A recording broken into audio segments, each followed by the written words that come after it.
Maybe M&A isn't dead in this environment, Guy. Okay, let's talk a little bit about how this market is going to open. We've set it up for you. Let's see some numbers, figure out how positive Monday is going to be and which sectors are going to drive it. Time for the opening trade. Let's talk about where we are. We're expecting a positive performance to emerge. The FTSE 100 is going to be interesting to see how the mining stocks perform, defence stocks as well. BAE Systems is tied into the AUKUS program, which is the nuclear story around what Australia, the US and the UK are going to be doing. We'll see how defence stocks trade today. We're up by 0.2, we're up by 0.4 on the stock 600. Could take a while to get the CAC 40 open this morning. It could take a while to get the DAX open as well. We'll see how the IBEX trades this morning. Even it's not giving me much action early on to work with today. But we are expecting a positive performance. There's the CAC up by 0.5%. The IBEX is up by 0.8%, so powering ahead. I am assuming that it is going to take a little while to get the DAX open. So I'm going to hand things over to Val for a sector and stock story. Let's take a look at how the sectors are opening up. No surprise, the banking sector is at the top of the list,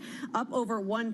And the biggest points gainer so far on the Eurostock 600 is a bank as well, HSBC, up nearly 2%. So we are seeing this broad rebound from Friday's worries about those U.S. regional banks continue in Europe. Remember, it was a very bruising day for European banks on Friday. We also have technology up there, Guy, at the top of the basket. We only have a few sectors in the red, just 3 of them, one of them being consumer products. That sector is lagging, but a majority of the stocks are up this morning. 350 in the red, only 130 in the green. Wow, yeah, it's the wrong way around. It's interesting that you are getting names like Unilever, Anheuser, all moving a little lower this morning, because that's where, if you think about where the market has rotated over the last kind of few days, that's been where we've seen that rotation into the more defensive end of the market, into the safer end of the market. You still need to buy deodorant and toothpaste and all those kinds of things. Please buy your deodorant, Guy.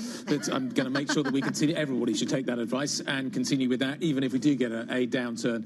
But it's back to being banks and tech as the big drivers this morning. ASML is the biggest points gainer this morning. HSBC, as you mentioned, Val, is the second biggest. Even Novo is up there as well. SAP, Rolls-Royce is moving up, so the defence trade is back on, it seems, first thing this morning. Or maybe it's a civil story with Airbus rising as well. But it does seem as if some of the defence names are moving up there. Luxury's having a good morning as well. Caring, moving positive too. Maybe on the back of the China data, maybe on the back of the deal that it's done in terms of offloading its cosmetics business. It's your biggest percentage mover to the upside, higher by, 5.5% and moving higher as we speak. Broadly, though, you look at the CAC 40, I'm not seeing much downside here. It doesn't feel like the downgrade from Friday has really affected the mood when it comes to the French story.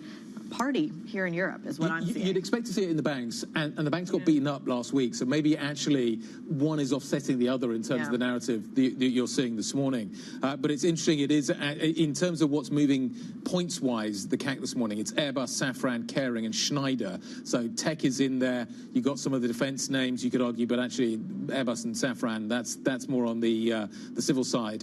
But SocGen is in there as well. So SocGen is up by 1.7%. You'd expect a negative story on the French bonds to feed through into French banks. I know that connection's not as strong as it once was, but you're not seeing it. Maybe because banks were already being beaten up. Yeah, so banks, tech, and defense all really leading gains across Europe this morning. Let's bring in a guest around the table. William Sells, the HSBC Private Bank Global CIO. Thank you for joining us this morning with your thoughts on these markets. Friday, or at least last week, really freaked everybody out for reasons about trade, reasons about credit fears. What worried you this weekend? So I spent a lot of last week talking to our clients, and there's a long list of things, whether it is the private credit market, whether it's France, the trade side, Fed independence, other things come back. And I also talk to a lot of portfolio managers, and it strikes me that beyond that long list of worries, there is also very little conviction in 2026, especially from a shorter-term perspective. The longer-term perspective is positive, and I do agree with that from a longer-term perspective, you have a lot of fiscal stimulus, you have the one beautiful bill stimulus that will come through, the SALT treatment, for example, the CapEx spending, not just from AI, but also because of that CapEx treatment. And then the consumer, which is, in some parts challenged, but in other parts relatively strong. Yeah. So, couple that with some interest rate cuts, and you have a market that will go up. Yeah, that's been a key point of discussion around the table, at least last week, this K-shaped recovery. We're seeing wealthier consumers do well, and the bottom half of the K may be impacted by Trump's immigration policies, definitely on a back foot. How would you use a Federal Reserve set policy in that kind of dynamic, where you have this, maybe the AI boom, this wealth effect from those holding tech stocks, seemingly outweighing what's going on perhaps in the real economy under the hood? Yeah, so there is the shift from an inflation worry more towards growth worry, and potentially when they need to weigh the entire economy, the entire consumer, they will have sympathy for that weaker part, of the consumer. So I do think that you do get those two interest rate cuts. The entire question is, in 2026, I do think you are going to have volatility in terms of market expectations of how much further the Fed is going to go. You just need to look at the dot plot, and you immediately see that there is that, huge divergence. And again, with investors out there, with our clients, with institutional investors, there's a huge discrepancy. But the people who typically take the view that the Fed is going to do a lot or too much also have a steepening penciled into the market. So bonds for the moment, and especially quality bonds, can do well, but somewhere in 2026 they are going to run into resistance.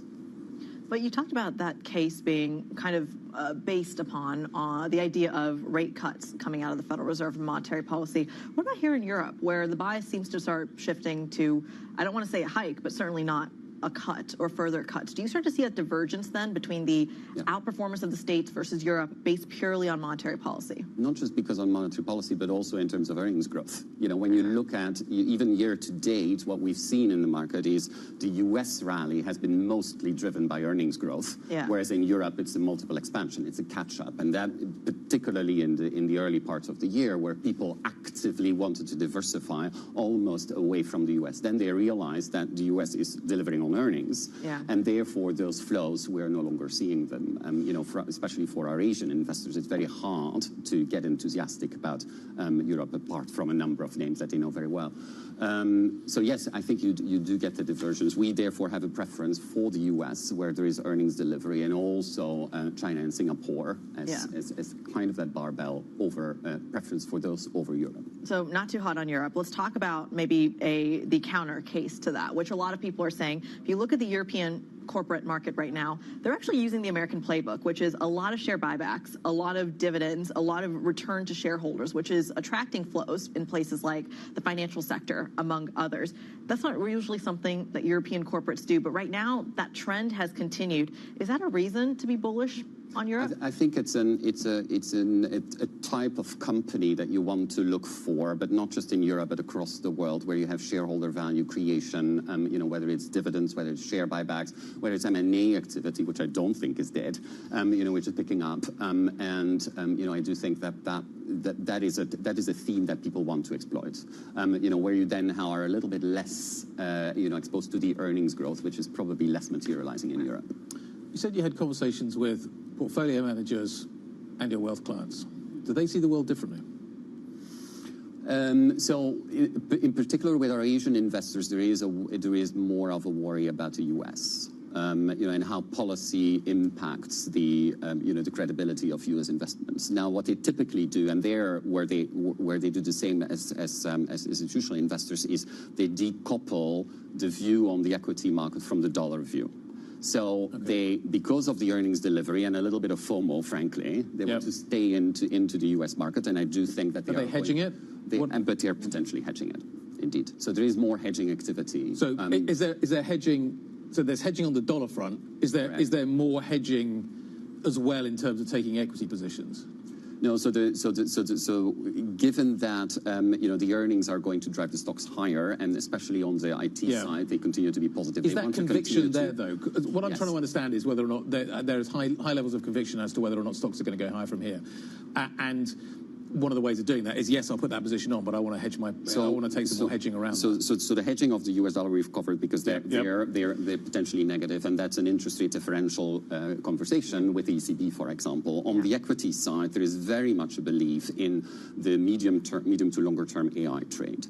Now the question is, who are you going to pick there? Obviously, the analyst needs to be super sharp on this, and potentially people are diversifying more. So going into the entire ecosystem, particularly on the infrastructure side, particularly even on the energy side now, people really switching on some big moves. This issue about energy shortage, but also, and this is more difficult obviously, is about the adopters, because if you are worried about big investment by the hyperscalers, for example, you can be an adopter without very big investment, right? And actually have a delta and slight improvement in your operations. Those are obviously across sectors. Yeah. But across sectors, analysts are more distinguishing between who are the adopters that are going to win and who are the ones that are laggards in each of the sectors. Well, I'm looking into the end of the year. What's the biggest risk event for you?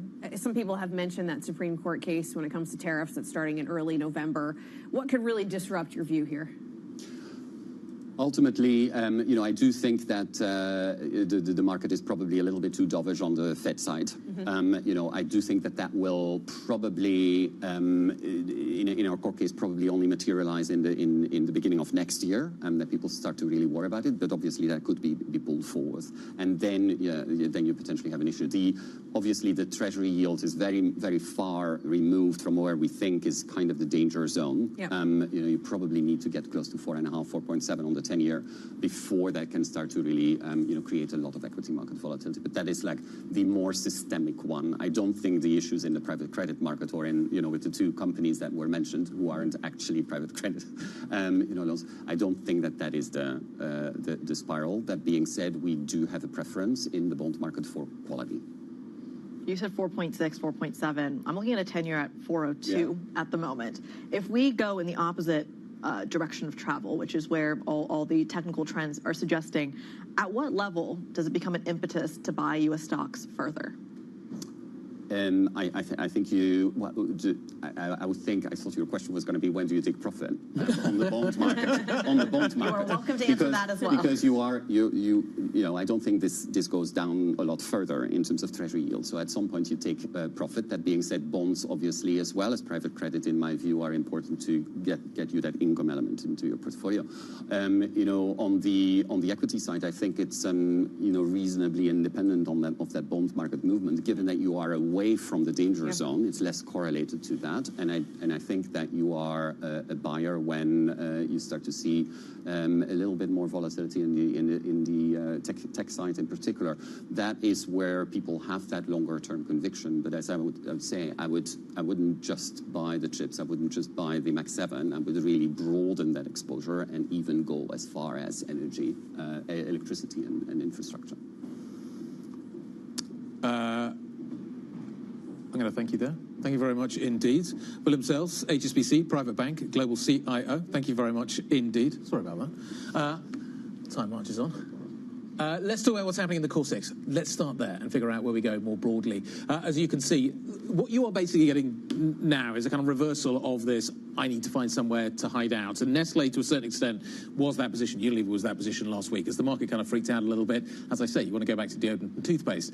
What you are seeing is a bounce back in defence stocks today, which is important because you saw that stock getting battered last week. Luxury's up a little bit, but not by much. Tech's up a little bit, but not by much. It's interesting to see actually some of the pharma names moving more positively. What else are we watching? Well, let's get back to the luxury sector and figure out what is going on there in more detail. Chloe's here with details on Caring. Good morning, guys. So yeah, Kering is up almost 4% this morning on the back of its deal to sell its beauty division to L'Oreal in a €4 billion deal. So this is part of a broader strategic partnership between the two companies. Both of them are moving higher on the back of that, although Kering a little bit more. This is really seen as the first big strategic move by the new Kering CEO, Luca de Meo, who joined last month and has been trying to turn things around at that luxury company. And this deal in particular is seen as reducing that really high debt burden that was concerning some investors and analysts. So the market is really rewarding that decision to sell that beauty division, and we are up in the green for those two this morning. Moving on to the defense sector, that is also up this morning. Mostly we've got positive movements at Rheinmetall in particular, up 4%, in Saab as well. This is because the ceasefire in Gaza is looking increasingly fragile.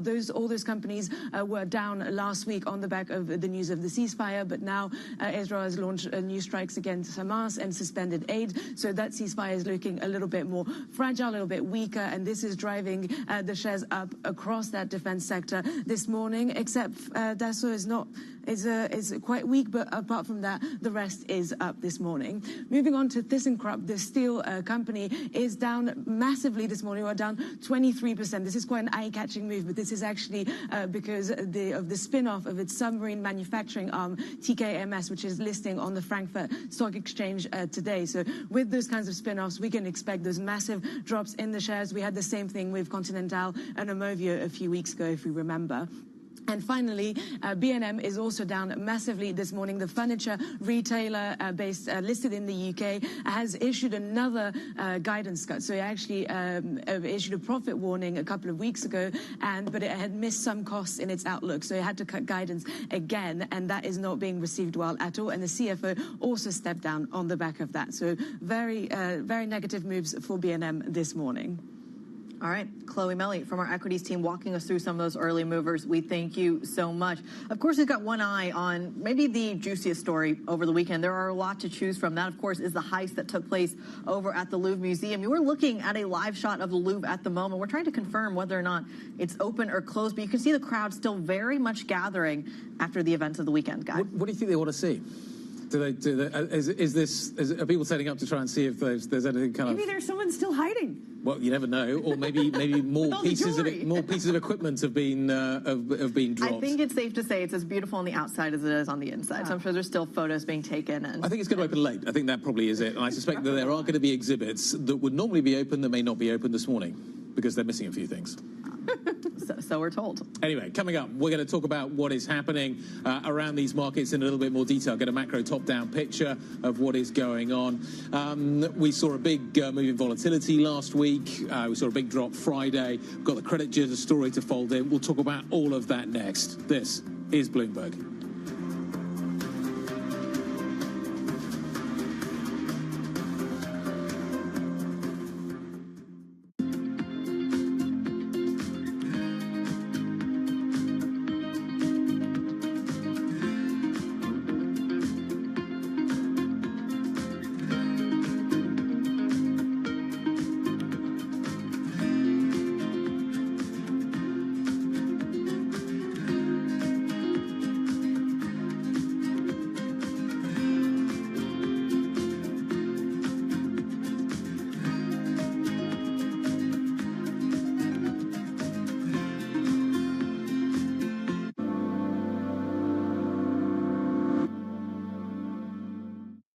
Africa, a region rife with potential for growth and opportunities, but not without its challenges.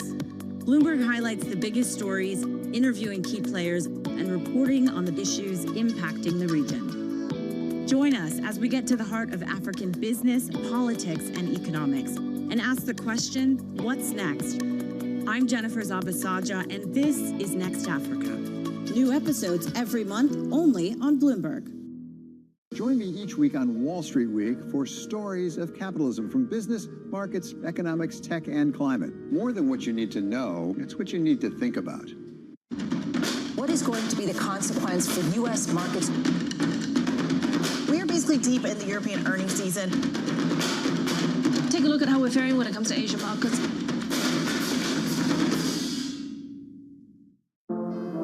Used to be, one would say, What's that got to do with the price of tea in China when they wanted to poke holes in the relevance of something? Now, though, if you're in tune with how events around the world affect each other, it becomes clear that the current going rate of tea in China has a lot to do with a lot of things, not just tea things either, but tariffs, franchises, and IPOs. How much?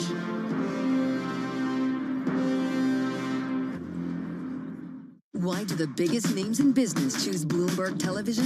That's a great question. It's a very good question. Interesting question. Good question. Great question. I so appreciate that question. You certainly ask interesting questions. Bloomberg Television. Top experts, great questions. All right, okay, ready? David, what initially sparked your interest in this topic of longevity? 15 years ago, I turned 60, and I began to wonder how much longer I'm likely to live and what I could do to extend my life. On longevity, I talked with the leading experts in science and medicine to educate people about how they might be able to change their conduct so that they can live a happier and healthier life. I'm David Rubenstein. Join me on a 4-part journey as I explore the great quest for longevity, only on Bloomberg. Bringing you up-to-the-minute global news whenever and wherever it happens. I'm Jumana Bersachi in Tehran, and this is Bloomberg.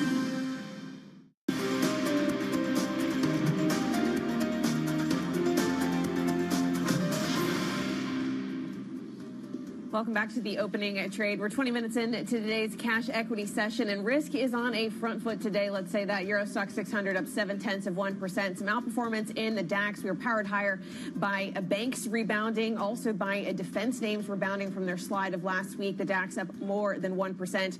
The CAC 40 in France is up 0.6%, and that is despite an unexpected downgrade from S&P on Friday, dragging down their rating from a AA to single A. We watched the Moody's rating review on this coming Friday for any further update. Euro Stock 600, though, is rebounding strongly. Our senior strategist for EMEA equity markets, macro trends, and strategy, Michael Masika, writes this morning that while the Stock 600 remains higher for the month, under the hood, a sector rotation is underway as investors switch to more defensive parts of the market. He joins us now. What defensive parts of the market are getting the bid? It's obviously defense today, though that's not necessarily a defensive sector. Well, you've seen over the past few months, cyclicals were really in favor. There's a lot of very high positioning on banks. Miners caught a bid for the past few months. So it was really risk on in the cyclical side of the market. Now you feel like investors, they want to come down a little bit. Like banks are really up. They're trimming their exposure. On the same side, you have sectors that have become extremely cheap and they're very defensive and they providing very good earnings growth, like healthcare, for example. And that's the one that's getting traction recently. That's what we've seen. As for the market in general, last week you had a big risk-off move from every single cohort of investors, especially in the US, where it's discretionary, systematics, all strategies, they all cut exposure. And they come now to a point when it's actually neutral / even underweight on those. And you can see stocks are getting, bids, they were bid on in the US on Friday afternoon, and it keeps going on this week. We still haven't fully bought the dip, though, in the US, which I think is interesting. So that kind of narrative is struggling a little bit. If I look at the last 7 days of Europe, I would just chop sideways.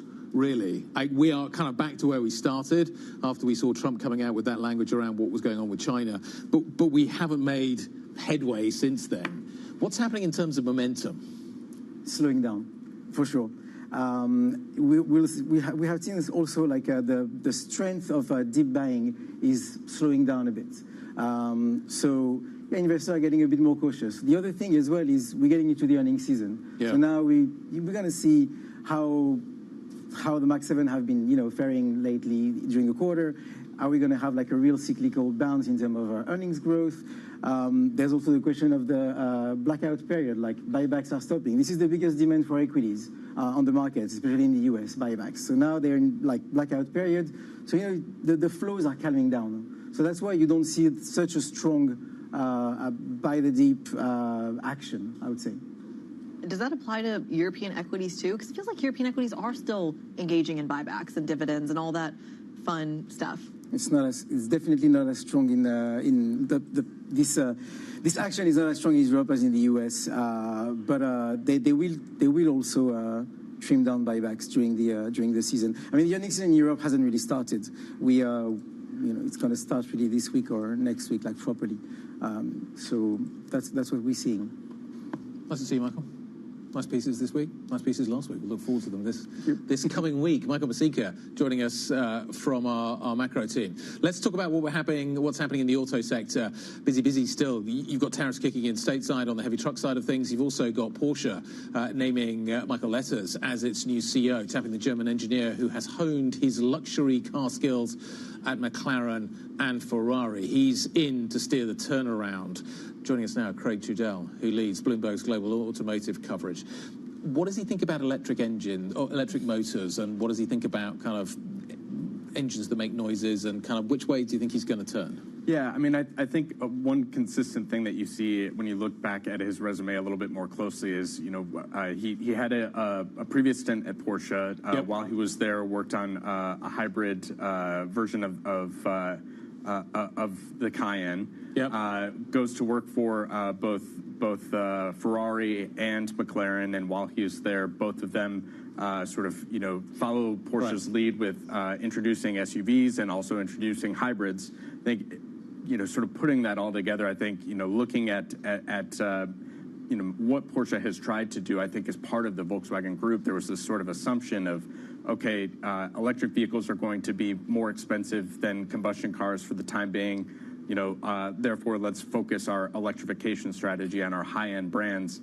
But that has not worked out well. There maybe needs to be some differentiation between, say, Audi's electrification strategy versus Porsche's, and some questioning as to whether or not the Porsche buyer is really interested in making this transition and being on sort of the front foot versus some other brands within the portfolio. And Craig, this seems to be a theme every week of another auto company retrenching on its EV plan.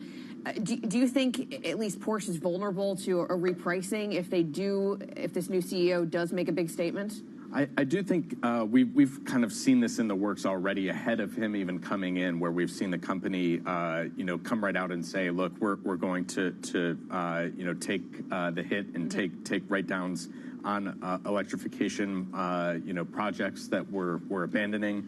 I think we will see this brand lean into hybrids, and also, it has sort of laid some bets going back years on alternative fuels. I think the question, of course, is can you execute better on this new strategy than you did on full electrification, and especially on the alternative fuel side. On paper, it sounds great, right? Just a sort of drop-in fuel for existing models where you have an awful lot of investment and, sort of capacity baked in. Just switch over fuels, but executing that has been a real challenge. And Porsche has stood up some, at least small bits of production of alternative fuel, and yet the output is tiny and a ways from actually being feasible. And the tariff overhang, of course, something that always lingers over the sector. Bloomberg Global Autos editor Craig Trudell, we thank you so much. Coming up next, we dive into the credit sector. Stick with us. This is Bloomberg.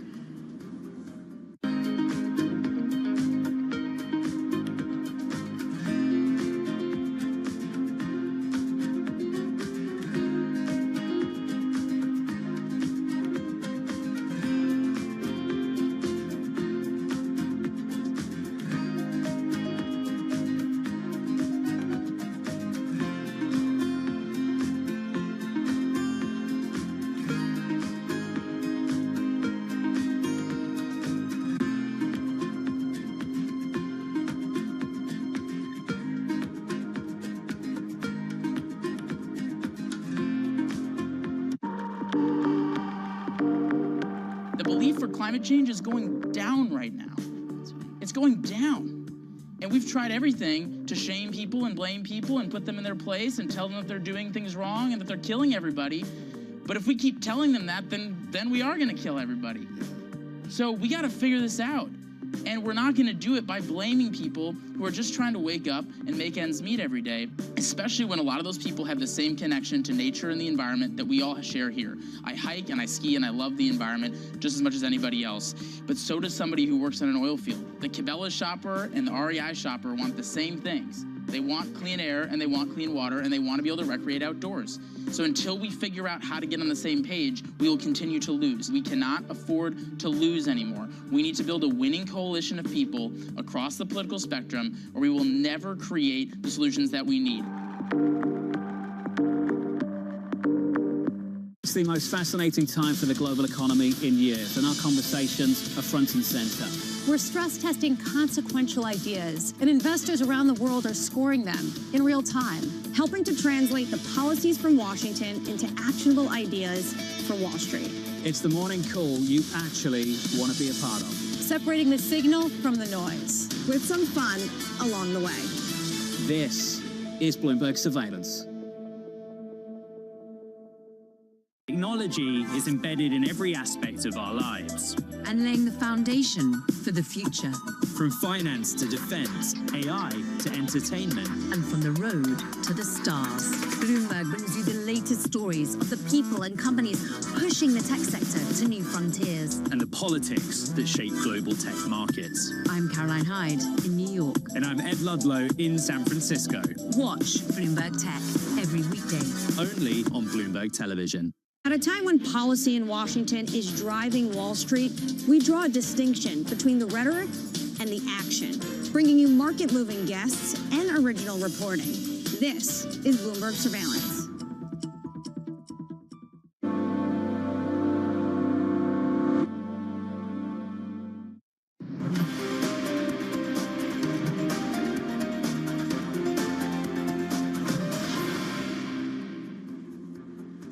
Welcome back to the opening trade. About 30 minutes into today's session, green on the screen across the board, across the continent. Your outperformers right here. It's the DAX, higher by 1.2%. Tech and defense having a good day. But you know what really strikes my fancy is the CAC 40, higher by 0.7%. The downgrade, the risk overhang from the political situation, not really making a dent. Maybe the M&A story rescuing that market. But Guy, from my perspective, everything's fine this Monday morning. Yeah, I think you've got to look at it in the context of last week. Certainly feels better than it did then. Let's talk about the market internals. 447 up, 140 down. That's the narrative you're looking at. So a positive picture. What was interesting, though, is when we were on the downside last week, volume was good.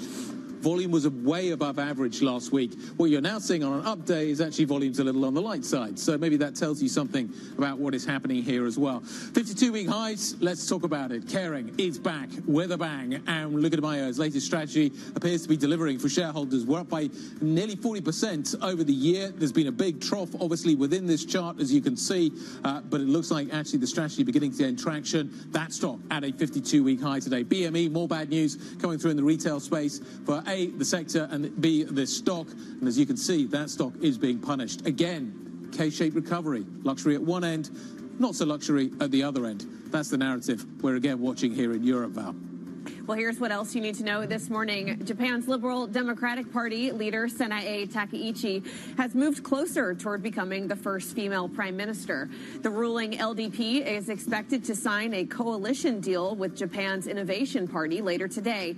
The pact would still be 2 seats shy of a majority, but opposition divisions mean Takaichi would be all but certain to win a parliamentary vote to decide the next prime minister.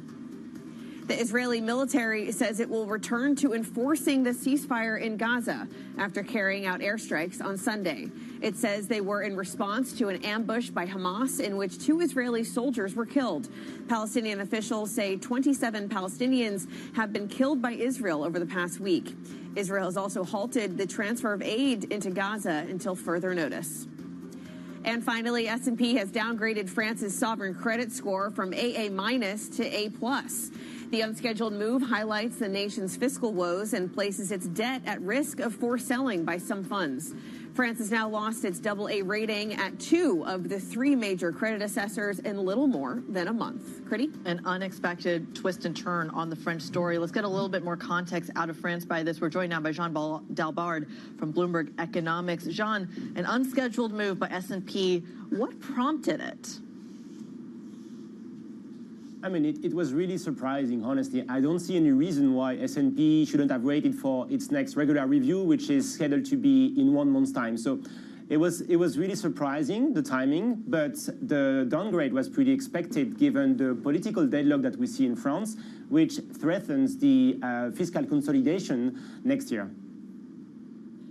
In terms of what happens next, we're now looking forward to what we're going to see Friday. Is there anything between now and then that we are going to get from the French government that will avoid another downgrade?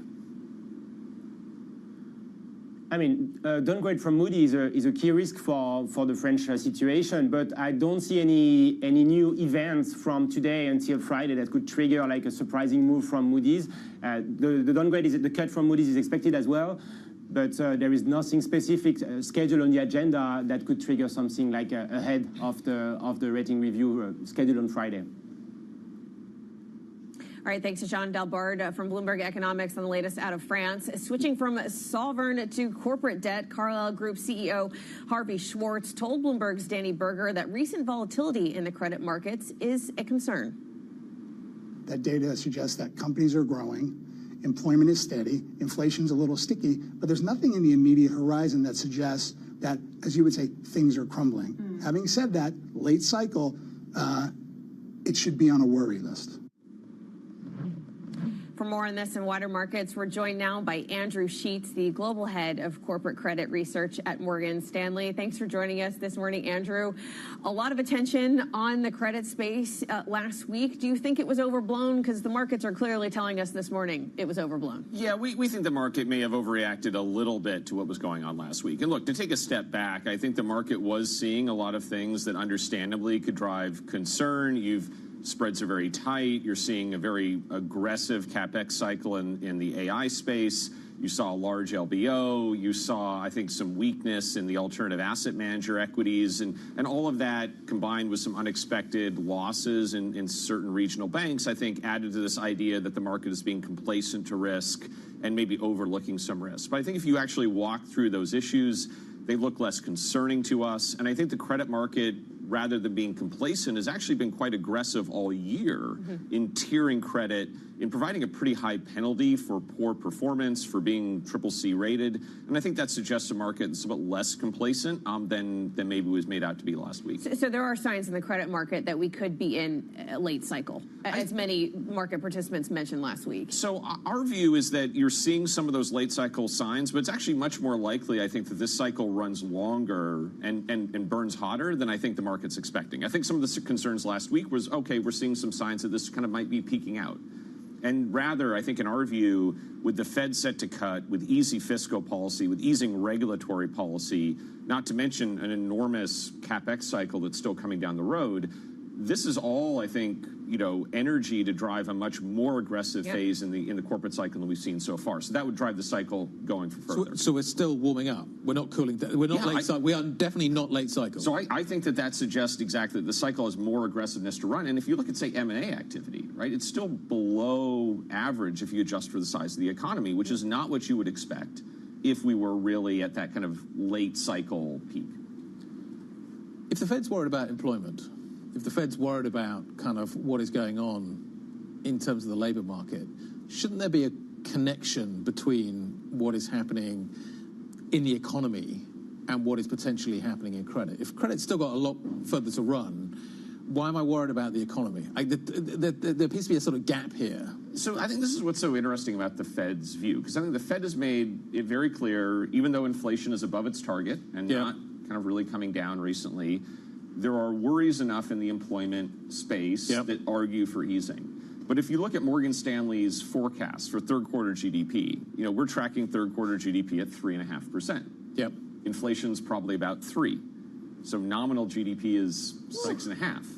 That's nice. So, and the Fed is set to cut, and the Fed is set to cut, we think, 5 more times. So the credit market's right and the Fed's wrong, do you think?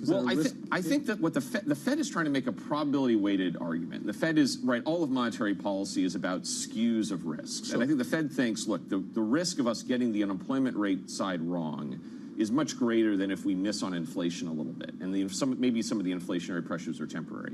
But if that's the Fed's skew, then I think that ignites, or that creates the probability, a higher probability that credit markets will run further. Because if the Fed is running easier policy into already easy fiscal policy, into easier regulatory policy, that should drive more corporate But the Morgan Stanley view is that the Fed's wrong? No, the Morgan Stanley view is that the Fed... You're talking about a very aggressive economy here already, a hot economy, and they're going to juice it. Well, what we think is that the economy will show some slowing in the coming quarters, and that will make it a little bit easier to justify the Fed's position. But again, there's a lot of uncertainty out there. And I think this is, if the Fed errs on the side of caution, that creates greater probabilities that corporate activity can go for further. But Andrew, it feels like so much of the fund flows into credit, although it's in the face of all this optimism that you've just laid out. It's also in the face of corporate credit is looking more reliable than some of the fiscal sovereign options. That's the thing we've seen here in Europe.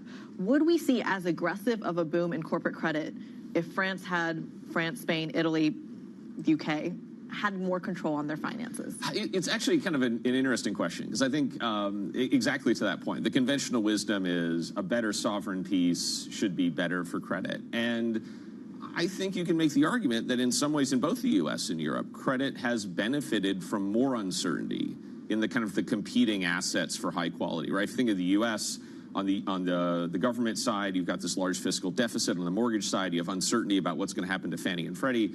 Maybe that helps corporate credit. And then here in Europe, with Germany issuing a lot more paper, with France facing lower ratings, corporate credit can come out and say, look, we're more stable, we're more predictable, and the realized volatility of credit has been quite low. So I do think that's actually very important. And again, I think if we go back to the underlying drivers of credit demand, it's not the spread, which is low, it is the yield, which is still elevated, and the volatility, which is modest. Are we due then for some sort of unwind? If this is such a popular and frankly crowded trade, are we due for an unwind, and what's the catalyst to that? Yeah, so at the moment I would say no. And part of that is I don't think we've seen the type of leverage go into the credit space yet that would be the catalyst for that sort of unwind. Now, what would worry us is, as we were just discussing, I think a lot of that demand is yield driven. So if the yields were to go a lot lower, then those flows could be a lot weaker than people expect. So I think that means that spreads and yields will move in opposite directions, that they'll diversify each other. I think if you're a credit investor running somewhat long duration, makes some sense. I think that hedges the scenario where your demand is most likely to disappear. Andrew, I read that your latest note said that there is a Goldilocks scenario for European credit. You seem quite positive on the asset class. What's behind that view? Yeah, so I think if we were to think of it as a stock, and we often think about factor investing, like what are factors you want in a stock? You want a stock with positive momentum, you want a high yield, you want good fundamentals, you want low volatility. I mean, if we think about European credit along those factors, it has a lot of pretty attractive factors. The yield is still high. The momentum is moving in your favor. Those yields are coming down. You're not having to fight a trend. The fundamentals are good. Growth in Europe is modest. The ECB and the Bank of England have maybe been a little bit more conservative in their rate cuts than the Fed has been. But we think they will ultimately continue to cut. So you have improving yields relative to the cash rate. And, the volatility is still quite low. So you have an alignment, I think a really unusual alignment of factors there behind the asset class that are quite good and quite attractive and on our forecast still persist for a little while. How is that impacted by what's going on in China? We just had some data out overnight, which GDP showed the weakest this year for at least Chinese growth. It does sound like they're having an issue with consumption. Does that impact these European corporates that you track? So it does have an impact, although I do think here there's a little bit of a divergence between the European equity story and the European credit story. So on the European equity story, we are a little bit more cautious. We have less upside, say, than in the U.S. And part of that is we have a stronger euro on our forecast, and that hurts the earnings story. And some of that is some of the risk out of China-related earnings where our equity strategists are a little bit more cautious.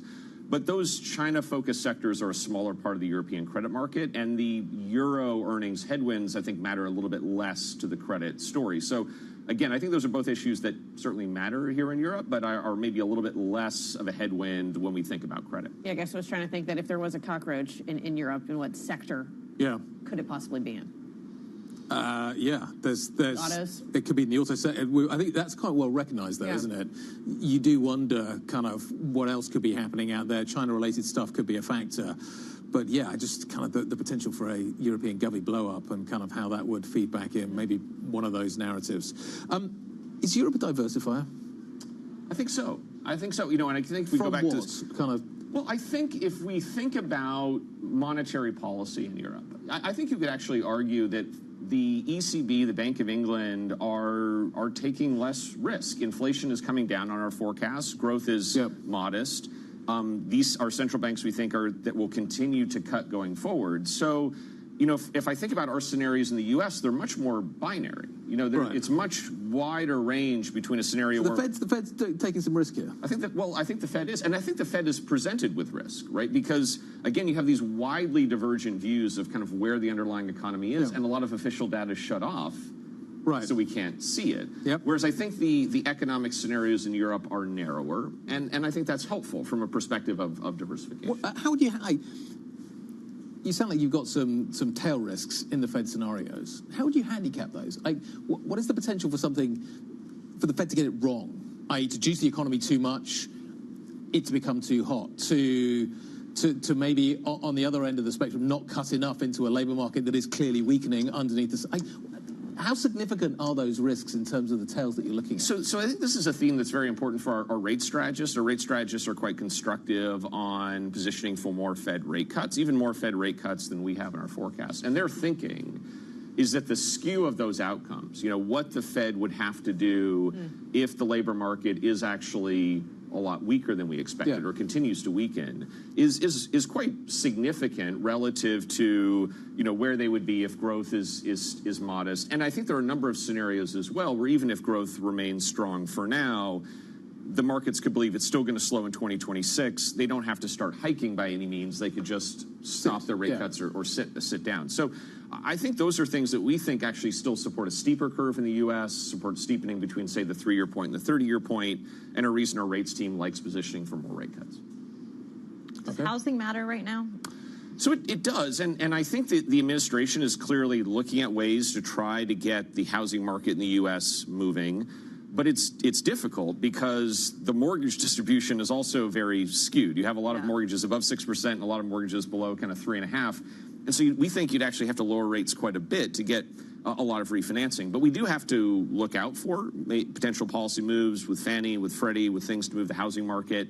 And, you know, again, these are one of the challenges that the Fed could face is that the consumer has been spending quite a bit still so far. Upper-end consumer. The upper-end consumer. But if the housing market starts to rally and come back, do you drive even more spending into what has already been a pretty strong upper-end consumer picture?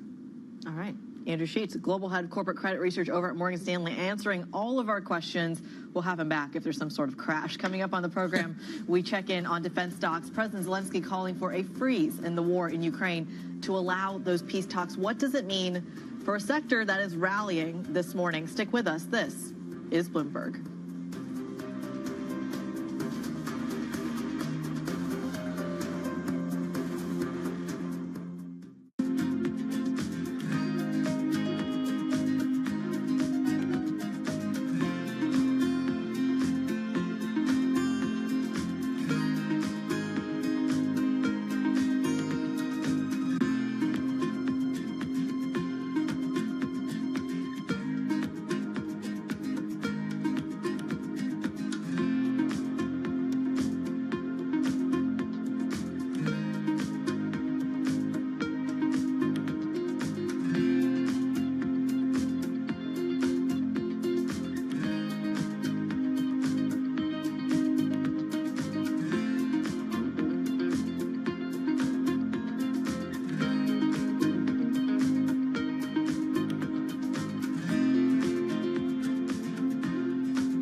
Based on the data that you've seen, do you think it's a good idea now for the Federal Reserve to lower interest rates? The Fed doesn't want to lower rates and appear to be kowtowing, if you will, to President Trump's language.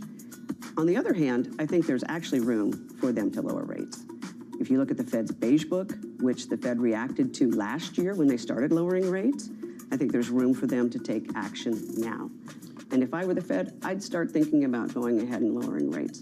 Real rates are very high right now relative to history, and of course we have a pretty significant term premium built into the term structure of interest rates right now. So let's talk about the Fed's goal, which is 2%. Is that too low a rate to really get to at this point? And does it have to be at 2% or in sight of 2% before the Fed should lower? They have a credibility issue right now. The Fed has to get to 2% because that was the target that they set.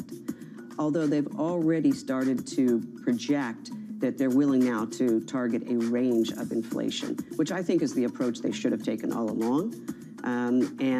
But they're going to get to 2%, and I think the trajectory is still in favor of the Fed's 2% target. And what we're seeing on a shorter-term basis is that's where rates are actually going to in terms of the inflation level, and I think the trajectory is their friend. Astonishing day for US technology. It's shaping the region's technology ecosystem. Asia's biggest tech news and innovation. U.S. jobs numbers are released. Bloomberg has the report under surveillance with crucial data and expert analysis at terminal speed. Nobody covers Jobs Day like Bloomberg.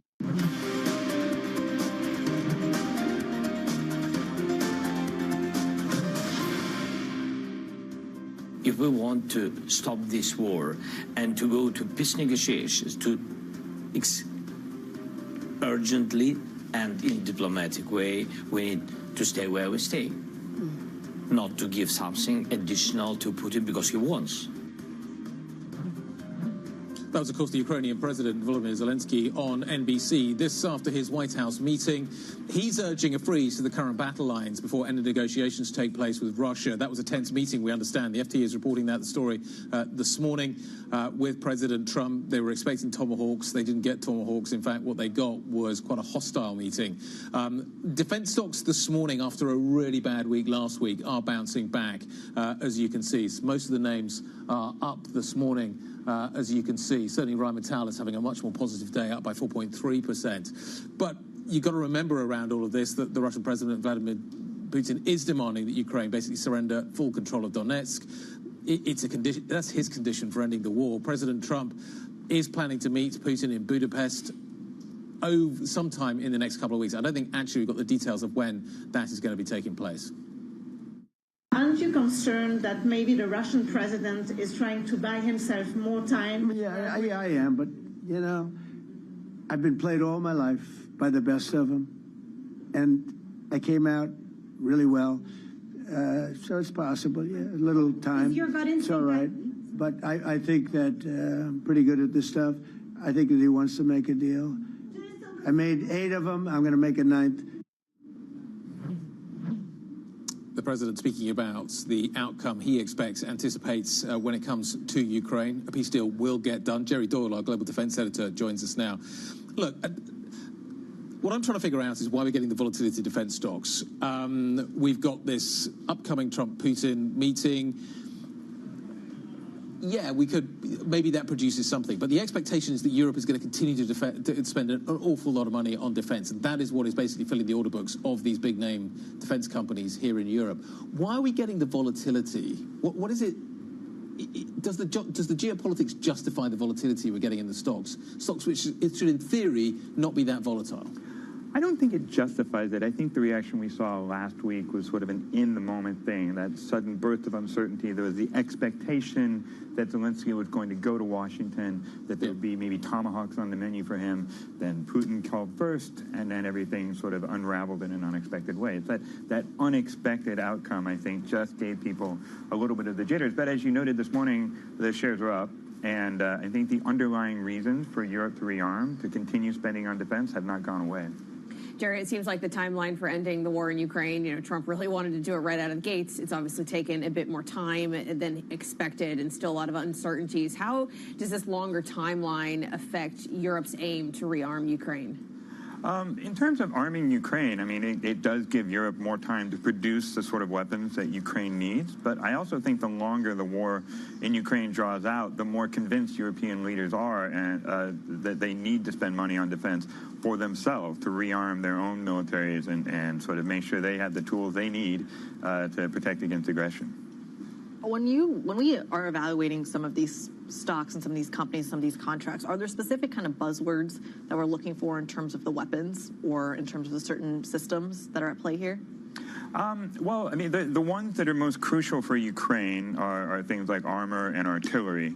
The things that are sort of most buzzy and crucial for Europe are the things they can't easily produce themselves. That's high-end air and missile defenses, space capabilities. Those things take a long time to develop. They have require an enormous amount of investment, and it's a much bigger picture there. This is going to require detail. Do you think we're going to get any detail in terms of the peace plan being put together? We're already struggling with what's happening in the Middle East, and that was a 20-point plan. What is your read on the current lie of the land in terms of turning where we are on the battlefield into a potential deal that could sustain? I don't think there will be many details because I don't think there are actually many concrete details on the table. Zelensky wants to freeze the conflict in place. Yeah. Putin wants to secure a much larger piece of Ukraine as being Russia's, despite them invading and taking that territory. And I think Trump just wants the war to end so that he can take credit for it. So in terms of details, I don't think there are many at the moment, other than, Ukraine wanting to end things as fast as possible. All right, thanks to Bloomberg's Jerry Doyle, our global defense editor, on the latest in between Trump and Ukraine. How can it possibly affect European defense stocks? Let's get you set up for your trading week. There are a lot of risk events on your horizon. We do get a small shred of U.S. economic data. Today, Trump is welcoming Australia into the White House. Also, China's fourth plenum has begun out in Asia. Tuesday, we get Netflix earnings. Wednesday, UK CPI and Tesla earnings. Thursday, the EU leaders meeting. Frozen Russian assets are on the agenda to be discussed. We also get earnings from Intel. And Friday, we finally get some U.S. data, U.S. CPI, the delayed release. It feels like the week's kind of slightly backloaded, doesn't it? It is. Like in terms of the risk that the market is going to be running. So a couple of days, take it easy, wait and see what happens. Plus, we have to wait for the weekend for Scott Bessent to meet his Chinese counterpart in Malaysia. See how that goes? Yep. So there's a lot going on towards the back end of the week. I just wonder, therefore, in the meantime, in the absence of news, is the market's predisposition to rally, to go brisk on? Kind of feels like it this morning. It kind of feels like it because you have the defense tilt as well. And I think in that week book that you just kind of outlined, we didn't even talk about, yes, there's the meeting between Australia and the United States today in Washington, but there's a potential meeting, a potential Putin summit as well. And I believe some of the logistics are being organized there in Budapest. So we'll see if that even moves the dial. Of course, we have one eye on the geopolitics in the Middle East as well. And if that's something that's actually tradable, I don't know. Do you trade the rare earth story into the Australia meeting? Yeah. Wow, some of those stocks have moved over the last couple of days. The 1 month charts are sensational. Yeah, is Australia the key for America's rare earth independence, shall we call it? Or at least a bridge until America can figure out exactly what it wants to do on its own territory. Wonder what Australia wants in return. Well, it's got this AUKUS deal, which is in place at the moment. I have actually you hear some soundings out of Congress about concerns about whether or not that should be pushed through, whether or not actually the US should focus on building its own submarines for its own fleet. But at the moment, it looks like that deal is still hanging. So the Australians would like to see that obviously being cemented and continuing. And we got to remind ourselves, we have a U.S. government shutdown still continuing. Yeah. What day are we on? Heading for a record. I mean, headed for a record, exactly. We're on week 4. But it might be as simple as maybe it's just the tech earnings that matter. Maybe that's the answer. Of course, we should tell our global audience the Bloomberg Tech Summit is taking place in London tomorrow. We're going to be examining the future of Europe's tech sovereignty among the industry leaders. We'll be speaking to the CEOs of CoreWeave, Pigment, and Helsing. Lots going on this week. Lots going on in the tech space, the defense space. We will keep you apprised of it all. That does it for the opening trade. The Pulse is up next. This is Bloomberg.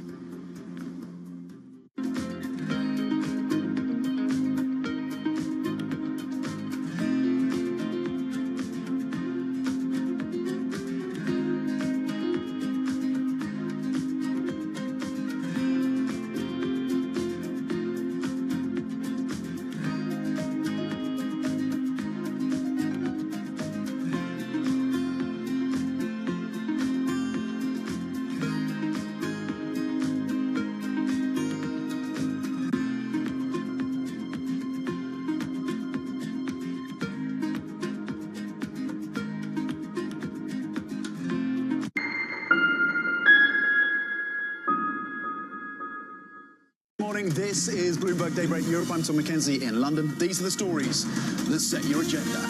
Taking you from the U.S. market's close to the overnight session in Asia, we'll walk you through what you need to know to kickstart Europe's trading day.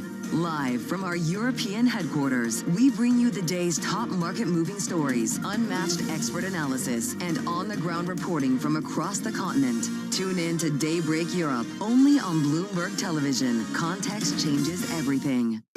Bringing you up-to-the-minute political news whenever and wherever it happens. I'm Tyler Kendall in Washington, and this is Bloomberg. Making money isn't about drowning in emotions. It's about understanding what's actually happening.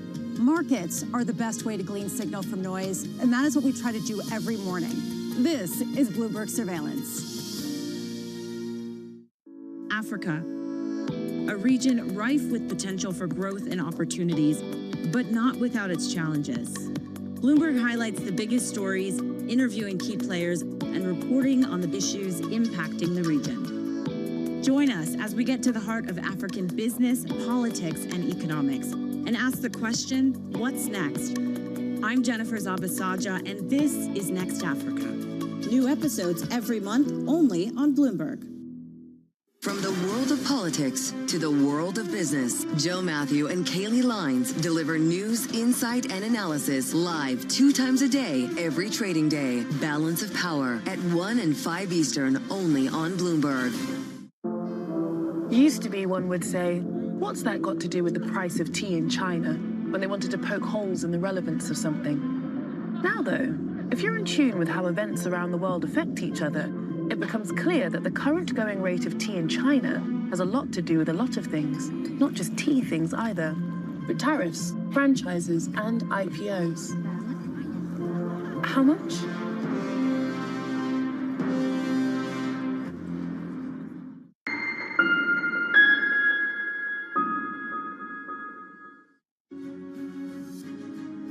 President Trump lists rare earths among his top issues with China as the trade truce nears its expiration. France gets a second credit downgrade with S&P stripping the nation of its AA rating. Plus, Japan looks set for its first female prime minister, with the ruling Liberal Democratic Party expected to announce a coalition deal over the coming hour. Now, there is quite a lot going on in general, but there's a lot going on in the markets. Look, stocks are rising, futures a little bit unstable, but in general, we did have a sell-off on Friday, stocks now resuming. There seems to be signs of easing between trade, and that's helping to boost sentiment after some pretty, a lot of volatility actually tied to concern about U.S. regional lenders. Investor sentiment also improved as Donald Trump sought to ease trade tensions with China. Now, a couple of the other things I'm watching out for. Look, away from U.S. equities, it's really French bonds declining after S&P downgraded the nation's sovereign credit score. Let's also take a look at the European markets map. And there you see a little bit of a mixed bag depending on where you're sitting, whether you're on the FTSE or whether you're on the CAC. But overall, there does seem to be a little more positivity than we saw last week. Well, for the conversations that matter and the insights you need, let's get started.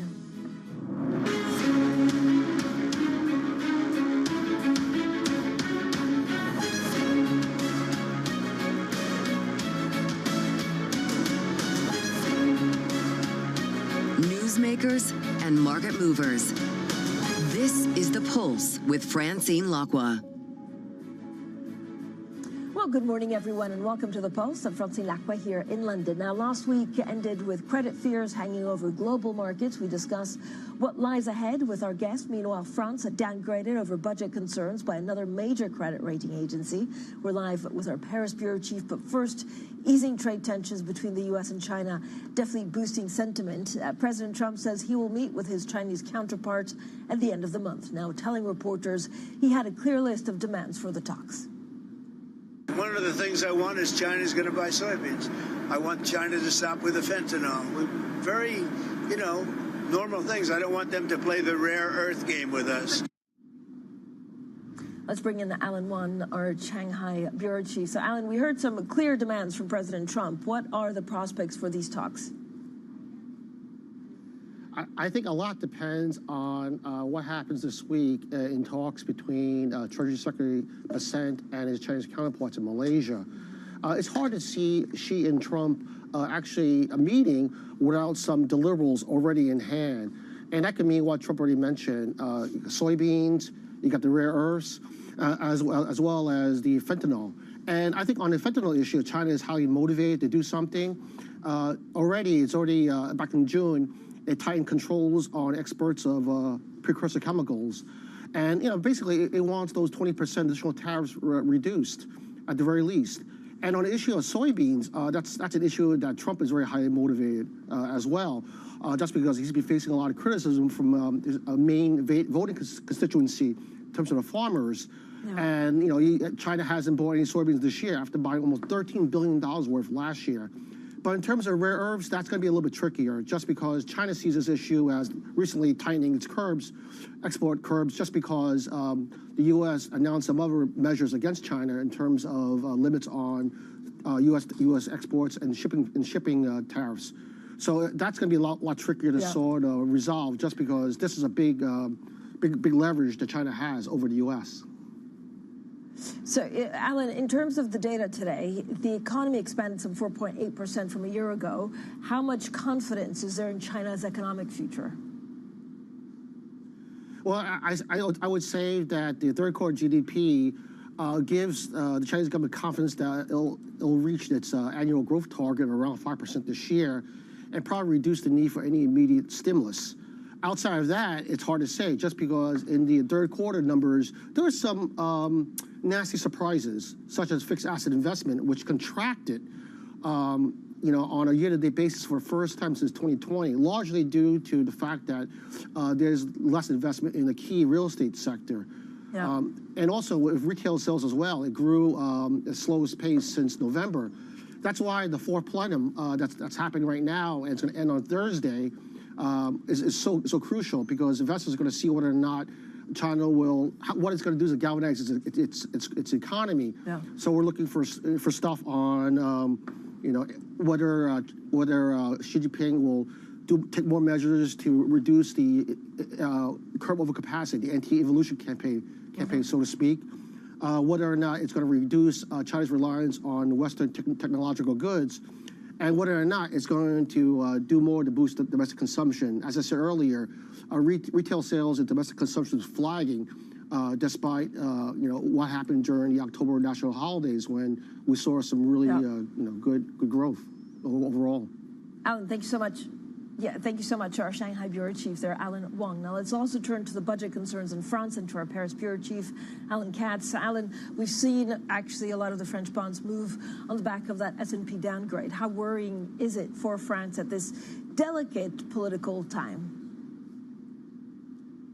So the downgrade in and of itself isn't that worrying. As you pointed out, French bonds are down slightly today. I mean, a little bit more than German bonds, but not that much. And so, again, the idea that the ratings agencies, S&P and next week Moody's, were going to downgrade France was already baked in. The surprise was that S&P did it on Friday night rather than doing it a month from now when it was scheduled to do so. Why it accelerated its decision is not really clear yet.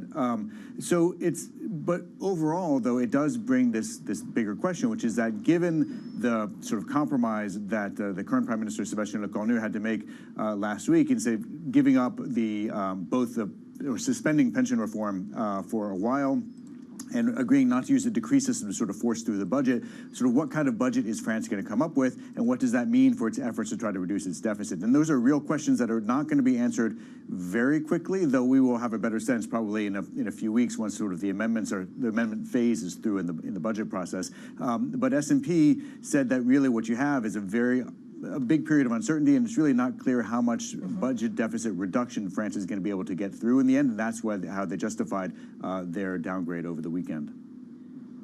Alan, we also have quite a big corporate news actually in France, with Kering selling its beauty division to L'Oréal in a deal that's almost $5 billion. Does it say more about Kering or actually what L'Oréal's future looks like?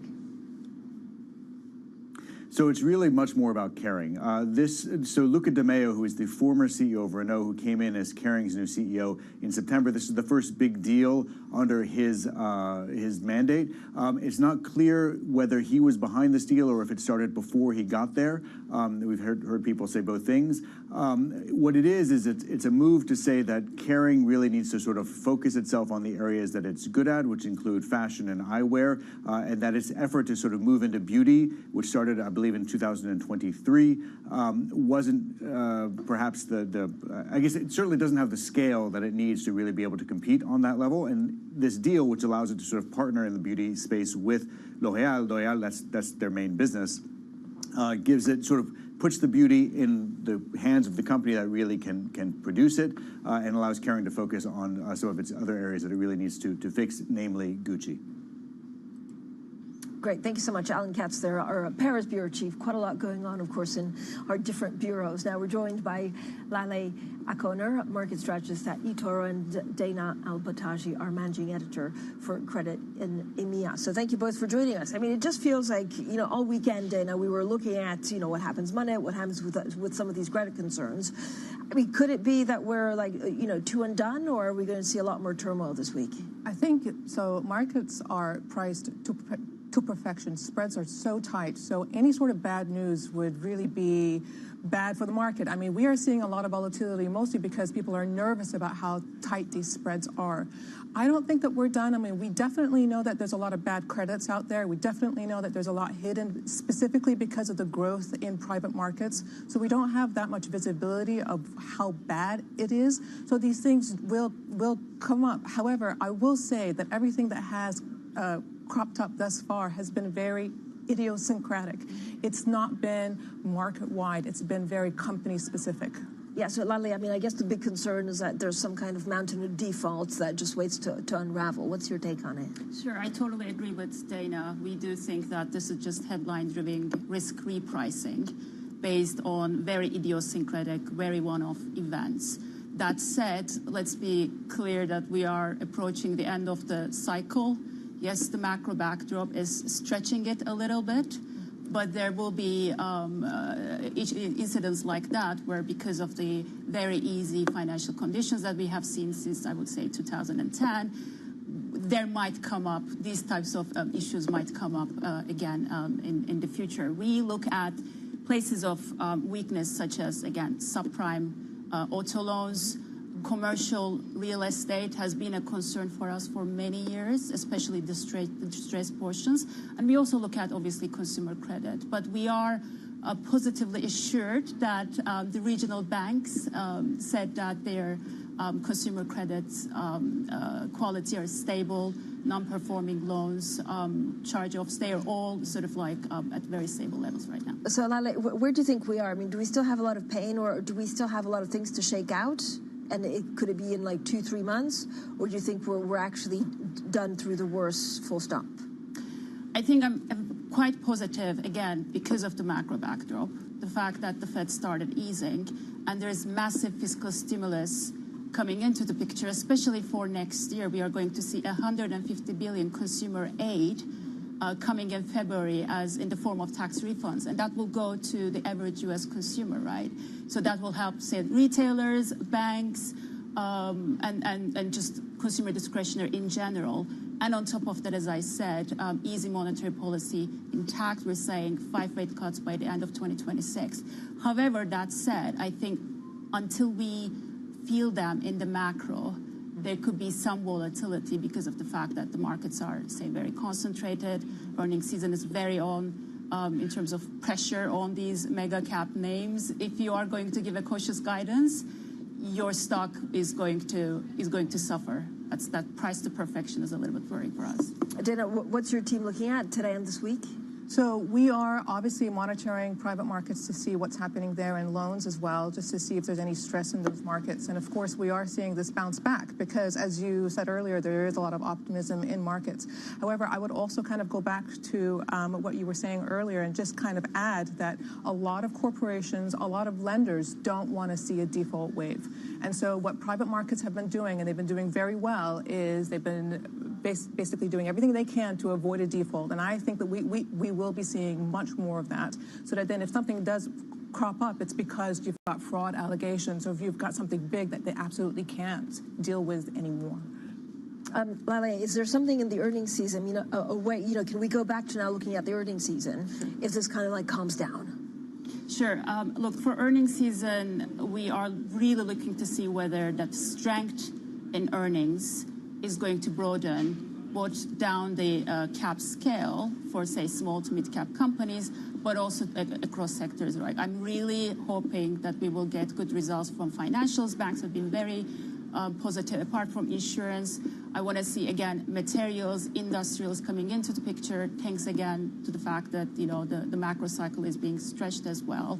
There will be pockets of strength in consumer discretionary and laggards such as energy, such as consumer staples. Again, we want to look at consumer strength, pricing power of companies, whether their operating margins are coming under pressure or not due to tariffs. Is there anything that looks at like .com levels in terms of valuation that we should worry about, where we could see a little bit of air coming through? I am not worried about a bubble in AI. In my opinion, AI has an earning power. It is poised to increase profitability of corporates, productivity of corporates and employees, and therefore it has earnings power, as opposed to, say, .com, where the market was pricing in hundreds of companies being profitable, where, in fact, they had no earnings power, they weren't profitable, they had no cash generation, and they had no scale as well. These handful of companies have proved to us that they are scalable, they are persistent, they have immense amount of cash flow right now. Now the first derivative is coming down, so the free cash flow growth is coming down. We will take a look at that, but ample amount of cash as well. So I am not worried. I'm not even comparing it with .com at the moment. Dana, when you go back to the credit and actually look at some of the fault lines that we're looking at, it's always like the second and third round effects. Mm-hmm. Do we have a full understanding of what these companies, who they were exposing to?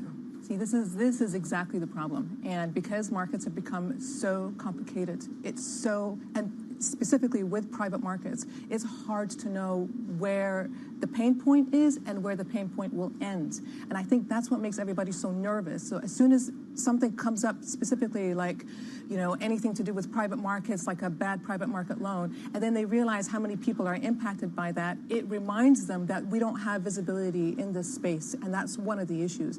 However, I will actually go back to the fact that a deal like EA, where JP Morgan was confident enough to give a $20 billion commitment for that takeover deal, for that take private deal, that is the same market that we're in right now. And markets are flush with cash. There's tons of money out there. So even though you do have these risks, and everyone knows that they don't know exactly how those risks will play out, they're still willing to buy these bonds. Lale, is there anything that you see as weakness? Probably not linked to credit, but there are industry groups that just because of the way they're put together could be under more pressure. Sure. Again, insurance is a concern for me. Yeah. I think costs are coming higher because of all these storms and disasters, and therefore claims are increasing. It has been a weakness, so we will look at other companies that will be reporting in the next few weeks. Energy is another one because of obviously decline in energy prices. We still haven't seen a meaningful pickup in earnings growth. I think those are the sectors I would like to. I mean, how's the consumer doing, and especially the U.S. consumer? I mean, we have to remember we're also in a government shutdown, so actually there's not much data that we can look at to give us an indication of what the Fed could do, but also the health of the economy. Sure. I mean, just looking at the banks, for both large-cap banks and regional banks, I was very, again, positively surprised that consumer credit is very strong. Credit spending is strong. Delinquencies are low as well. So obviously, the concern is if layoffs increase, that will come under pressure. And obviously, we also want to see how inflation will happen in the future, and therefore how it will impact consumer spending as well. That's an area of concern. My opinion is consumer discretionary stocks are oversold right now. They're undervalued. And once these macro drivers are going to be felt in the economy, we will see those sectors coming to the picture in terms of performance. Wonderful. Thank you both for joining us. Lale Akoner, their market strategist at eToro, and Dana Baltaji, our managing editor for credit in EMEA. Now, coming up, cockroaches and credit become the talk of global markets. As we just discussed, we'll discuss if more are hiding in the corners. Robert Dufforn from Polis Capital Management joins us next, and this is Bloomberg.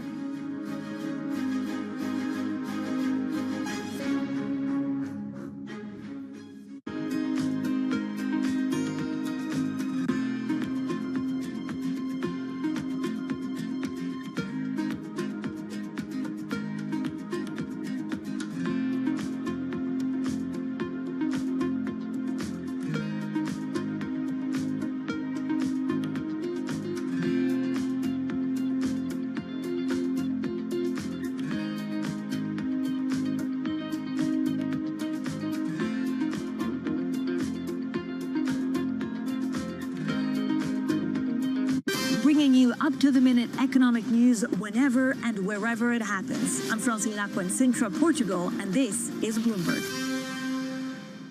Right, okay, ready? David, what initially sparked your interest in this topic of longevity?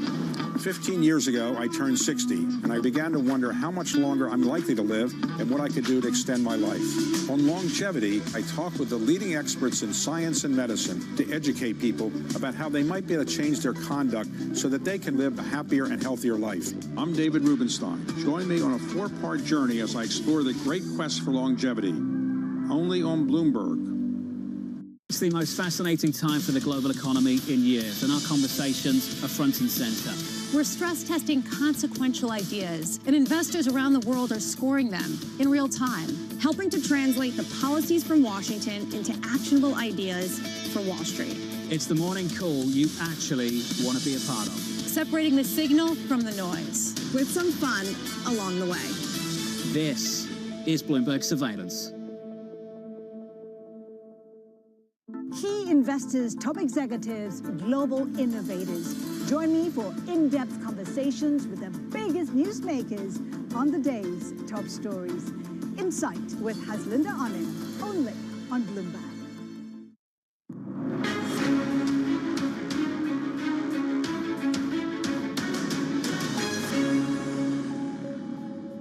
Well, let's turn now to the credit troubles that rattled global markets on Friday. My next guest told Bloomberg earlier this year that we were in the foothills before a fountain of defaults started to build. That, of course, was before Jamie Dimon's warning of cockroaches and lending standards. And those worries escalated after credit losses at 2 U.S. regional banks. Let's discuss all of this with Robert Dufforn. He's Chief Investment Officer of Opportunistic Credit at Polis Capital Management. Robert, thank you so much for joining us again. In May, you told us that you believed we were in these foothills before the mountain of defaults started to build. After the summer, actually, banks and private capital firms were stung by a series of high-profile bankruptcies. Where are we now in terms of that mountain analogy? Well, thanks for having me again. I think we're just still gradually climbing the foothills, to be quite honest with you. It's been an incredible pickup in leverage over the last 15 years. And what we're seeing now are only those initial indications of misallocation of capital that are coming to the fore, because we've been in a period of slightly higher interest rates for 2 to 3 years now. We're starting to see a decent level of bifurcation in earnings that we know of, bifurcation in the economy. And those things are creeping into this gradual growth in defaults. Naturally, you know, we will see at what point that eventually becomes something that accumulates into something slightly larger. Robert, how long do you think until we see the peak of defaults? Honestly, that's very, very hard to tell, and it may not be a statistic to be worth watching, to be quite honest with you. The actual level of defaults that you would see recorded these days tends to be actually the level of hard defaults, rather than those that incorporate kind of effectively situations where creditors are taking losses, but perhaps are just amending and pretending into the future, or conducting liability management exchanges to convert a stressed credit into something that, you know, is still outstanding, hasn't gone through default, but is unlikely to pay later. So I think the relevant statistic is going to be how many defaults and shadow defaults are there in the system. Will we actually be able to count those in private credit? Will they be accurately reported? So I actually think this time that the following kind of what looks like a default rate might actually not be as worthwhile as it has historically. We'll have to look at those other signals, things like bank charge-offs, which continue to slowly rise, consumer delinquencies, etc., and so on and so forth. Yeah.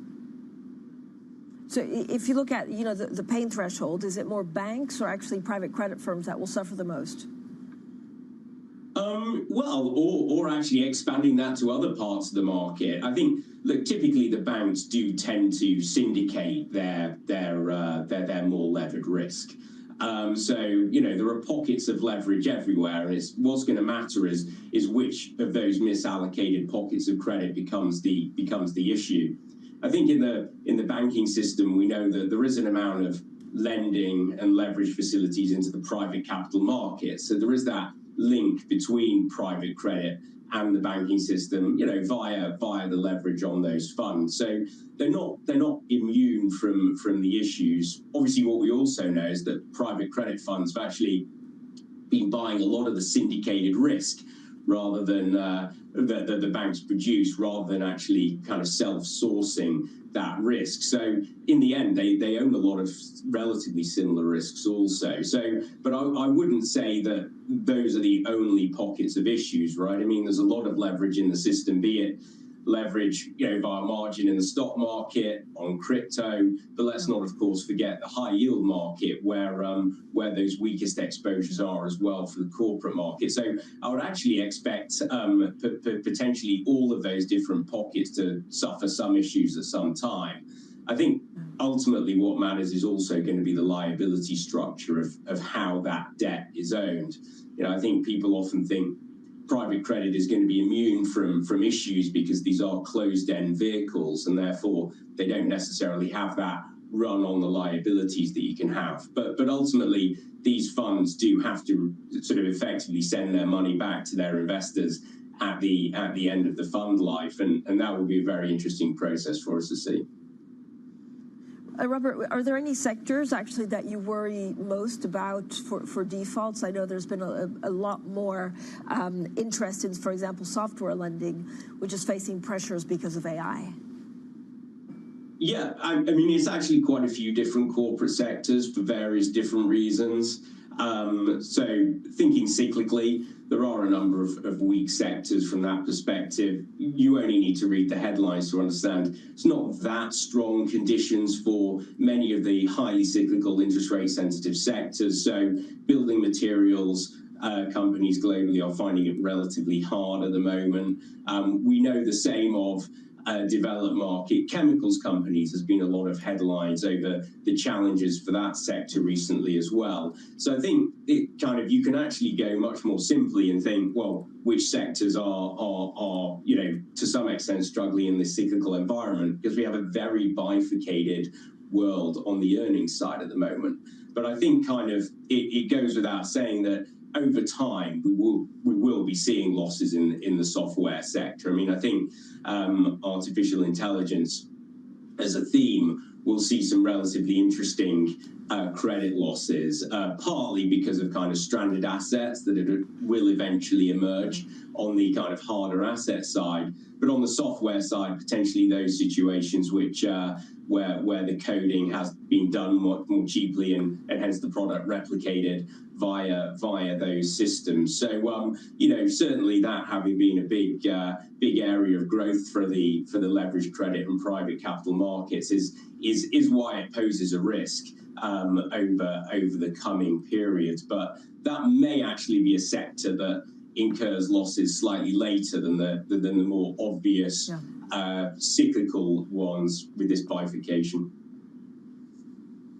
Robert, thank you so much. As always, Robert Daforn there, Chief Investment Officer of Opportunistic Credit at Polis Capital Management. Coming up, Israel strikes Hamas in Gaza and suspends all aid shipments. We discuss the state of the ceasefire next, and this is Bloomberg.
The key issue right now for us in the diamond space is the declared divestment of Anglo from GBS. And as you know, Anglo holds 85% stake in GBS. Botswana, the government of the Republic of Botswana holds 15. We are resolute now, and we've communicated a firm intention to increase our stake in GBS to a controlling stake. We have lined up a number of potential collaborators with us, if I may put it that way. We have targeted funders, we have parties, we have the Oman Sovereign Wealth Fund, we have others who are willing and ready.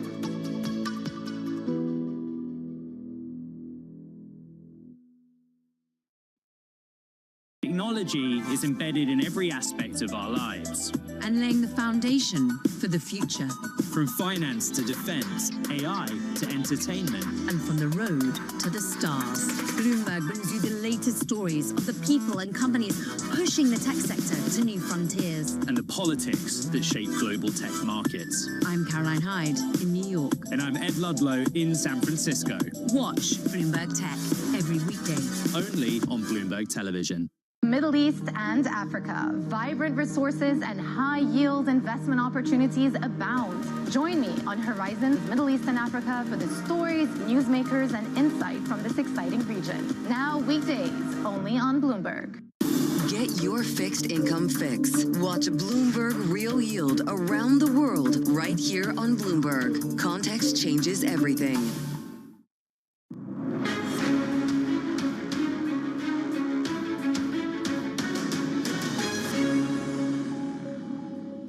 Good morning, everyone, and welcome to The Pulse. I'm Francie Lacqua here in London, and these are your top stories. President Trump lists rare earths among his top issues with China as a trade truce nears its expiration. France gets a second credit downgrade, with S&P stripping the nation of its AA rating. Plus, Japan looks set for its first female prime minister, with the ruling Liberal Democratic Party expected to announce a coalition deal over the coming hour.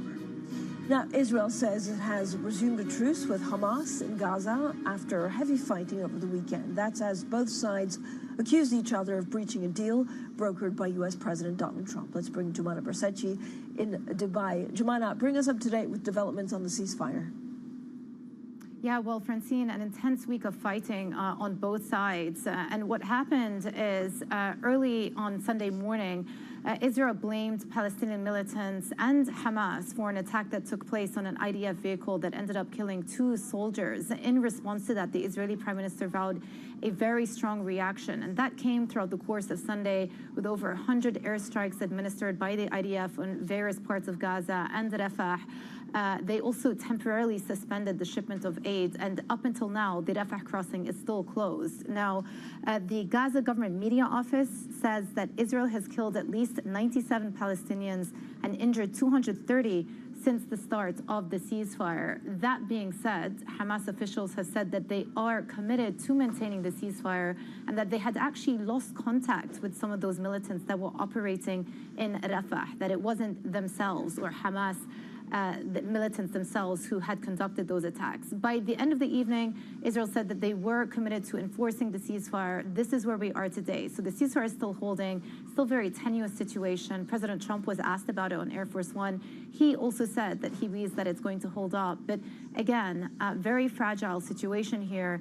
And of course, a lot still to be done, Francine, in terms of implementation of the rest of the points out of that Gaza peace plan that came into being a week ago. Jaman, have we heard from the U.S.? What are they doing about it? Yeah, well, so we know that some of the heavyweights, the mediators, are going to be flying back to the region again. Steve Witkoff alongside Jared Kushner, who were key to getting the Gaza peace plan agreed to in the run-up to Sharm el-Sheikh. And then J.D. Vance, also the vice president, weighed the possibility of also coming to the region as well. And I think key here is the U.S. want to keep the momentum going. They want to make sure that there are no further violations of the ceasefire. And let's also not forget that even though we have seen the return of the living hostages, there are still 16 bodies yet unaccounted for, and there's still a lot of pressure from the Israeli government on Hamas to retrieve the remainder of those corpses, which many of them are actually unaccounted for and buried deep, deep beneath the rubble. At the same time, of extreme importance to the international community is the resumption of humanitarian aid. As I just mentioned, the Rafah crossing is still closed. There has been a resumption of aid, but not to the extent that is required. And then beyond that, security considerations with the establishment of an international security force, with the likes of the U.S., other countries looking to participate as well. As of now, to be stationed in Israel, no boots on the ground in Gaza, which is what the U.S. have said. And then finally, and this is a major point of contention, how exactly they're going to disarm Hamas and the steps to get that done, given Hamas have been resisting calls for complete disarmament in the absence of a full withdrawal of Israeli forces from the Gaza Strip. They still occupy or control around 50% of it. So still a lot of daylight, but certainly focus from the Trump administration to keep the ceasefire alive, Francine. Jumana, thank you so much. Jumana Bersachi there in Dubai. Now, Ukraine's President Volodymyr Zelensky says the war with Russia should be frozen along current battle lines before the two sides can enter into peace negotiations. President Trump has urged Zelensky to accept Russia's terms for ending the war, despite weeks ago saying that Ukraine could win. Well, our next guest says Europe is facing an unprecedented moment for its security, and the uncertainty is changing the future of the continent's defense and technology sectors. Well, we're now joined by Alex Ferrara, a partner at Bessemer Venture Partners. Alex, thanks so much for joining us. Look, if you look at the defense investing and actually defense industry, it's gotten like a huge amount of momentum in Europe. I mean, are we overestimating or underestimating how much this sector can thrive in Europe? I think it's the appropriate amount of estimation. We have been investors in defense tech for a decade in the U.S., and over the last 18 months, we've started to become more active in defense tech investing here. And it's really for three reasons. One is we've seen this dramatic commitment increase by NATO for 5% of GDP among the 31 of the 32 member states. The second is we really are seeing changes similar to the U.S., changes in the way procurement is happening. And the third, we're seeing just the nature of warfare has changed dramatically, and the economics of warfare as well. So I think while there's a lot of excitement, I think it's warranted. Yeah, what does that mean in terms of investments actually in Europe? I know that if you look at the budget, for example, this was a real game changer from Germany. We're not going to really see that money until maybe next half of next year and then well into 2027. What does that mean for companies? Sure. Well, we try to invest at the very early stages. We try to invest at the inception stage where possible. So these companies that we're backing often take 10, 15, 20 years before they ultimately go public. And so, we're looking at a pretty long-term time horizon. So if it's 5 years or 10 years, I mean, that's something that's compatible with the way that we look at investing in these startups. Yeah. Do you need consolidation amongst the big defense companies in Europe for the startups to have a little bit more space? I think there are, not necessarily. I think the pie is growing. We've got a number of very large primes in each of the, in many of the major countries. Those companies, those primes have seen dramatic increases in their market caps. I think, Rheinmetall, its stock price is up 27 times over the last 4 years, which is, that alone is a venture return. It's dramatic. And we've seen now a growth of the pie. And so while I think those companies, the primes, will have a lot of success, I think we expect some of the neo-primes, some of the more emergent startups are also going to have an opportunity to fill the gap that exists around specifically some of the AI and software-defined innovations that are needed by warfighters on the battlefront. Alex, just 4 or 5 years ago, I mean, defense was a dirty word, right? It was arms, it was dealings, and now you need it to rebuild, I guess, a more secure Europe. But how do you make sure that you're not giving to the bad guys, weapons that are dangerous? Sure. Well, I should say, we don't invest in munitions. So, we're focused on defense tech. There are elements of war tech as well.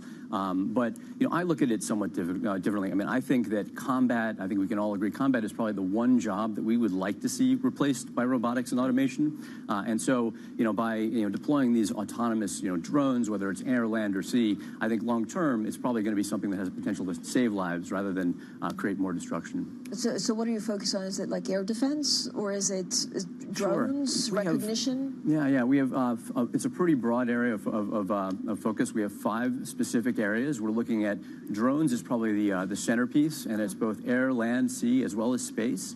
We're also looking at command and control software, which is the software layer that's needed to control this increasingly autonomous fleet of drones.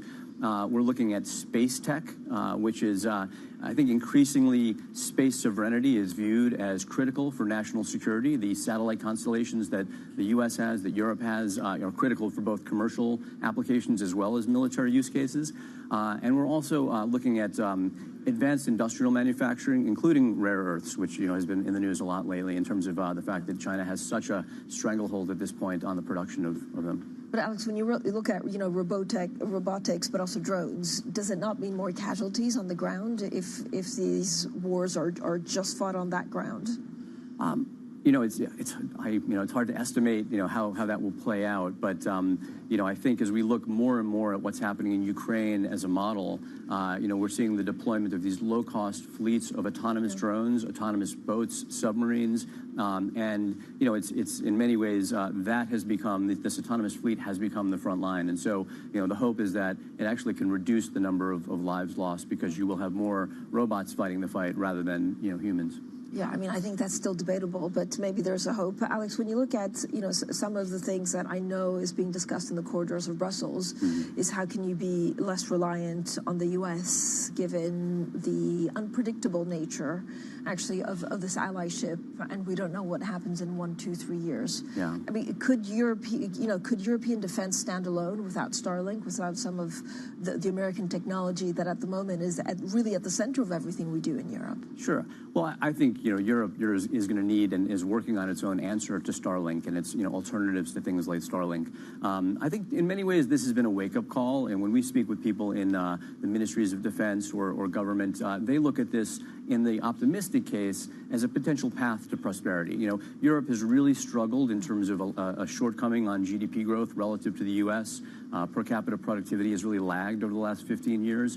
A number of things have been attempted, but as a technology investor, I'm of the belief that productivity and innovation really are going to be the drivers for future prosperity. And the hope is that, much like we saw in the U.S. in the 1950s and 60s, that we will see dual-use opportunities where many of the innovations that are coming out of the front lines of Ukraine ultimately will be used for the commercial sector. And whether that's something like the drone capabilities that our portfolio company Auterion has developed, being used for things like food delivery or deliveries of medicines into far-flung reaches where they're inaccessible today, or whether it's some of the technologies around aerial defense that could perhaps be used in applications such as self-driving cars. The hope is that this could really drive prosperity for Europe. Alex, thank you so much for joining us. Alex Ferraro, they're a partner at Bessemer Venture Partners. Now, Japanese stocks have rallied on news that the ruling Liberal Democratic Party will sign a coalition deal later today. It paves the way for Sanae Takaishi to become the country's first female prime minister. And let's get more on that story with Alistair Gale, our Japan economy and government reporter in Tokyo. So what more can you tell us, Alistair, about what we can expect later today? Well, probably in the next half an hour, we can expect there's going to be a signing ceremony for this new coalition. We learned earlier today that this smaller party, Japan Innovation Party, was going to join with the ruling Liberal Democratic Party into a new coalition. They've reached an agreement after a weekend of long talks. They found ways to kind of resolve their differences on policy. And we expect really in the next half an hour that all to be formalized. What can we expect? What do we know about her leadership style, Alistair, and how will it be very different from previous prime ministers? Well, I mean, it's obviously historic because she will be the first female prime minister. If she survives a vote tomorrow, I mean, there is a process where Parliament will choose the next prime minister. We fully expect her to win that. We know that she admires Margaret Thatcher of the UK. She wants to be a strong leader. She's a social conservative, but she also believes in strong economic measures to try and improve Japan's growth rate. She's talked about government spending. She's been critical in the past of the Bank of Japan for its interest rate hikes, or at least the course that it's planning to take to raise interest rates. So we're expecting her to be look for ways to kind of expand the economic support measures. This is, of course, a coalition. She will have to negotiate with the coalition party. But I think she's looking to start with a bang, and we'll probably hear more from her tomorrow evening. Alistair, thanks so much. Alistair Gale there, our Japan economy and government reporter in Tokyo. Coming up, cashing in, Kering sells its beauty division to L'Oréal as part of a strategic shift. Details next, and this is Bloomberg.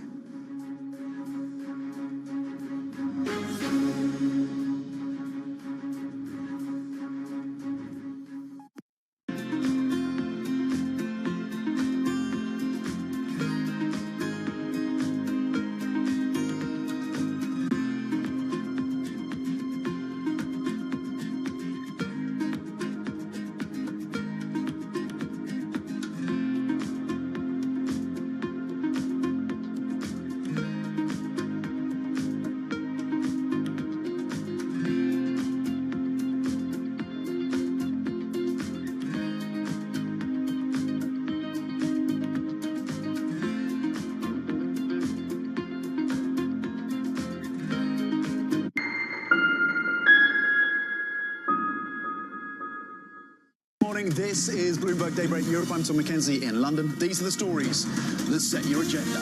Taking you from the U.S. market's close to the overnight session in Asia, we'll walk you through what you need to know to kickstart Europe's trading day.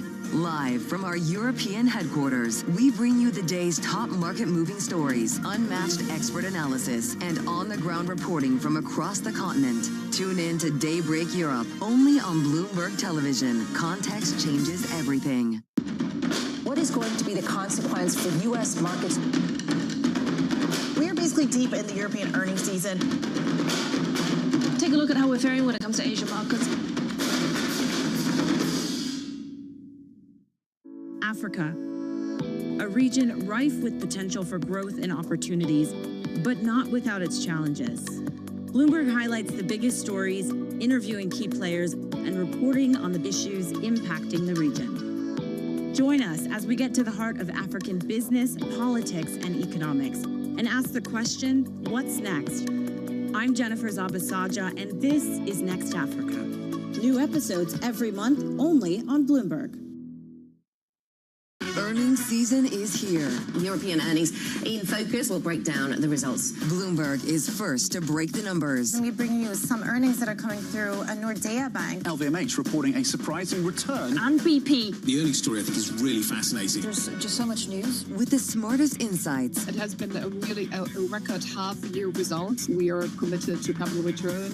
We were even able to increase our outlook. It's very good news, I think, for our shareholders. Continuing coverage on Bloomberg.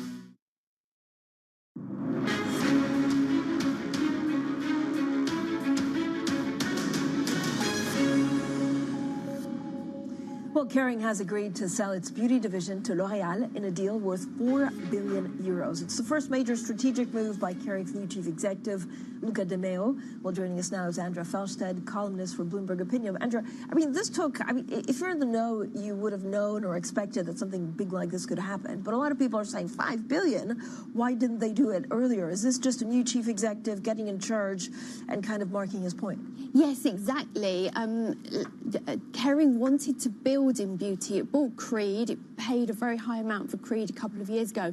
But the reason for that was to build a platform so that it could gradually take its beauty businesses, the biggest one is Gucci, in-house, and have its own beauty business in the same way as it's done with eyewear. So Luca De Meo has come in and completely reversed that strategy. So what can we expect from Luca De Meo? I mean, again, this is a car man that's now in charge of Kering, but he's bold. He's going in like fast and furious. He is, and I think obviously he's struck this deal. Kering has around 9 billion euros of debt. He needed to do something to bring the debt down, but I think there's a bit of a message here that he is going to come in, make quick actions. When you're a luxury brand that builds for the long term, and a great reason for success in luxury is being able to build and see into the future, if someone's going to come in and make quite sort of knee-jerk decisions, that's also a bit of a concern. Yeah, I love that. Okay, Andrea, thank you so much. I look forward to your column. Andrea has the best columns because it's brilliant, but also usually funny. Bloomberg's opinion columnist Andrea Felstedt, who focuses, of course, on a lot of the luxury companies. Now, staying on the topic of M&A, once you've acquired a company, how do you ensure that it is a success? Well, my next guest has spent his career taking over companies and turning them around. His latest book provides insights into just how he did it and how you can do it too. Well, Charles Skinner's Buy, Run, Build, A Guide to Entrepreneurship Through Acquisition is out, and I'm pleased to say that Charles joins me now in the studio. Charles, thank you so much for joining us. It's a brilliant book because actually it reads like not a self-help, but it's quick. It's quick and it gets to the point and there's no faff. And so once you read it, you kind of say, oh yeah, I should have done that better. What's the one thing that you wish you knew now, or you wish you knew 30 years ago that you know now? I think the importance of working closely with people, getting people on board is absolutely critical to this sort of process. But I think it's also, the book is primarily just to address something which I felt was a gap, which is that people think of entrepreneurs like Steve Jobs or the Hewlett-Packard guys, and if you want to set up a business, if you want to be an entrepreneur, you've got to start from nothing. Starting from nothing is really, really tough. Your chances of success are very low, you're not going to get paid, a lot of things are going wrong. So actually, it sort of struck me, one of the biggest courses at Harvard now is entrepreneurship through acquisition. And I didn't feel anybody had addressed that. And what I like to suggest to people is that buying a £2 or £3 million business, and I explain in the book how you can buy it for nothing, that's the way to get going. And if you really want to run a company, be the boss, it's a much better way than sitting at your kitchen table going, what can I do? Will anybody buy it? But Charles, is it different? We were just talking about, the new caring boss. I mean, this is a man that, had a vision, and certainly I met him a couple of times. Like he's always known what he wanted, right? No matter what sector. Is it different being a leader of a listed big company or in management at like a junior level or like mid-management to be an entrepreneur? I think management is the same in whether it's a family company, whether it's big, whether it's small. Clearly, when you get to very large companies, it becomes quite a lot of matrix management and a lot of stuff, which is why I've tended to specialize in small companies. Once it gets towards $1 billion of value, I'm not the sort of person to run that sort of business. So it's about realizing those things. I think the other theme in the book is that I've been running quoted companies for 30 years, taking very small ones to quite larger, and I had a disaster. And that disaster in 8 months taught me far more than I could have learned. We have a sign. What did you learn? I learned what my weaknesses were, where my blind spots were. When something gets into trouble, you've got to really expect everything to get worse and worse. You realise that people can be great people. When there's trouble around, you've got to look after them because everybody's going to behave pretty badly. So that was actually the genesis of this book. I started writing it to work out what I'd done so wrong in 2007. And those lessons, when I started writing the book in 2008, to go, why was I so useless? So, Charles, do you think you could have saved the company or done it differently? Absolutely. I mean, I'm a bridge player, and I described it. I was dealt an abysmal hand, and I played it appallingly. And from that, the next company I got involved with was a small quoted company worth 1 or 2 million, and it got to a market cap 500, 600 million, primarily through acquisition.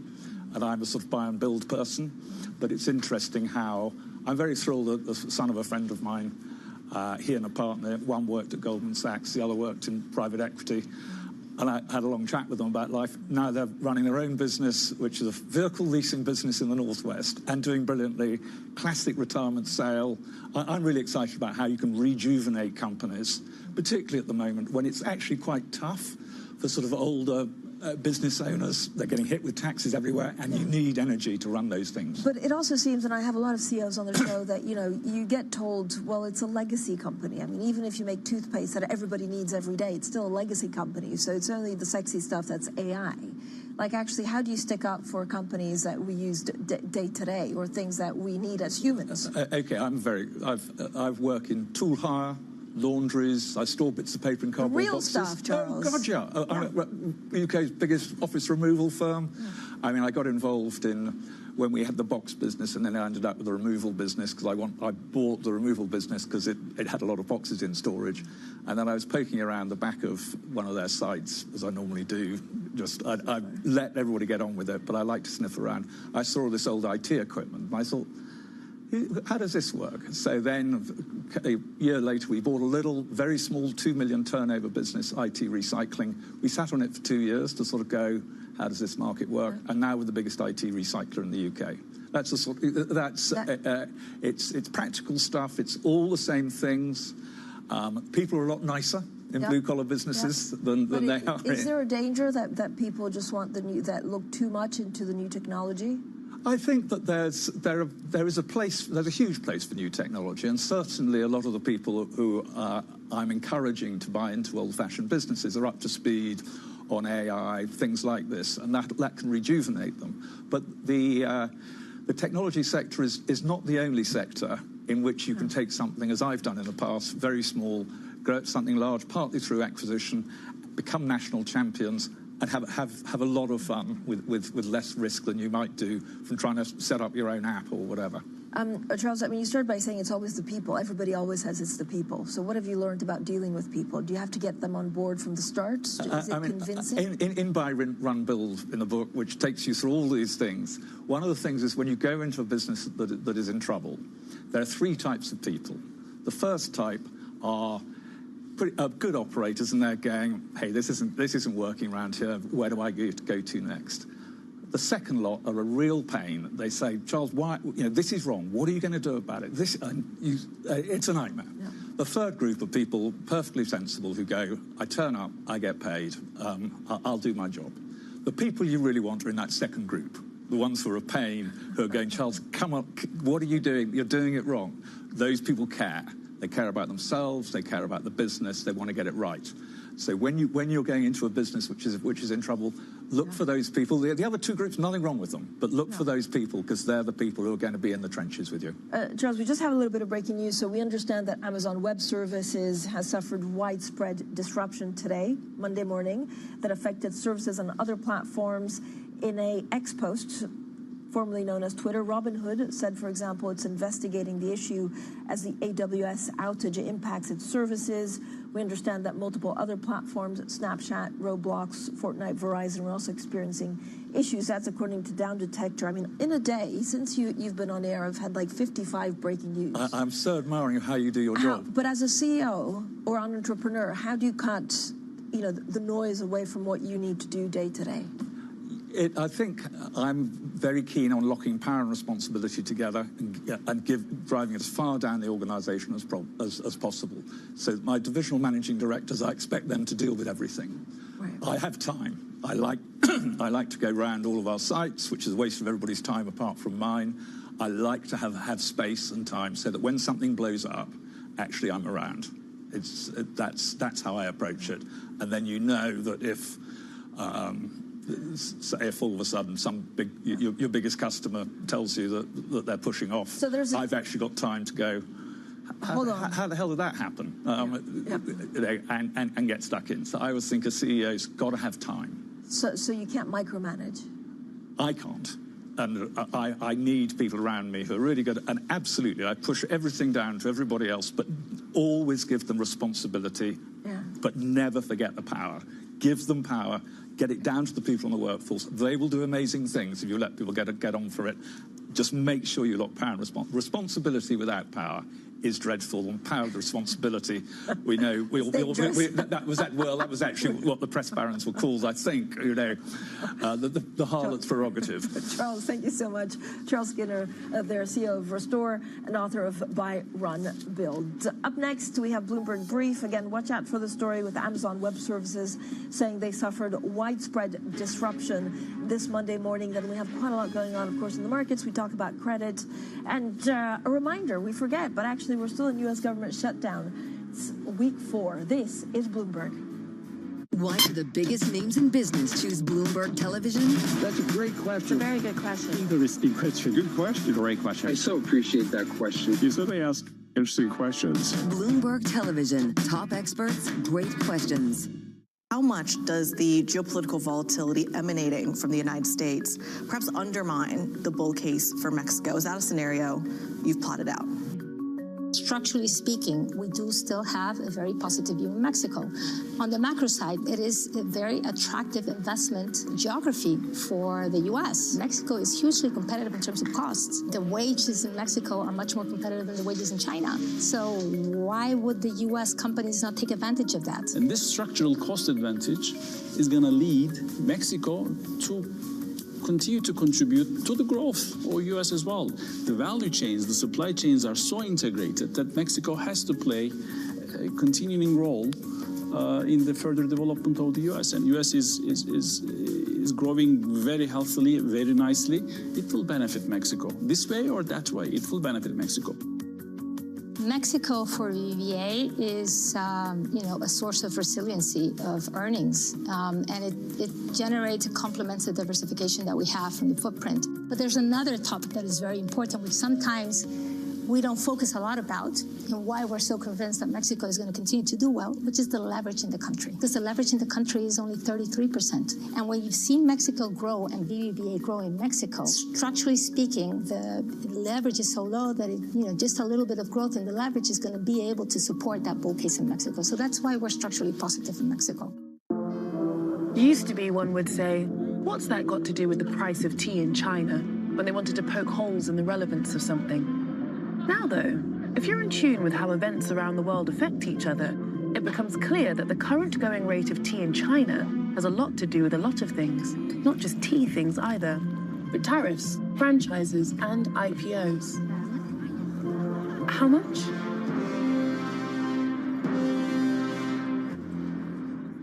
At a time when policy in Washington is driving Wall Street, we draw a distinction between the rhetoric and the action, bringing you market-moving guests and original reporting.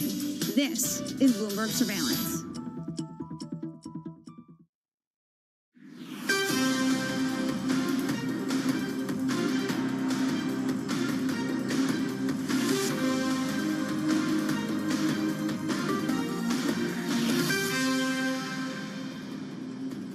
It's 5 a.m. in New York City. Good morning. I'm Bonnie Quinn with your Bloomberg Brief. Here's what you need to know. Risk on returns. Markets setting aside last week's bank credit jitters as sentiment improves. Trade optimism. A new round of U.S.-China trade talks this week as President Trump lists rare earths, fentanyl, and soybeans as top U.S. priorities. And earnings ramp. Netflix, IBM, and even a Mag 7 named Tesla among 90 companies reporting earnings this week. And some of that is what's behind this optimism coming into Monday morning with futures pointed higher. But don't forget, even with all the jitters last week, the S&P was up more than 1.5%, and the Nasdaq 100 was up 2.5% on the week. So all told, if you didn't know any better, it was just a regular risk-on week last week. Let's take a look at the bond universe, though, because the government shutdown is into day 20, and that might be what's behind the bid in bonds. We are back above 4% on the 10-year yield. That got right down to 3.92 towards the end of last week. So that might be in the background going into this week. Of course, we're expecting lots of earnings, but also nothing deteriorated over the weekend in terms of U.S.-China trade talks. So that might be providing just a little bit of comfort into this week as well. Let's get across now, though, to London for some individual market movers. Let's get to Valerie Teitel. Good morning, Valerie. Good morning, Bonnie. Let's start with a check on Boeing. The regulator, the FAA, is allowing them to produce more of those 737 jets, and this could be marking quite maybe a turnaround for the plane maker that has suffered from a series of crises. Boeing shares up 1.3% in the pre-market. Remember, those restrictions from those FAA on the 737 production have been in place since late last year after that window blew out on that Alaskan Airlines flight back in January 2024. Let's move on to perhaps the energy trade around the AI boom. Liberty Energy, traditionally an oil fracker, has announced a plan to come up with 1 gigawatt of capacity through 2027. This stock was up nearly 28% on Friday's trade. It is gaining again in the pre-market, up 6.5%, really on the back of this power generation business that it has that not only powers oil fracking services, but also powers data centers. Lastly, let's get a check on Beyond Meat. This one is becoming a target of a retail frenzy after the stock dropped around 70% last week after a debt swap erased a lot of shareholder value. It is up 70% in the pre-market. Vonnie, actually the most active stock traded in the pre-market so far, as it becomes the target of a retail frenzy. Vonnie? Wow, all of $1.11 there. Valerie, thank you so much. That's Valerie Teitel in London. And later this hour, we're going to be speaking with Paul Donovan of UBS on the Fed's labour market concerns as this government shutdown enters day 20. But first, over in the Middle East, Israel has launched strikes against Hamas in Gaza on Sunday after accusing Hamas of a lethal Palestinian ambush that left 2 Israeli soldiers dead. Bloomberg's Paul Wallace joins us now from Dubai. Paul, how fragile is this ceasefire? Is it close to maybe collapsing permanently?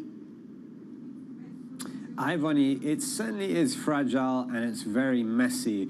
However, the US and others who were part of getting this deal agreed to in the first place have said that this was just to be expected. In the last 12 hours or so, we've heard from J.D. Vance, the US Vice President, and Trump himself.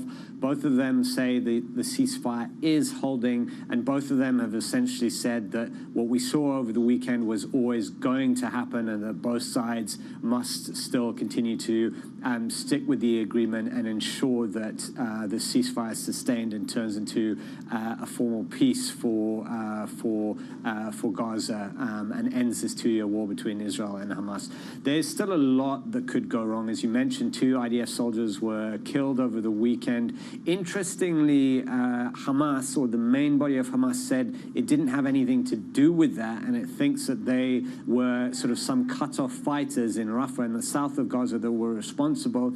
And Trump seemed to back them up. He said in comments on Air Force One last night that he thinks that's probably true, and that the body that signed the peace, the Hamas body that signed the peace agreement, wasn't responsible for that fire that killed those 2 IDF soldiers. So I suppose that is sort of hopeful news in terms of the ceasefire holding, but definitely this is something that is fragile, and there's still huge issues that need to be negotiated, such as Hamas's disarmament and the IDF pulling back further from its positions within Gaza. Yeah, Paul, what is the situation with the international security forces or peacekeeping forces that are supposed to be gathering? I mean, how far away are we from that?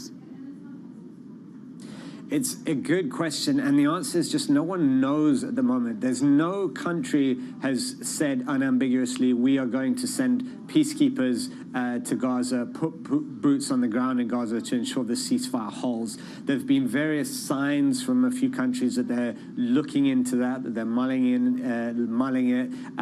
Indonesia is one, the UAE is another. Egypt has talked about something maybe training, well, it already is training Palestinian forces within Egypt, but that maybe it could send forces of some kind to Gaza. But it's all very murky at this stage, and this is the kind of thing that needs to be negotiated still, and probably a lot of it hangs on whether or not Hamas is willing to disarm. If it's not, then I think that's something that could really make countries reluctant to put boots on the ground in Gaza, because they're going to have forces within harm's way and in a very dangerous situation. All right, Paul, thank you so much. That is Paul Wallace there in Dubai. Now over to Japan. The ruling Liberal Democratic Party is scheduled to sign a coalition deal with the Japan Innovation Party. Now that sets up Sanai Takaichi to become the nation's first female prime minister. Bloomberg's Alistair Gale joins us now from Tokyo. So they seem to have managed it, Alistair, against all odds. What kind of compromises do the LDP have to make with the Innovation Party in order to get this coalition to work? Right, Vonnie, they've reached a breakthrough. We've had negotiations all through the weekend here. The Japan Innovation Party has made its demands to the ruling Liberal Democratic Party to enter into a coalition with them. What they want are a few things. They want a reduction in the number of lawmakers. They want a cut in the sales tax on food and a few other things, which the LDP has indicated it's going to broadly accept. Now, it may not be immediate, but they've said that these are things that they will work on as the government gets established. And during the term of Sanai Takaichi, those are things that she's pledged to include in the government's policy platform. Now, she still has to face a vote in Parliament tomorrow before she becomes Prime Minister. We do fully expect her to be successful there, because now with this Innovation Party on her side, and perhaps there might be other lawmakers that vote for her, she really does have the numbers now to survive. And then what we're expecting is that she'll lay out her policy ideas and tell us her cabinet picks sometime later tomorrow. We're actually expecting a signing ceremony in the next few minutes to make that all a reality, at least this coalition. And then, as you say, tomorrow we may see her elevated to Prime Minister status. What are the markets doing in terms of reaction? So the markets were, pretty friendly, let's say, towards Sanae Takaichi prime ministership. Is that still the case? Well, it depends which asset you're talking about. Of course, the Nikkei 225 has reached another record today. It's part of the so-called Takaichi trade, which is really to buy stocks, sell the yen, and sell bonds. And that's been on the expectation that she's going to pursue policies of fiscal expansion, of putting government spending essentially to try and juice the economy. Some expectations that she might put pressure on the central bank to hold off on interest rate hikes. She's been dialing some of those expectations back in the last few days, but still people expect that this is good for the stock market. She does believe that there needs to be government money involved in helping the economy grow faster. So yes, the stock market in particular has been excited about her becoming Prime Minister. Alistair, thank you so much. That is Alistair Gale in Tokyo. And now let's move across to China, where the Communist Party kicked off its fourth plenum in Beijing. Bloomberg's Alan Wan joins us now from Shanghai. So we'll get to the economic data that came out in just a moment, Alan, but I want to ask you what investors are anticipating from this fourth plenum, the sort of medium-term outlook for China, and whether the current situation will impact it at all. Yeah, the fourth plenum is taking on added significance this year, just because it's a week before President Xi's scheduled meeting with Trump at the APEC, silence of APEC in South Korea. And a lot of these potential policies that could be announced at the plenum could be aimed at the U.S., sort of as a counter to the Trump's tariffs and the tech restrictions that have slowed down the Chinese economy. I'll probably name four possible policies that investors are looking at. Number one is Xi's anti-involution campaign, whether or not more measures will be undertaken in order to curb overcapacity and end deflation. Another measure is basically what else will China do in order to reduce the country's reliance on Western technology, perhaps more investment in semiconductors and robotics. Third, domestic consumption. We've heard this quite a bit over the last year or two. But it takes on added importance this year, just because we're seeing China's exports seeing a global backlash in the U.S. and Europe, and the domestic consumption in China is also flying as well. Retail sales numbers that came out today showed, retail sales data growing at a slow pace since November, and we know after the National Day holidays that consumer spending was quite tepid. And lastly, investors are hoping to see maybe efforts to promote the usage of the international usage of the yuan in order to sort of mitigate some of the weakening effects of tariffs and other restrictions that the U.S. has imposed on China. Yes. All right. Well, Alan, we will come back to that conversation about the economy growing, the GDP growth in Q3 slowing, but by a little less than expected at 4.8%. That's Alan Wan in Shanghai. Here in the U.S., though, President Trump curating a list of top trade demands for China. One of the things I want is China's going to buy soybeans. I want China to stop with the fentanyl. Very, normal things. I don't want them to play the rare earth game with us. This, as Treasury Secretary Scott Bessent says the U.S. and China will hold talks later this week. For more, Bloomberg's Brendan Murray joins us now. Brendan, we knew these were the top three issues. What progress can be made if the U.S. doesn't give China something in return? Yeah, exactly. This is going to be a really consequential week with the talks between Secretary Bessent and his Chinese counterpart. The relations between the two world's largest economies got pretty sour the past week or so, with Secretary Bessent calling his counterpart, a trade negotiator on the Chinese side, unhinged and rogue. So it's going to take a lot for the two sides to look across the table from each other and see trust and an ability to work constructively.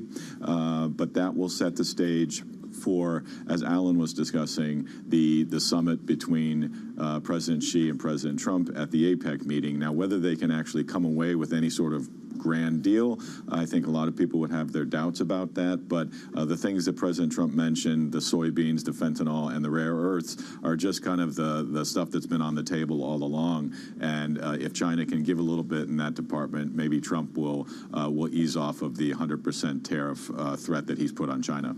We did get a little positive tone out of South Korea, that country saying substantial progress has been made in tariff talks. Where are we at there, Brendan? What still needs to be worked through?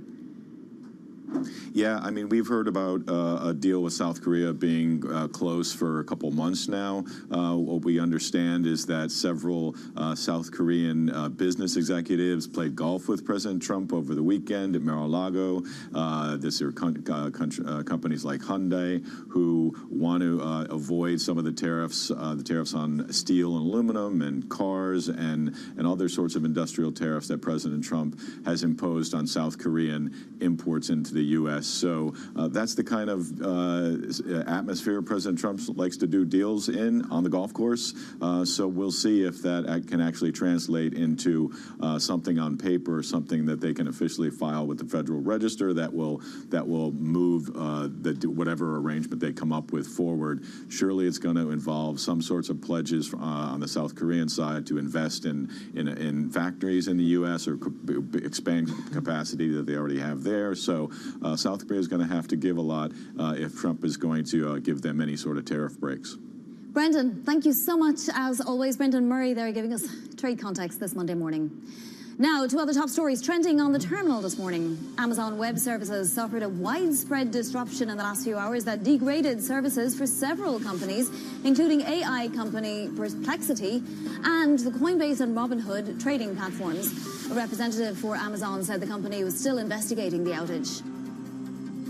Shares of Kering are higher after it agreed to sell its beauty division to L'Oreal. It's a deal valued at $4.7 billion. The two companies said they will work together to create, develop and distribute fragrance and beauty products for Kering's Gucci, Bottega Veneta and Balenciaga brands. And huge appetite, it seems, for Apple's latest iPhone. According to Counterpoint Research, sales of the iPhone 17 are outpacing the iPhone 16 in the US and in China by 14% in its first 10 days of sales. Analysts say the high demand can be attributed to improved display, more storage and an upgraded chip. Well, coming up, our conversation with Carlyle Group CEO Harvey Schwartz and Oracle Red Bull Racing Team principal following the partnership between the two. This is Bloomberg.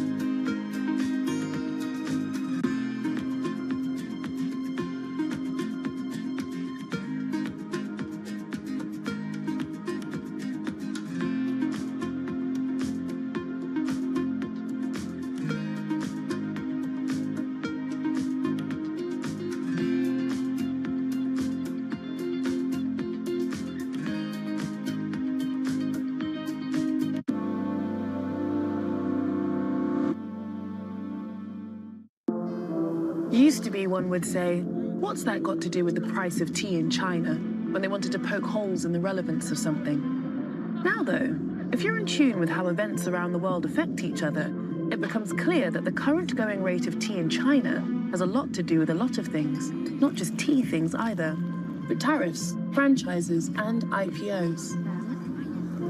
How much?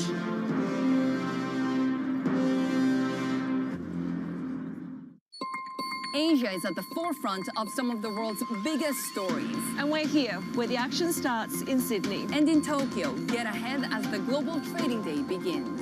The Asia Trade, weekdays only on Bloomberg.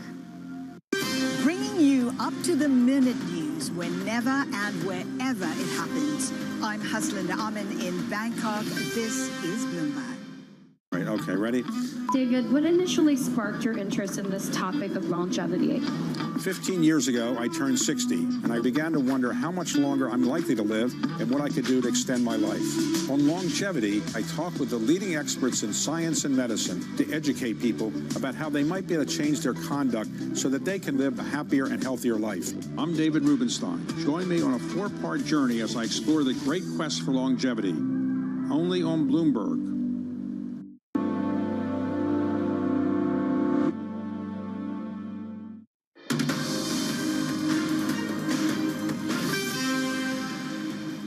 This is Bloomberg Brief. I'm Bonnie Quinn in New York. Carlyle teaming up with Oracle Red Bull Racing, forming the first ever partnership between a Formula One team and a leading global private markets firm. Bloomberg's Danny Berger spoke with Carlyle Group CEO Harvey Schwartz and the head of the racing team on the heels of the announcement. The last 30 years, you've seen a remarkable development of private markets. Private markets are really the primary source of capital for many companies. As that capital continues to grow, the market has just evolved to a place where wealth, retail, the breadth of what we do globally is just evolved also. And this is just part of the natural evolution. While it might feel unique now, I think it's actually not revolutionary at all. It's really just quite evolutionary. And why move that way with Red Bull specifically? Well, that was pretty easy. Everything about Oracle Red Bull Racing is about performance, execution, excellence. So that part was very easy to see and very easy to relate to as a firm. The sport, F1, is also global and growing dramatically, as we know, as are private markets. And so that all aligned. What made this really special was when Laurent and I spent time together, the team spent time together, and there was almost like this sort of very, uniquely natural affinity where we all just became best friends really quickly. And so, hey, it's got to be fun too, but it is about performance excellence first and foremost. I was going to say, Laurent, given what Harvey is saying, that the finance world in general has been more interested in sport, more interested in F1. Have you been fielding a lot of calls before this partnership from Harvey's peers who wanted to get in like he did?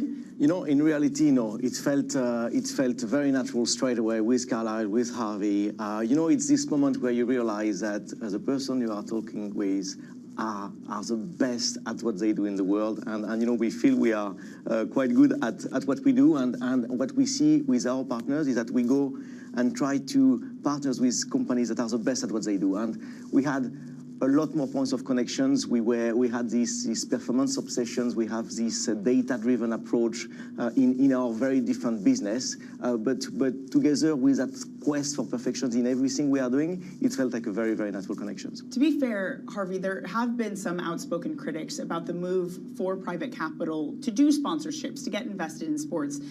Josh Easterly of Sixth Street said at a conference a couple weeks ago, it's representative to him that firms are more concentrated on fine-tuning their brand than on the returns themselves. What do you say to that criticism? Our business is exactly the way Laurent just described it. It's first and foremost always about performance. Performance drives everything. If you have performance, you have success. Again, you think about everything they do at Oracle Red Bull Racing, it's all oriented around success. When he references data, we think about data. It's different data, but these are organizations driven around performance excellence. If you don't have performance, you don't have success. In terms of the partnership here, yeah, this is important to be able to reach a global audience. You mentioned sport before.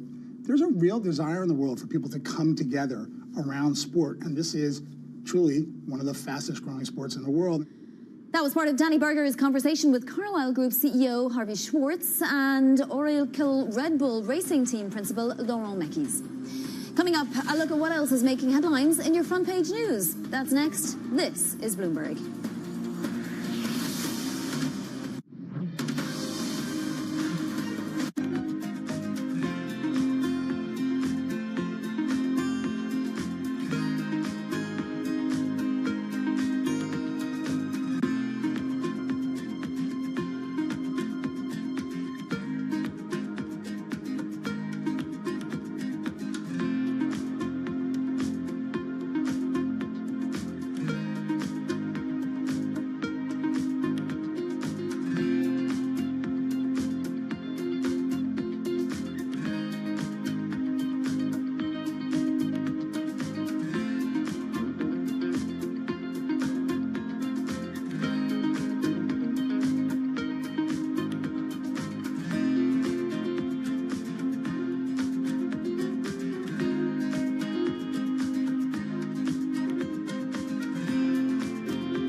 climate change is going down right now. It's going down. And we've tried everything to shame people and blame people and put them in their place and tell them that they're doing things wrong and that they're killing everybody. But if we keep telling them that, then we are going to kill everybody. So we got to figure this out. And we're not going to do it by blaming people who are just trying to wake up and make ends meet every day, especially when a lot of those people have the same connection to nature and the environment that we all share here. I hike and I ski and I love the environment just as much as anybody else, but so does somebody who works in an oil field. The Cabela's shopper and the REI shopper want the same things. They want clean air and they want clean water and they want to be able to recreate outdoors. So until we figure out how to get on the same page, we will continue to lose. We cannot afford to lose anymore. We need to build a winning coalition of people across the political spectrum, or we will never create the solutions that we need. From the world of politics to the world of business, Joe Matthew and Kaylee Lines deliver news, insight, and analysis live 2 times a day, every trading day. Balance of Power at 1 and 5 Eastern, only on Bloomberg.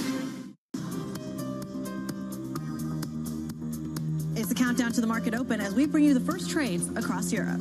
We'll debate the most important stories and what will drive the big investment decisions throughout the morning. I'm Guy Johnson. I'm Kriti Gupta. And I'm Anna Edwards. Join us every weekday morning for the opening trade, live at 7 a.m. here in London. Only on Bloomberg. Context changes everything.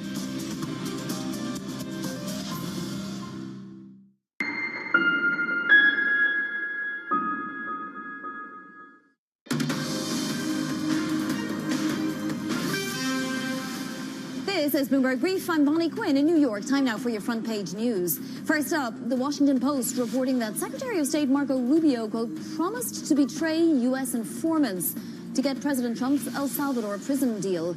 According to its exclusive report, Rubio made an extraordinary offer to President Bukele so Washington can get access to El Salvador's most notorious prison. President Bukele wants the return of the MS-13 gang leaders, the 9 of them who are in U.S. custody. Next up, on the Financial Times, President Trump urged Ukraine's Volodymyr Zelensky to accept Russia's terms for ending its war when they met at the White House on Friday. Trump warned that Putin had said he would, quote, destroy Ukraine if it didn't agree. According to sources, the meeting between Trump and Zelensky descended many times into a shouting match. And on the Wall Street Journal, stolen royal jewels in a heist at the Louvre. A group of thieves burst in through a window of a gilded gallery on the 2nd floor and made off with 8 pieces of jewelry. This included an emerald earring and an emerald necklace that one time belonged to Empress Marie-Louise. Let's take a look at those markets now as we head into a Monday that seems to be a little bit risk on once again. We have futures pointed higher for the session. We also have that 10-year yield back above 4%. Treasuries bid as this shutdown continues into day 20. And then gold is higher too, though it's pretty flat. Wondering if Diwali will make the end of that rally appear this week. Coming up, we're going to speak to UBS Chief Economist Paul Donovan.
I think people are paying attention now to what we're doing in a way that wasn't happening 5 years ago. I think the convergence, not just of the hardware investments, but the AI investments in particular, have been the real watershed for us in helping people understand why we've always believed having these devices be wearable and having sensors and having context in the world around you has been so important. And it's like, oh yeah, of course, now that you realize there's going to be a potentially super intelligent assistant that's operating there, you want it to have, for free, all the context on what you've heard, what you've seen, what you're doing, so it can help you the most out as you go about your day and try to accomplish what you're trying to accomplish.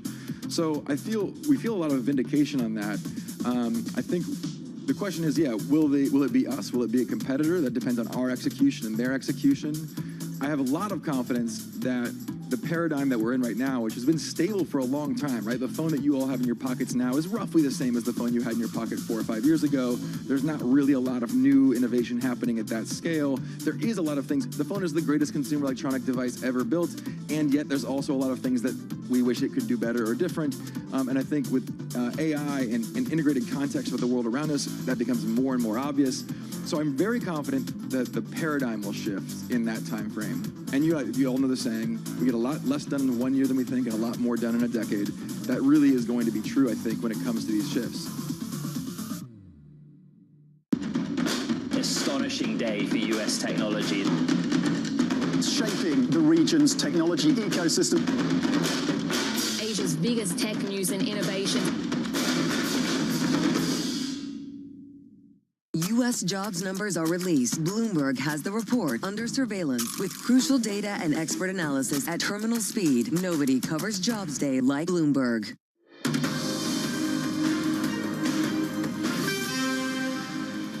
It's 5:30 a.m. in New York City. Good morning. I'm Bonnie Quinn with your Bloomberg Brief. Here's what you need to know. Risk on returns. Markets setting aside last week's bank credit jitters as sentiment improves.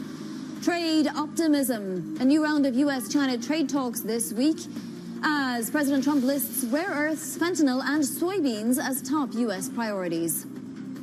And earnings ramp. Netflix, IBM, and even a Mag 7 name, Tesla, among 90 companies reporting this week. Now, even with all of those bank jitters last week, we did see the S&P 500 up 1.7% for the week, and the Nasdaq, would you believe, was up 2.5% for the week.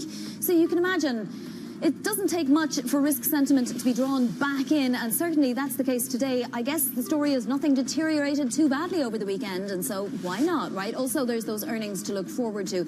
We have S&P, Nasdaq, and Russell 2000 futures all pointed higher. Plus, we're, of course, getting closer to that FOMC meeting, and we're in a blackout period, so no Fed representative can throw water on this party.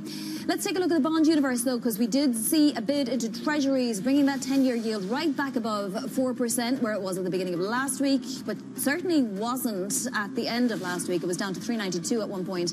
Day 20 of that government shutdown. Gold pretty flat today, although we are still above 4,200. Will that rally slow after the Indian holiday Diwali? That is one of the questions we're considering. And then in terms of currencies, the dollar, the yen, little changed. Japan's ruling LDP is signing a coalition deal right now with Japan's Innovation Party, according to that party's leader. Let's get to some individual stocks to watch. Over to London and Valerie Tatel. Valerie. Good morning, Avani. Let's start with some breaking news for BNP Paribas. Those shares were halted just a few minutes ago. They're in the red, trading close to down 8%. And this is on the back of a U.S. court case around the financing of the Sudanese genocide. Now, this goes all the way back to the mid-90s, but this is a class action lawsuit. Avani, Bloomberg Intelligence estimates that to settle this class action lawsuit, it could cost BNP up to $10 billion, which would surpass the amount that BNP paid to settle the sanction violations back in 2014 with U.S. prosecutors, which is already one of the largest fines in history for skirting U.S. sanctions when it comes to Sudan. So one stock to keep an eye on. It really did turn around the French market in the last 20 minutes. Moving on to Boeing, this is a regulation from the FAA. It's going to be allowing them to produce those 737s again. 42 planes a month is what the FAA says they can now do. Boeing shares is up 1.8% 1.3%. The restrictions on the 737 were in place from the FAA after a series of crises, one of those being that Alaskan Airlines flight that lost a door. So this is good news for Boeing that it's working together with the regulators to get production on track. Lastly, meme stock frenzy has begun for Beyond Meat. This move might be a little beyond comprehension. The share is up nearly 60%. This comes after a debt swap last week erased a lot of shareholder value. The price went below $1 per share and has now attracted a lot of attention from retail trading names. It actually is now the hottest stock, the most volume traded stock in the pre-market so far this morning. Vonnie? We will certainly watch out for volatility in that name today. Valerie, thank you so much. Valerie Teitel there. Paul Donovan of UBS seeing the Fed to continue to prioritize labor market concerns over inflation, but he writes this: the lack of a functioning U.S. federal government means this economic analysis depends on dubious quality data, private sector polls, and potentially distorted anecdotal evidence. Paul Donovan is chief economist at UBS, the Global Wealth Management, and joins us now. Just how concerning is it that the Fed is flying blind except for this data that you say is really of dubious quality, Paul? Well, I think the Fed is taking a big picture view. It's looking at the longer term trends and frankly perhaps has moved a little bit away from this hyper data dependency that Fed Chair Powell has favored throughout his tenure, and that frankly is not a bad thing. To take a big picture view of the economy is not a bad idea. The Fed is going to have the September consumer price inflation data, though, because that will have to be published. It's due out on Thursday of this week, and so that's going to give us a little bit of insight into what is going on. There is some insight into the labor market data from the state level initial jobless claims, but even the beige book did seem to be tainted by political bias this time around in some of the commentary. So the anecdotal evidence is not really something the Fed should be leaning on too heavily. Paul, does it appear to you that there might be a shock waiting for us out there on either side of that mandate? I think that we're probably going to avoid shocks either way. I mean, economists are expecting inflation to peak sometime late first quarter, early second quarter as the tariff effects work their way down supply chains to the consumer. But we know that that's coming. We know that that's a one-off shock. And as long as the profit-led inflation and other second-round effects are contained, not likely to get too many surprises there. The labor market is more vulnerable because here what we are seeing is this no hiring, no firing phase, which has been pretty much in place all year. If we see a break, then the labor market is the more vulnerable because it is fragile. And if we were to suddenly see firings taking place, then with the associated fear of unemployment rising, that would be something the Fed would be a lot more concerned about. But this is why they're cutting rates. It's an insurance policy against that rather brittle labor market situation, just to make sure that we don't get it fracturing, we don't get this firing round coming in. That's why they, I think, are coming in with the rate cuts at the moment. It'll be interesting to hear if Fed Chair Jay Powell refers to it as, once again, another insurance cut. Paul, as you point out in your note today, we're now into the third longest government shutdown in history. At what point do we see economic impacts to the extent that often we see a bounce back from these things? Well, so this is tricky, because, of course, what happens normally with a shutdown is you get the brief period of depression, and then you get the bounce back as your workers come back pay is paid. To the extent that some workers, federal workers, are losing their jobs, that bounce back is a little bit more muted. That is certainly the case.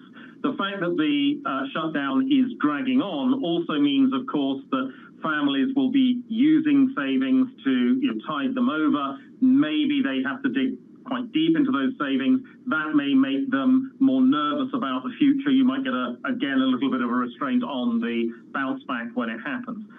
Overall, though, federal government in the United States is not that significant, certainly not as an employer. It's a very small part of the economy, so the direct impact is not that significant.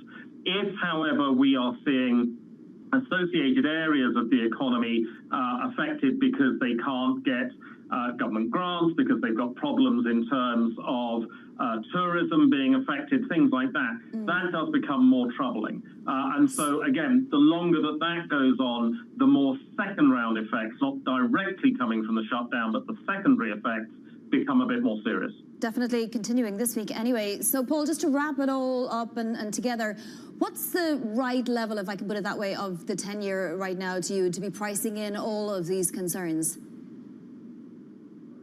Well, the 10-year has got a lot to think about, as it were, because obviously you have the possibility of the growth slowdown coming through. You've got, on the other hand, a large fiscal deficit, which isn't going anywhere. The uncertainty about what's going to happen with tariff revenue. If the Supreme Court rules against some of these tariffs, money is going to have to be paid back to American taxpayers all of a sudden, a bit like a tax rebate in that sense, but not so good for the Treasury market. And then you've got the issues around international demand for Treasuries as well coming through. So it's a very uncertain period, and I think what we're going to end up with is a certain amount of choppiness in terms of the Treasury yield. We'll be seeing moves up and down as these different factors dominate the media headlines. That will move the market one way or another.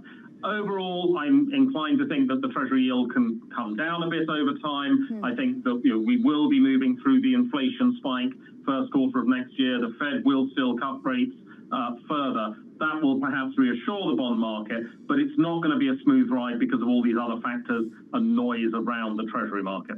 Okay, a word to the wise there. Paul, thank you so much. That is Paul Donovan of UBS Global Wealth Management. Always good to speak with you. Now, on to other top stories trending on the terminal this morning. Israel launched strikes against Hamas in Gaza and reportedly suspended all aid shipments Sunday. That's after it blamed Hamas for a lethal Palestinian ambush that left 2 soldiers from the IDF dead. Japan's ruling Liberal Democratic Party is expected to be signing a coalition deal with the Japan Innovation Party. The move would set up Sanae Takaichi to become the country's first female prime minister. French bonds declining after S&P downgraded its sovereign credit score. The surprise downgrade, perhaps, is the latest blow to French debt. France has lost its AA rating at 2 of the 3 major credit rating agencies in little over a month. Coming up, more on President Trump's top trade demands on China. Next, this is Bloomberg.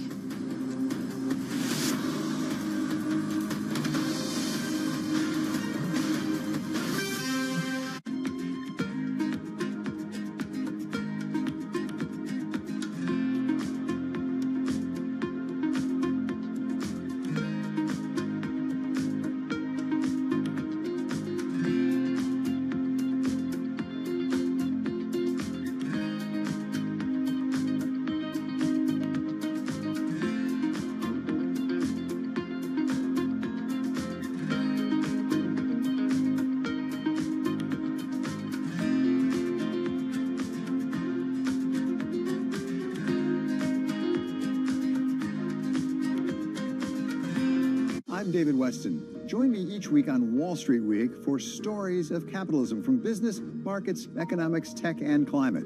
We go on the road for a look at what lies behind the headlines of today and what will likely be the headlines tomorrow. We need more transparency. Oil and gas is still important. They said every citizen should be investing in the market. Accelerate progress in all fields of science. Watch Wall Street Week right here on Bloomberg. More than what you need to know, it's what you need to think about.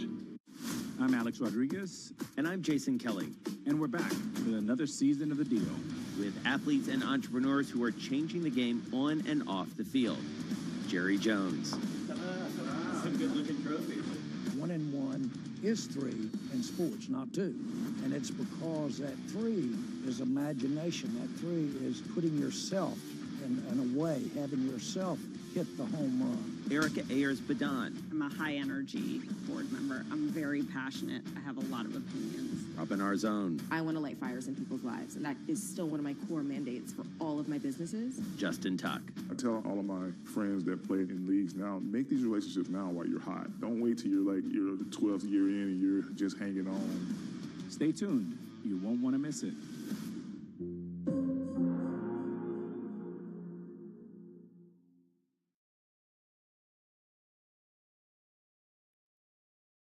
Technology technology is embedded in every aspect of our lives. And laying the foundation for the future. From finance to defense, AI to entertainment. And from the road to the stars. Bloomberg brings you the latest stories of the people and companies pushing the tech sector to new frontiers. And the politics that shape global tech markets. I'm Caroline Hyde in New York. And I'm Ed Ludlow in San Francisco. Watch Bloomberg Tech every weekday. Only on Bloomberg Television.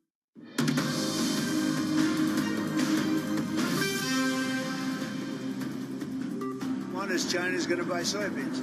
I want China to stop with the fentanyl. Very, normal things. I don't want them to play the rare earth game with us. President Trump drafting a list of top demands to China ahead of trade talks. From war, Bloomberg's Kasia Klimaszinska joins us now from Washington. Kasia, it's almost as if those barbs never happened back and forth. It's those same proposals on the table. What will the U.S. offer China?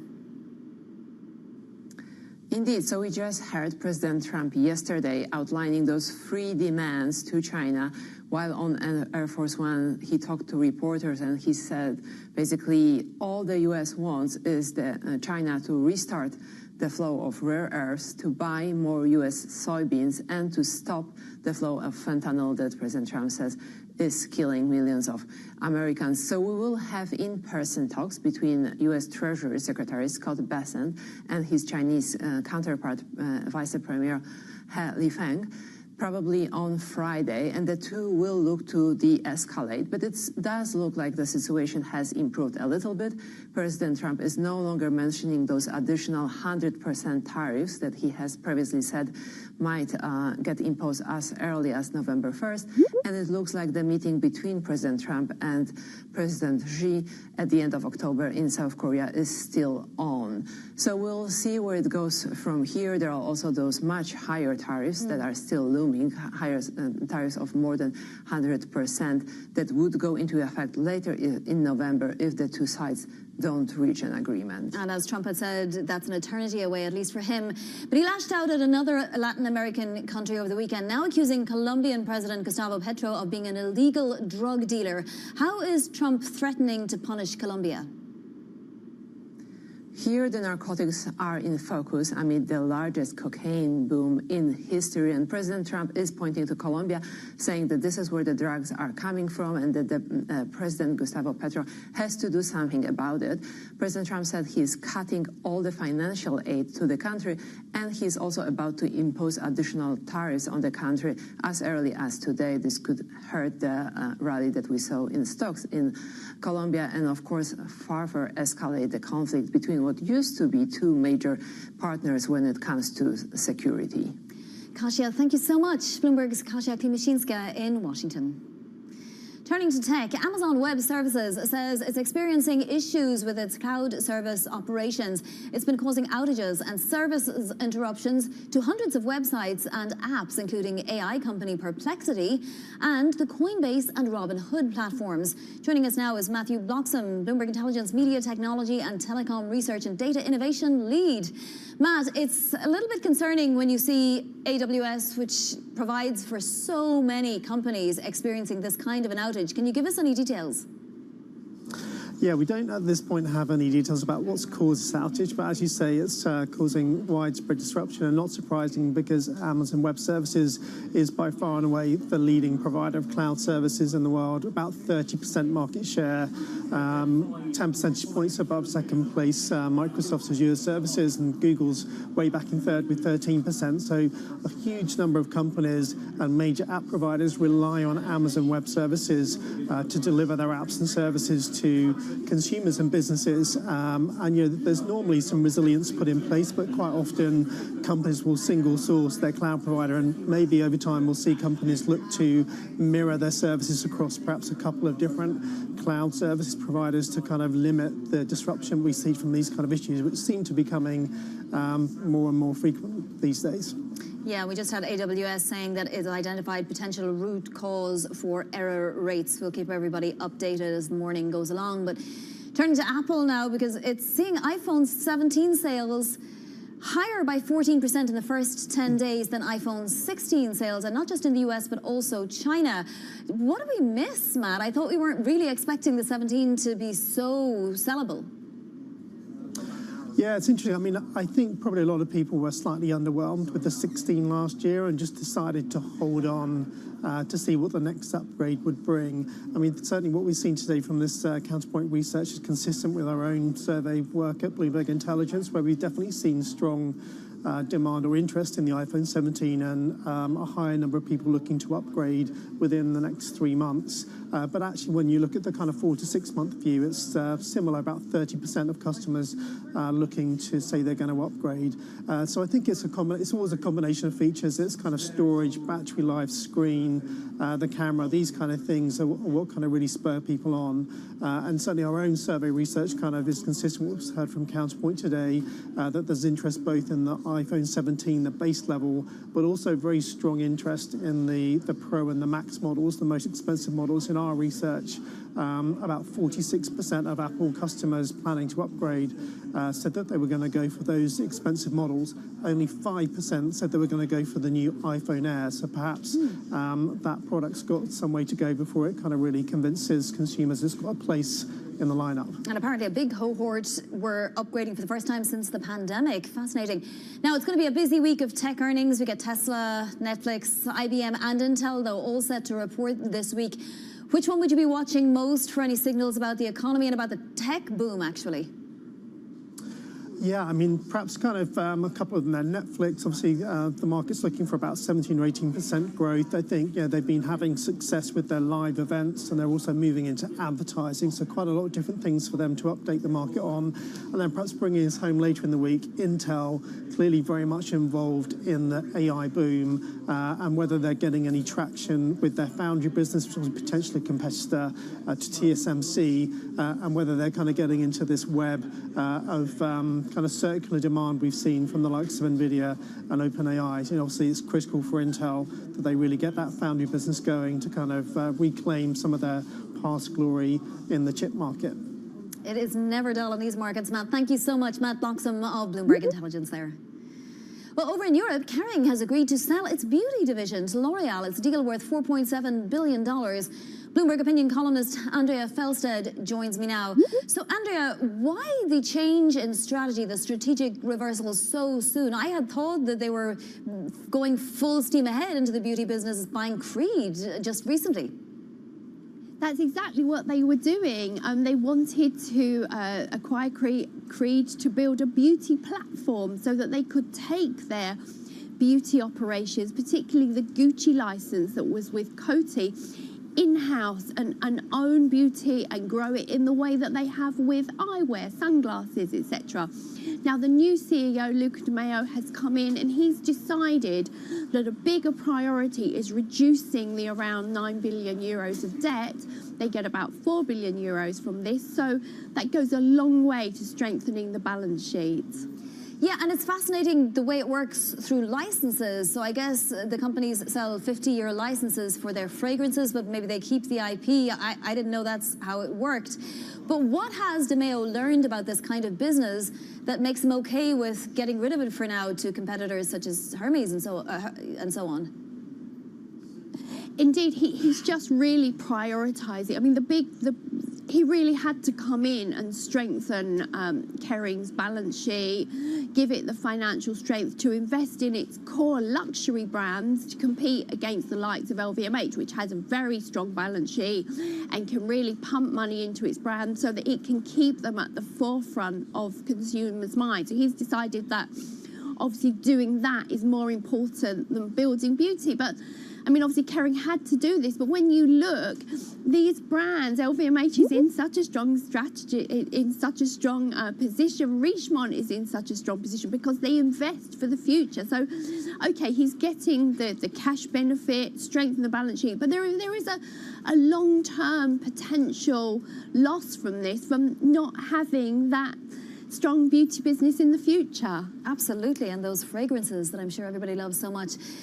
Thank you so much. That is Andrea Felsted there of Bloomberg Opinion.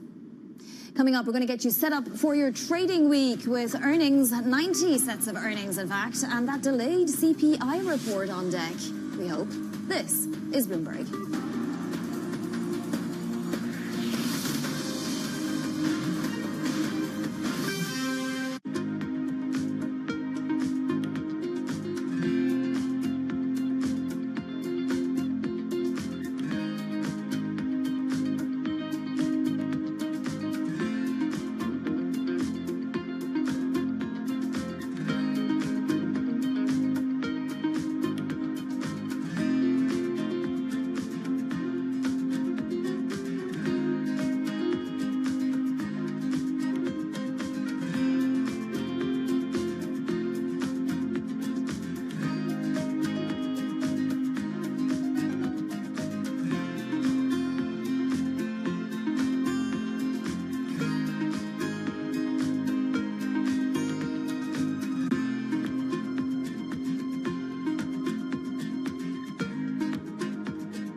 The Middle East and Africa regions are home to some of the biggest deals and fastest growth in the world. Vibrant resources and high-yield investment opportunities abound. I'm Jumana Versace. Join me on Bloomberg Horizon's Middle East and Africa for the stories, newsmakers, and insights shaping the decisions of traders across this exciting region. You had heightened levels of volatility. There's still room to maneuver. We do see opportunities. It allows you to increase significantly your net income. Every trading day, only on Bloomberg.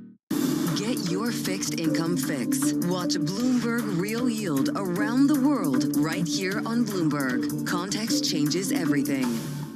Making money isn't about drowning in emotions. It's about understanding what's actually happening. Markets are the best way to glean signal from noise, and that is what we try to do every morning. This is Bloomberg Surveillance. It's the most fascinating time for the global economy in years, and our conversations are front and center. We're stress testing consequential ideas, and investors around the world are scoring them in real time, helping to translate the policies from Washington into actionable ideas for Wall Street. It's the morning call you actually want to be a part of. Separating the signal from the noise, with some fun along the way. This is Bloomberg Surveillance. Bringing you up-to-the-minute economic news whenever and wherever it happens. I'm Michael McKee in Jackson Hole, Wyoming, and this is Bloomberg.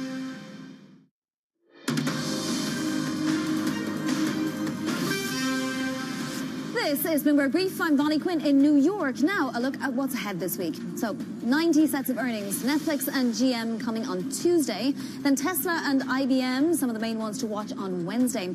And we, of course, wrap up the week with that delayed CPI report from September on Friday. Fingers crossed. It looks like it's going to happen.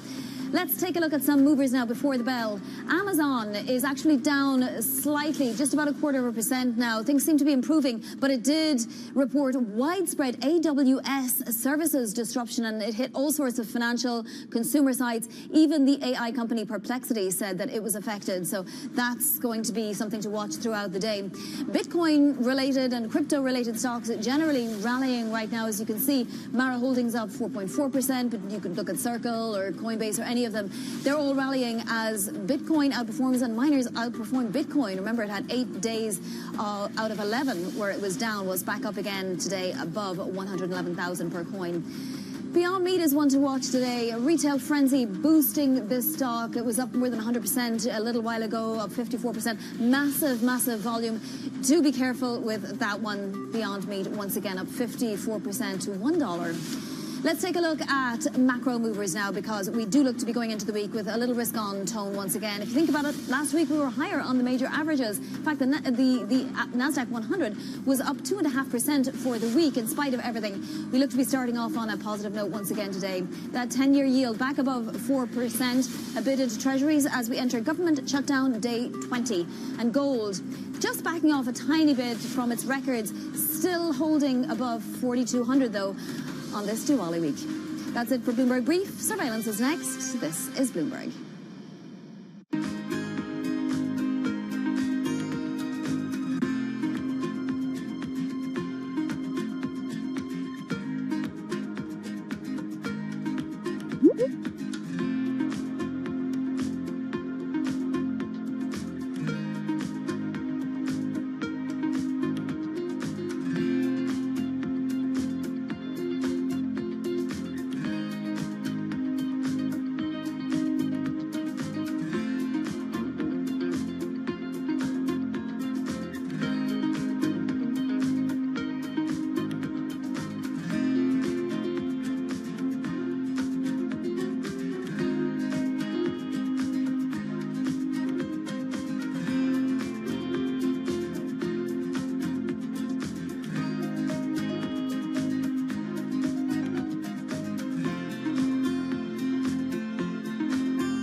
cidade estava sitiada.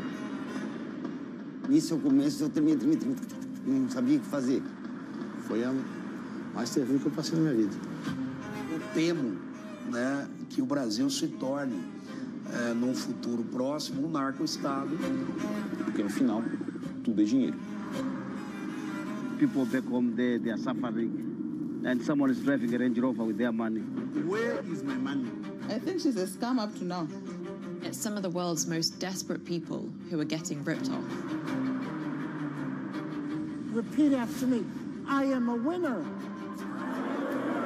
I didn't know how big it was. I didn't really understand what I was getting myself into. If you tell me you have a vision of being $1 billion business, then you're going to have to do what it takes. And if you're not going to do that, everybody's going to suffer.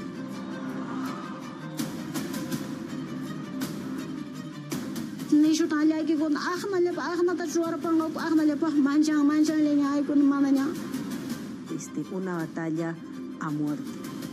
Money can do a lot of good. It can really transform people's lives, but it can also hurt them.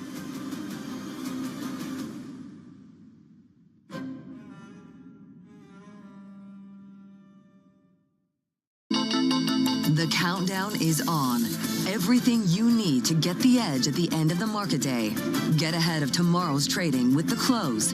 Weekdays on Bloomberg. Context changes everything. Bringing you up-to-the-minute economic news whenever and wherever it happens. I'm Francine Aqua in Sintra, Portugal, and this is Bloomberg.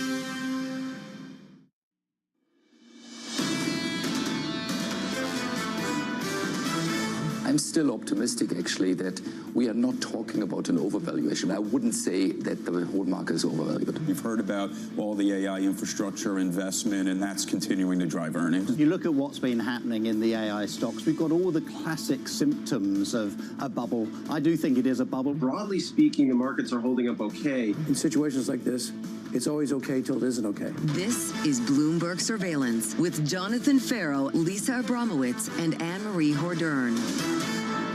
Live from New York City this morning. Good morning, good morning. For our audience worldwide, Bloomberg Surveillance starts right now. Coming into Monday, coming off a week of gains, attempting to park the credit fears. Equity futures inching higher as President Trump lifts his top demands before meeting with China. Investors are looking ahead to this week's delayed inflation report. That number dropping on Friday. So in this data desert that we've been experiencing, we're finally going to get CPI. In the meantime, the president really taking the knob down slightly. It's like a low simmer right now, Jonathan, when it comes to the rhetoric between China and Washington. And what the president is talking about is his top three demands: rare earths, fentanyl, and soybeans. All the policy issues that we've been discussing around this table for months. So let's go to soybeans. That feels like the low-hanging fruit, if we can call it that. We're going to revisit purchase agreements, I imagine, between China and the United States. The question I have is, what does China want in return? Tariff relief or something bigger than that? Well, I think twofold. On one point, it's that tariff relief to make sure that the president is not going to ratchet up that threat of 100% on tariffs. The others, of course, they probably want access to more advanced technology. The high-level NVIDIA chips that have been blocked, then put back on, that they were shrugging off. They want to make sure that they can have access to a lot of this, as well as there have been threats in the past, and Maria Bartiromo asked the president about this over the weekend. What about the Chinese companies that list on U.S. stock exchanges? That's been a rumor of a threat potentially that this administration can pull. Maybe they want that taken off the table. So this week is the meeting before the meeting. It's the meeting between Treasury Secretary Scott Bessent, his counterpart in China, apparently over in Malaysia, before the big get-together a week away. So I think this is really where we can finally establish and read the tea leaves on what was agreed upon before the two leaders sit down. And you make this point a lot. Usually it wouldn't be left to the last week before the premier leaders meet, but in this juncture, they are. So whatever comes out of He Fang and Scott Bessent's meeting is likely it's going to be agreed upon between President Trump and Xi Jinping. The US and China, the relationship between the two were the epicenter of some of the price action over the last week. This morning, we're focused on one thing in the pre-market, Amazon. Not much movement, but AWS very much in focus this morning, identifying a problem causing widespread disruption affecting the likes of Perplexity, Coinbase, Robinhood, and potentially, stress potentially, snow day for adults. Disruptions reported across multiple platforms, corporate messaging service Slack, conference calling firm Zoom. I think this is the kind of thing that people might want to wake up to on Monday morning. Absolutely, because potentially if you're trying to order an Uber or a Lyft, there's going to be challenges on getting to work, to your point of being maybe a snow day for adults.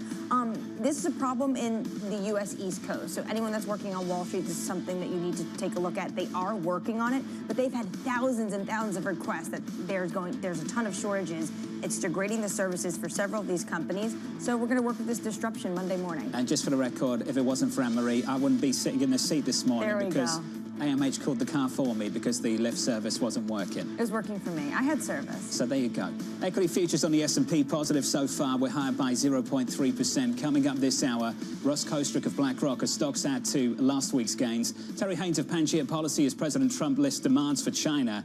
And Ines McPhee of Oxford Economics on whether AI is masking an investment recession. We begin this hour with stocks inching higher as investors await a week of earnings and a delayed CPI report. Russ Kostrick of BlackRock writing, we expect the economy to remain resilient. Fiscal tailwinds, monetary easing, AI momentum, and favorable seasonals should support stocks into year-end. Russ joins us now for more. Russ, good morning, sir. Is there anything about the credit risk, the credit issues of the past few weeks that undermines that argument?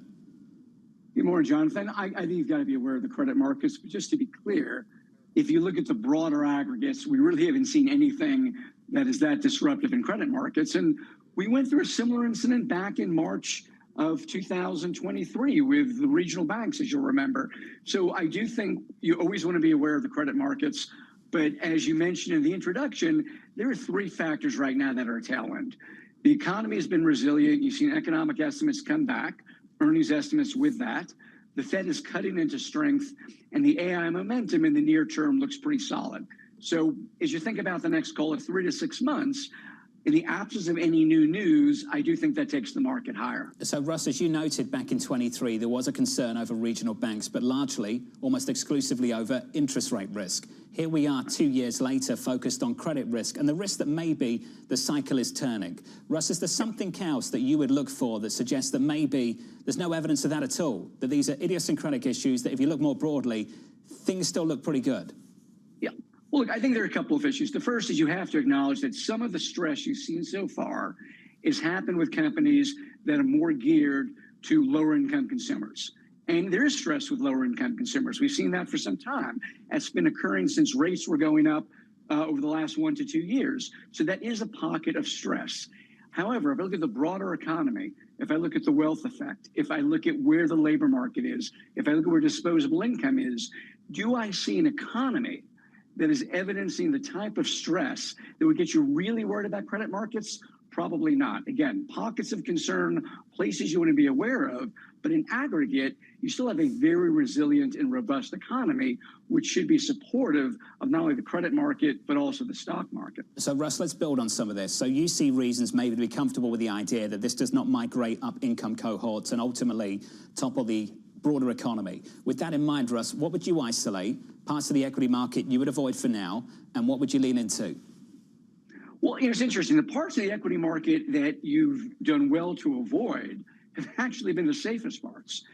This has been really going back to July of 2024, episodically, a periods of lower quality rally. In other words, high beta companies with less profitability have also been leading. What's been lagging? Companies that are stable but not evidencing much earnings growth. So areas like staples, for example, we've been underweight for some time. What do we like? We do like companies, one, that are geared to the AI theme. We've liked that for several years. We've kept that. We will trade around it, but it's still a theme in the portfolio. But the other is, again, looking for where do we going to see that cyclical impulse show up in earnings. And that is in select industrials. It is in select consumer names. And again, I think part of that is a play on an economy that's much stronger than people expected back in April and May. When you think about consumer staples and also some of these companies that you say don't have a ton of earnings growth or you haven't seen it just yet, isn't the concern looking forward that they're going to challenge to generate revenue with the tariff impulse that everyone is saying we could expect at the end of the year in 2026? Well, the tariff impulse, I think, hits the market in a lot of ways. And the truth is, look, there's still a lot of uncertainty. Clearly, there's a concern about how disruptive tariffs might be on inflation and also on company margins. So far, companies have done a remarkable job of navigating that by changing where they source, by being nimble in terms of how they price their products or services. So it's not as if it is not an issue, but you look at the earnings growth we saw in Q2, the early indications we're getting in Q3. So far, again, I think that narrative of companies being able to navigate the existing tariff environment regime, whatever you want to call it, I think that is still intact. So, Russ, could we call time on the tariff uncertainty and struggles that this market has had? No, I don't think you can call time on it. And again, I think it actually is indicative of a broader trend, which is that really since the pandemic and certainly since inflation kicked in 21 and 22, we've been in a market which in some ways is fundamentally different from the 10s and the aught years, and that macro volatility has been higher. And that's particularly been true in inflation. And that's meant that when you build a portfolio, you think about how you're allocating, you have to think about it differently. You know, bonds have been very effective in a portfolio, for example, as a source of income. On the other hand, they are less effective as a hedge than they were 10 years ago. So, you know, I would put the tariff issue in the broader context of the macro environment's more volatile than it was 10 years ago, and that has to be part of how you build the portfolio. One example, you know, to my mind, this is why gold is at $4,200 an ounce. So, Russ, just to build on that gold position, are you saying that's a substitute for treasuries? No, I don't think it's a substitute for treasuries, but I do think it is a more effective diversifier than it might have been 10 years ago in an environment where investors are more worried about store of value. They're worried about the long-term fiscal impulse, not just in the U.S., in Japan, in France, in the UK. They're worried about the dollar. So how do you think about positioning a portfolio for those types of risks? Gold is, to my mind, one of the parts of the portfolio. Now, the reason I say it's not a replacement for treasuries is, you know, the old model of the 60-40 portfolio. Very few people are going to have 40% of their portfolio in gold. But I do think as part of that mix, it definitely diversifies some of these risks we're dealing with more today than we were 10 years ago. So, Russ, let's just sit on that. 10s have come down to 4. We've seen a big rally at the long end of the curve develop coming out of the summer. 2s have come down to around 350. We saw that really start to accelerate after that weak July payrolls report back in early August. Russ, what's your advice to people now looking at the yield curve the way it is? You know, we continue to be mostly in the belly of the curve. We've gotten a little bit longer in our duration. You know, generally, we're pretty close to benchmark. So another way to put that, we're not taking a ton of duration or rate risk in the portfolio right now. We like the carry. As I said a few moments ago, part of what we've been doing in fixed income beyond the treasury market is thinking about what does that broader portfolio look like? Securitized, some EM, having a portfolio where you can clip that 6% coupon without taking a lot of rate risk. Again, something you could not have done 5 years ago. Russ, I appreciate your time. Thank you, sir. Russ Kostrick there of BlackRock, breaking things down. Still comfortable being long equities. Equity futures this morning, just about positive by 2 or 0.3%. Let's get you an update on stories worldwide with your Bloomberg Brief. Let's cross over to Yahara Anand. Hey, Yahara. Hi, John. Widespread internet issues are being reported after Amazon Web Services, the world's largest cloud provider, suffered a massive outage. Amazon is investigating the issue, which is impacting dozens of platforms, including Snapchat, Coinbase, Perplexity, Robinhood, and Verizon. Shares are lower on the news. Meanwhile, Israel says it has resumed a truce with Hamas in Gaza after fighting over the weekend. Each side accused the other of breaching a deal brokered by President Donald Trump. The IDF warned it would respond firmly to any violation after launching strikes against Hamas in Gaza and suspending aid shipments. Some aid supplies have now resumed, but the key border crossing of Rafah remains shut. And French bond yields are rising after S&P Global Ratings downgraded its sovereign credit score. It's an unscheduled move that highlights the nation's fiscal issues and places its debt at risk of forced selling by some funds. S&P Global downgraded the country from AA- to A+, saying the nation's budget uncertainty was elevated. That's your Bloomberg Brief. John? Yahara, thank you. Not a good weekend for the French. French bonds, French banks, French museums. French jewels. The French jewels literally being ripped from the Louvre, as well as in terms of the downgrade. Yeah, it's been a rough few weeks for Emmanuel Macron. Yeah, brutal. We'll bring you an update on that jewelry theft a little bit later in the program. Up next on the program, President Trump's list of demands. One of the things I want is China's going to buy soybeans. I want China to stop with the fentanyl. Very, normal things. I don't want them to play the rare earth game with us. Up next, we'll catch up with Terry Haynes of Pangea Policy, live from New York City this morning. Good morning.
Good morning. This is Bloomberg Surveillance. Welcome back to the opening trade. Watch Bloomberg Tech. This is the Asia Trade. This is Wall Street Week. Welcome to Balance of Power. This is Bloomberg Television. Tune in to Bloomberg Business Week Daily. We got to talk crypto. From the magazine that helps global leaders stay ahead. What's the conversation around your company? Bringing you insight on the people, companies, and trends shaping today's complex economy. Planning very big things. A new level of premium. Plus global business, finance, and tech news as it happens. The floodgates of innovation are going to open up. You can't fake passion. You either are or you aren't. Bloomberg Business Week Daily, only on Bloomberg. Key investors, top executives, global innovators. Join me for in-depth conversations with the biggest newsmakers on the day's top stories. Insight with Haslinda Anand, only on Bloomberg.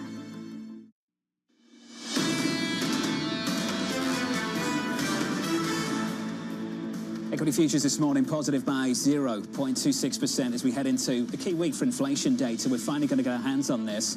At the end of the week, CPI drops on Friday, and this sets us up for the following week.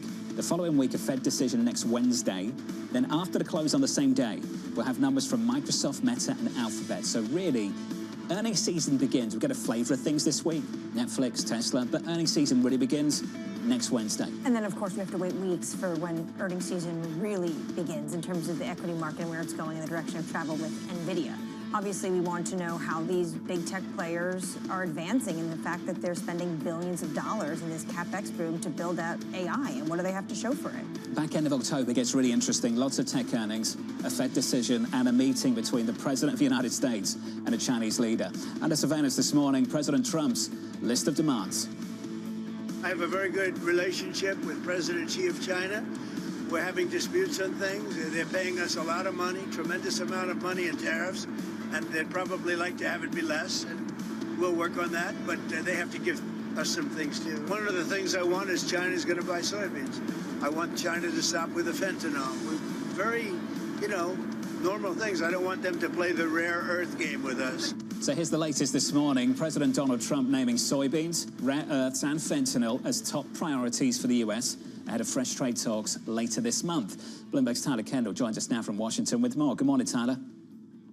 Hey, John. Good morning. So none of these topics are necessarily surprising, but they do give us an outline to look out for as both sides re-engage ahead of that November 10th broader deadline for the tariff truce. Now, the White House does maintain that that threat of an additional 100% levy does remain on the table, but President Trump himself said in an interview over the weekend that rates that high are not sustainable. Now, interesting enough, we know that this all came about because of that new unveiling by Beijing when it came to new export controls on critical and rare earth minerals. But people familiar tell us that behind the scenes, Beijing has actually been working in recent days to tamp down on at least some of the concerns that included here in Washington on the sidelines of the IMF meeting, where Chinese delegates told their counterparts that this new tightening in export controls wasn't intended to disrupt any normal trade flows. Of course, though, this has been an issue at the center of the conversations, and there's still a lot of big divides, including the U.S.'s own actions when it comes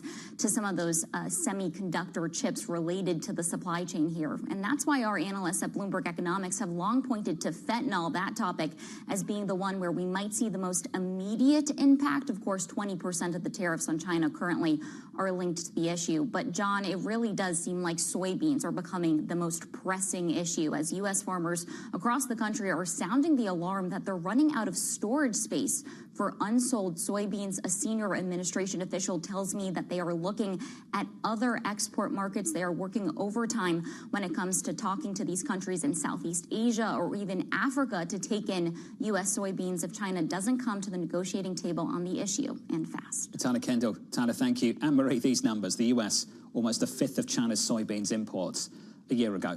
And this export season, not bought a single crop. Zero. And this is why there's been a little bit of tension as well. You could see from the Agricultural Secretary, Brooke Rollins, that text message that she sent Scott Bessent, the Treasury Secretary, when it came to Argentina. You're announcing this swap line, a financial help line to Argentina. At the same time, they're sending soybeans to China, which maybe our own farmers could have been sending. There's a lot of questions on, is this really America first? Argentina, Brazil, filling the gap down in South America. Terry Haynes of Pangea Policy writing this: China had best show movement on rare earths and other hot button issues, or the US is capable of broader direct movement against China's economic interests. Terry joined us now for more. Terry, welcome to the program, sir. Now, my initial reaction to reading that quote is, what's left to tariff?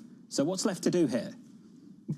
Well, good morning, all. I think what's left to do here, frankly, is to understand that the economic issues of the moment, soybeans and fentanyl and the rare earths, are part of a broader geopolitical struggle, and I think that's the reason why we're not going to see any serious movement on this anytime soon. We'll probably get some action on soybeans. We'll get another nod on fentanyl. They'll continue rope-a-doping on rare earths, and in return, what you get from Trump is not a calming effect by saying tariffs are unsustainable, because what Trump and Bessent have always meant by unsustainable is that they're unsustainable for China. So it's not an attempt to calm, it's an attempt to tell China, look, we're perfectly willing to keep ramping this up if you want to, but if you don't, then you need to back off now. But Terry, hasn't it shown that it is unsustainable what we're dealing with right now, especially when it comes to farmers? It's unsustainable for the United States as well? It's not a pretty picture by any means, and I don't mean to minimize the problems that American farmers have at all. But this takes place in the context of a much greater geopolitical chess game, and the export markets for soybeans are one small part of that. So China is holding on to rare earths. They're not buying U.S. soybeans. What do they want out of the United States besides lowering the tariff threshold? Well, they'd like to keep talking, and they'd like the United States to go away, akin to 2019, 2020.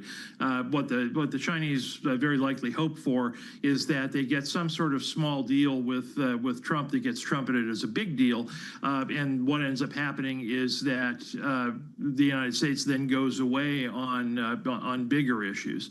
And I think this time out, Trump's not inclined to do that. The reason I think that is because that's very clearly what he's signaling. I mean, they see the rare earths issue as a threat to military plus Western economic power and influence and ability to continue, frankly, and they'll defend that. And so this thing isn't going away anytime soon. It's not going away. But what you're describing is the contours of a maybe small deal on 3 specific issues that could be done between He Fang and Scott Bessent. Why do we need President Trump meeting with Xi Jinping? We need that because both Trump and Xi Jinping want that meeting to be able to show that jaw is better than war, and they're continuing to talk. And in this case, any kind of seeming rapprochement between these 2 leaders, lifts all boats, whether it be in China, which wants respect and wants to be seen as an equal, or the United States, where Trump knows he's going to get a pretty large market bounce out of a continued rapprochement. Terry, this bout of escalation really started with China a number of weeks ago. They flexed their superior rare earth refining capacity. That's a move that does not come without risks. And Terry, I just wonder from your standpoint whether you believe that was a strategic mistake on the Chinese half. I think it was clumsily handled at the very least, so I think I'll mostly agree with you on that. But also I found the timing interesting, because what you had in this situation is, in the broader geopolitical context, you've got a Gaza brokered peace, which right now, of course, is teetering a little bit. But you got that. You got the U.S.-Argentina bailout, which, from a geopolitical perspective, is a pushback against China in South America. And you've got Russia under a lot more pressure, not only because they're not winning in Ukraine, but because the price of oil and other things imperil their ability. That together describes a Chinese and client state proxy defeat. So China, among other things, is reminding everybody that they're still here. Terry, before we let you go on China, today is day 20 of U.S. government shutdown. We're just mentioning it now, 23 minutes into the program. When do you think the government will actually open? I got early November after the New York City elections. What I think about this is that this is now morphed into a struggle for the broad center of the American public, who's more reasonable. There's a lot of evidence out there that Democrats aren't winning that battle right now. And what Republicans see an opportunity to do now is kind of use the kind of no kings amuse-bouche plus the Mamdani election in New York City to continue to paint Democrats as extremists. So I think this goes on for a while. Terry, just quickly then, you don't see that as a coincidence of the calendar. You actually think that's a connected story, what's happening in New York City and what happens in Washington?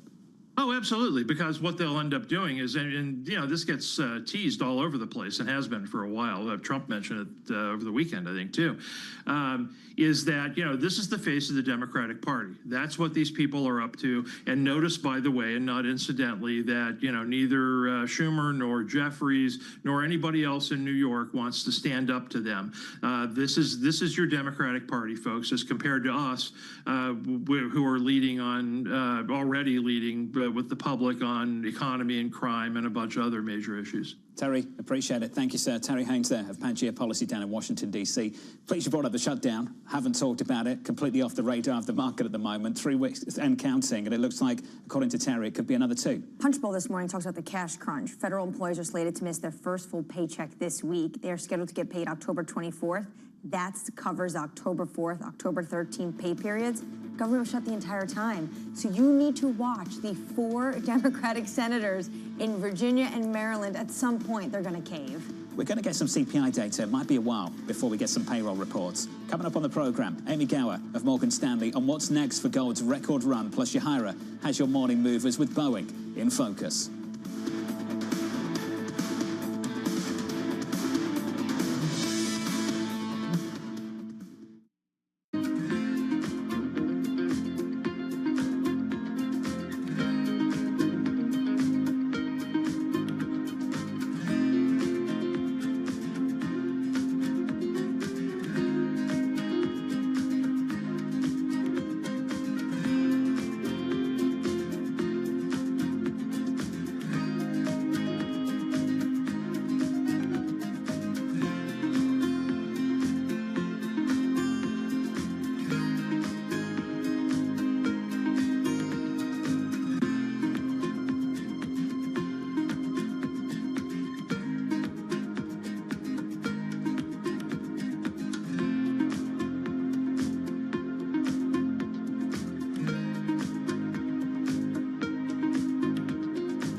crises, two essential crises, and for both it's now or never: democracy and climate, and they are absolutely interlinked. And we have to solve them together. We're losing the democratic infrastructure and norms to deal with the climate, and we're losing the climate stability that is essential for a democracy. We have to solve them together. We've never faced a threat like this to our democracy at a time when it's a perfect storm, at a time when we're being told by climate scientists, some of you may be in this room, that we have to cut our emissions, fossil fuel emissions, in half in 5 years now. You know, when I started to realize what was happening, it was 12 years, and we haven't done it. Used to be, one would say, what's that got to do with the price of tea in China, when they wanted to poke holes in the relevance of something? Now, though, if you're in tune with how events around the world affect each other, it becomes clear that the current going rate of tea in China has a lot to do with a lot of things, not just tea things either, but tariffs, franchises, and IPOs. How much?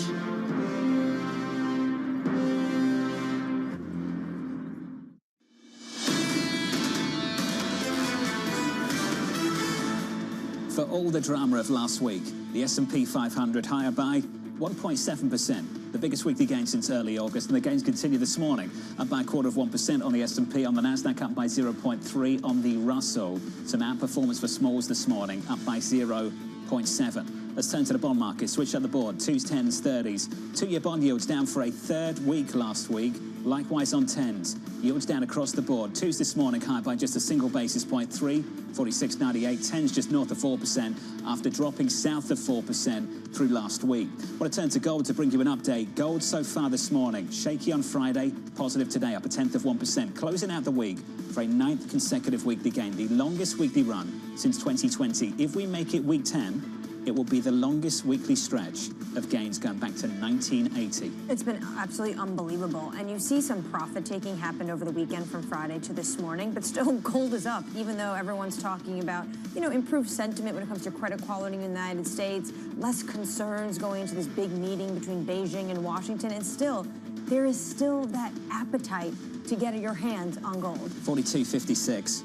We'll get Morgan Stanley's view in just a moment. 3 hours away from the opening bell. Let's get you some single names and morning movers. Let's cross over to Yahara. Hey, Yahara. Hi, John. President Trump's latest comments on U.S.-China trade are helping to lift rare earth stocks. We are seeing critical metals up nearly 10% in the pre-market, while U.S. rare earth, MP materials also higher after they all suffered some losses in Friday's session. But today's gains, of course, come after President Trump said he doesn't want Beijing playing the rare earths game with the U.S., listing the minerals among his top issues ahead of trade talks this week. And we have a potential deal incoming, and that is causing shares of Hologic to rise 2.8%.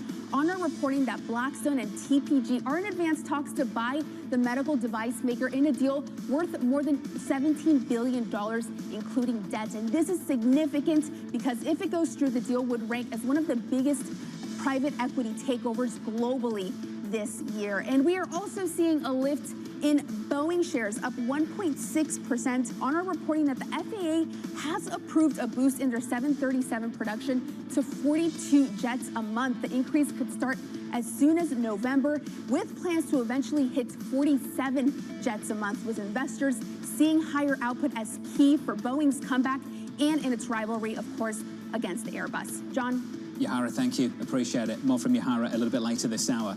On a radar this morning, President Donald Trump laying out his top demands for China ahead of trade talks later this month. The president insisting Beijing stop playing the rare earth game, curb fentanyl exports, and resume purchases of American soybeans. Elsewhere, French bond yields rising after S&P downgraded the country to single A+, citing fiscal woes. The decision raising the risk of forced selling, France losing the country's AA credit rating and 2 of the 3 major credit firms in just over a month. And finally, Japanese stocks closing at fresh all-time highs as the LDP signs a new coalition deal with the Japan Innovation Party. The move putting LDP leader Sanae Takaichi to become Japan's next Prime Minister. Really interesting story because she is conservative on social issues, but actually she wants to have more fiscal firepower when it comes to how she would like to govern as Prime Minister, very similar to a platform she'd like to extend when it comes to Abenomics. This makes me think that this is going to set her up to have a very good relationship with the Trump administration, because Trump talks a lot about how it was during Abe's reign that he really had this close relationship with Japan. That's the politics. On a market perspective, I think we're trying to work out how close the relationship will be with the BOJ. Just a touch of yen weakness coming back through. Dollar yen this morning, 150.77, and positive on that currency pair by 0.1%. Let's turn back to metals. Gold trading in a narrow range after a sell-off in precious metals on Friday. It's coming off a 2-month surge that has brought prices up over 60% so far in 2025. To discuss, Amy Gower, lead metals and mining commodity strategist at Morgan Stanley, joins us now for more. Amy, welcome to the program. What a year for you and the team to track this story. Gold to the year today is up by more than 60%. Can we just reflect on Friday's price action? A massive trading range. What was the explanation for you and the guys, you and the team, as to what was behind those big moves going into the weekend? Yeah, look, I think it's been a very, very big move. As you say, it's been a couple of months really of gold moving up to about $1,000 in that period since we had that more dovish pivot from Fed Chair Powell at Jackson Hole. So I think it's not surprising that we have a bit of volatility, especially when we're seeing that across other asset classes as well. And what we often see is if we do see other assets pull back, gold is often swept up alongside that as well. Just because it's often used as a source of liquidity. We saw silver, platinum, palladium as well, all down even more. And I think this precious metals trade has been kind of all driving itself. And so as those pulled back, we had a bit of weakness as well in gold. Amy, can we reflect on the pillars of this trade and how it started, the more recent rally over the last few years? A lot of people have pointed to the so-called diversification trade sparked by the war in Ukraine and the prospect of Europe confiscating Russian assets, triggering this diversification of central bank holdings, of the dollar exposure, taking on more gold. Amy, do you think the recent price action is more indicative of reaching a more speculative phase of this story? Yeah, no, I think it's a good way to think about it. So 2022, 23, even much of 2024 was driven by central banks really upping their purchases of gold. And we still see this, but I guess it's reached a more stable level now. And so the big shift this year has been the exchange-traded funds. And what we do see is that they are much more linked to what the Fed is doing, what interest rates are doing. So actually, exchange-traded funds have been selling gold for the previous 4 years and really only turned to net buyers this year, and that has really accelerated since we had that pivot from Fed Chair Powell. And then, of course, as you say, that there is, as gold does better, investors start to look at it more, rethink, how much gold is in their portfolio as well. So I think a lot of those discussions are going on, and as the price continues to work, I think people continue to look at it and try and increase their exposure. Amy, as a number of banks have 5K on gold next year, we're in an environment where risk on, risk off, everyone continues to get crowded into this trade. Give us some context. Where have we seen this before in the past? So I think we saw, I guess, similar moves in gold in 2020, where we had a big run-up in price, and then actually that was, I guess, eventually pulled back as other asset classes took over and carried on going. I think that the difference this time around is that gold is rallying alongside everything else. So it feels like everything is doing well all at once, and that makes it maybe slightly different to previous rallies. And I think at the moment, probably the most risk to gold is, if we did see other asset classes also starting to pull back, because everything seems to have become a bit more related. So, I would think if we did get a more meaningful pullback in equity markets, for example, gold would not be immune to that, particularly as it's often used as a source of liquidity. Gold seems to be lifting all boats. Silver is also having an absolute moment as well, also up on the year, double digits. Do you see that being part of the momentum of the gold trade, or is that its own story? Yes and no. So silver, I guess, sits somewhere between gold and copper. So it has an industrial demand base. Particularly it's used in solar panels, which has had huge growth over the last few years. We do care about mining production, I guess, in silver as well, and that is mainly as a byproduct. So you don't tend to get much reaction on the supply side to prices. So we've had this industrial deficit for silver, but then also it's benefiting from investors buying exchange-traded funds in silver, which are backed by physical metal. So you've kind of had this perfect storm coming together. And then more recently, it sort of had its own physical shortages as well. So there is a lot of metal in London, there is a lot of silver in the vaults, but a lot of that is now already pledged for exchange-traded funds. So the amount of sort of freely available metal has really shrunk, and that's come alongside good demand in India seasonally, demand a few months ago as we in New York, thinking about whether there might be potential US tariffs on silver. So there's been lots of pulls on that metal while the physical availability has been quite tight. So yes and no, it is linked to the gold story, but it has its own drivers as well. Amy, we'd love to finish up by talking about more broadly, you mentioned the miners, more broadly about the commodity story and how the miners might respond to that. I believe you also tracked oil back in the day, and both oil and basic resources had a bit of a bust over the last decade or so that I think injected some real discipline into the operators, both in the oil patch and for the miners as well. Amy, particularly the mining companies, how disciplined are they this time around not to react to the big rally we've seen across the board? Yeah, look, I think we aren't seeing huge pickups in CapEx. I think what we've seen is perhaps more a preference for buying supply growth versus building it yourself. And I think there's a couple of challenges there. One is, if you want to start a new mine today, the process to get those mines approved has become much longer. And so even if prices are good for now and maybe for a few more years, by the time that metal comes to market, we could be in a completely different market environment. So I think that's one challenge. And then, as you say, there's been challenges in the past with debt levels and spending at the wrong time, and then supply all coming on when we didn't need it. So I think we are generally seeing CapEx discipline and perhaps companies trying to grow their own growth by acquiring assets or other companies rather than developing internally, and that probably will stay. I would say in gold we are seeing more feasibility studies being refreshed and updated, so clearly people are taking a look, companies are taking a look, but I think it could be some time before we see the volumes in the market. I mean, there's a massive push domestically here in the United States, as you're well aware of, to boost production of certain materials, particularly rare earths. There's also a massive copper deposit in the United States that Rio and BHP have wanted to explore for a long time. You mentioned things like regulation, permitting. Is enough being done to speed up the timeline for some of these issues? Look, I think we're certainly moving in the right direction, and it's not just the US, other governments around the world are looking at which projects can they prioritize, can they make the path a bit smoother, and I think, look, there is always a process to develop a mining project. You need to think about land rights, water rights, how you're going to bring the material in, bring the material out. So I think, look, it should be a process that takes some time, but certainly to sort of try and compress some of those timelines gives companies a bit more certainty and allows them to deploy CapEx with confidence. I think that's the key. So I think, yeah, moving in the right direction, but probably permitting timeframes are still quite long. Amy, thanks for making time for us. Appreciate getting some time to lean on your experience. Amy Gower there of Morgan Stanley, who leads some of the coverage of mining and metals. And this is actually going to be a huge conversation today in Washington. The Prime Minister of Australia will be making his way to the Oval Office, and Kevin Rudd, the ambassador, was talking about the fact that Australia equals the periodic table.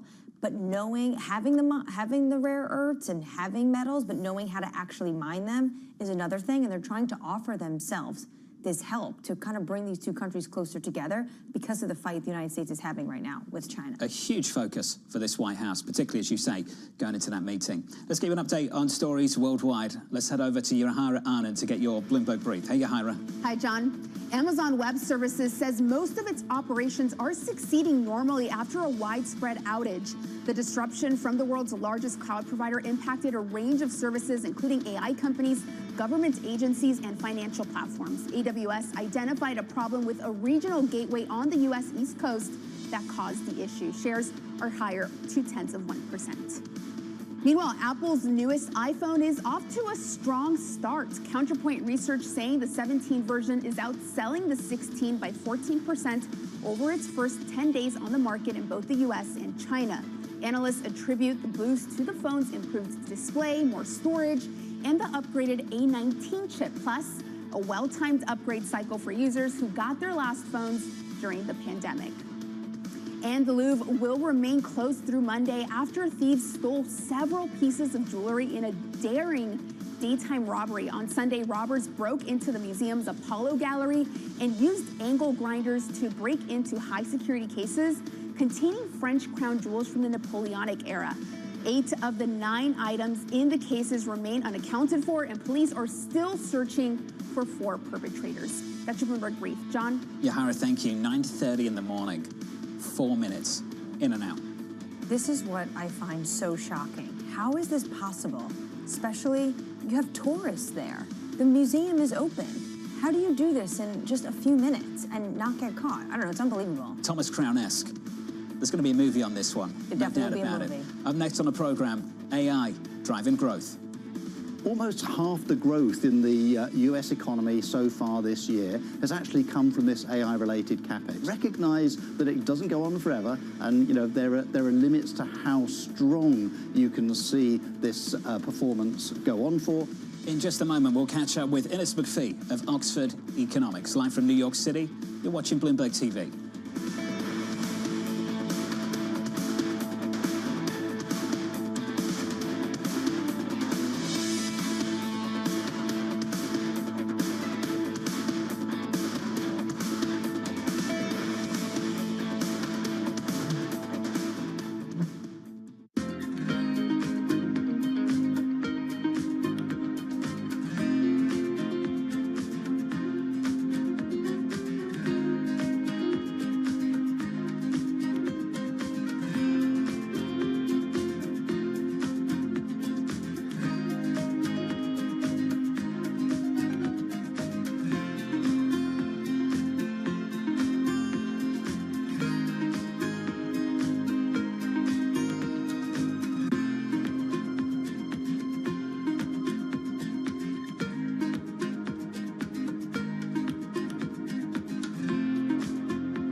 In case you missed it on Bloomberg Surveillance.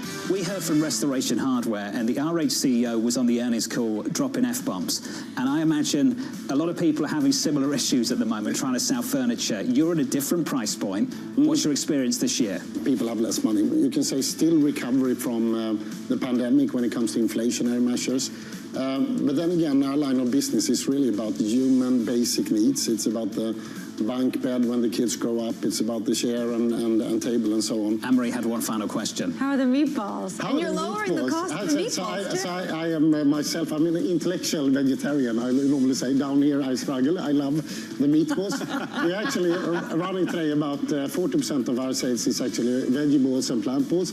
And personally, I don't love the vegetables, but the plant balls is a great exception. But meatballs is part of our legacy, so there you go. I love your honesty. Don't miss Bloomberg Surveillance live every weekday. Okay, ready? David, what initially sparked your interest in this topic of longevity? 15 years ago, I turned 60, and I began to wonder how much longer I'm likely to live and what I could do to extend my life. On longevity, I talk with the leading experts in science and medicine to educate people about how they might be able to change their conduct so that they can live a happier and healthier life. I'm David Rubenstein. Join me on a 4-part journey as I explore the great quest for longevity. Only on Bloomberg. What is going to be the consequence for U.S. markets? We are basically deep in the European earnings season. Take a look at how we're faring when it comes to Asian markets. Join me each week on Wall Street Week for stories of capitalism from business, markets, economics, tech, and climate. More than what you need to know, it's what you need to think about.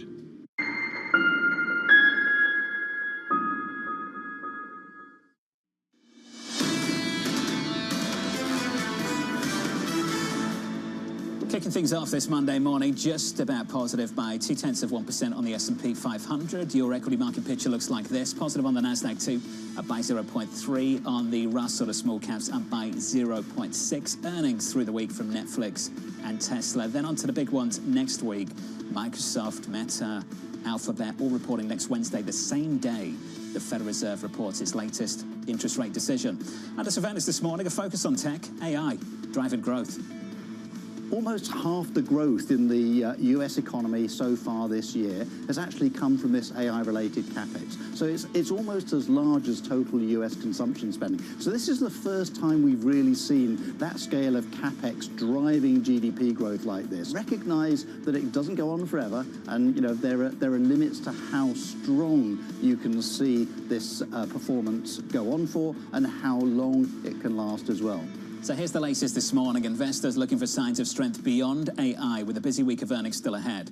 Ines McPhee of Oxford Economics saying outside of AI, the world and the US are in an investment recession, but it's unlikely to become a broader downturn. Ines joins us now for more. Ines, good morning and welcome back to New York.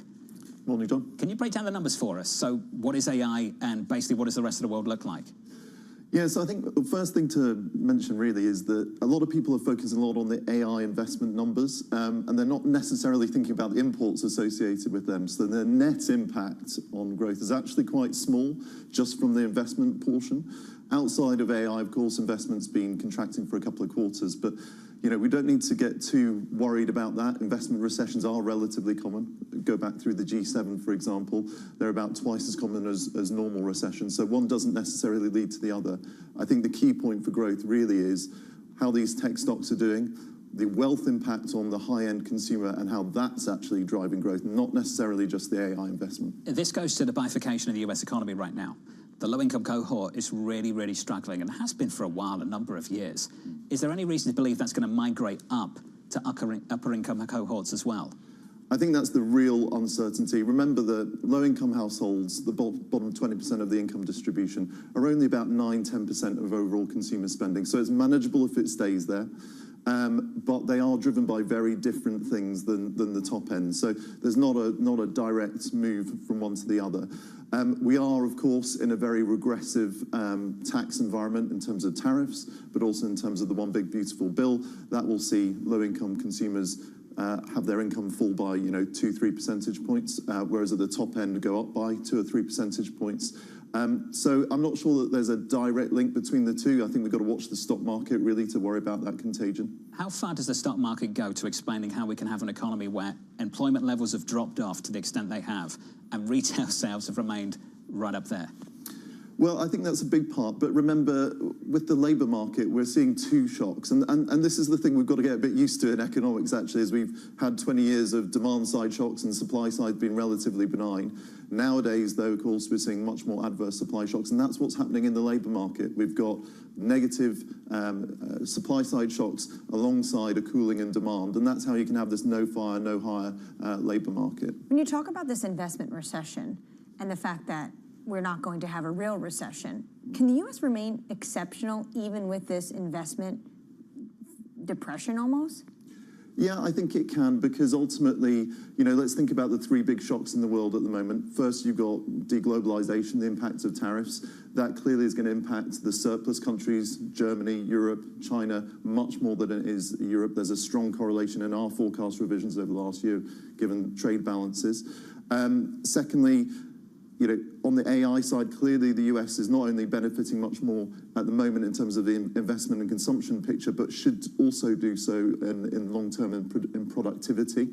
And then thirdly, on the sort of policy dynamics, the US is not constrained in its fiscal position, whereas you look around the world, there are a lot of economies who are at the moment. So if anything, there's more upside, I think, to the policy stimulus in 2026 for the US. Given this backdrop and the investment we are seeing in AI, how important is it going to be these tech earnings that are upcoming?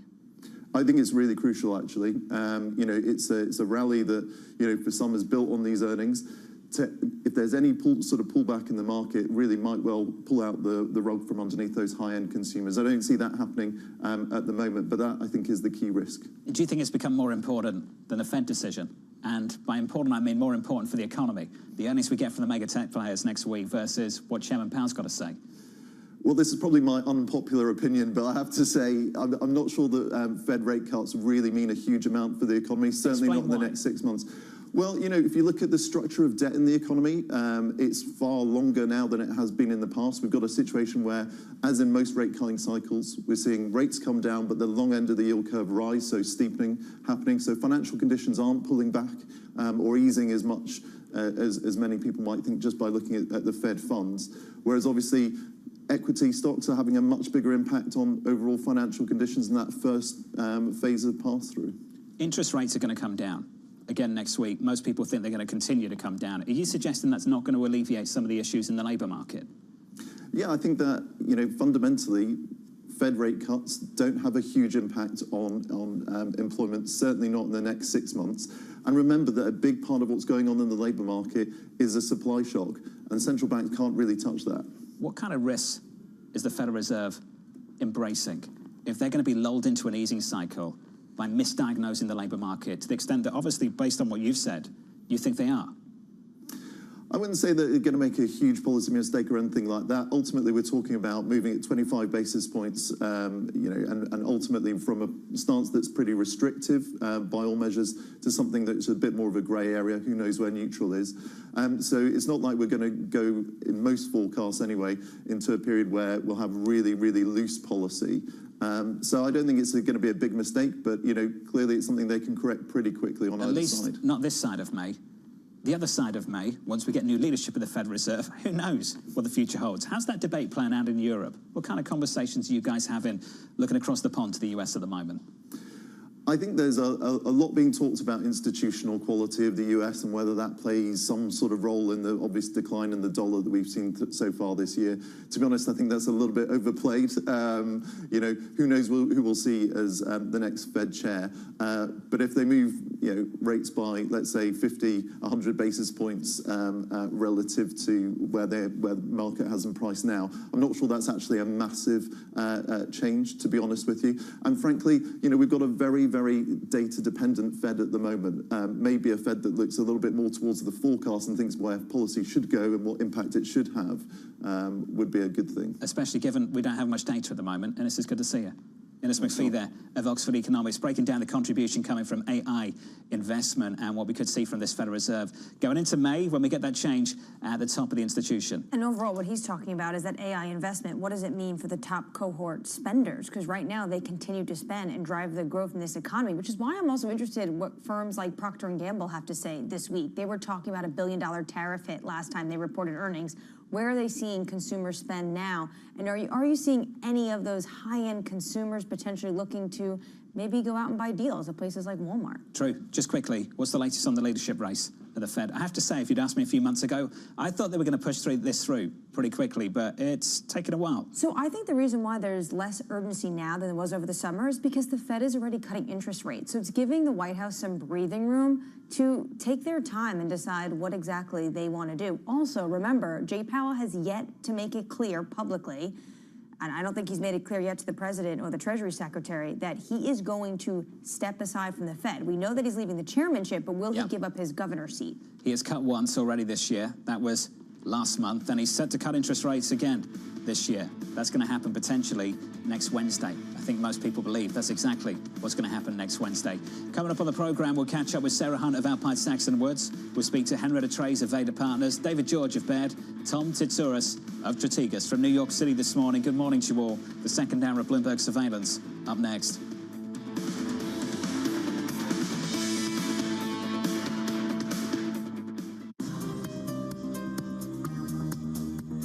It's the countdown to the market open as we bring you the first trades across Europe. We'll debate the most important stories and what will drive the big investment decisions throughout the morning. I'm Guy Johnson. I'm Kriti Gupta. And I'm Anna Edwards. Join us every weekday morning for the opening trade, live at 7 a.m. here in London. Only on Bloomberg. Context changes everything.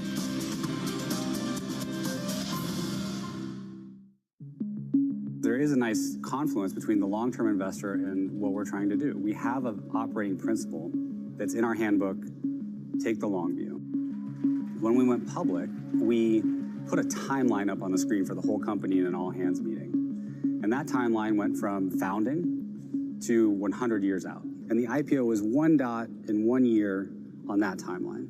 And we tried to orient the employees to, this is a wonderful event, this IPO, but it's a moment in time on a very long journey. This is a company that you want to exist in 100 years. We do. Wall Street doesn't think in... No, they think in like hours. Yeah. And what I've learned of Wall Street, and particularly Wall Street investors, when they say they are long-term investors, that means they'll keep your stock for like a month.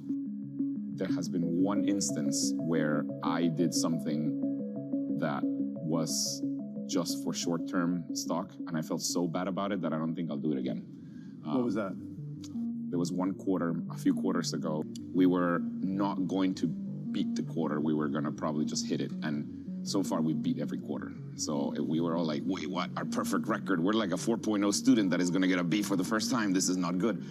And I decided that for a short period of time, at the end of a lesson in our app, we would show 2 ads instead of 1. Turns out that that by itself was good enough to beat the quarter, but it's bad for the product. It's not good. After that, I am never doing that again. I'm David Weston. Join me each week on Wall Street Week for stories of capitalism from business, markets, economics, tech, and climate. We go on the road for a look at what lies behind the headlines of today and what will likely be the headlines tomorrow. We need more transparency. Oil and gas is still important. They said every citizen should be investing in the market. Accelerate progress in all fields of science. Watch Wall Street Week right here on Bloomberg. More than what you need to know, it's what you need to think about. Asia is at the forefront of some of the world's biggest stories. And we're here, where the action starts in Sydney. And in Tokyo, get ahead as the global trading day begins. The Asia Trade, weekdays only on Bloomberg. Technology is embedded in every aspect of our lives. And laying the foundation for the future. From finance to defense, AI to entertainment. And from the road to the stars. Bloomberg brings you the latest stories of the people and companies pushing the tech sector to new frontiers. And the politics that shape global tech markets. I'm Caroline Hyde in New York. And I'm Ed Ludlow in San Francisco. Watch Bloomberg Tech every weekday. Only on Bloomberg Television.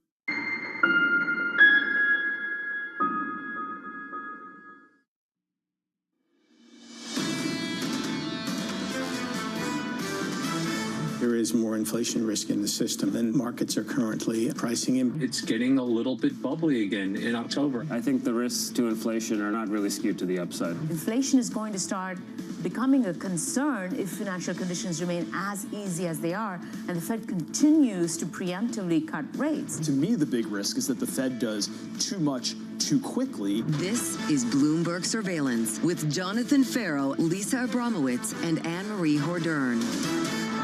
Live from New York City this morning. Good morning for our audience worldwide. The second hour of Bloomberg Surveillance starts right now, and your scores look like this. Equity futures on the S&P added some weight to last week's rally. Yes, last week's rally, even with all the drama. A week of gains. Up another 1/10% this morning, up 2 on the Nasdaq. In the bond market, 2s, 10s, and 30s. You will get some CPI data later this week. 2s at 3.46, 10s at 4%. That inflation data drops coming this Friday. Finally, we have some data coming out of the U.S. government, given the fact that we are day 20 right now today in terms of a government shutdown. But that's all we're going to get. We actually don't know when we're going to get the labor market reports, because we don't know when the government's going to open. Even so, we have other data coming out in terms of earnings from the big tech players. We're going to get some of them this week, like Tesla, and Intel, and then we have others coming next week that are going to be really important. And then, of course, the trade story. Starting to take a simmer now. The president has outlined his demands, and the Treasury Secretary is going to sit down with his counterpart ahead of this meeting. And it does seem like both sides are slowly backing away from the hot, heated rhetoric we saw over the past 2 weeks. Let's just stand the earnings. GM, Netflix, Tesla. Typically, I'd ignore Intel. I'll be very honest about that. And now I'm very focused on it. Does someone from the White House join the call this week? I mean, I'm joking. But there's a massive focus now for the White House and this administration. Well, I don't know. I'm not joking. Maybe someone from the White House does join the call, at least minimum. So there's going to be someone that's going to look at what Intel reports, right? Because the United States now has an equity stake. They have, their hands in the game, in the cookie jar of this company. They want to see what they report. I'm more going to be fascinated about how the CEO, the CFO, the C-suite talk about the U.S. government stake in the company. And also, since that U.S. government stake, are they starting to get more calls from potential customers? I'm sure they are. I'm surprised by how quiet China has been about the administration's involvement in Intel. And I've been waiting for this moment for the Chinese authorities, because Intel gets a lot of revenue from that country. Been waiting to see what Chinese authorities have got to say about increased state involvement in some of these tech players and how much access they'll continue to get to the Chinese market. I think, though, the problem Beijing would have is, you're just doing what we've been doing for years. So they can't really poke fingers at the United States, because they just, in some measure, took a page from their playbook. But it's going to come down when it comes to things like Intel. This meeting is going to come down. I know we're going to talk about soybeans and fentanyl, but really the most potent weapon China has in the United States is rare earths. And what the United States potentially could give to China is more access to advanced technology. And the tension around that has really whipsawed this market over the past week or so.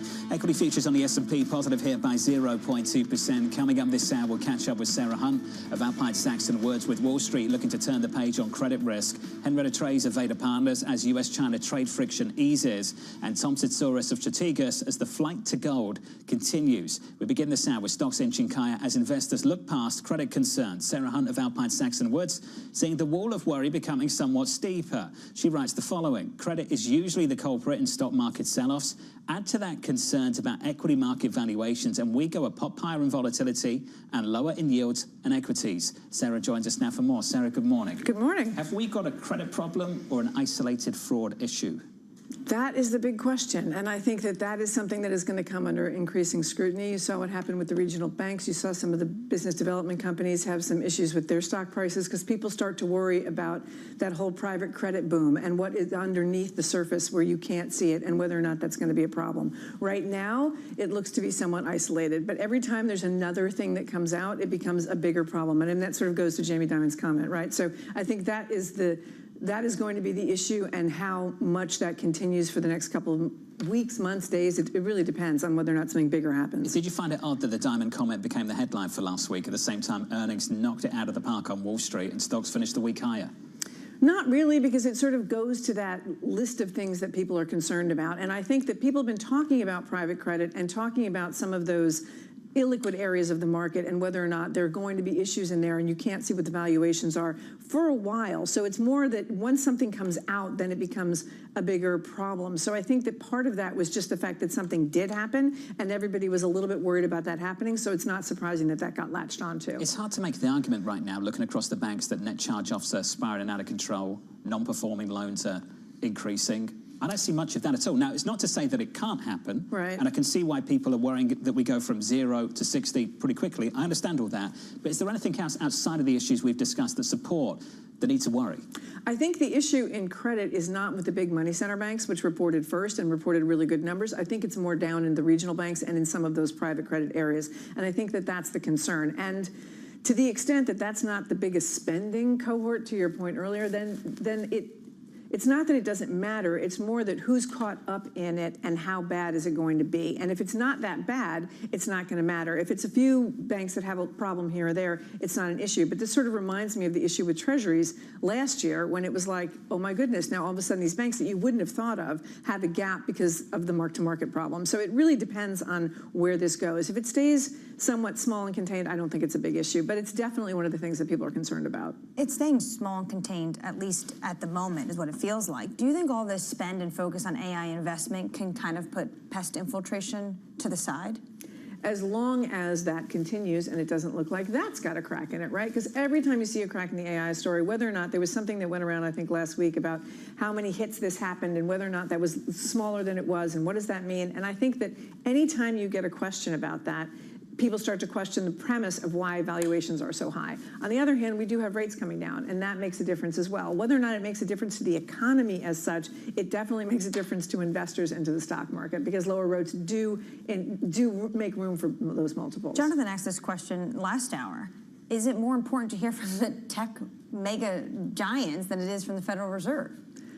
It's both, but right now, if there's any slippage in earnings from the tech guys, I think you're going to see a more wobbly, more volatile market, because with the lack of data and with the assumption that the Fed's going to cut at the end of this month, I think that right now that is not as much of an open question. But if you see anything in the earnings, or if you see any concern in the earnings on the tech side, or a slowdown meaningfully somewhere that can't be explained by we don't have this capacity to give people something, then I think people really start to worry about what that looks like and that spend direction looks like. Have you got a company you'd be more focused on than others? Next Wednesday, the same day the Fed meets, we'll have Microsoft, Meta, Alphabet, the rest will follow.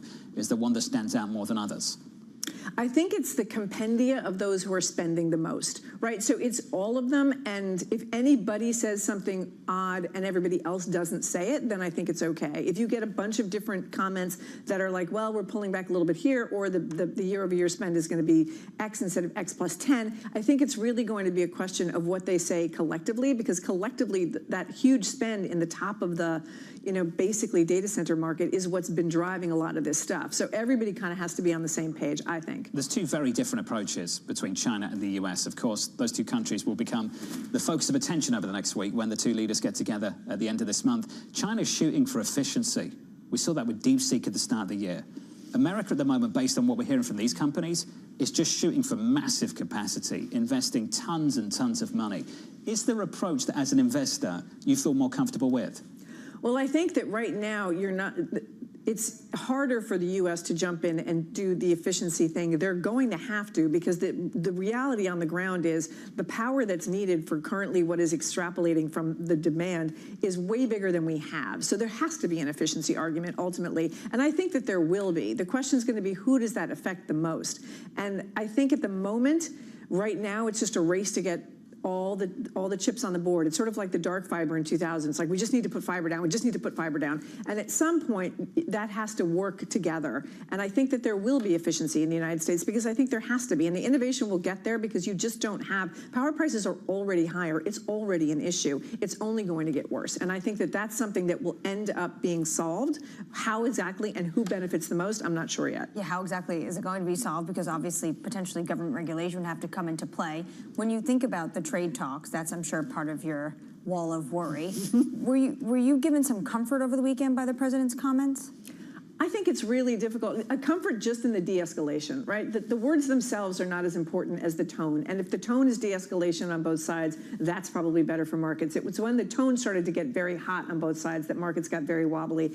And I think that that's one of the things where we just can't know the outcome, and what they say and what actually happens on the ground are not necessarily going to be the same thing, because it almost never is when people are doing negotiations. So we won't know what the final terms are in any near term, but the idea of less fighting versus more fighting is better. But when you look at a meeting like that, are you concerned that it just bleeds into 2026 if it doesn't go well, some of this hot rhetoric? Well, all of the tariff stuff is bleeding into 2026, right? Like in April of this year, we were all convinced that something was going to happen, and it was very short term. And now all of a sudden that has been pushed out throughout the entire year. So now, yes, it will bleed into 2026. And I don't think that's necessarily a concern as much as it's reality on the ground. That piece of the wall of worry is going to continue to have to be climbed, and not just with China, but in general, China is obviously one of the biggest issues. Just quickly, what's your favorite sector right now and why? Well, I think if you look at some of the places like defense, which has already run a lot, but you've got some big thematic stuff that's not just AI, right? So Golden Dome, so some of the spending that's going to come that you know is coming is very helpful. So there are areas in the industrials and defense that are going to play into that. And I think that this is a very good time to be looking at longer term thematic investing, because you know that there are places where they're going to continue to spend. Least favored? Least favorite is tough. Consumer is really hard right now, because I think that a lot of the low-end consumer is having a hard time. So consumer is mixed, and even high-end consumer is not perfect. So I think that there's some issues there. But it's interesting that the iPhone is finally getting that upgrade cycle that Dan Ives has been looking for. So I think that there's some good news in that regard. Dan Ives has been waiting for a while for that. Let's put it that way. Sarah, it's good to see you. Good to see you, Thank too. you. Sarah Hunt there of Alpine Saxton Woods. We'll bring you more on that Apple data later this hour. Let's get you an update on stories worldwide with your Bloomberg Brief. Let's cross over to Yahira. Hey, Yahira. Hi, John. Amazon Web Services says most of its operations are succeeding normally after a widespread outage. The disruption from the world's largest cloud provider impacted a range of services, including AI companies, government agencies, and financial platforms. AWS identified a problem with a regional gateway on the U.S. East Coast that caused the issue. Meanwhile, a cargo aircraft skidded off the runway into the sea at Hong Kong Airport, killing 2 ground crew in a patrol car. The plane's 4 crew members were rescued and taken to the hospital. The airport authorities said weather and runway conditions were suitable for flight operations at the time of the accident. The cause of the crash is under investigation, and the plane's black boxes have not yet been recovered. And French luxury giant Kering has agreed to sell its beauty division to L'Oreal in a $4.7 billion deal. The two companies will also work together to create, develop, and distribute fragrance and beauty products for Kering's top-line luxury brands. L'Oreal is the world's biggest dedicated cosmetics and beauty group. That's your Bloomberg Brief. John? Yahara, thank you. Appreciate it. More from Yahara in about 15 minutes' time. Up next on the programme, coming to the negotiating table. One of the things I want is China's going to buy soybeans. I want China to stop with the fentanyl. Very, normal things. I don't want them to play the rare earth game with us. Incredibly reasonable. Asked from the president, how achievable is it in a meeting he'll have with the Chinese leader later this month? Henry Detrays of Veda Partners joins us next, live from New York City this morning. Good morning.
Politics to the world of business. Joe Matthew and Kaylee Lines deliver news, insight, and analysis live 2 times a day, every trading day. Balance of Power at 1 and 5 Eastern, only on Bloomberg.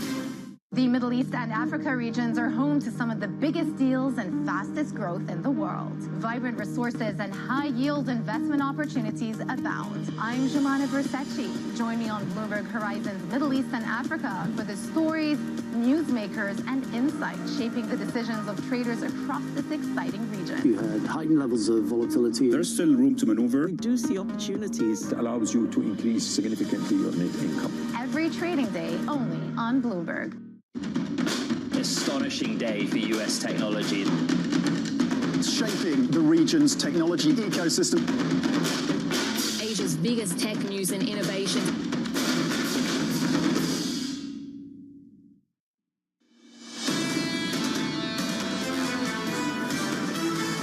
Easing into a brand new trading week, equity futures just inching higher by 0.2% on the S&P 500, on the Nasdaq up by a third. Under surveillance this morning, coming to the negotiating table. I have a very good relationship with President Xi of China.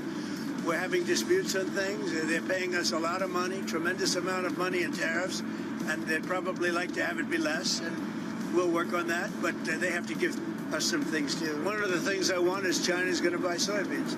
I want China to stop with the fentanyl.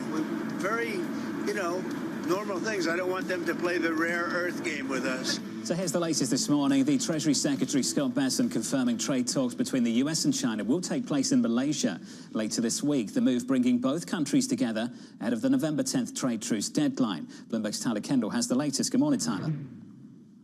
Hey, John, good morning. So this is certainly giving us an outline on what to look out for ahead of those planned talks later this week in Malaysia. And then, of course, President Trump's expected face-to-face sit-down with Chinese President Xi Jinping on the sidelines of the APEC summit later this month. Now, the White House maintains that threat of a 100% additional levy remains on the table. But President Trump himself over the weekend had said that rates that high are not sustainable. It is considered to be a softening of tone as we actually got some indications that China is also working to tamp down some concerns. People familiar tell us that this past week on the sidelines of the IMF meeting here in Washington, the Chinese delegation told counterparts that its recently unveiled curbs on critical and rare earth minerals are not expected to disrupt normal trade flows. Now, critical and rare earths have really been at the center of the talks, and they will continue to be, but we're really starting to see the pressure ramp up around another area, and that is, of course, around soybeans, as U.S. farmers across the country are now sounding the alarm that they are running out of storage space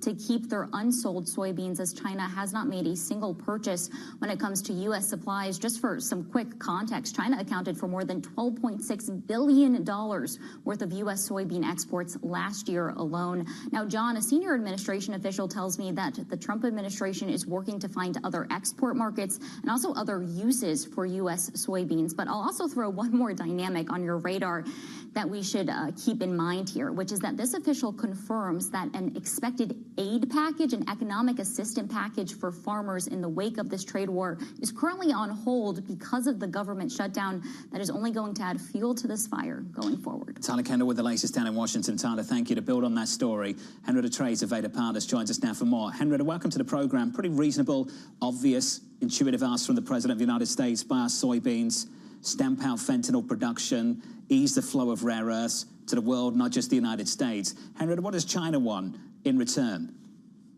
Well, China's in a pretty strong position here because, as Tyler was just laying out, the president has two choices. He can either negotiate a way to bring tariffs down and give China what they want and get a deal for China to buy our soybeans, or he can negotiate with congressional Democrats. And he's choosing to go with President Xi here on this one. So the primary endeavor has to be to find a way to get soybean purchases made from China again. And then we'll see if they actually deliver. They famously did not deliver in the phase one deal reached in Trump's first term. But the choice here, I think, is really telling that the president would rather engage with President Xi of China and try to get a purchase agreement sometime in the next couple of weeks, rather than negotiate with Democrats. So I think that's not entirely fair, is it? We're waiting on this is a clean continuing resolution, which, you know, when I remember during the Biden days, they would come on television and say it's the Republicans that are holding the government hostage. It's a clean continuing resolution. We have a number of Democrats, 3 of them, that continue to vote for it.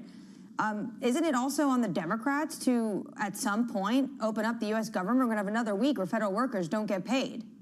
Sure. And so they've tried 11 times to vote for that very same bill, and nothing is moved. So the alternative is try to negotiate with President Xi. And so I think that's what the president of the United States is preferring to do instead of offering different terms to isn't Democrats. This also John Thune and Speaker Johnson? Isn't it their job to be negotiating with the Democrats, less so the executive branch? Yeah, absolutely. Especially Senator Thune. He's the only one who actually needs to negotiate with the Democrats here and get some sort of additional vote to shake loose. My time on Capitol Hill throughout last week showed very clearly that the Republicans in Congress are taking their direction from President Trump, and they're awaiting any kind of indication from him that he wants to throw out new ideas. And that's obviously not coming. I don't expect it to come at all this week. They'll have a Republican gathering at the White House on Tuesday, and then he'll leave town for Asia. So the government's going to stay shut down. I'm not expecting any breakthrough here. And as I mentioned, I think he'd prefer to negotiate some sort of off-ramp for soybean farmers with President Xi than change the terms of the current deal in the U.S. As I mentioned, federal employees are slated to miss their first full paycheck. There's a great outline on some of these pressure points this morning from Punchbowl News. Do you think with federal workers missing paychecks yet again that you can have maybe see the senators from Virginia and Maryland vote for the clean continuing resolution?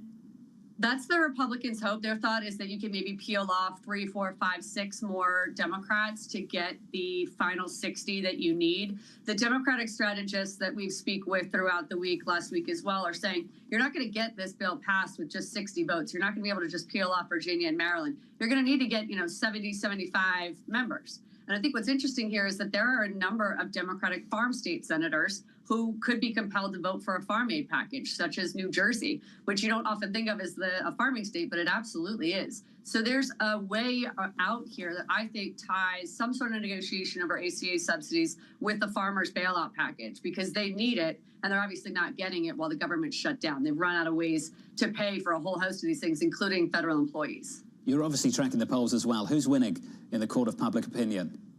Man, you know what's funny? I don't think that the public particularly cares about the shutdown, and that's why you're not seeing the president unduly focus on it. The Democrats think they're winning, Republicans think they're winning, and about 9 points of independents thinks that Democrats are winning. But in general, it's basically a third, a third, a third, as some Republican strategists told me last week as well. So as long as there's not a tremendous amount of pressure, the TSA is not, quitting en masse or just not coming up to work, that will eventually start to happen, presumably. But for now, it's not a priority. That's one of the more traditional pressure points, Henrietta. Right now, I'm with you. Wall Street doesn't care either, by the way. A lot of guests come on the program, we don't even talk about it. When do we get to that point? When do we reach the limit of this, and where do you see that on the calendar? I think the calendar is the right way to focus on it. You got to get through this meeting with President Xi, see if Trump's able to shake out some sort of deal on soybeans. And if that fails, then you move to Congress again. And it's going to be around that first week of November. So I'm expecting us to be shut down through Halloween. Sometime between November 1st and November 7th is an ideal sticking point when things really starts to get painful for everybody involved. Henry, we saw some funds being moved around the Pentagon to make sure active duty servicemen and women were able to get paid. Can that happen again on their next pay period? We don't know how long it can last. There's about $8 billion in R&D funding that's already legally subject to oversight and law restrictions. I mean, we famously fought a war 250 years ago to prevent the power of the purse being anywhere other than with Congress. So there is a serious amount of concern, especially from the appropriators, on where this money is coming from. It's going to run out, I suspect, by the end of this month. They're getting very inventive. They are stretching the law to the extent that they're able. But there's a lot of things that we need money for. Federal troop pay, WIC, SNAP, and obviously farmers. So it sounds like this is all going to come to the head at the end of the month, early in November. If it doesn't, and the government continues to chug along while being shut, what do you think the ultimate pressure point is? Is it 2019 and FAA saying that a number of planes are going to be delayed in some key airports around the United States? Yeah, I think that's a perfect lever to be focused on. I think the military pay issue is going to start to become a problem. This is a comprehensive shutdown, so there's no agencies open right now. So the data that the street is waiting for will also stop coming. It all starts to build and pressure on itself. I don't think there's any one silver bullet here that's going to neatly resolve this. I think a combination of a farmer's bailout, funding for the troops, missing the November 1st date when everybody's, ACA subsidies get hiked when they go on the exchange. That combo is really what's going to start to pressure it. But there, as you pointed out earlier, the Republicans really need President Trump to engage in the fight. And right now he sees no reason to. Another guest suggesting we've got to wait until November. Henrietta Trace of Veda Partners. Henrietta, thank you. That was Henrietta Trace calling for a shutdown that reopens in November. Terry Haynes of Pangaea in the last hour saying exactly the same thing. So we've gone without the September payrolls report, and based on this, might have to wait for the October one as well. Right, and you wonder if the data is going to be reliable, given the fact that it's going to take a long time to collect some of this data, because not everyone was deemed essential like that they were able to come back for the CPI report. So at some point, when are we going to get a really clean read? Yeah, I think that's going to be in a few months' time. It has to be, 30, 60 days after the government reopens, a really clean read on what's been going on in the labor market. At the same time, the Fed's still going to cut interest rates. It's going to take a while. Terry's point was rather different, though. Terry thinks that the Republicans want to leave the spotlight on the Democrats for the New York City mayoral election. Just the idea that the beating heart of capitalism, American capitalism, could have a socialist mayor in New York, and that's going to be the reality, according to the polls that we've seen. Absolutely. He is leading in the polls. I think the debate also showed that this is someone that is splitting the others are basically splitting the vote between Sliwa and Cuomo, and it's Mandami's to lose. Up next on the program, we'll catch up with David George of Baird with an upgrade for regional bank Zions. That conversation up next.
It's the most fascinating time for the global economy in years, and our conversations are front and center.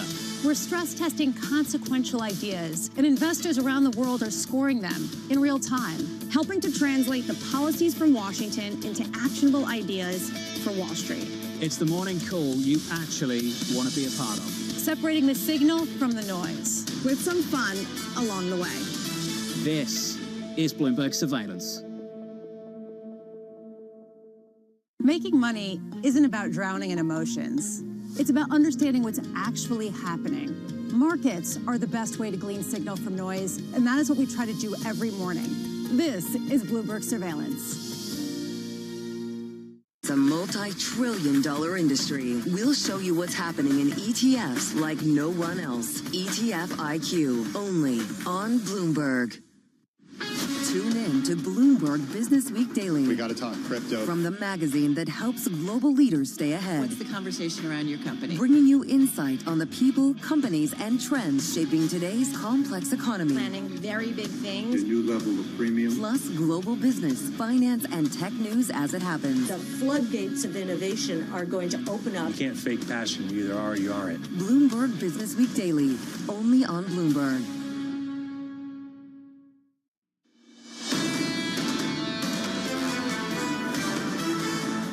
Lots of negative headlines about credit, never good.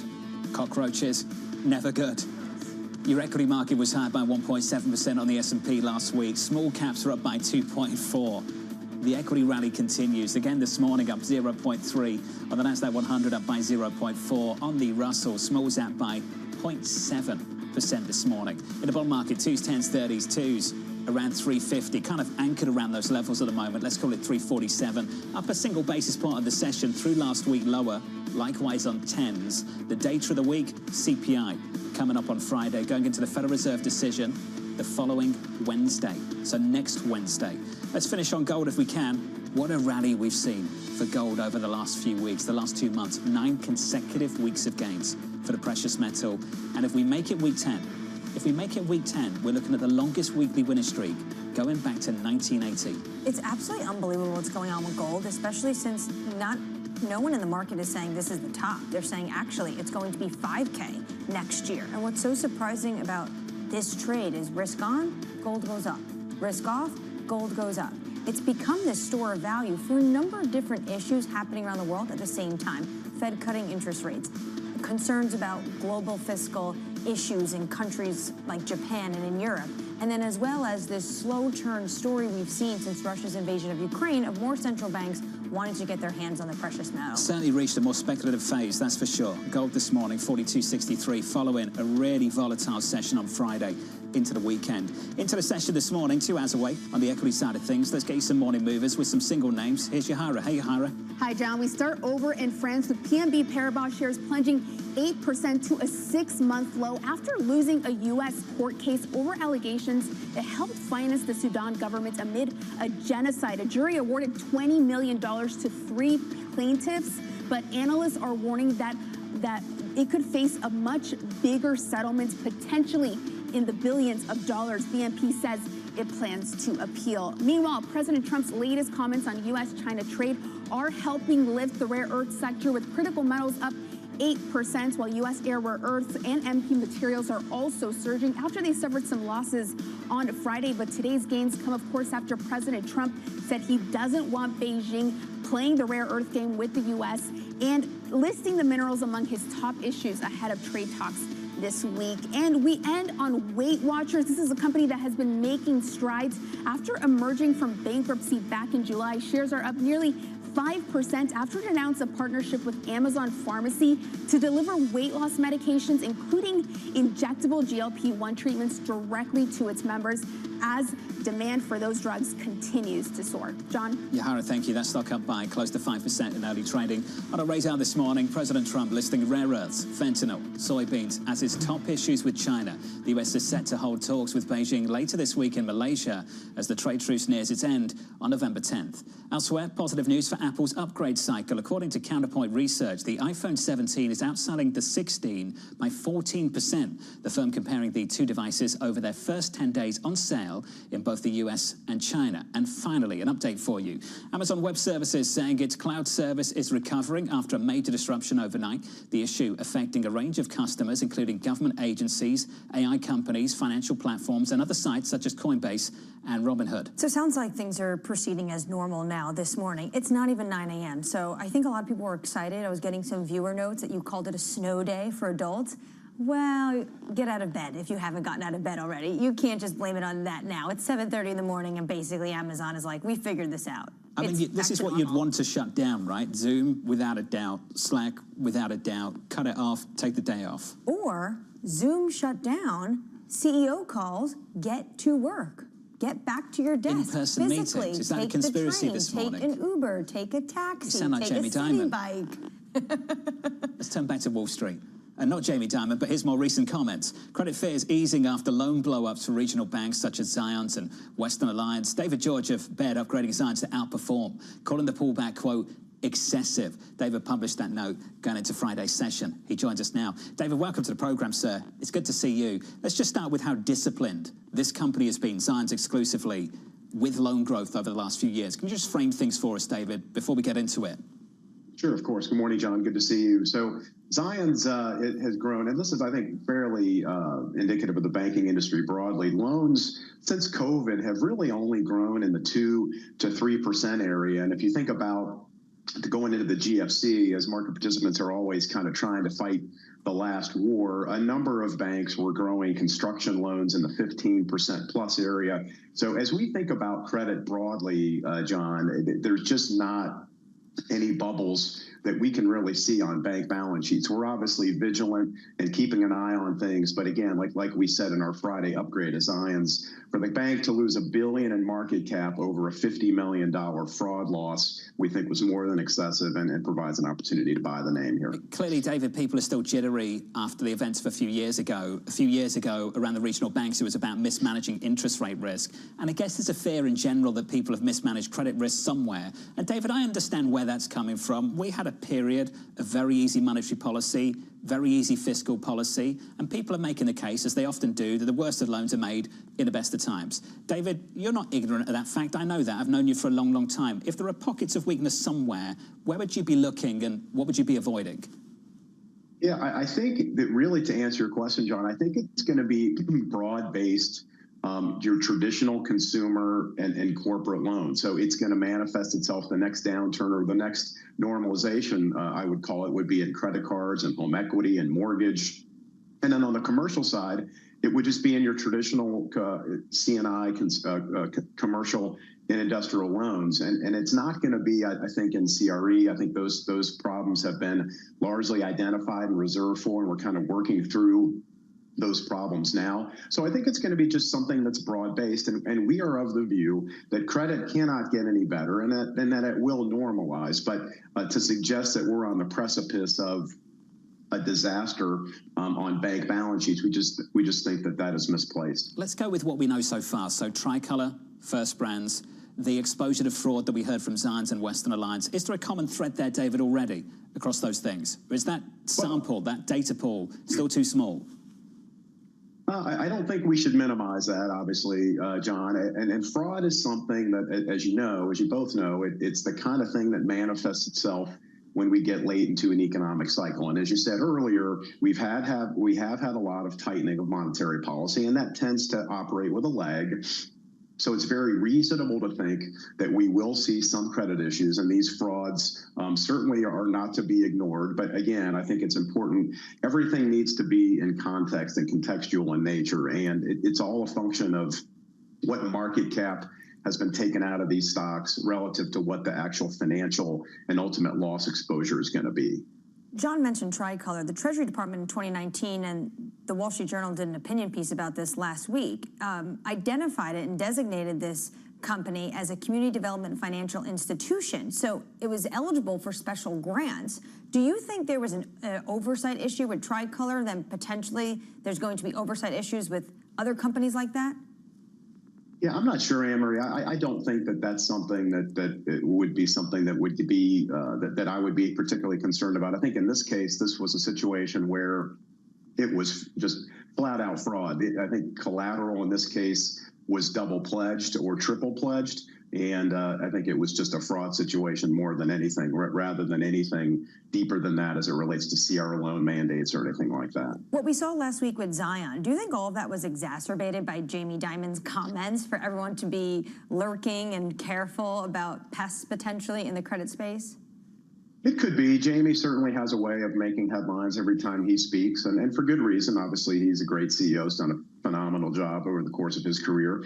But it's important to note that there have been a lot of comments over the last 10, 15 years about 7% treasury rates and hurricanes and so forth. So again, it's important to have everything in context and to just kind of calmly think about these numbers and then just kind of frame those from a risk-reward standpoint as it relates to the stock. So we're trying to help our clients make money in stocks, and when there's an opportunity, either on the short side or the long side, we want to try and be in front of it, and that's what we're doing here. Well, I give you credit for upgrading the stock going into Friday, David, when everyone else was freaking out. That stock rallied on Friday, and it's up again this morning. David, Anne-Marie mentioned JP Morgan's Jamie Dimon. I'm going through your coverage list of the 20 companies on the Bloomberg you cover, 11 buys, 8 holds. You know where I'm going. 1 sell. Underperform, JP Morgan. David, talk to us about that. What's underpinning that call? Yeah, it's really important, John, as we think about covering these stocks, and it is to differentiate between stocks and companies. And to be clear, JP Morgan is probably the best company we cover if you just think about its product breadth and consistent performance really throughout the last 25 years that we've covered the stock, and we've been constructive on it most of our career. But from our perspective, when JP Morgan gets to 3 times tangible book, it's simply unattractive to us on a risk-reward basis. We think that there's much more value in a stock like Zions or Fifth Third or First Horizon or Huntington or PNC, where you can buy those stocks at 8 times earnings rather than JP Morgan at 15 times earnings. So I think it's a question of whose earnings are worth more. And from our perspective, JP Morgan, and for good reasons, great company, but it's just too expensive and is relatively over-owned, in our opinion, John. David, you mentioned Fifth Third, a call that you had months and months ago. Fifth Third and the prospect of them turning up, getting together with Comerica. For many in this space, and we've heard it for a long, long time, this is the start of more to come. Is that how you see it? And who do you think's next? You know, we do. Clearly, I think we're at 4,500 banks. There's still too many banks, and I think the regulatory framework has gotten much more conducive for bank M&A. So in the case of Fifth Third Comerica, that's a 6-month close, which is really remarkable if you think about it. If this deal was announced during the prior administration, it would be at least a 12-month, if not longer, closing process. So we do think there's more deals to come. On our list, we think First Horizon is the most likely sale candidate. We think that there's a number of potential buyers that would be interested in First Horizon, and it's a $25 to $26 private market value from our perspective. And Comerica, as you mentioned, was one of our top takeout picks, and we're very constructive on that Fifth Third Comerica merger. That Fifth Third has got excellent retail banking acumen, and we think that's going to be very complementary to Comerica as those companies come together in the first quarter of 2026. David, appreciate your time. As always, buddy, thoughtful note going into the weekend. Thanks for sharing it with us. David George there of Baird, and what's happening with the regionals and why so much more constructive on certain names like Zions after the sell-offs. The difference between companies and stocks. Can have a good company doesn't mean you've got a good stock based on how it's priced, and that's how he thinks about JP Morgan at the moment. Right. When JP Morgan, I'm sorry, when he said the 7%, though, had flashbacks when the Fed was hiking interest rates, how different we are in a place right now than 2023. And Jamie Dimon made those comments on Bloomberg TV, how to stomp out inflation, they're going to have to keep hiking. We never saw 7% interest rates. He's a risk manager, and I think he likes to anchor people's minds to the extreme and then try and get everyone to manage people, thinking about the wide range of risks. And ultimately, that's why you get these flashy headlines. I find it very distracting sometimes, and certainly the 7% story was somewhat distracting. Imagine how distracting it is for him to go to bed when he's concerned about all these things. Hurricanes, 7%, you know, credit cockroaches in the market. In markets, there is always something to worry about. True. Equity futures on the S&P 500 firmer by a few tenths of 1% with an update on stories elsewhere this morning. With your Bloomberg brief, here's Yahara. Hey, Yahara. Hi, John. President Donald Trump says the U.S. could purchase Argentinian beef in an attempt to lower prices for American consumers. U.S. beef prices have been high because of drought and reduced imports from Mexico. Trump has been working to help Argentina bolster its currency with a $20 billion credit swap line and additional financing ahead of midterm elections for his ally, President Javier Milei.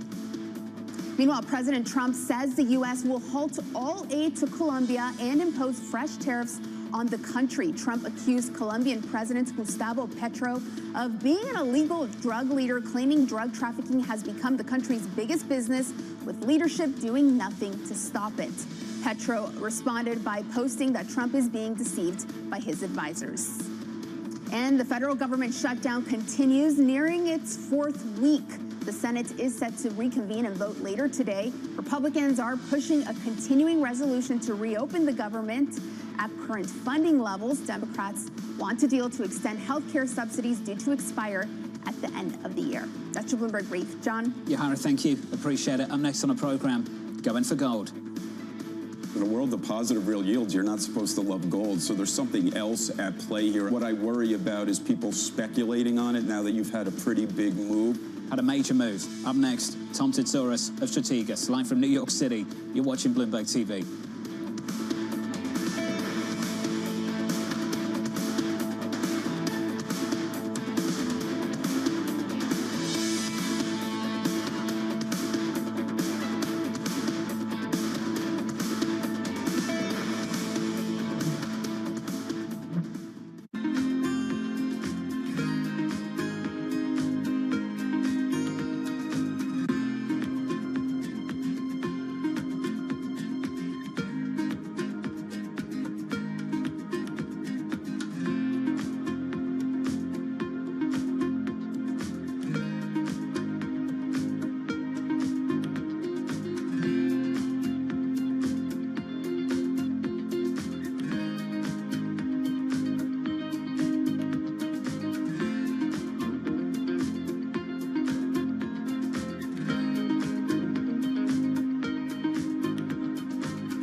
Climate change is going down right now. It's going down. And we've tried everything to shame people and blame people and put them in their place and tell them that they're doing things wrong and that they're killing everybody. But if we keep telling them that, then we are going to kill everybody. So we got to figure this out. And we're not going to do it by blaming people who are just trying to wake up and make ends meet every day, especially when a lot of those people have the same connection to nature and the environment that we all share here. I hike and I ski and I love the environment just as much as anybody else, but so does somebody who works in an oil field. The Cabela's shopper and the REI shopper want the same things. They want clean air and they want clean water and they want to be able to recreate outdoors. So until we figure out how to get on the same page, we will continue to lose. We cannot afford to lose anymore. We need to build a winning coalition of people across the political spectrum, or we will never create the solutions that we need.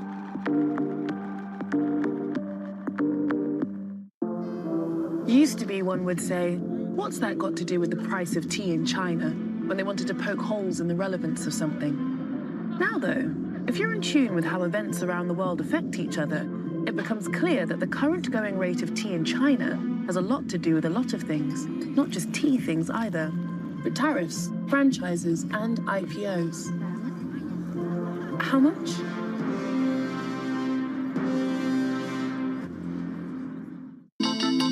The countdown is on. Everything you need to get the edge at the end of the market day. Get ahead of tomorrow's trading with The Close. Weekdays on Bloomberg. Context changes everything. Bringing you up-to-the-minute energy news whenever and wherever it happens. I'm Joanna Bersecci in Vienna, and this is Bloomberg.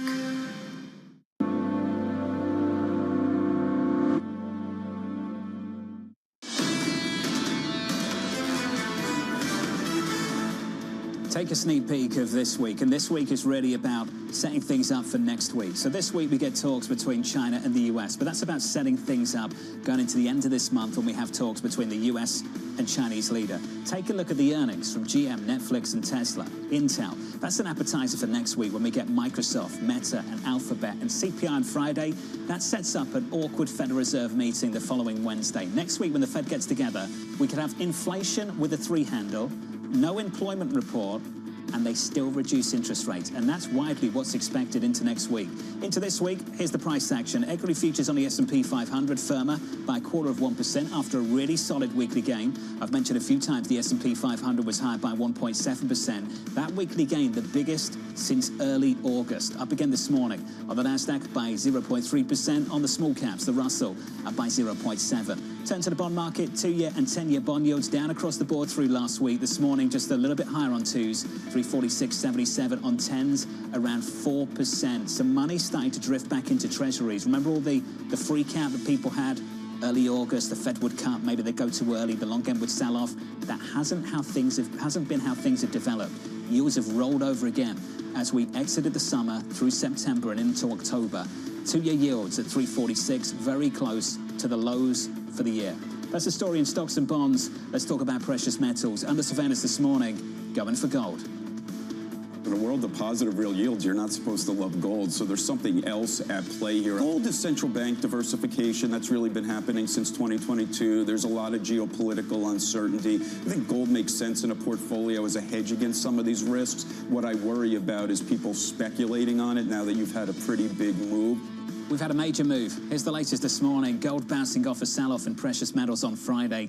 Ongoing economic uncertainty keeping the commodity close to all-time highs. Tom Satsuris of Strategas writing, we suspect that gold is telling markets that the US yield curve needs to steepen in order for tens to maintain their status as the primary safe haven. Tom joins us now for more. Tom, welcome to the program. Understand the theory, but based on a price action, does it back it up?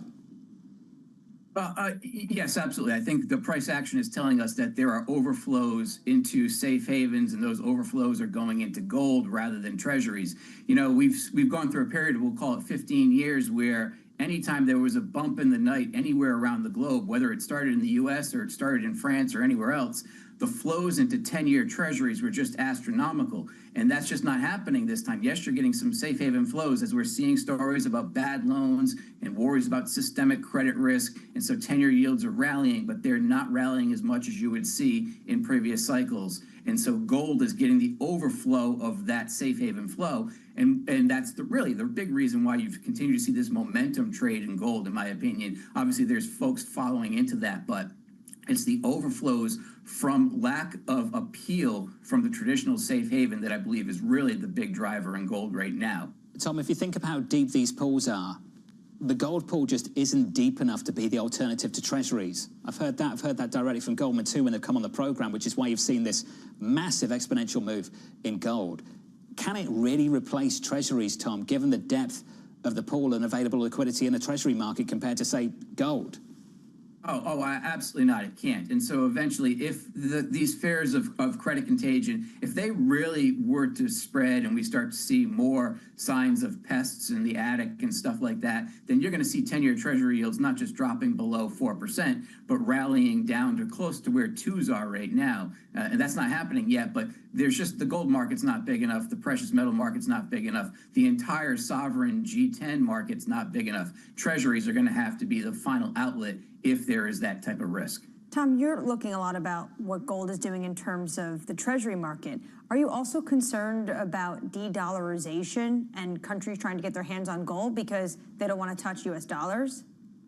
Well, you know, there's two reasons why we said the U.S. curve has to steepen here in order for the flows into gold to stop. One is that if there's an economic contraction in the credit cycle, which everybody's focused on right now, the other scenario is that we have strong growth in the U.S., the Fed eases into that, we have loss of Fed central bank independence, and de-dollarization just amplifies this, and so the curve has to steepen just to accommodate that. So two scenarios, a weak economy and a strong economy, both would suggest that, one, gold is going to continue to see flows, And two, the U.S. Treasury curve, in order to compete with that, needs to be steeper. We just don't know whether it's going to be a strong economy or a weak economy. But in both scenarios, yes, absolutely, you see the curve should steepen and gold should continue to see safe haven flows. But the de-dollarization story is another reason why gold is rallying or picking up those overflows into safe havens that would otherwise go into treasuries. So you don't think we're seeing gold move into a speculative stage? You think there's going to be more flows? How much higher could we see gold go? Well, I'm probably not an expert on the precious metals market, but I will say this, that near term we look overbought. But if you think about all the potential flows into gold over the next, let's say, year, a reasonable estimate of 5,000 per ounce, I mean, that's not unreasonable at this point in time, because you're going to continue to have central bank buying, because you're going to continue to see the global, we'll call it trade environment, deglobalize, and there's going to be less demand for dollars. That's absolutely true. You're very likely to see inflation reaccelerate next year, driven by service sector inflation, not tariffs and goods inflation, but service sector inflation, as the U.S. economy begins to stimulate and reaccelerate ahead of midterm elections. So all of those would suggest there's a fundamental driver for gold to push higher. But near term, I would argue that we're probably overbought here, because the flows definitely seem speculative very near term. So, Tom, that's gold. This is where the bond market move gets interesting for me, at least. If you believe that's going to happen, we've got a bond market rallying into potentially hotter inflation prints and a Federal Reserve that, given how it's communicated over the past month, is willing to ignore those hot inflation prints. Now, if the Fed's willing to ignore hot inflation, Tom, will the market, will investors?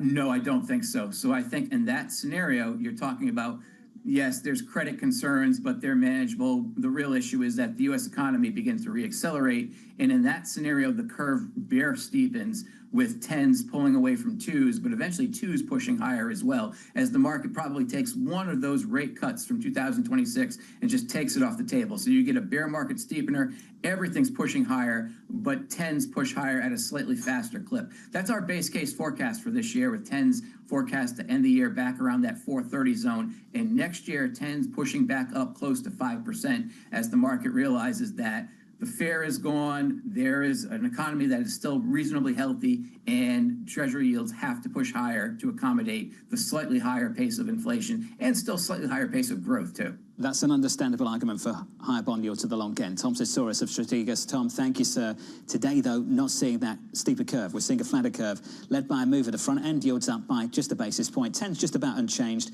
2s to 347. 10s to around 4% in the bond market so far this morning. What's so interesting about the CPI report, looking at the surveys, CPI year over year, 3.1%. And yet, the following week, the Fed is likely going to be cutting interest rates without the labor data that we know that they have a bias towards right now, but with hotter CPI. No jobs data for September. Based on what we've heard from the policy analysts this morning, no data for October either coming up. It's going to be a while. It's going to take a few months. They're going to be flying blind. We will not get the jobs data, but we will get, in the increased following months, is potentially continuous CPI data. And that's going to continuously basically show, potentially, that it's a hotter print. The Fed's going to keep cutting into that. Lots of earnings this week. Some data as well. CPI coming out on Friday, that delayed inflation report. Up next, we'll catch up with Victoria Fernandez of Crossmark, Dan Niles of Dan Niles Investment Management, David Seaford Nomura, George Bory of Allspring Global Investments.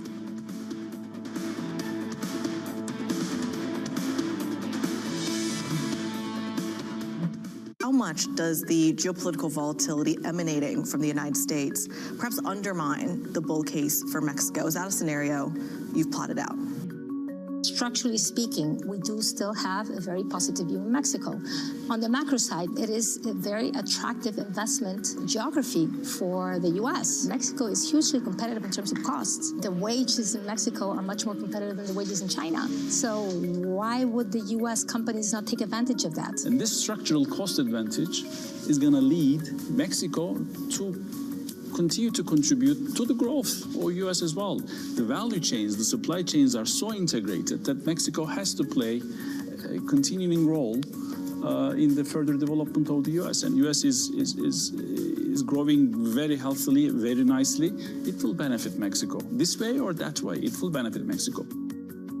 Mexico for BBVA is, a source of resiliency of earnings, and it generates, complements the diversification that we have from the footprint. But there's another topic that is very important, which sometimes we don't focus a lot about, and why we're so convinced that Mexico is going to continue to do well, which is the leverage in the country. Because the leverage in the country is only 33%. And when you've seen Mexico grow and BBVA grow in Mexico, structurally speaking, the leverage is so low that just a little bit of growth in the leverage is going to be able to support that bull case in Mexico. So that's why we're structurally positive in Mexico. Right, okay, ready?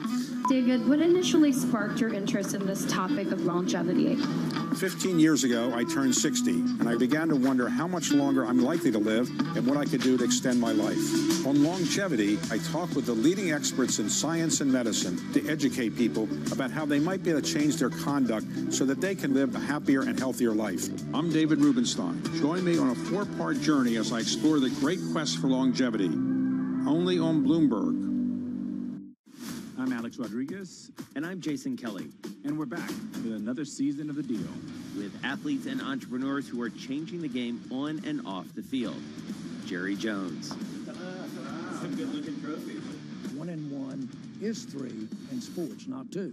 And it's because that 3 is imagination. That 3 is putting yourself in a way, having yourself hit the home run. Erica Ayers-Badon. I'm a high-energy board member. I'm very passionate. I have a lot of opinions. Robin Arzone. I want to light fires in people's lives, and that is still one of my core mandates for all of my businesses. Justin Tuck. I tell all of my friends that play in leagues now, make these relationships now while you're hot. Don't wait till you're the 12th year in and you're just hanging on.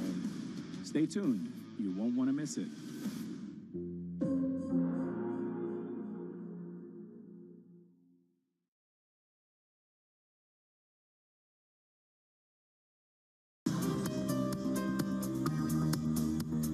It's the countdown to the market open as we bring you the first trades across Europe.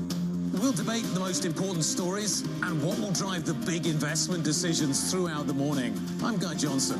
I'm Kriti Gupta. And I'm Anna Edwards. Join us every weekday morning for the opening trade, live at 7 a.m. here in London. Only on Bloomberg. Context changes everything. Bringing you up-to-the-minute news whenever and wherever it happens. I'm Haslinda Amin in Bangkok. This is Bloomberg.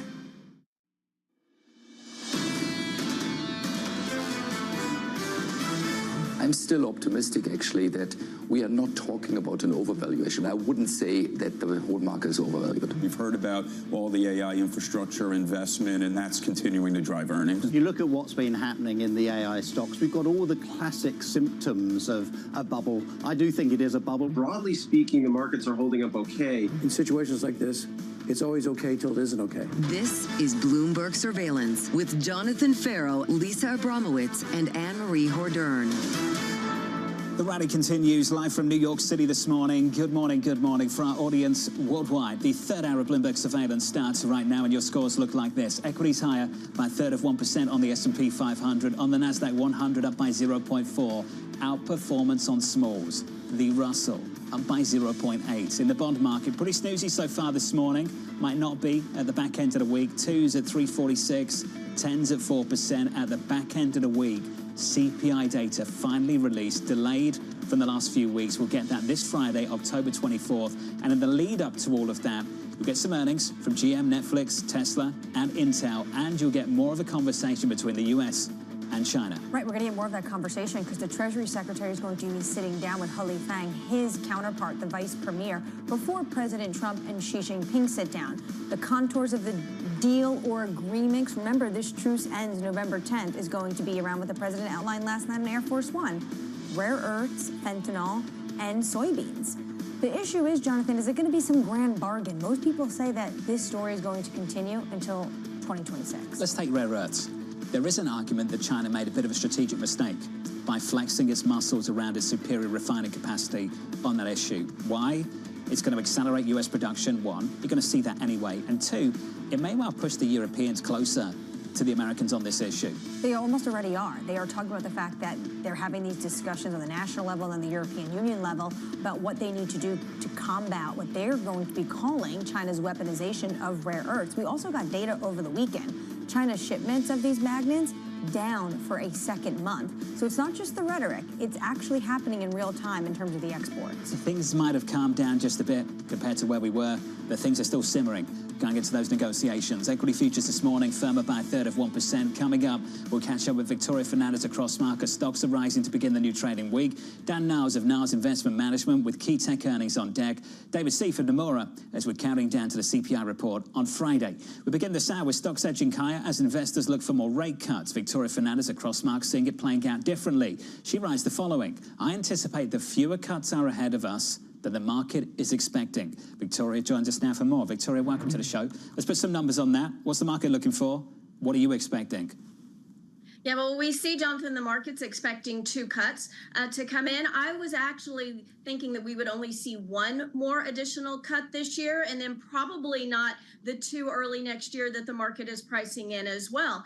A lot of that leading to the coming from the fact that I think you're going to see the balance of risk shift back a little bit towards the inflation. You and Anne-Marie were talking about the CPI number, about the 3.1%, and that the Fed trying to cut leading into higher inflation. I think when you have a lack of data, especially labor market data, which is where they were so focused, but yet you're getting inflation data saying that that's higher, perhaps that balance, that shift in the balance of risks leads them to the point where they can say, you know what, maybe we hold off here. Maybe we don't do anything because we don't know what we're doing. We are flying blind here at this point in time, and we get 1 less cut. That could be one of the reasons we might see a steeper curve and we see yields move a little bit higher, as Tom was referencing earlier. So here's the problem, Victoria. Chairman Powell's expecting the same thing. Said in Jackson Hole, we could see higher inflation prints, essentially a one-off, but not all at once. And Victoria, the message I took away from that is get ready for hot inflation prints, maybe through the remainder of this year, but this is the Federal Reserve that's going to ignore it. Why do you see it somewhat differently? Yeah, I just don't think you can completely ignore the fact that inflation is moving higher, because I don't think it's going to be just a one-time adjustment. I do know, obviously, oil prices are coming down. There's some concerns around extra supply there. That will have downward pressure on inflation. I see that. But when you look at some of the other areas, you have service inflation moving higher. It's not just goods inflation. That's not tariff related. So if we're having non-tariff related issues drive inflation higher, and we've actually seen rents go higher. Redfin was talking about rents actually moving higher when that's supposed to be a huge component of what brings CPI down. Then I think you're going to have more pressure on that side. And if it's not tariff related, then I think the Fed has to take a different approach to how they're looking at inflation, especially if they're not getting data on the labor front, or if the economy holds up. You're looking at Atlanta Fed GDP now, what, 3.8% on GDP? So if you're having that strong growth, if you're having earnings and margin growth where it's expected to be 13% margin growth, then the labor market should hold up pretty well. You're also seeing monthly job break even around 30,000 according to the New York Fed. Without unemployment moving higher, I think it's going to be harder for the Fed to make a sound argument for those cuts if inflation moves higher. Victoria, though, when we look at tariffs, do you think it is more than just a one-time shock? I do think it's more, Anne-Marie, and it's because of the fact that it's not just in the goods sector where we're seeing that. I totally understand if we're saying all inflation is coming from goods. It's from the issues where we're going to have tariffs. That's the issue. We can look through that. But it's just not. That's not what the data is showing us. I think it's really important on this CPI number we get on Friday to dig down into the weeds and see where things are really coming from. If it continues to be on the services side, then I think you have to take a little bit of a different approach, look at it through a different lens, and say this is something that's building. It's not just one time because of tariffs. How uncomfortable is next year going to be, though, with your case of inflation basically remaining sticky and a new regime at the Federal Reserve? Yeah, you know, it's interesting because when I look at what you're calling the new regime at the Federal Reserve, I really feel like the heart of that is all around banking regulation. And with what happened last week, that is going to start to shift. I know everyone said, oh, the administration is trying to get new people on there to lower rates more, to bring mortgage rates down. We know there's not a direct correlation between short rates, Fed funds, and mortgages. We know it's the longer part of the curve. I think more of what the administration was trying to do was get to where we could get banking regulation. And that's going to be a harder hill to climb now because of some of the issues we're seeing with the regional banks with private credit. So I do think there's going to be some shifting in how the Fed approaches things, but I'm not sure that it's going to make a huge difference in how they move with Fed funds. You mentioned the banks. Let's stay on the banks. So we had a bounce back on Friday. And for those of you just joining us this morning, good morning to you. We've got a bounce back again this morning. Zion up by 1.8%, Western Alliance advancing as well. What we know so far, Victoria, some isolated issues, possibly, and I put the emphasis on possibly, Tricolor, First Brands, and some fraud-related issues revealed by the likes of Zion and Western Alliance in the last week or so. Victoria, is that building up to anything? What's the common thread between all of that, if there is one?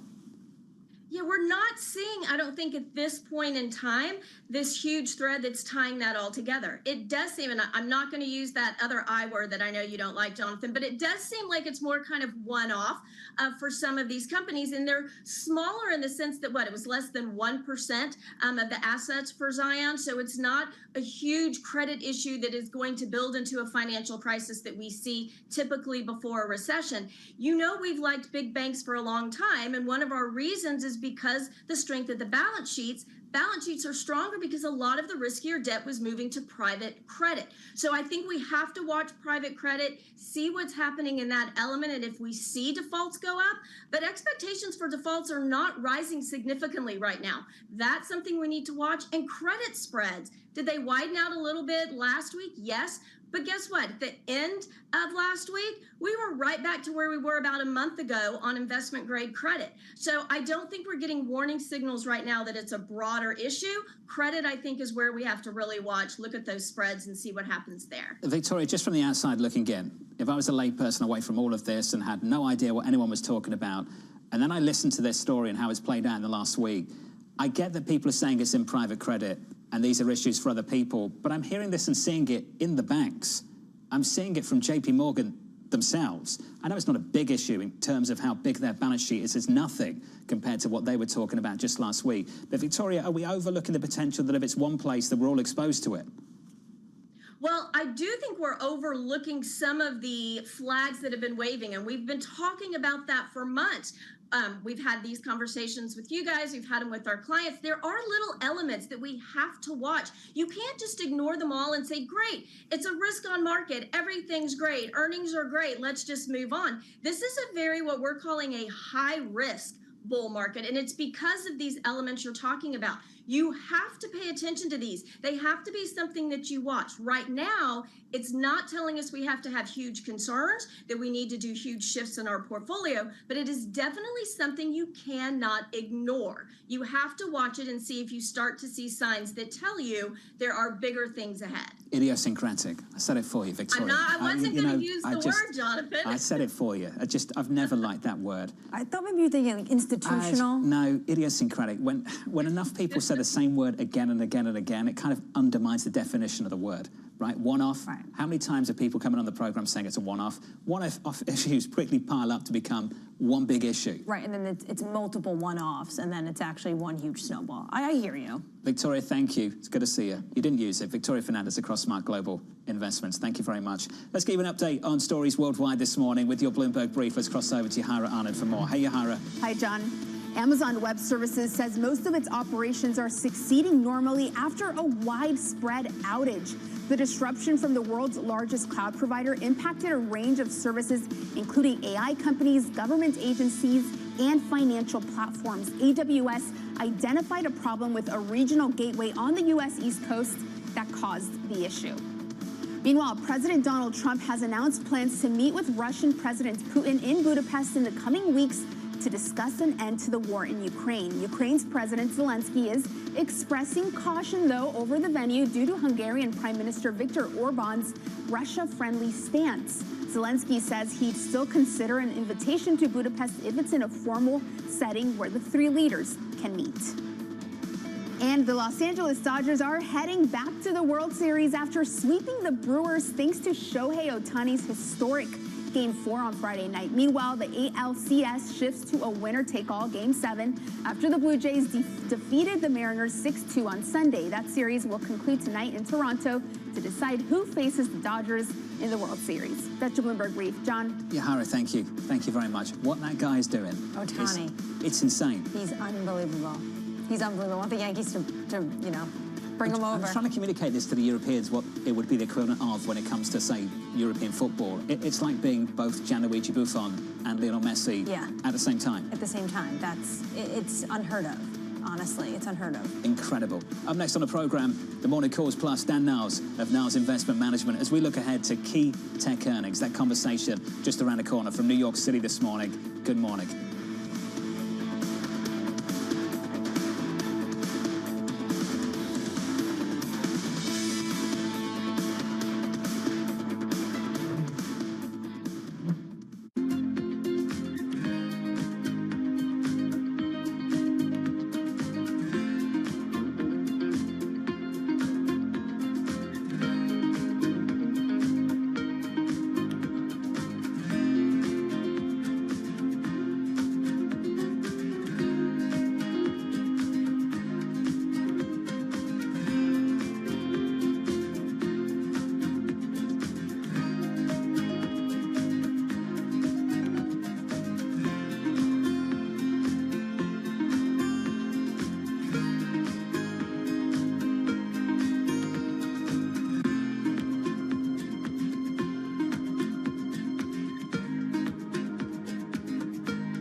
Good morning. This is Bloomberg Surveillance. Welcome back to the opening trade.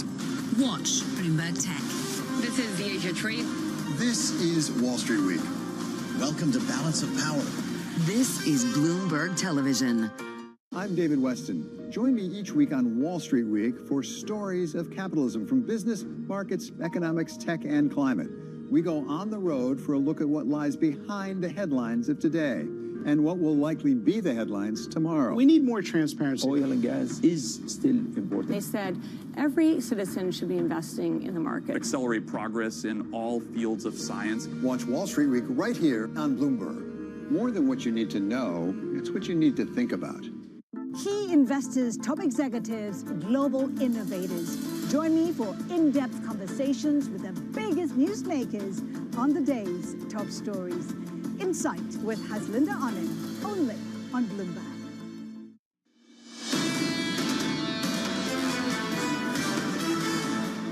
Right now, if there's any slippage in earnings from the tech guys, I think you're going to see a more wobbly, more volatile market, because with the lack of data and with the assumption that the Fed's going to cut at the end of this month, I think that right now that is not as much of an open question. But if you see anything in the earnings, or if you see any concern in the earnings on the tech side, or a slowdown meaningfully somewhere, then I think people really start to worry.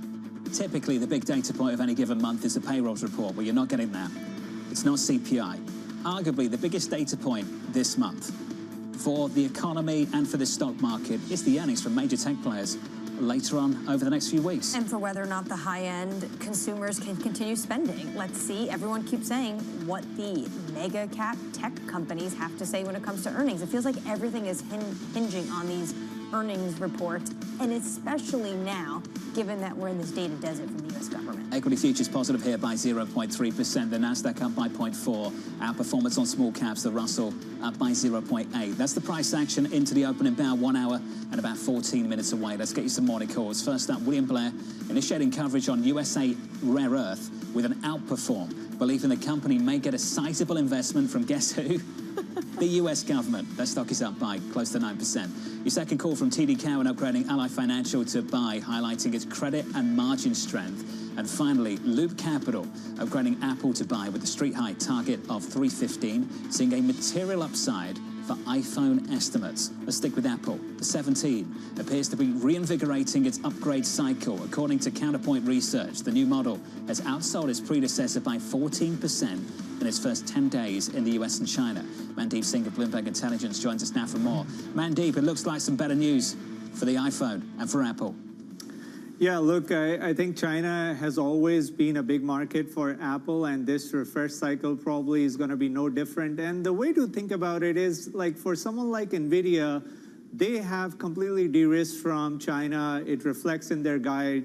In the case of Apple, because they are so deeply integrated in terms of the supply chain, in terms of the jobs for the Chinese market, that it's very unlikely that, you know, they will be completely banned or prevented from selling into the China market. So from that perspective, I think it makes sense that you are seeing a refresh cycle there. And Mandeep, is it the start of the upgrade super cycle that Dan Ives of Wedbush has been waiting for so many years? Not yet. We don't think so, simply because Apple doesn't have, you know, a good large language model strategy. Neither do their chips can run these models on device. Until that happens, they are behind Android ecosystem. That's where, you know, the Google Pixel devices, even though they don't have a lot of market share, they do very well in terms of the capabilities, because at least you've got, you know, a native LLM that's running some of the functionality. So Apple needs that. Better news for that company. Mandeep, appreciate your time. Mandeep Singh there of Bloomberg Intelligence. Apple up by 1.4% in the pre-market. Let's stick with tech. Investors looking ahead to Mag 7 earnings, with Tesla kicking things off on Wednesday. Dan Niles of Niles Investment Management writing, the higher the AI bubble takes stock valuations, the more painful the decline is going to be for investors on the other side. Dan joins us now for more. Dan, good morning, sir, and thanks for making time for us. We appreciate it. Let's just think about how you see valuations currently and whether we risk undermining those valuations with the earnings we'll receive in the next few weeks. Valuations are high, no matter how you want to look at it. Price to sales on the S&P 500 is above the 2000 bubble peak. Market cap to GDP, which is Warren Buffett's favorites, is above the 2000 peak. I don't think it matters. I think you're going to see valuations extend further. I'm very bullish. I think the market goes to new highs before Thanksgiving. There's one simple reason for it. It's easy money. The Fed's going to cut. I think, Jonathan, you had it right in a prior segment where you said the Fed's going to look at any inflation data, say it's transitory.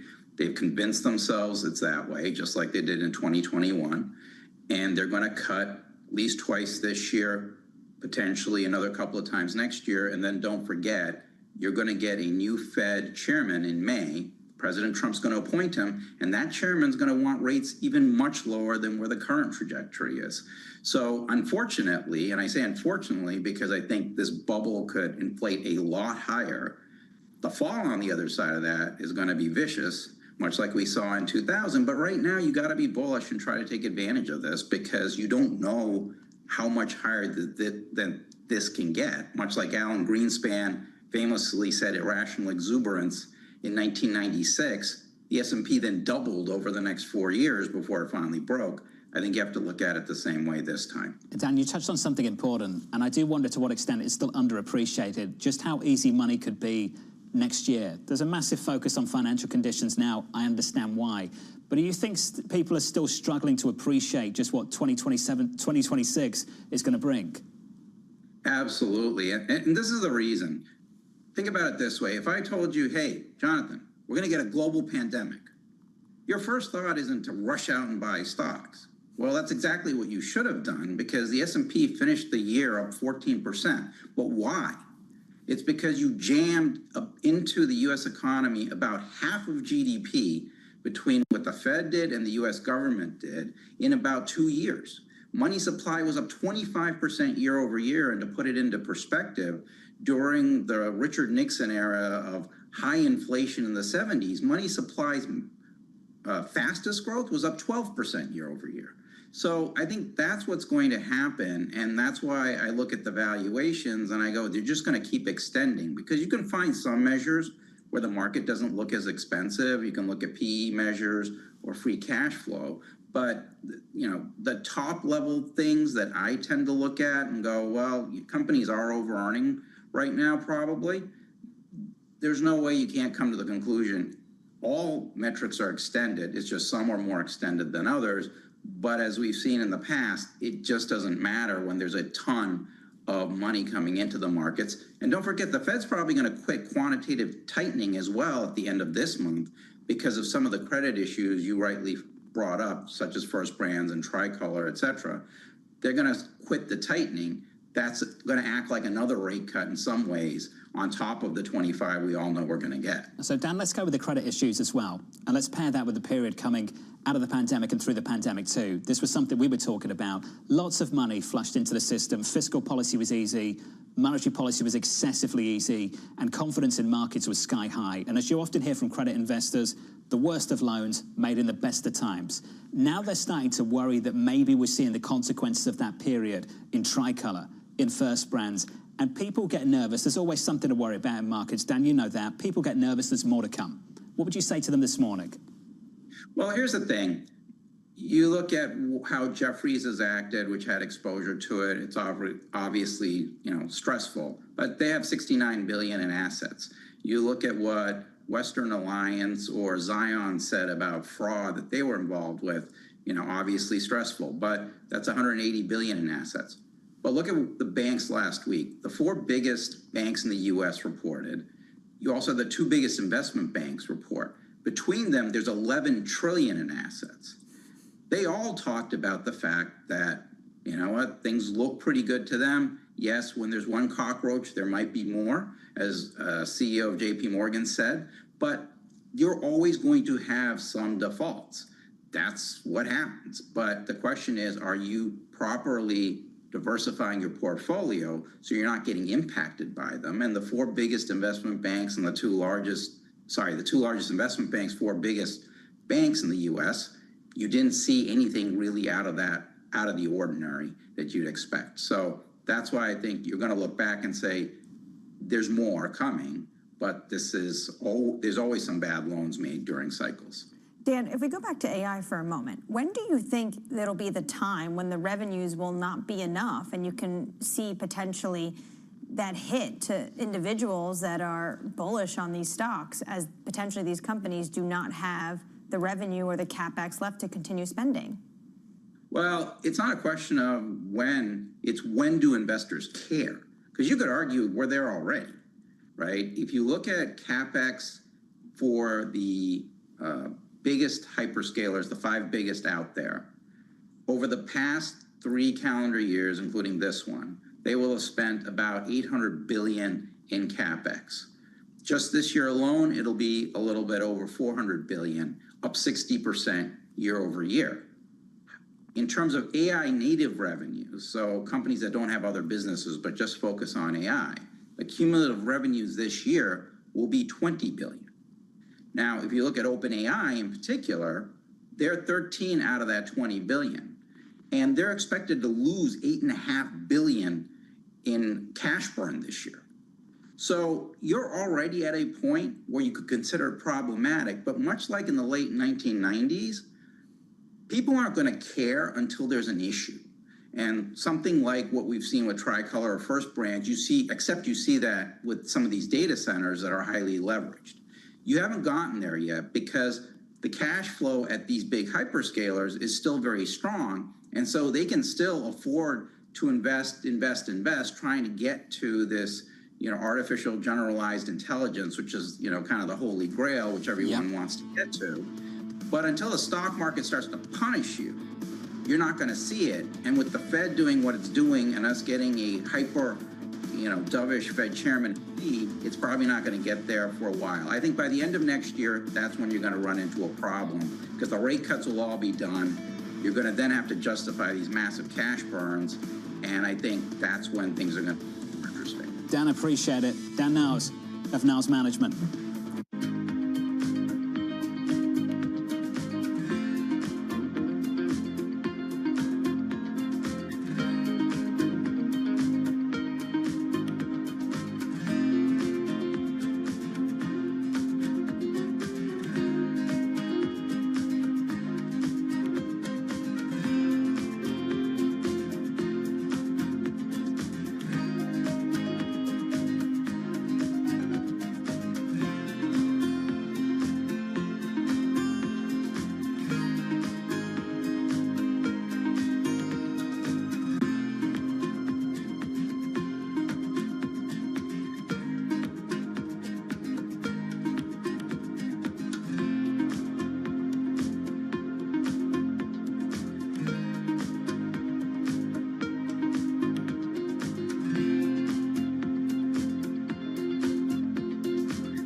technology is embedded in every aspect of our lives.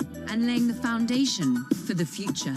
From finance to defense, AI to entertainment. And from the road to the stars. Bloomberg brings you the latest stories of the people and companies pushing the tech sector to new frontiers. And the politics that shape global tech markets. I'm Caroline Hyde in New York. And I'm Ed Ludlow in San Francisco. Watch Bloomberg Tech every weekday. Only on Bloomberg Television. What is going to be the consequence for U.S. markets? We are basically deep in the European earnings season. Take a look at how we're faring when it comes to Asian markets.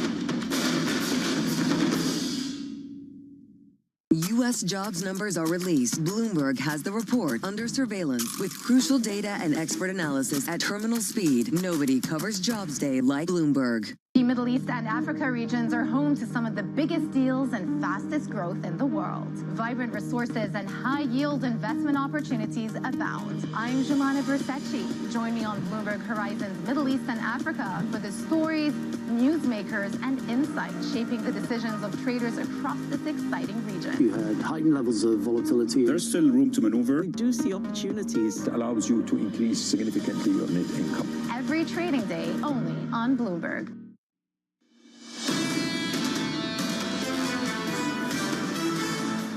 At the opening bound this Monday morning, 60 minutes away. Equity futures on the S&P 500 firmer by 0.3%. On the Nasdaq up by 0.4%. Some big outperformance on the Russell. Small caps up by 0.9%. Going into the cash open. We're just an hour to go until your opening bell. Let's get you some morning movers with your single names. Here's Yahara with more. Hey, Yahara. Hi, John. Cleveland Cliffs posted a solid earnings beat this morning, but it was its comments on rare earth minerals that stole the spotlight and is sending shares up 10% in the pre-market. Cleveland Cliffs says it's exploring mining rare earth minerals from its iron ore deposits.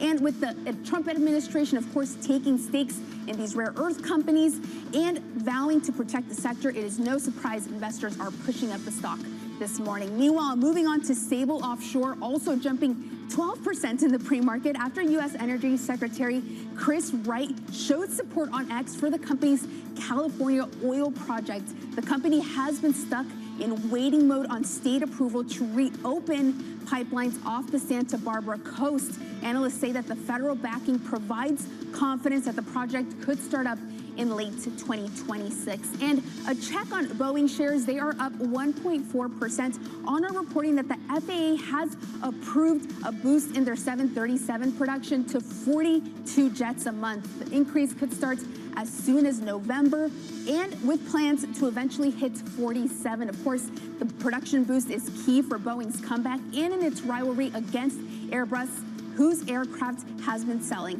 fast. John? Yahara, thank you. Just to touch on that energy story. You know, energy and mining CEOs are the original corporate diplomats, not the tech players of the moment, which is why Rex Tillerson was such an inspired choice all those years ago to become the Secretary of State. But this has moved on to a different phase. The amount of integration we might see between the White House and that space in the years to come, wow, are we seeing results already? Yeah, it's unbelievable. I've also spoken to sources in Washington that tell you, yes, expect more of these outright equity stakes because they feel like they are too far behind when it comes to China, and they think this is the best way to get a handle and a grip on the fact that the United States really doesn't have access to the rare earths, and as China's going to use them and control them and not allow the exports of these magnets, you have a huge problem. Forget your iPhone. You have a huge problem in the defense sector. We've joked about this.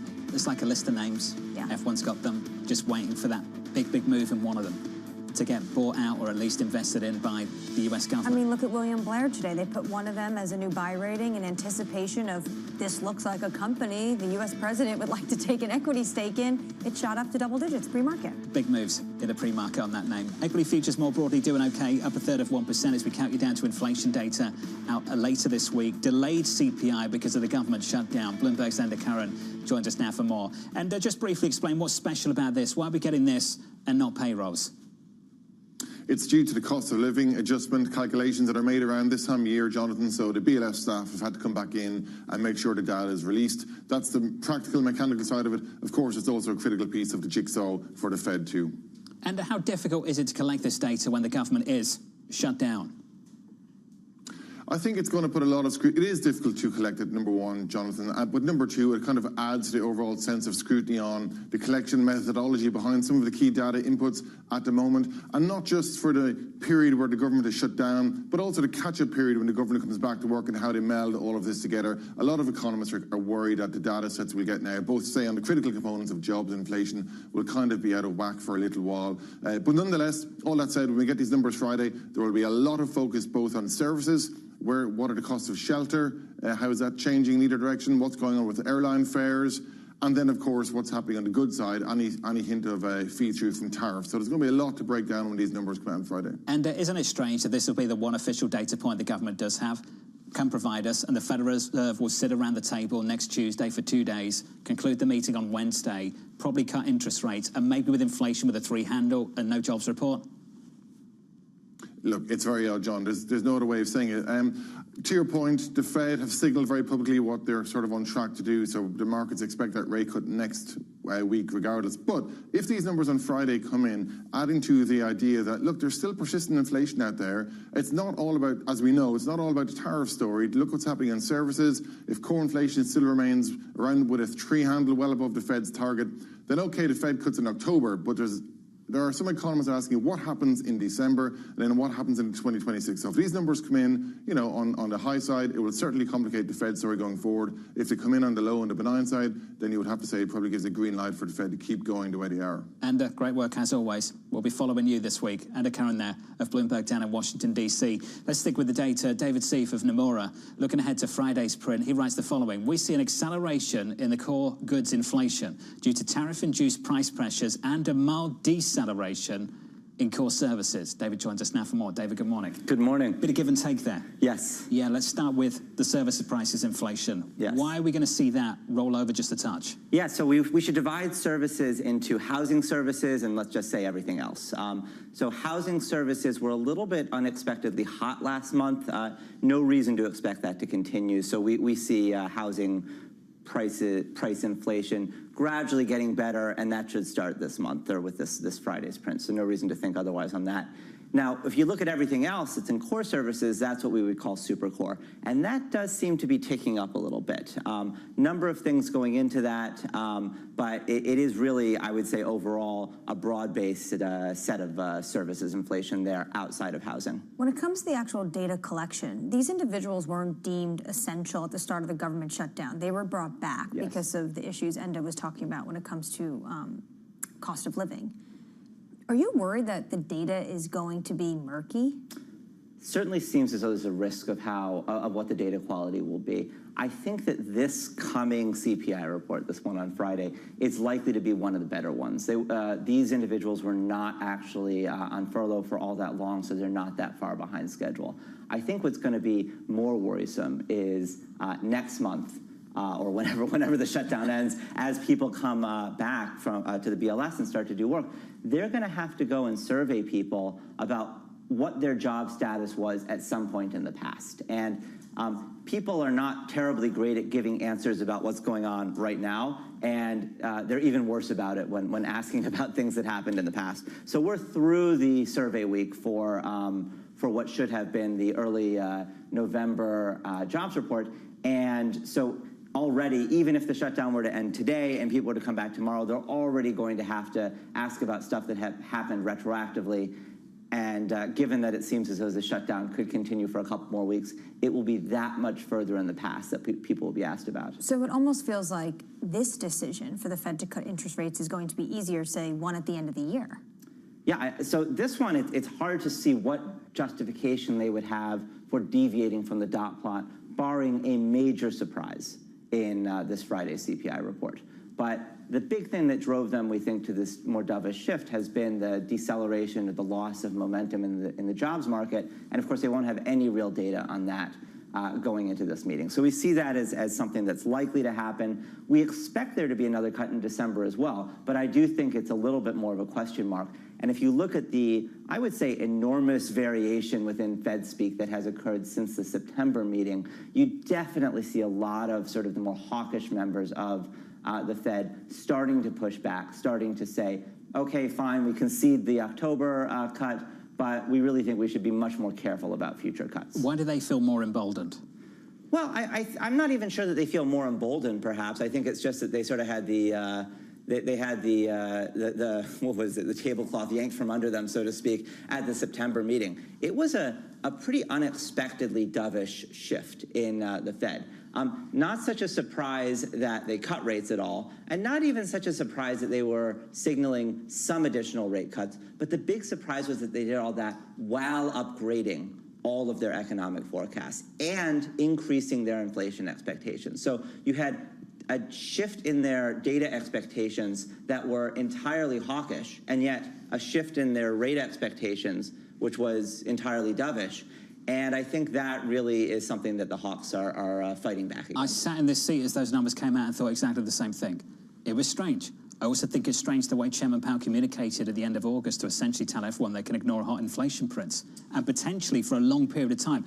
The argument coming from the chairman at the moment is transitory just without the word. When he says we could see inflation pick up, but it'll be a one-off and not all at once, that's basically telling people that anything between now and maybe through year end, if you get higher inflation prints, you can ignore it. Do you think that's a mistake? I think we should be very careful about cutting into higher inflation. I do think, though, that this is consistent with how Powell has been in his almost 8 years as Fed chair. I don't think this has much to do with political pressure or anything like that from the Trump administration. We have seen Powell tack dovishly repeatedly throughout his time as Fed chair when there are relatively small hiccups in the data. This time it's in the inflation data. And oftentimes he's been proven right. This time we think maybe some caution is warranted, I would say. Why is this time different? Well, this time we don't really see inflation momentum moving back down to 2% in a clear and compelling way. And that's actually a stark contrast from a year ago, and it's a contrast to, say, pre-COVID. Both of those times inflation was either at or near target, or at least appeared to be moving back towards target. Here, inflation still seems to be coming in with prints that are well above the 2% target. Can you see the next regime, post-Powell, actually looking to target just a target 2 to 3% and not actually try to get inflation back down to 2%? Oh, absolutely. I mean, we've seen some of the more dovish people on the Fed, Myron, Bowman, Waller, all talk about the idea that an explicit 2% inflation target may not be the way to go. And that actually isn't super crazy in terms of what the Fed has historically done. That's really what the Fed did until post-GFC, when under the Bernanke Fed, it was changed to an explicit 2% target. And the reason for that was to make it clear to people that the Fed was not going to be happy with inflation well below 2%. And so it was really to try to move inflation expectations up. The question is it time to retire that mentality? We're certainly not in that world right now where we're flirting with deflation or anything like that. Aren't they operating as if they don't have a 2% inflation target anyway? It's certainly a thing one could say, given the September shift. Inflation is above target. It doesn't appear that it's going to get back there in 2026. Growth looks to be close to at trend and accelerating.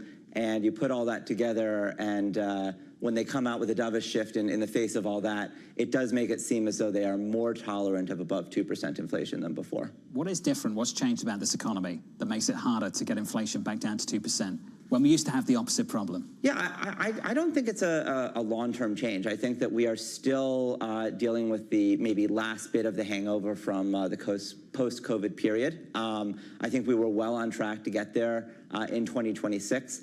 I think also that the tariffs are probably going to add a little bit to inflation, less perhaps than some of the big fears, and not in a way that would necessarily lead to anything like what we had post-COVID.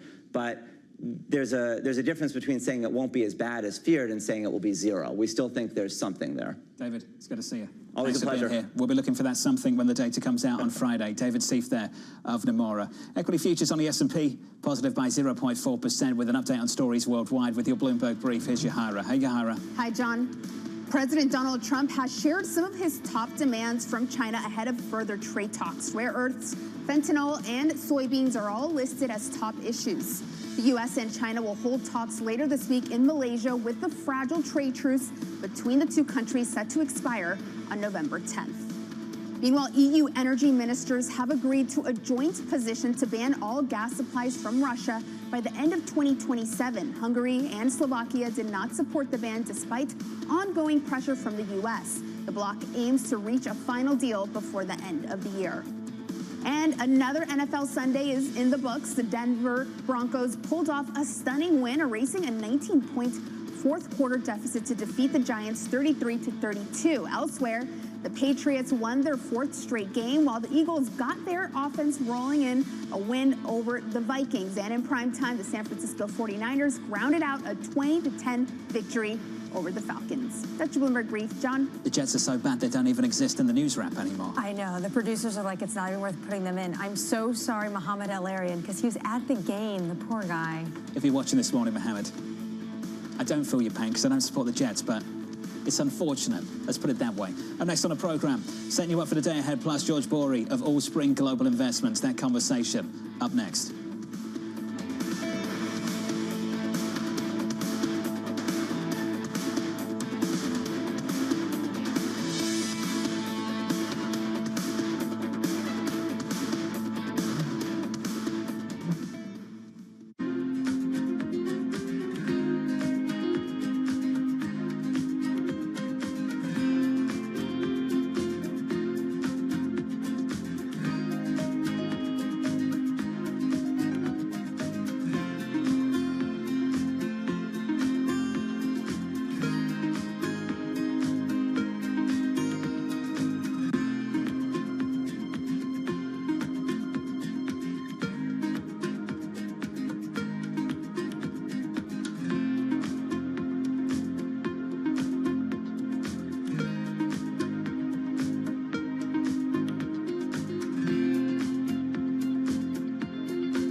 Crises, two essential crises, and for both it's now or never: democracy and climate, and they are absolutely interlinked, and we have to solve them together. We're losing the democratic infrastructure and norms to deal with the climate, and we're losing the climate stability that is essential for a democracy. We have to solve them together. We've never faced a threat like this to our democracy at a time when it's a perfect storm, at a time when we're being told by climate scientists, some of you may be in this room, that we have to cut our emissions, fossil fuel emissions, in half in 5 years now. You know, when I started to realize what was happening, it was 12 years, and we haven't done it. It's the most fascinating time for the global economy in years, and our conversations are front and center. We're stress testing consequential ideas, and investors around the world are scoring them in real time, helping to translate the policies from Washington into actionable ideas for Wall Street. It's the morning call you actually want to be a part of. Separating the signal from the noise, with some fun along the way. This is Bloomberg Surveillance. Asia is at the forefront of some of the world's biggest stories. And we're here, where the action starts in Sydney. And in Tokyo, get ahead as the global trading day begins. The Asia Trade, weekdays only on Bloomberg. Get your fixed income fix. Watch Bloomberg Real Yield around the world right here on Bloomberg. Context changes everything.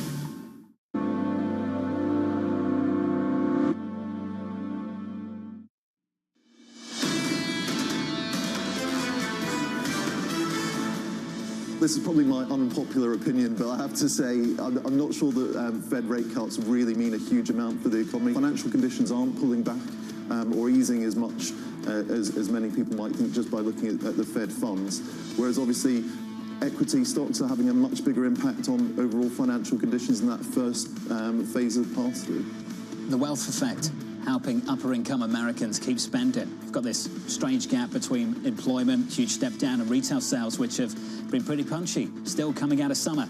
Equity futures on the S&P going into the opening bow firmer by 0.4% on the S&P 500. On the NASDAQ, up by 0.5. On the Russell, small caps up by 1 full percentage point. That's the price action as we count you down to the opening bow. The rest of the trading week shaping up as follows. Later on today, the president meeting with the Australian Prime Minister at the White House. Look out for that. China very much in focus.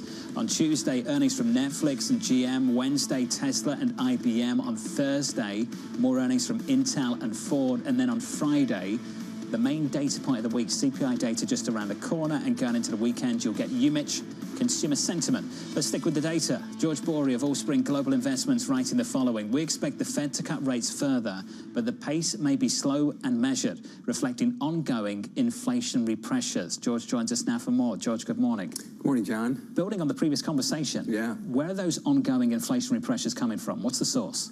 Yeah, I mean, the source, I think, is pretty clear. You know, we're seeing sort of small movements of prices moving up kind of continuously. It's not one broad-based movement, but sort of little flares coming up, you know, that companies are trying to push prices through where possible, where you have good demand. You mentioned, you know, that's the K-shaped economy, if you will, allows pricing pressure in premium goods, in high-demand products, in certain commodities, but at the lower end of the spectrum, you're not seeing any price pressure. And so on average, prices are moving up, but they're moving up mildly. I think that's what the bond market sees. That's what the bond market is kind of looking through. And the expectation is that pricing power is not going to persist, that you've got a couple more months for this to run, but perhaps we've already crested and you're likely to start seeing that come down once we get into the new year. That's goods inflation. Is there a services offset playing out here? Yeah, again, you know, I think there's a two-tiered component on services as well. You know, where there's pricing power, demand at the upper end of the economy or the upper end of the income spectrum is very strong. Demand for, you know, tech services, for AI equipment, for where the, you know, follow the money. It's very simple. Like, where are people making money, and then where are people spending money? And there's good, strong pricing power there, but you move one shade away and the pricing power fades pretty quickly. So, you know, there is this kind of upward drift on average, but we know that it's not consistent. It's not universally spread across the whole market, and you're seeing some of that bubble up. Some of the credit concerns that we're seeing in the bond market, you know, are because certain parts, you know, maybe you've lost some pricing power because your client base doesn't have the spending power that's necessary to keep pace with some of these broad-based inflation fears. Will the Fed rate cuts help those individuals? Yeah, that's a great question and a great point. Not necessarily, at least not yet. You know, as we've seen, the long lead time, the variables are pretty long and drawn out at this point. And so on the margin, you know, does easier monetary policy help growth over time? Yes, it does. I think that's pretty well established. However, is it going to suddenly create sort of a spark in job creation? Probably not. You know, that will take time, much more time than perhaps, you know, monetary policy will actually kind of drive. We know there's limitations to monetary policy, and the connect between rate cuts and job creation, you know, that part is a little loose, to say the least. The Fed is also somewhat flying blind. They're going to have CPI, but they're not going to have the labor data. Right. How has that made your job difficult? It does make our job difficult. You know, the Fed, we follow the same data that's released that the Fed follows, but the Fed has tremendous resources to be able to kind of try to monitor the economy in real time. We don't have that advantage. There's sort of private sector data that we can tap into. There's survey data that we can tap into. So we can have a pretty good feel for the general level, but the granularity is harder to come by. And the longer the government shutdown lasts, the harder it gets. So then you have to pull in the reins from a risk-taking perspective. Slowing, decelerating, but not collapsing. So we feel good about that. John's question about inflation, very, very pertinent, and it's difficult to tell with precision exactly where inflation is. We think it's mildly moving up, but we want the data. We want the granularity to be able to say with a certain degree of confidence, how much is it going up, maybe where is the cresting point, and then importantly, how does that distribute through the economy. It's challenging to do that with a lot of precision right now. Let's tap into this bond market. So yields have dropped, fallen across the curve. 2s are down to 350, sub 350 now. 10s around 4%, 399 so far this morning. The extra reason to buy bonds in the last week, worries about a turn in the credit cycle. Do you share the concerns? So we share some concerns. You know, obviously there's been a lot of talk about some very, high-level defaults. When a $20 billion company defaults, that's concerning. And that does draw a lot of attention. It's scary, and it should be scary. However, when we sort of continue to dig into as much detail and data as is available, it does sort of look to be somewhat contained in the sense that it's idiosyncratic, it's company-specific. There are certain elements of over-leveraging that's occurred. The credit cycle itself, it's a very straightforward kind of pattern. Kind of money rushes in, it gets lent, and then somebody along the way kind of stumbles. And then the question is it a whole group stumble, or is it just one individual? Or does one individual fall and then everyone falls over that person? Right now, it still looks like it's one person that's fallen, but we know that there's been explosive growth in private credit. There's been very robust issuance, even in the public market as well. And so borrowing, the wheels of credit are turning. They're turning pretty quickly and pretty smoothly, and that in and of itself has helped the economy. And so it doesn't look like that's slowing down. Maybe it's slowing down a bit, but it doesn't seem to be stopping at all. Can I just ask you a question, how you draw a distinction between one and the other? Something that's idiosyncratic and something that's broadly more problematic? Yeah, no, that's a very good question. And when you have a series of uncorrelated events happening at the same time, they in and of themselves can cause, sort of concern, because the collective view is that we need to then pull back kind of risk-taking, and then that starts a bit of a domino effect. There's maybe a mini element of that happening right now, but it does seem to be on the margin. And I think you have two very strong things going for you. They're macro. One is the Fed. We just talked about it. The Fed's cutting rates. That tends to help financial markets more broadly. And then really importantly is that profitability is still strong, up and down the corporate sector. And that in and of itself is a major driver for what kind of keeps cycles rolling. So you can absorb a fair number of stumbles along the way, even if they happen in close sequence. But when you have sort of this this tailwind behind you, it is a little bit more difficult to sort of broadly kind of spread and go from what's idiosyncratic to systemic. What I think's between those two is a correction. And I think that's where we are. It's like a credit cycle correction. These are big defaults. They're in very notable names that are like right at the precision middle of the credit cycle. Yep. But it's also, there's like a cascading effect where lenders are now scouring their portfolios. Like, how much factoring do we have in the portfolio? Who are we lending to? Journalists trying to work out the same thing. Exactly. And scary headlines from Jamie Dimon. George, I'm up against the clock, but this was fantastic. Thank you for having me on. Thank you, sir. Appreciate it. George Bory of Allspring Global Investments from New York City this morning. Good morning. We'll see you tomorrow morning.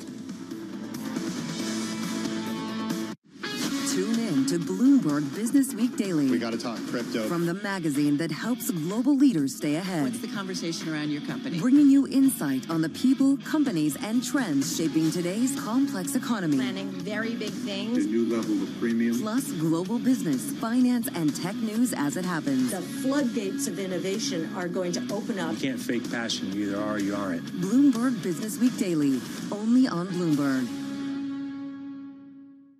I think people are paying attention now to what we're doing in a way that wasn't happening 5 years ago. I think the convergence, not just of the hardware investments, but the AI investments in particular, have been the real watershed for us in helping people understand why we've always believed having these devices be wearable and having sensors and having context in the world around you has been so important. And it's like, oh yeah, of course, now that you realize there's going to be a potentially super intelligent assistant that's operating there, you want it to have, for free, all the context on what you've heard, what you've seen, what you're doing, so it can help you the most out as you go about your day and try to accomplish what you're trying to accomplish. So we feel a lot of vindication on that. I think the question is, will it be us? Will it be a competitor? That depends on our execution and their execution. I have a lot of confidence that the paradigm that we're in right now, which has been stable for a long time, right? The phone that you all have in your pockets now is roughly the same as the phone you had in your pocket 4 or 5 years ago. There's not really a lot of new innovation happening at that scale. There is a lot of things. The phone is the greatest consumer electronic device ever built, and yet there's also a lot of things that we wish it could do better or different. And I think with AI and integrated context with the world around us, that becomes more and more obvious. So I'm very confident that the paradigm will shift in that time frame. And you all know the saying, we get a lot less done in 1 year than we think and a lot more done in a decade. That really is going to be true, I think, when it comes to these shifts. In case you missed it on Bloomberg Surveillance. We heard from Restoration Hardware, and the RH CEO was on the earnings call dropping F-bombs. And I imagine a lot of people are having similar issues at the moment trying to sell furniture. You're at a different price point. What's your experience this year? People have less money. You can say still recovery from the pandemic when it comes to inflationary measures. But then again, our line of business is really about human basic needs. It's about the bunk bed when the kids grow up. It's about the chair and table and so on. Anne-Marie had one final question. How are the meatballs? And you're lowering the cost of the meatballs, I am myself, I'm an intellectual vegetarian. I normally say down here I struggle. I love the meatballs. We actually are running today about 40% of our sales is actually vegetables and plant balls. And personally, I don't love the vegetables, but the plant balls is a great exception. But meatballs is part of our legacy, so there you go. I love your honesty. Don't miss Bloomberg Surveillance live every weekday. Bringing you up-to-the-minute economic news whenever and wherever it happens. I'm Michael McKee in Jackson Hole, Wyoming, and this is Bloomberg. Shutdown concerns, credit concerns, banking concerns. Not today, says this market. Futures are pointed higher. 30 minutes until the start of trading. I'm Bonnie Quinn. Matt Miller is off. Danny Berger is on assignment. Bloomberg Open Interest starts right now.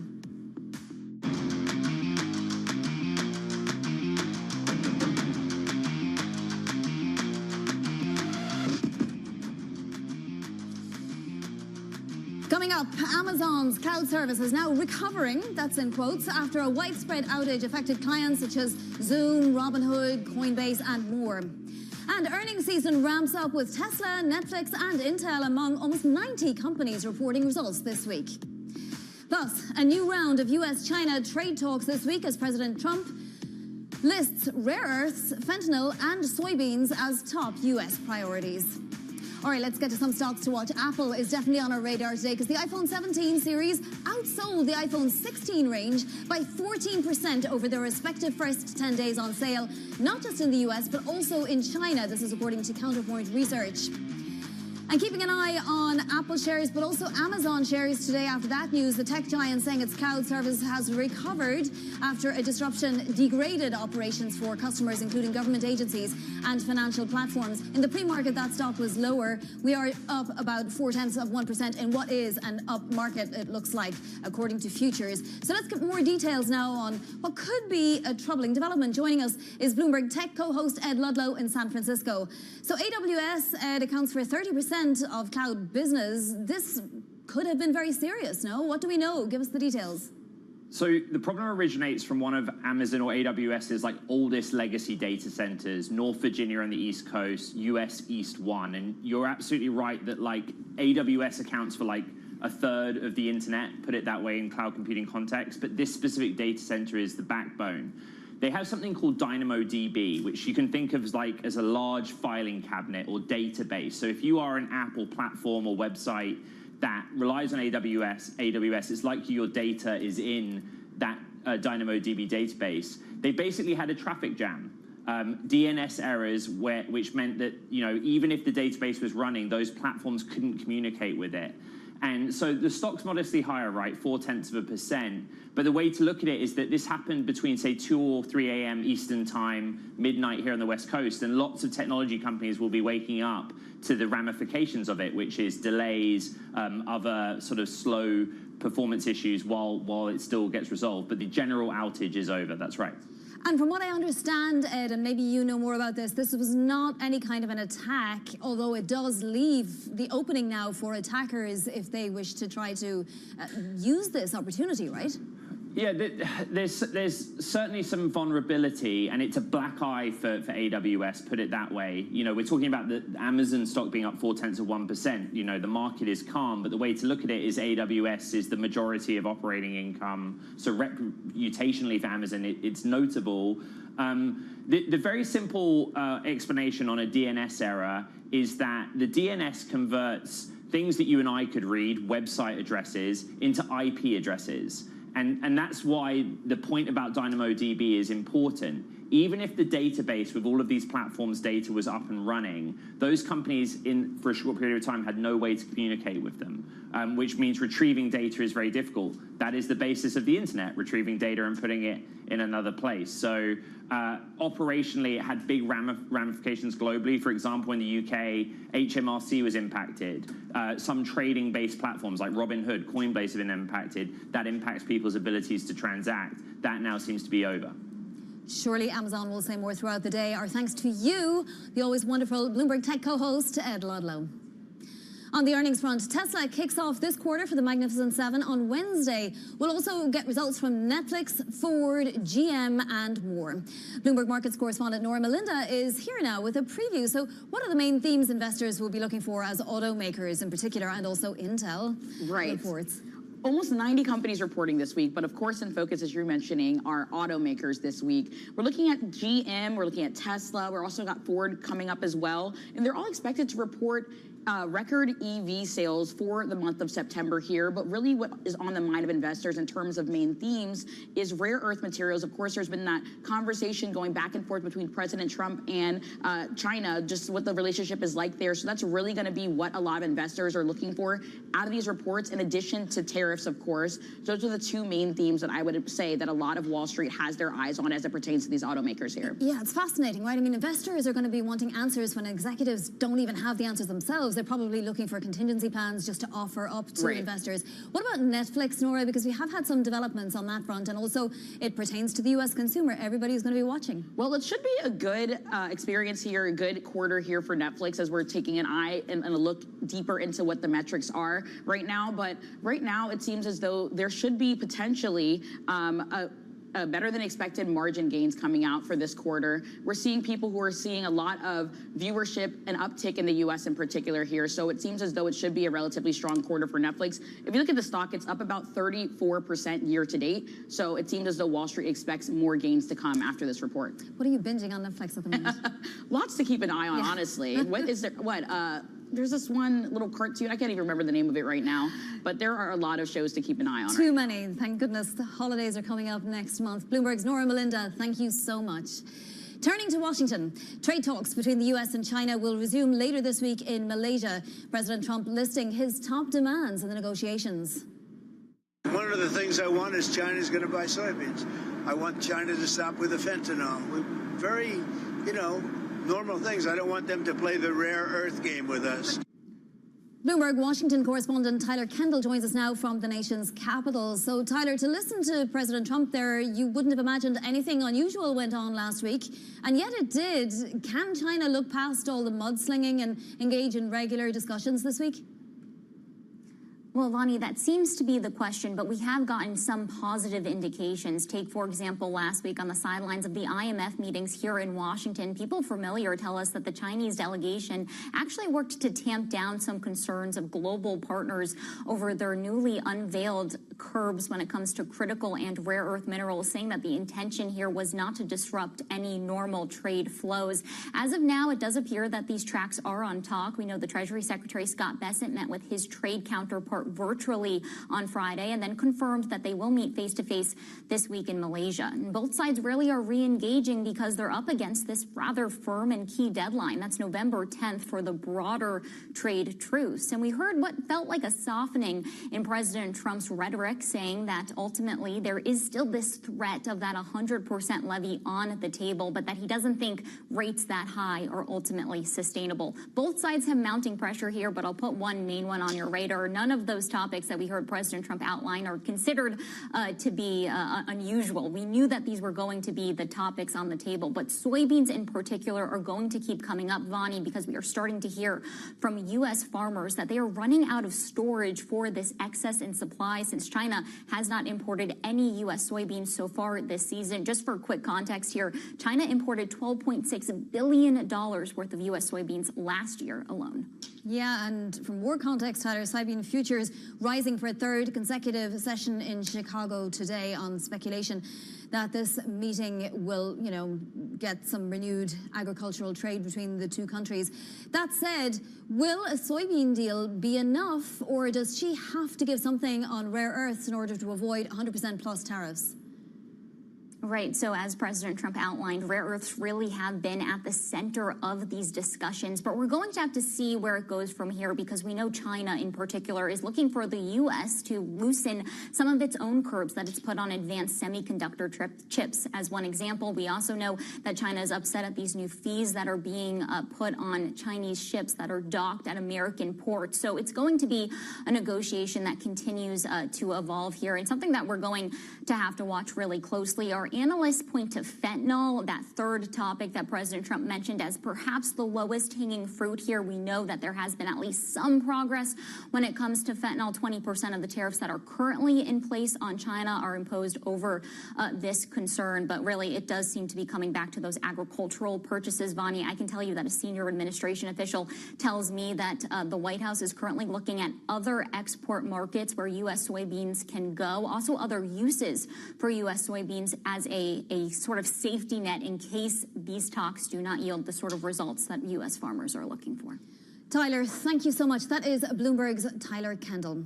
And let's get a check now on futures and markets more broadly, because we are seeing futures pointed higher. A lot of relief in this equity market this morning, but I do want to point to treasuries. The 10-year yield was firmly above 4% once again today, but now it is below 3.99. So the 10-year yield is lower as treasuries get a bid. No doubt shutdown being in day 20 is not helping this market. The VIX also came down, but it's still above 20. And I want to point to gold as well, because we're seeing gold announced at 43.21. So it's definitely off its record, but we're not flat today. We're still 1.6% higher on gold. Bitcoin has woken up too. It is just below 111,000 a coin, and so rising from its lows of the weekend. Let's get a look now at some other movers on our radar. Cleveland-Cliffs shares jumping on a recovery in demand for steel made in the U.S. due to tariffs. Some rare earth and critical mineral stocks are climbing. This after William Blair analyst Neil Dingman initiated the companies at Outperform. And crypto-linked stocks, of course, are rising alongside Bitcoin and gold today. Just mentioning Strategy, Robinhood, Coinbase, all higher. Mara Holdings as well. Coming up, Apple nearing a record high following an upgrade from Loop Capital. We'll discuss the growing optimism around iPhone demand next. This is Bloomberg Open Interest.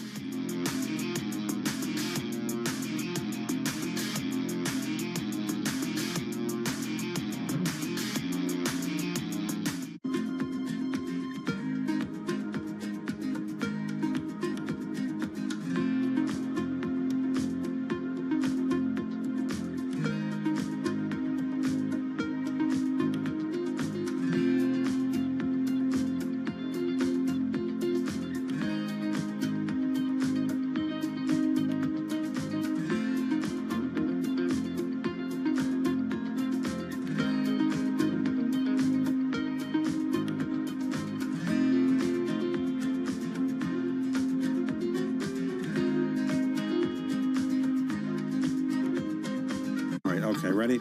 David, what initially sparked your interest in this topic of longevity? 15 years ago, I turned 60, and I began to wonder how much longer I'm likely to live and what I could do to extend my life. On longevity, I talk with the leading experts in science and medicine to educate people about how they might be able to change their conduct so that they can live a happier and healthier life. I'm David Rubenstein. Join me on a 4-part journey as I explore the great quest for longevity, only on Bloomberg. I'm Alex Rodriguez. And I'm Jason Kelly. And we're back with another season of The Deal. With athletes and entrepreneurs who are changing the game on and off the field. Jerry Jones. Some good-looking trophies. 1-1. is 3 in sports, not 2. And it's because that 3 is imagination. That 3 is putting yourself in a way, having yourself hit the home run. Erica Ayers-Badon. I'm a high-energy board member. I'm very passionate. I have a lot of opinions. Robin Arzone. I want to light fires in people's lives, and that is still one of my core mandates for all of my businesses. Justin Tuck. I tell all of my friends that play in leagues now, make these relationships now while you're hot. Don't wait till you're the 12th year in and you're just hanging on. Stay tuned. You won't want to miss it.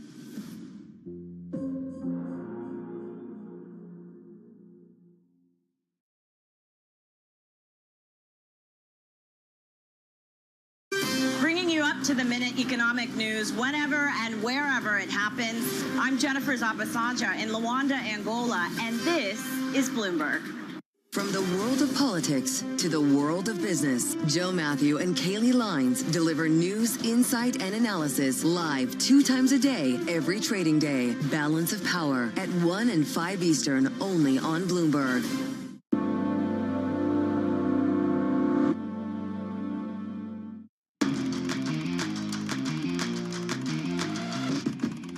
Now to high interest to look at what's making headlines around the world. The Louvre was shut yesterday after a gang pulled off a lightning-fast jewelry heist, cutting through windows with angle grinders and all sorts of power tools and stealing 8 priceless pieces, including tiaras and necklaces once worn by French royalty. One item, a diamond and emerald crown worn by Empress Eugenie, was recovered as police hunted the thieves. Kering is selling its beauty division, including House of Creed, to L'Oreal for $4.7 billion, scrapping plans to build out its own cosmetics arm. The two will co-develop a perfume for Gucci, Bottega Veneta, and Balenciaga. The tie-up with L'Oreal is the first big move under CEO Luca de Meo, who took over last month. Kering is confronting a slump in Chinese demand and the threat of higher U.S. tariffs. Carlyle CEO Harvey Schwartz says market volatility is on his, quote, worry list, but he sees no signs of real deterioration just yet. He spoke with Bloomberg's Danny Berger at the Formula One Grand Prix in Austin over the weekend. That data suggests that companies are growing, employment is steady, inflation's a little sticky, but there's nothing in the immediate horizon that suggests that, as you would say, things are crumbling. Having said that, late cycle, it should be on a worry list. Turning to tech now, Apple shares are on track to open near record levels today. This helped by Loop Capital upgrading the stock to buy from hold, citing positive iPhone demand trends.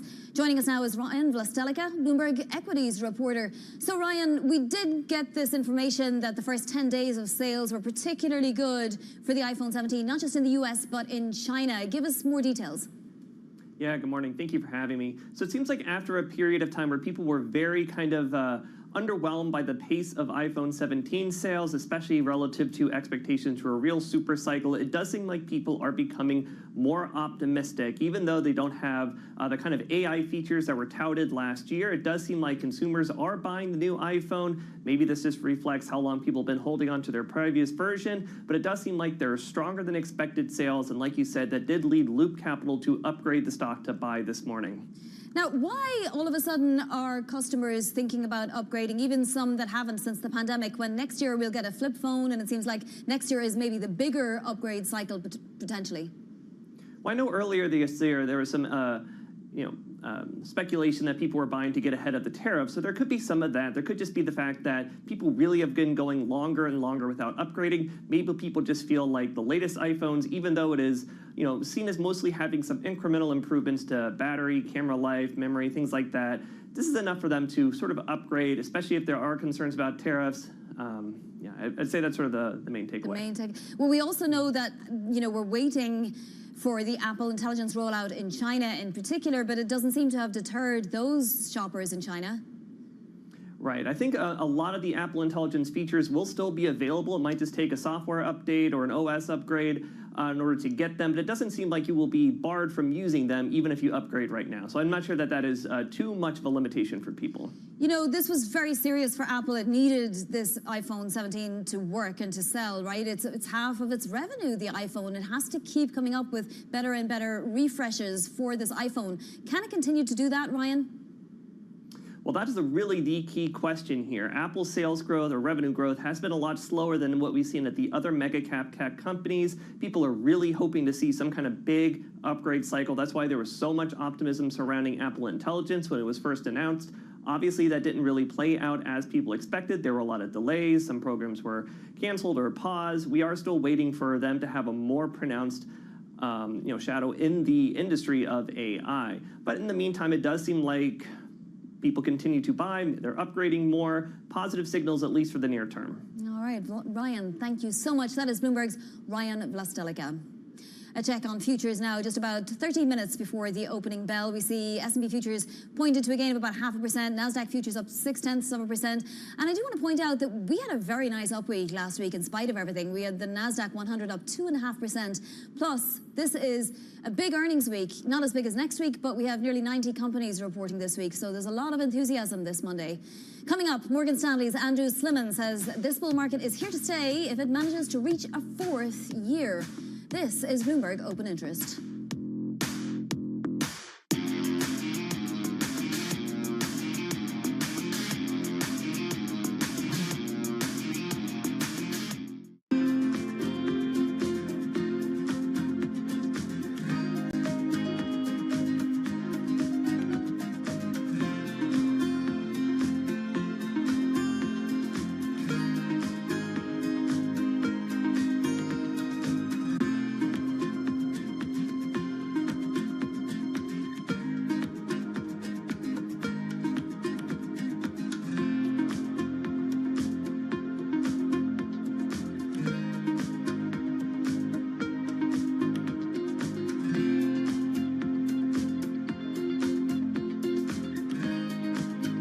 I'm David Weston. Join me each week on Wall Street Week for stories of capitalism from business, markets, economics, tech, and climate.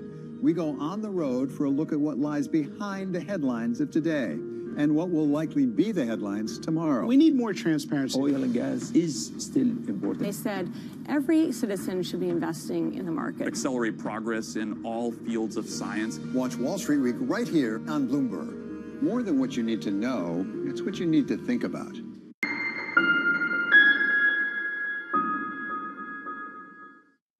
Bringing you up-to-the-minute political news whenever and wherever it happens. I'm Tyler Kendall in Washington, and this is Bloomberg. Middle East and Africa. Vibrant resources and high-yield investment opportunities abound. Join me on Horizons Middle East and Africa for the stories, newsmakers, and insight from this exciting region. Now weekdays, only on Bloomberg. Asia is at the forefront of some of the world's biggest stories. I'm Sherrian in Tokyo. And I'm Heidi Stroud-Watts here in Sydney, where the trading day begins. We're here in the center of all the action to get you set up with the numbers, news, and knowledge you need for the day ahead. The demand is indeed recovering. We've been waiting for this moment. The opportunity of a century. Join us on Bloomberg The Asia Trade. Weekdays only on Bloomberg TV. Context changes everything. The countdown is on. Everything you need to get the edge at the end of the market day. Get ahead of tomorrow's trading with The Close. Weekdays on Bloomberg. Context changes everything.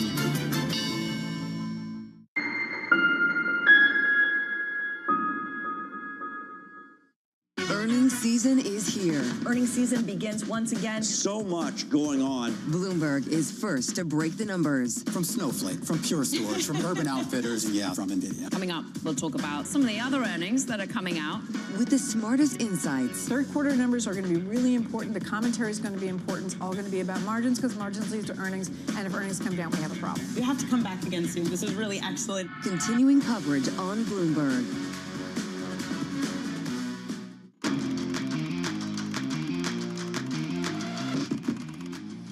Bad news, good news for companies reporting earnings since Trump's Liberation Day on April 2nd. Torsten Slock of Apollo sent this chart to clients writing, quote, stock prices of companies with negative earnings have in recent months outperformed stock prices of companies with positive earnings. Let's bring in Andrew Simmons, Senior Portfolio Manager at Morgan Stanley Investment Management. So, Andrew, I know you're bullish, but you have to answer me this. Is it concerning when growth stocks and companies without earnings are far outperforming those with earnings for this long of a period? Sure, there's always going to be a few, but has it gone overboard? I feel like you teed me up. It's my number one worry. My number one worry is that the signs of late cycle in a bull market is when speculation really heats up. And you see in that chart, non-profitable technology stocks, it has been the best thing to invest in since the low. Low quality, money-losing companies, and that is never a good sign of health for the market. There's certainly reason to be optimistic, but that is a sign of late cycle. Okay, but at the same time, you are waiting to see what happens with this bull market because you think it can continue. Well, I mean, just the data suggests if you get to the fourth year of a bull market, which means you don't have a bear market decline of over 20%, which we haven't. We've had 7 of those since the S&P started, and in all 4 years, the market has been up. We've never had a down year. And you look, I can flip around and give you the positive, compelling arguments. The Fed is turning increasingly friendly. Don't fight the Fed is rule 1 of the handbook. Number 2 is you have fiscal policy. You have tax release coming early next year. So you have fiscal policy turning friendly. And I'm amazed that sentiment it 3 years of a very strong market, sentiment, which follows price, is not higher. So it lines up that the fourth year could be positive again. But as we started the segment, what worries me is the speculative stocks seem to be leading the charge. Well, it's funny because you just used this unusual monetary fiscal mix to make maybe the positive case, but Paul Tudor Jones the other week literally said, look, it's so unusual that it's really, really scary. So can everything coexist, Andrew? Your concerns about, companies with negative earnings alongside your, happiness, maybe perhaps with this easier policy. How does it all coexist without something going wrong somewhere? Well, something will go wrong. The question is when, and I think those having both sides, fiscal and monetary, I think it will cause the heating of the market just to, ratchet up, and we could get closer to the end of the bull market, but you're going to see these money-losing stocks just continue to charge forward. And that's what's really happened. Every time they take a step backwards, which I think is good news, they come roaring back. So it's not the Mag 7, it's not AI, it's the more speculative stocks. That's what is attracting investors' attention. And if you have this liquidity coming, I think that's where the money's going to go. If investors must be pulled in, as you suggest, Andrew, what do you do with the money that you're pulling in? Do you leave it on the sidelines and wait for another opportunity? Or do you just shift it into things like defense and other types of tech, for example? Well, I think you're coming up to earnings season, and I think earnings season is going to remind people, hey, don't forget about these, the very large cap tech stocks. They're generating a lot of cash flow. They're doing very well. So I think the fundamental backdrop is very good for lots of industries. We saw the banks largely report very good numbers. So, I wouldn't ignore most of the industries. I think it creates an opportunity to find the industries where they're performing well. And, as a portfolio manager, I just don't hear a lot of weakness. A lot of companies haven't told me things aren't great. So I think earnings season is going to be good, and that's a good opportunity to find areas. All right, we are going to continue this conversation. It doesn't have to be in these super speculative stuff. No, it does not. All right, we'll ask you whereabouts in a moment. Andrew Simmons is staying with me through the opening bell. And just to check on futures as we approach that opening bell now, well, we're in the green once again. We had our up days and down days last week, but we finished in the green for really all the major indices, including the KBW Bank Index, for example, which came roaring back. So all those credit jitters seem to be put to the side for now.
break down our CapEx into the buckets that we spend. Big part of it is to expand our reach of fiber. You cannot wait until there is certainty to build that. These have long lead times that require you to have conviction about where demand is going. Another bucket is, as more people are on our network, we also have to add more coverage and capacity. It's almost like a variable expense. Third, we are modernizing our wireless network right now. Through the investments we're making, we are driving down our unit costs over time and providing more capacity to serve the demand that we think is coming. Do you have less confidence in that 3-year plan now than when you first came out with it, given that some people are having trouble deciding how things are going to look in the next 3 days? No, I really don't. I look at the nature of our business. It doesn't matter the economic cycle. This is a critical goods or service, and we have every confidence demand for it will remain. Will it be harder in a more challenged economic environment if that ends up being the case? Of course, but remember, we are investing at record levels. Slight moderations of that would allow us to deliver a lot more incremental cash to the bottom line. So I have every confidence we're going to be able to deliver our guidance. Making money isn't about drowning in emotions. It's about understanding what's actually happening. Markets are the best way to glean signal from noise, and that is what we try to do every morning. This is Bloomberg Surveillance. Bringing you up-to-the-minute energy news whenever and wherever it happens. I'm Joanna Bersecci in Vienna, and this is Bloomberg.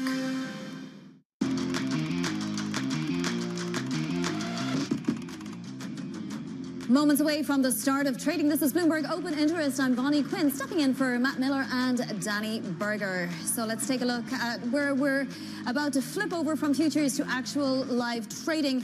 We are pointed higher. It looks like it might start off a positive Monday, at least, with S&P, NASDAQ, and Russell 2000 futures trying to put last week behind us. We'll even get some data this week, some CPI data from the government. So ringing the bell at the NASDAQ, YD Bio, but look at the NYSE because we have the winner of a young scientist competition from California, in fact, Kevin Tang, ringing with 3M. It was their young scientist competition, and apparently he developed something that helps detect falls for older people. So that young man having a bright career ahead of him. All right, let's look at some stocks to watch. Apple getting upgraded to a buy at Loop on positive iPhone demand trends. First 10 days were up 14% over last year in the US and in China, according to Counterpoint Research. Apple's iPhone 17 series outstripping then the 16. So that stock up 2.1%. It should be noted, though, that it is an up session. Amazon, though, it had a problem this morning. Web Services said its cloud service had recovered after a disruption degraded operations for customers, everyone from government agencies to financial trading platforms. That stock recovering from being lower in the pre-market, though, and up about 0.4%. All right, still with us, Andrew Simmons, Senior Portfolio Manager at Morgan Stanley Investment Management. So, Andrew, 90 companies or so reporting this week, another 175 next week. You said this is the quarter where it's time to pick, time to get out of your winners maybe and pick some new winners. Where should we be looking? Well, actually, the winners haven't really done that well lately. The market seems to be fixated on the more speculative stocks and has left a lot of companies behind. I think so. The setup going into earnings is quite good. In that I always get nervous as a portfolio manager if I have stocks that are red hot going into earnings season because then the chances are they don't beat the number and they go down, but that's not the case this time. So I think the opportunity set is great, whether it's large cap tech. These stocks have kind of lagged. I think that's intriguing. The big banks have reported, but a lot of the wealth management asset managers haven't reported yet. I think they're going to have good quarters. Industrials as well. And, look, I think one of the risks, the only risk that I see is that the AI trade is capturing more than just tech and utilities, other areas, and just be wary that the correlation of the AI trade is spreading out beyond just tech. And that might be good, but make sure you understand that you have correlated AI plays. Yeah, it's a good point. And how much longer can we see these deal announcements? Also, what about CapEx plans? I mean, do companies need to beat and raise those now as well every quarter? Or at some point, will investors be happier if companies say, look, we have our CapEx plans in place, they're not changing for now? That is a tough question, and I don't know the answer to it. What I do know is that this is not like the late 90s where we're laying dark fiber with the hope that the demand would come. Every time I turn around, listen to anyone who's knowledgeable about the industry, they say the demand is there for these data centers. They full up as soon as they build them. So we haven't seen a slowdown in demand. Until you see that, I don't think CapEx expectations are going to come down, and that's all very, very bullish for the industry. Look, yeah, ultimately it will get inflated too much. But one of the things that does give me comfort, Vonnie, is, AI is a cost savings tool. It enhances productivity. I couldn't figure out how to fix my treadmill yesterday. And who do I go to? An AI chatbot. So, it's replacing people, sadly, but that's going to help profitability. And I think CEOs are better. Let's face it, it's harder to grow revenue than cut costs, and this is a cost cutting. So I'm in the belief that we're still in the early stages of the AI enhancements. Yeah. You mentioned financials a few minutes ago. Are they oversold, Andrew? Because sure, we had an up week last week in spite of everything, but year to date, I mean, the BKX might be up 13% or so, but the broader ETF, that mirrors all of the companies in the S&P 500, financial companies, that's down 2% year to date. Well, I mean, it's a very fair question. I mean, the issue is, were they two isolated credit cases yesterday, or is this, as Jamie Dimon said, is cockroaches? That's tough, and I think you have to be very cautious because you just don't know. And to step in and buy, whether it's the regional banks or the alternatives have been hit, they might be great trades. I think, for me, that's just too much risk because we just don't know the answer. Will it be? Will it grow to other companies or not? So I stick with the big banks that have reported great numbers, or some of the areas in financials that are less exposed. So you have more risk appetite for some of these tech companies than you do for the regional financials. That's really fascinating. What about gold, Andrew? Alexander Altman from Barclays last week telling Surveillance that it was actually, if anything was in a bubble, it was gold that was in a bubble. Can you comment on gold at almost records? Yeah, I mean, I would say Vonnie, I go around and speak at these conferences, and the questions I've been getting for the last decade was, well, when is the dollar going to lose its reserve status? And I used to say to people, what, are people going to sell dollars to buy the euro, or they're going to sell dollars to buy the Chinese yuan? I just don't see that happening. And the mistake I made was, I think other central banks are selling dollars and buying gold. I never thought gold would, take the mantle. So is it a bubble? Yeah, but if foreign central banks are reducing their treasury holdings and buying gold, then I think it can continue. Andrew, how much are you going to be watching the actual official data that we get later in the week, CPI data, for signs about the consumer? Are you concerned at all about the U.S. consumer? I'm not, because I think it is, the risk is only this period of time until these tax refunds start coming early next year. So maybe it's a slowdown, but I doubt it, because payroll, you got to remember, yes, payroll growth is not growing, but that doesn't surprise me because we're in a new wave of technology. And if you look back to late 90s, Vonnie, there were plenty of negative payroll prints when when the internet was rolled out. That's not that unusual. But the consumer has a job. Maybe there's not a lot of job growth, but the unemployment is not growing. So I think it's going to be a good Christmas, and then we're going to roll into next year and these tax refunds going back to our original conversation. I'm more worried about the speculative bubble growing than some bad economic news. All right, Andrew, thank you so much. We'll have you to guide us through it if anything of that import happens. Anyway, that is Morgan Stanley's Andrew Sliman. Let's get a check on the stock market right now because we started positive and we'll see if we continue to, but we certainly have 452 stocks higher and less than 50 stocks lower as we kick off a week that actually has earnings, that actually has data, and even Tesla earnings. We're going to hear from the car maker, the EV maker, a little bit later in the week. So the Mag 7 earnings will be kicked off. And then you have Apple, of course, the best performer, about to overtake Microsoft as a second most valuable company. Amazon recovering, but this is a broad tech rally. As you can see here, we had Andrew Simon give us the reasons why. And clearly, the market is in agreement once again today. Let's take a look at the broader macro picture, too, because for the moment, it looks like the tone is set. As you can see, all of the major sub-indices, except for the Consumer Staples Index, and that really is trying to go negative. It's basically flat. Energy is powering us higher, utilities, industrials, materials, everything you can think of, from defensive to growth companies to financials, are roaring back today. So we'll see if it holds throughout the session and what it portends for the rest of the week. So coming up, Tesla investors looking for details about demand for its new models. We'll be looking at that story, plus risks from its rare earth supply chain from China and how it's all going to meld together into earnings season. This is Bloomberg Open Interest.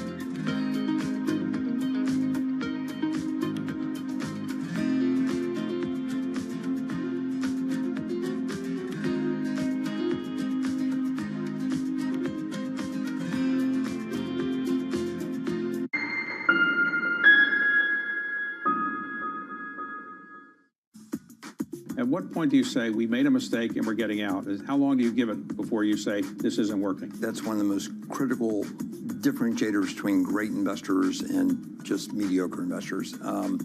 Because on one hand, you have to have confidence and conviction in all the work you've done, the decision you've made, that if you have a little stumble here and there, if you immediately are selling out, you're never really going to fully realize the depth of potential long-term success. And yet, on the other hand, if you're stubborn and you refuse to admit I'm wrong, you continue to think the market's wrong and I'm always right, then you'll get caught in some very, very difficult positions over time. So that ability to have a fresh perspective, take in the new information, even when things aren't going the way that you'd expect or to hope, and to really understand from this price point today, is this still going to be one of the most compelling investments or not? Tune in to Bloomberg Business Week Daily. We got to talk crypto. From the magazine that helps global leaders stay ahead. What's the conversation around your company? Bringing you insight on the people, companies, and trends shaping today's complex economy. Planning very big things. A new level of premium. Plus global business, finance, and tech news as it happens. The floodgates of innovation are going to open up. You can't fake passion. You either are or you aren't. Bloomberg Business Week Daily, only on Bloomberg.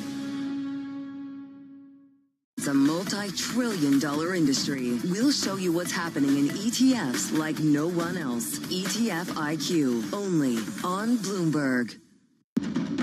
Astonishing day for US technology. It's shaping the region's technology ecosystem. Asia's biggest tech news and innovation.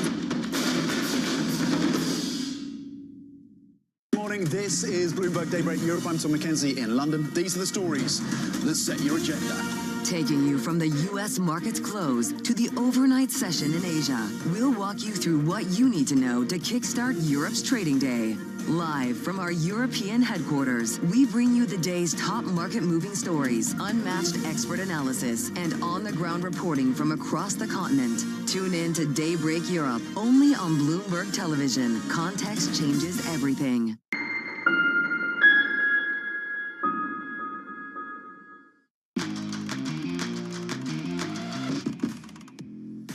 Let's get a check on some stocks now with our top calls. Some of the analyst action in focus this morning. And first up, Darden Restaurants. It's getting an upgrade to a buy at Goldman Sachs. The firm says Darden is gaining share thanks to its smaller exposure to lower income consumers and strong value positioning at Olive Garden and Longhorn. Next up, Marvell Technologies is getting cut at Barclays. The firm says Marvell's custom chip business just isn't shaping up as strongly as hoped, and it also sees Broadcom's gains in the custom chip industry as a longer-term threat. Finally, Apple is getting upgraded to a buy at Loop Capital. The firm is also raising its price target to a street high now of $315. The analyst says Apple is entering a, quote, long-anticipated adoption cycle that could drive iPhone growth through 2027, fueled by refresh demand and new design momentum. Joining me now to continue discussing this, Bloomberg Intelligence Global Head of Tech Coverage, Mandeep Singh. And in San Francisco, we have Ed Ludlow, Bloomberg Tech co-host. Mandeep, I want to ask you first about the refresh cycle, because apparently some people that hadn't refreshed since the pandemic decided now was the time, and not next year when we're getting all these exciting flip phones from Apple and all sorts of other things. Yeah, I mean, typically, you know, people tend to keep their iPhones for 4 to 5 years, some even longer. So it doesn't surprise me that you are getting that sort of bump, you know, now that they have launched a new version of the iPhone. I don't think it's going to be a big refresh cycle as everyone is anticipating, you know, with AI, and there will be that big moment when Apple will have a, you know, a much bigger anticipated refresh cycle. But that being said, there's a lot for them to do on the large language model front, and that's where I feel they still have to show that, yeah, I mean, the device is a lot better than the regular upgrades where you have a better chip and a better battery. Yeah, I mean, I'm sure Apple wants to get to the point, Ed Ludlow, where everyone is upgrading every year, right? That would be the ideal, but they're not. And in China, there isn't even Apple Intelligence out yet, but still, they got Chinese consumers to buy. Yeah, it's why the calendar matters. So when we had the big splashy event in Cupertino at Apple Park, you first look at to what date does the new generation of handset go on sale, where does it go on sale, and will those units be counted in the quarter?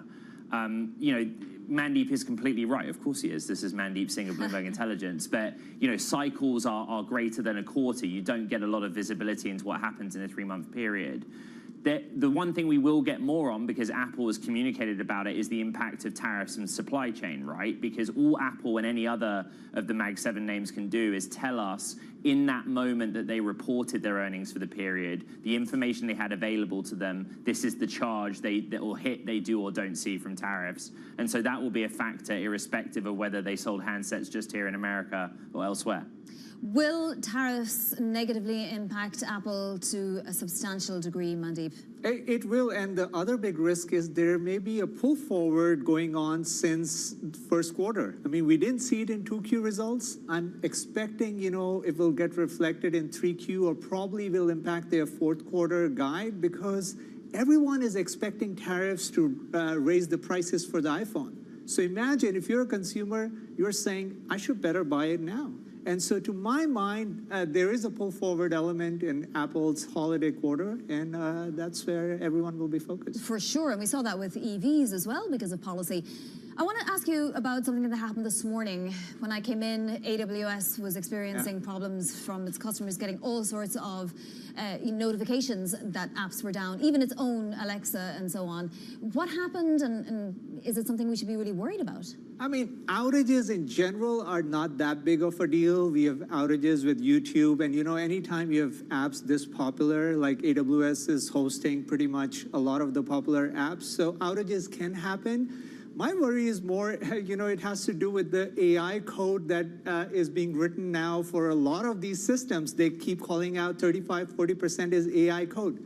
Was it one of the reasons for the outage? Because that puts doubts in minds of people. Okay, is AI, yes, it's helping you boost productivity, but is it incorporating bugs that could result in outages? So that I'm curious about. Okay, that's terrifying, and I hadn't actually thought of that. Ed Ludlow, are you hearing anything about those kinds of concerns? I mean, no, again, like just hearing that it's a DNS error. In other words, the database that was found to have a glitch or an issue couldn't communicate with the outside world. So all the apps and platforms platforms that rely on DynamoDB had issues with IP address conversion. That's quite technical, but that's the stated reason that they're giving, and it's back online.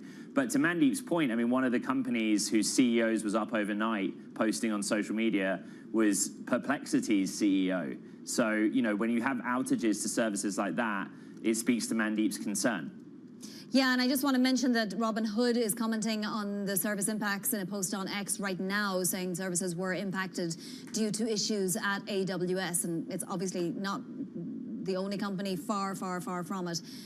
Let's move to Tesla, though, Ed, because we do get earnings this week, and that stock has had quite the volatile ride. Is all the bad news priced in, or could we hear more bad news in earnings? In many ways, it's a really simple story. In the quarter they're about to report, Tesla delivered almost 500,000 vehicles, the best ever quarter on record. But we know that was largely because of the end of a federal tax credit in the United States. So consumers ran out and bought EVs before it was too late. The story longer term with Tesla is one about AI and robotics. We know that. And on November the 6th, shareholders will have their annual meeting where they'll vote on this Musk pay package. You would not expect that to directly come up during the course of Tesla's earnings and the earnings call. However, Tesla is one of the companies that allows retail shareholders to propose questions for the call and then vote them up. And so in that sense, it will be interesting to see if Tesla honors that commitment of taking questions through say.com and whether Musk and other executives are forced to answer the question about the pending vote on Elon Musk's compensation, but also XAI and the non-binding proposal that Tesla make an investment into XAI, which is kind of more analogous to that long-term story. Yeah, so much to learn from this quarter's call. We also have Netflix reporting October 21st, which is tomorrow, Ed. What can we hear from Netflix? They've been on a tear. Yeah, Netflix has said for a really long time, judge us by classic Wall Street top and bottom line financial metrics. And so they have around 300 million subscribers. They have a goal by the end of decade to get beyond 400 million. But the thing that they want to argue that they're showing, and this is a stock that's up 36%, 37% year to date, it rose 80% last year, is revenue growth and bottom line expansion because of all of the content wins that they've had. They've managed to do streaming in a much more profitable way. That's how they want to be judged. But in the limited previews we have of this name, that's also where Wall Street seems to be focusing its attention. But as always, like I'm watching Black Rabbit right now, Vonnie, I don't know what you got going on Netflix, but the content pipeline and their strategy for live events, for example, and sports is really important. For sure. I'm catching up on The Punisher, so I'm really far behind, but I'm still enjoying myself. Mandeep, I want to ask you about Intel, because we've had a lot of news out of Intel and pertaining to Intel in the last quarter. What can they say on earnings season, you know, given that all of this is just new and really they can't have changed too much? I mean, right now, everyone on the AI side is so excited about this ramp up of compute and, you know, consumption when it comes to generative AI. It feels like the traditional cloud server demand is also going to benefit from generative AI, and that's where Intel comes in because of their x86 architecture. So any news on that front would be a positive, and also on the fab side. I mean, we know the government is trying to push companies to use Intel fabs here onshore. So any news related to that will be a positive. So two catalysts, one on the traditional cloud infrastructure and the second one on the fab side. Yeah, Ed, you talk to analysts constantly. What are they asking in terms of the government stake and what it means for this company and investors in this company going forward? Yeah, Intel's ability to move faster by association. You know, the center of this administration's AI policy is cutting red tape. Otherwise, it's not, you know, an issue of like where they get capital from. I don't think Pat Gelsinger and now Lip Bhutan had any issue on where they'd get capital from. What they have in common is they wanted to shore up the balance sheet. But with Intel, yeah, they need some I mean, it's always the same story. Mandeep's probably like nodding or rolling his eyes. I'm not sure which one. Intel just needs to go on television or on an earnings call and be like, here is a customer that we actually have for our lead edge process. And until they do that, there's always going to be some skepticism around the foundry part of their business. where they don't have the products to compete on the AI accelerator or GPU side against NVIDIA, AMD, etc. I mean, can they do that, Mandeep? The stock, and it wouldn't be hard to be up 90% from where this stock was at, but it's up 90% really in the last month. And look at AMD. I mean, they've become a formidable, number 2 when it comes to GPU side. To my mind, Intel has to really kind of strike those alliances that AMD ended up doing, when it comes to OpenAI. So something like that with a large LLM provider would be, I think, exciting for investors. All right. And Mandeep, you promised to come back if it turns out that the large language models went amok because of the AWS problems this morning. Thanks to both of you. That is Bloomberg Tech's Ed Ludlow and Mandeep Singh of Bloomberg Intelligence. Well, it's not just Tesla. Ford and GM also reporting earnings this week. Do turn into Bloomberg Surveillance tomorrow morning for an interview with the CFO of General Motors. That's Paul Jacobson. Tomorrow morning, 7:30 a.m. This is Bloomberg Open Interest.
To the minute geopolitical news wherever and whenever it happens. I'm Anne-Marie Hardern in Alberta, Canada, and this is Bloomberg. Why do the biggest names in business choose Bloomberg Television?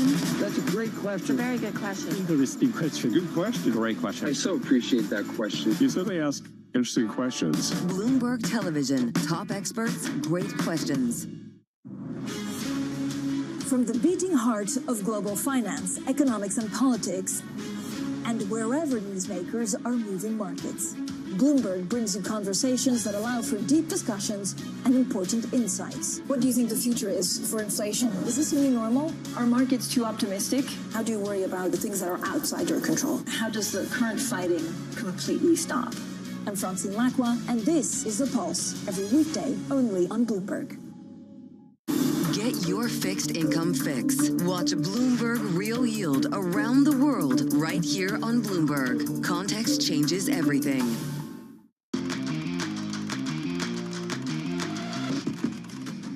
This is Bloomberg Open Interest. To check on stocks now, about 25 minutes into the trading session. It is a Monday trading session. We do get data later this week, and you can see we're off to a positive note. Risk on firmly once again today. Most stocks in the S&P 500 are higher.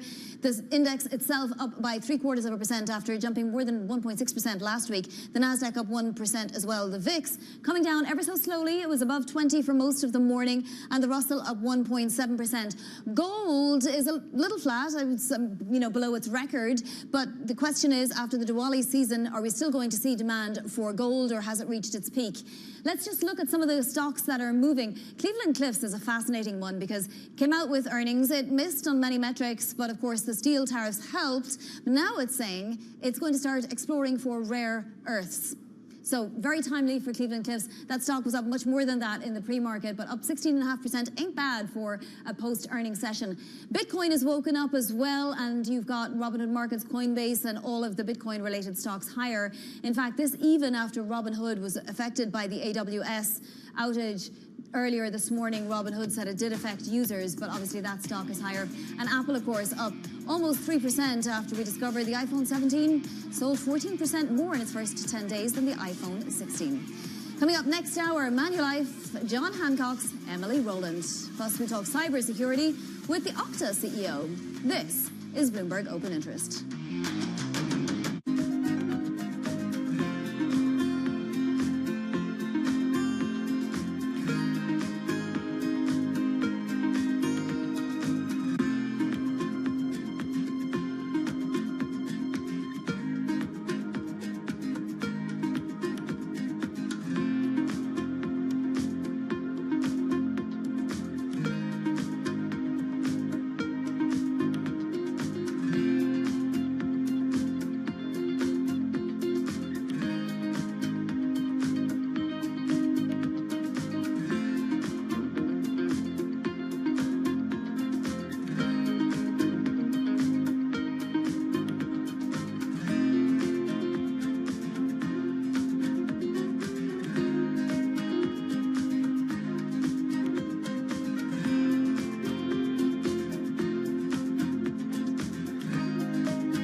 this villa. Very traditional. A lot of things of the past. I live my very first independent life in the farmhouse. And I built it by the memory of the farmhouse, the philosophy they believe, yin, yang, 5 elements, the concept of the life, of the happiness. They build this kind of roof, like boat, and man and woman, and bowl of rice. Everyone should be happy if have somewhere to live, something to eat, and someone to love. So you're defined a lot by your past experiences. Yeah, actually, I'm a lucky man because not everyone should have the experience of the war and peace, poor and rich, technology progress, a change during my life, rich by experience. There's an appreciation for what you have now. And therefore, peace is the most important thing for today, for Vietnamese, and I think for human being, for the world.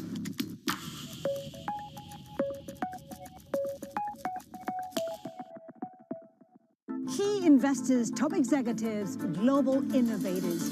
Join me for in-depth conversations with the biggest newsmakers on the day's top stories. Insight with Haslinda Onim, only on Bloomberg. Join me each week on Wall Street Week for stories of capitalism from business, markets, economics, tech, and climate. More than what you need to know, it's what you need to think about.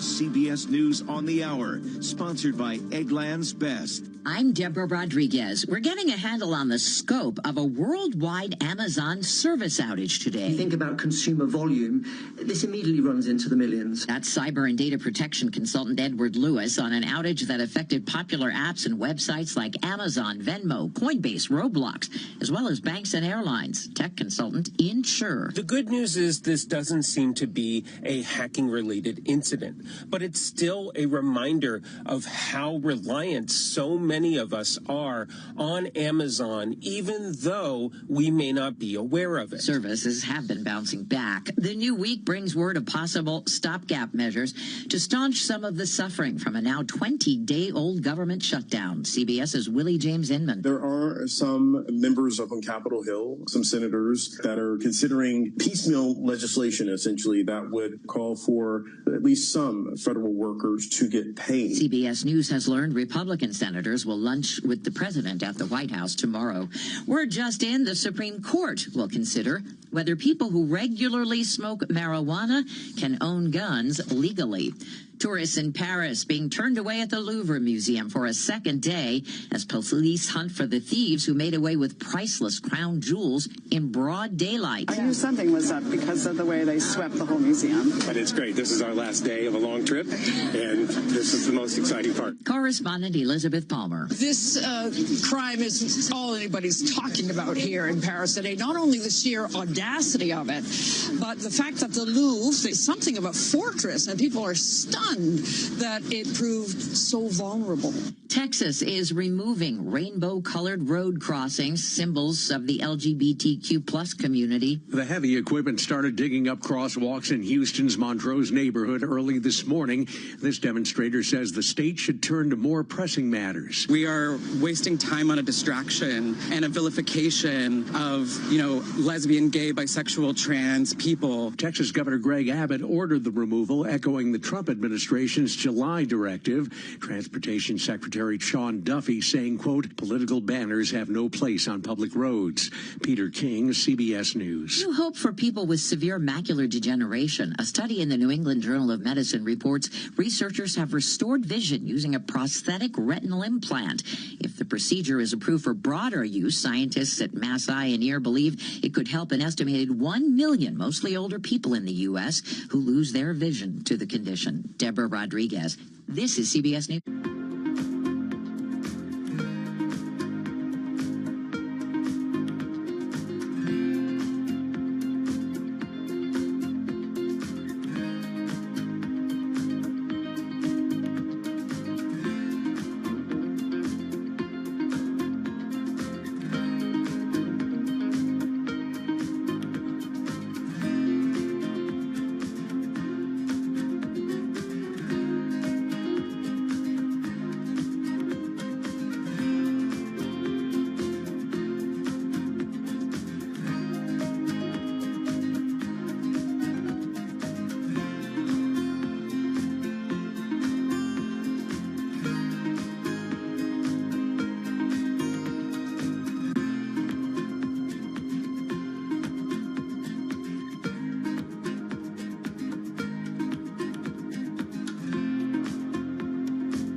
There will be a seventh and deciding game in baseball's ALCS tonight. The Mariners won the first two games of the series in Toronto, but failed to clinch it in last night's loss to the Blue Jays north of the border. Seattle manager Dan Wilson. This is a team that has done the little things all season. It's also a team that has bounced back a lot, and this is a chance for us to do that again. Toronto will send former Cy Young Award winner Shane Bieber to the mound. It'll be no different than the other games of this series. It's it's an opportunity for every single one of us to go out there and do what we can to win. The winner will take on the Los Angeles Dodgers in the World Series, which starts Friday night. Steve Kathan, CBS News. There's fresh evidence newer guidelines on avoiding peanut allergies are working. A study in the journal Pediatrics finds the number of allergic cases in kids under 3 in the U.S.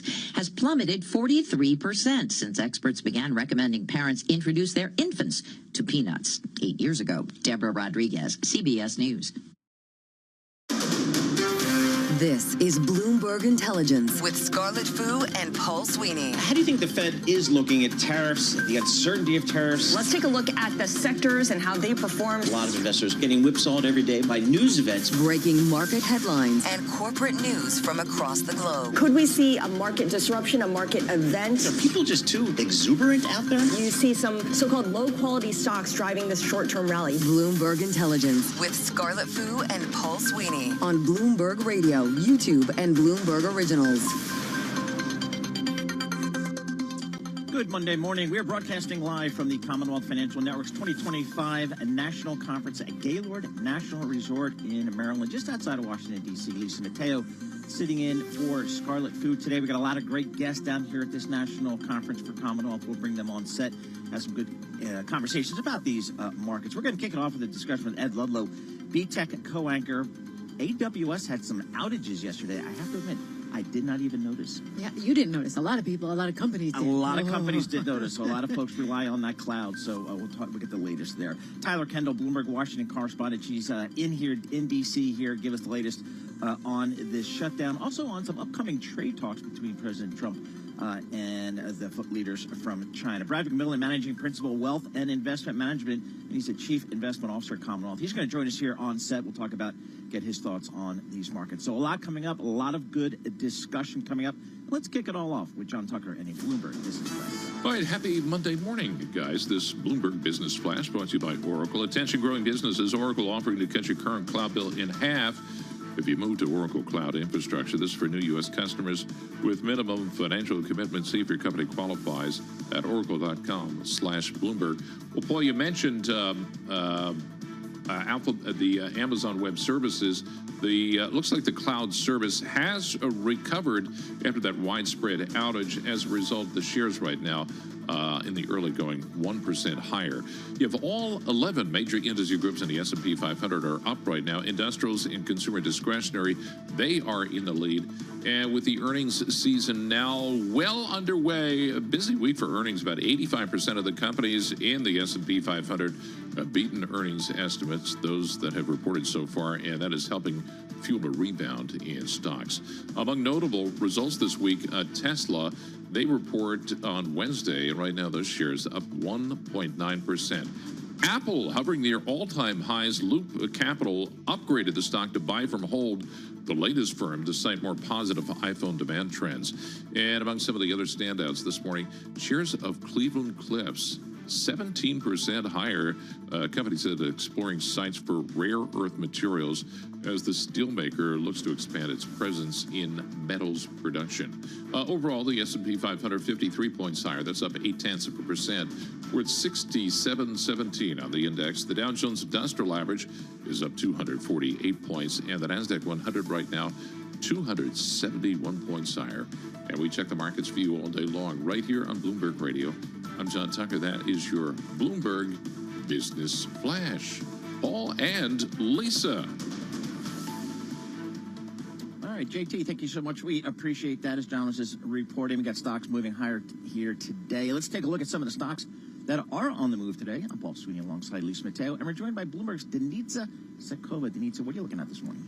Let's take a quick look at crypto miners. All those companies have been doing very well this year, and we see a little bit of decoupling, even as obviously a lot of the cryptocurrency are feeling the market jitters. A lot of those miners are doing quite well. I'm looking at Mara today is up more than 6%. The ticker is MARA. There are a few others that are doing exceptionally well. If you look at Cypher and Iron Ltd, those companies are up 300 and 500% respectively. It's an interesting trend how it feels like the companies are getting separate from the coins, and those are starting to get valued for their large-scale computing firms, and they're starting to look more as a technology infrastructure company, and investors are really favoring that. There is one ETF that's actually tracking the listed mining firms. It has soared 150% year to date, even as cryptocurrencies are seeing more volatility, especially now as gambling spirits are going down. So that's one interesting space that's a lot of those companies are seeing big boosts starting this week.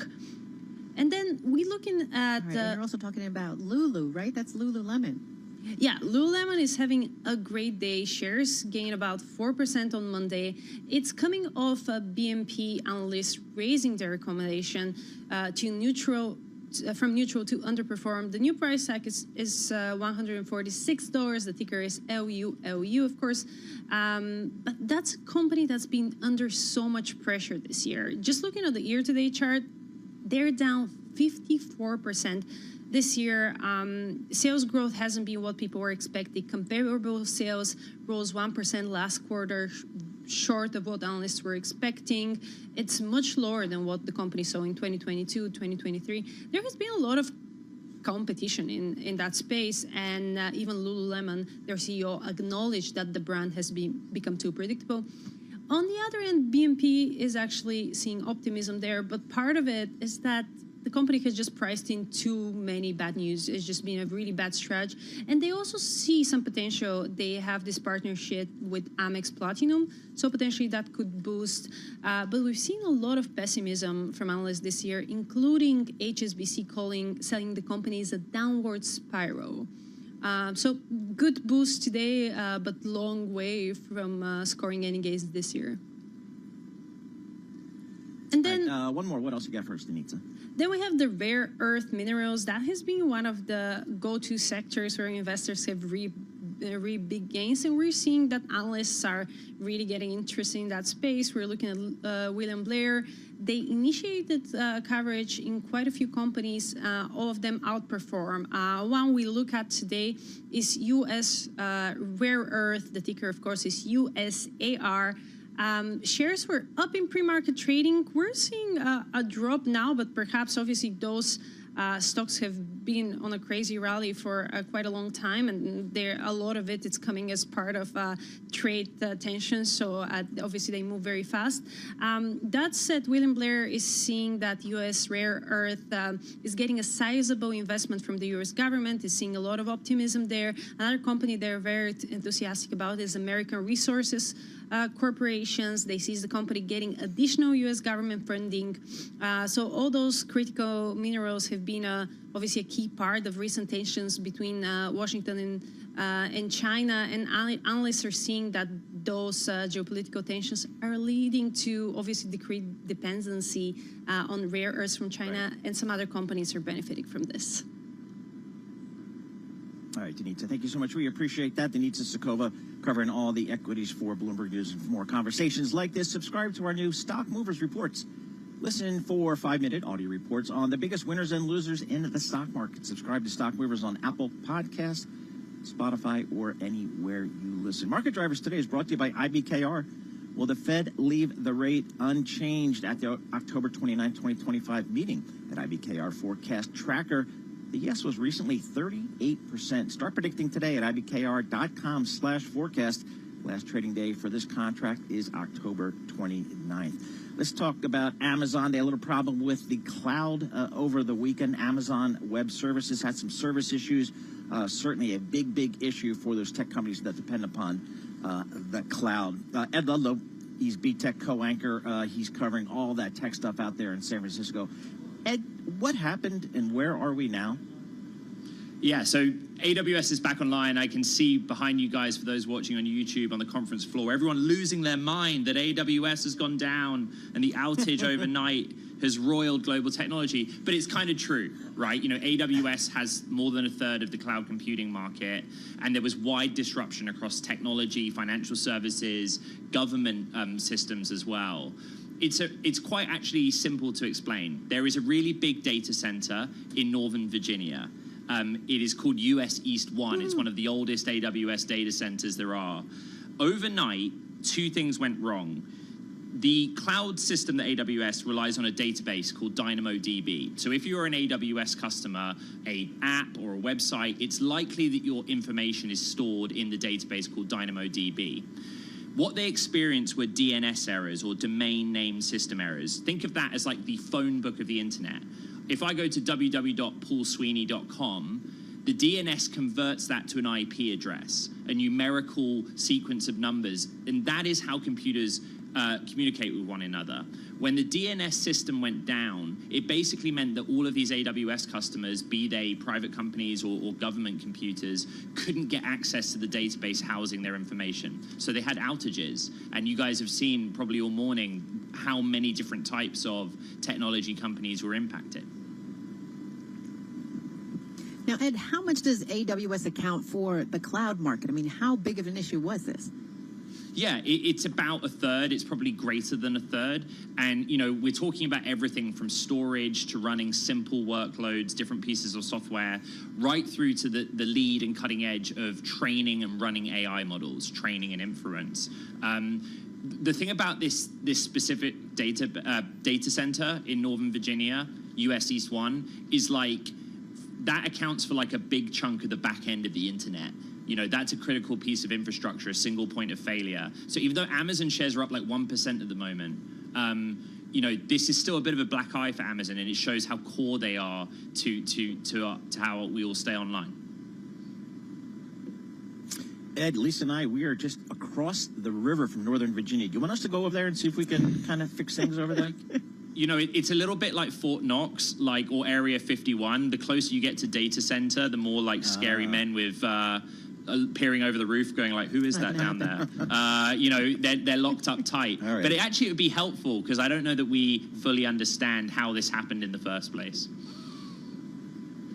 See, my recommendation would be just turn it off and turn it on again. Alt-Control-Delete. Is that what IT tells you? Yeah, how tough can it be? All right, Ed, thanks so much. We appreciate that. Ed Ludlow, BTech co-anchor, again, AWS, Amazon Web Services, having some technical difficulties over the past 24 hours. I'm looking at the Bloomberg reporting now. It looks like it's kind of back up and running. So, but my question is, if I'm a competitor like Microsoft or Google, do I get on the phone to all these tech companies and say, hey, come over to my cloud. My cloud's more reliable. That's a good opportunity. Than So take Amazon it as cloud. opportunity. Or does it affect the Alexa or the Ring or all that stuff too? I don't know. I mean, what does it tell you about my tech usage if I didn't even notice this thing happened? I know. I mean, I don't know. I was just watching the Giants choke away a game. That was all I was focusing on last night. So we'll keep an eye on that. But we had some good stuff. All right, we are down in the Maryland, Washington, D.C. area, broadcasting live from the Commonwealth Financial Network's 2025 National Conference at the Gaylord National Resort in Maryland, just across the Potomac River from, I think it's the Potomac River, from Washington, D.C. So it's a great facility here. Got a lot of great people, smart people. We'll have some smart discussion coming up. Markets certainly positive here today. The S&P is up 49 points, 0.7%. The Dow is up 270 points. That's about 0.6%. And the NASDAQ up 230 points. That's 0.9%. So another strong day. The Tom Keene VIX now solidly below 20. I'm sure that made him happy. This is Bloomberg.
Markets, headlines, and breaking news 24 hours a day at Bloomberg.com, Bloomberg Television, and the Bloomberg Business app. This is a Bloomberg Business Flash.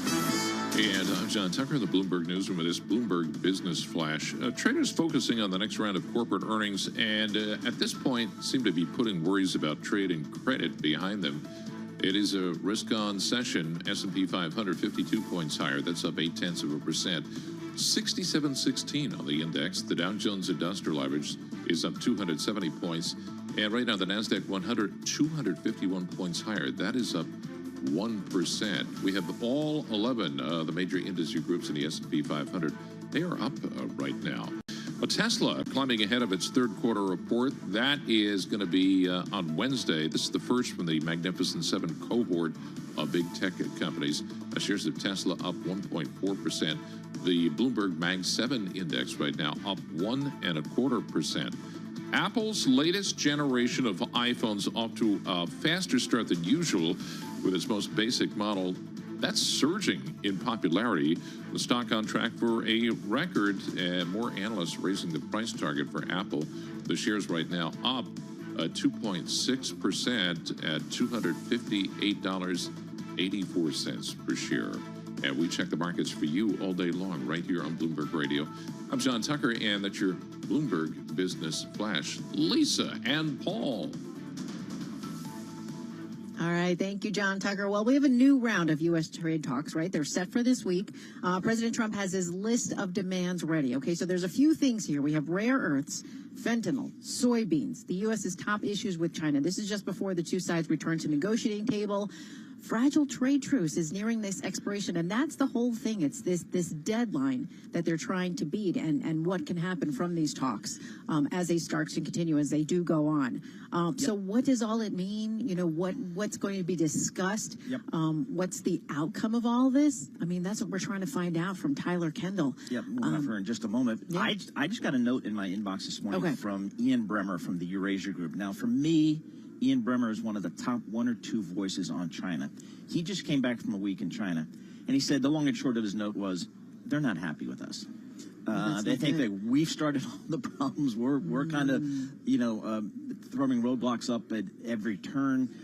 So generally, and he had discussions with government folks, all levels, corporate types, academics, and that was kind of the general takeaway. So setting the stage for what could be challenging talks between the U.S. officials. I think Marco Rubio is going to be meeting this week with his Chinese counterparts. Then hopefully in a couple of weeks at South Korea at this conference, President Trump and President Xi can sit down and try to hammer something out. But again, Ian Bremmer was just saying things are a little dicey from the Chinese perspective. Let's get some insight. Tyler Kendall, Bloomberg Washington correspondent, joins us here. Tyler, what are the expectations in Washington with this administration about any potential trade deal with China in the, near term? Well, Paul, as we heard from President Trump over the weekend, he outlined what he would like to see as his three core demands. Of course, that's fentanyl, which has long been an issue raised by this administration. 20% of the tariffs that are currently in place against China are tied to fentanyl concerns. He also mentioned rare earths, which, of course, is really at the center of these dialogues. Ramping down the rare earth restrictions from China has long been one of those main tangible deliverables that we've actually gotten from the trade talks so far, though, of course, we saw Beijing unveil these new export curbs when it comes to critical and rare earth minerals, which really led to the recent escalation that we've seen in recent days. And then the last is soybeans, which has really become a pressure point here at home. We know that U.S. farmers are really starting to sound the alarm that they're running out of storage space for their excess soybean supplies because China has not imported any U.S. soybeans so far this harvest season. Just for context, China imported $12.6 billion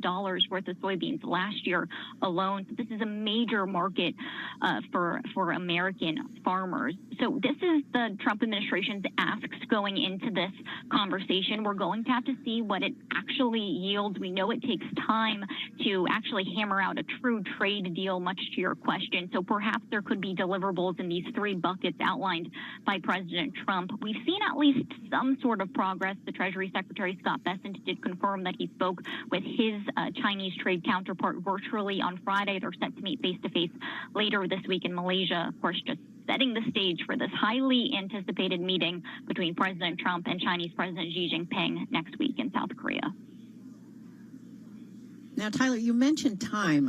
The U.S.-China meeting this week in Malaysia, that trade truce, it's nearing this expiration date. So what happens if the deal is not reached by then?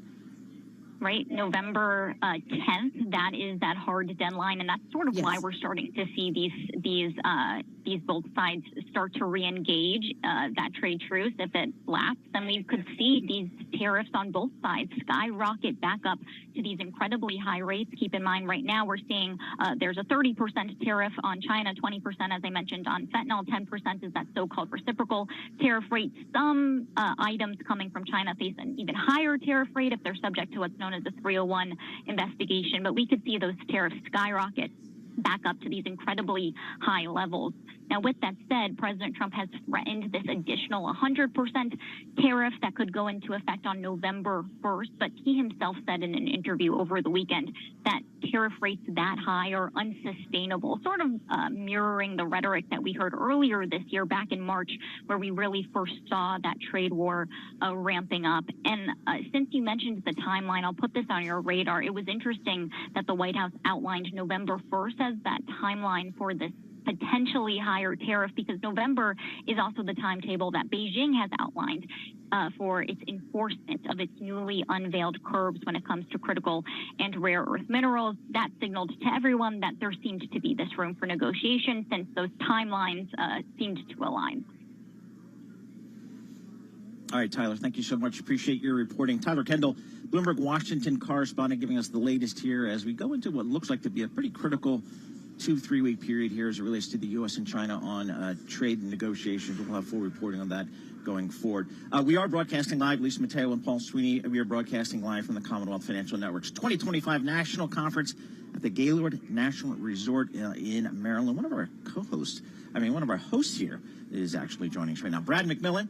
He is Managing Principal, Wealth and Investment Management. And he's also the Chief Investment Officer at Commonwealth Financial Network. Brad, what's the theme here as you meet with your hundreds and thousands of registered investment advisors? What's the theme that you want to get across to them, and then maybe what you're hearing from them? Well, I think there's certainly reflecting what we're seeing in the markets overall. I think there's a certain amount of confidence going forward. You know, I think there is an expectation with China particularly that a deal will get done. You know, there's a lot of noise going on. There's a lot of concern, but that's pretty much always the case about something or other. So I think there's more confidence out there than worry, but certainly worry is always an option. It definitely is. Well, speaking of worry, I mean, so many things. I mean, we were talking about, tariffs, trade talks, geopolitical issues, AI, you throw that all into the mix. What are you most concerned about? At this point, my real concern is about job growth. You know, we've seen job growth start to soften. If you look at the actual year-on-year changes, it's dropped significantly. That's the major issue going forward. I mean, to the extent that we have a K-shaped economy, lower income tranches aren't spending as much. They are more dependent on wage income. So I think that's going to be my major thing to watch for going forward. Brad, what do your advisors need from you guys most, do you think? What do they really need as they deal with their clients and try to serve their clients? I think the biggest thing we can offer them is, first of all, seamless service. Second of all, a knowledge that everything's going to be okay over time. I mean, there's always going to be something going on. I mean, in the past couple of years, we've had the pandemic and everything else that's happened. It's going to be okay. I mean, the United States is still in a very good place. You know, we will continue to grow and succeed as a country, and we will get through all of these troubles as we always have. And that I see as my job, is helping people to communicate that to their clients. You know, that yes, we have problems. Yes, there are things to worry about, but it's going to be okay. Yeah, I was going to ask, how do you communicate that? What's it? You tread lightly? The one thing I've always found, it's important to acknowledge the validity of people's worries.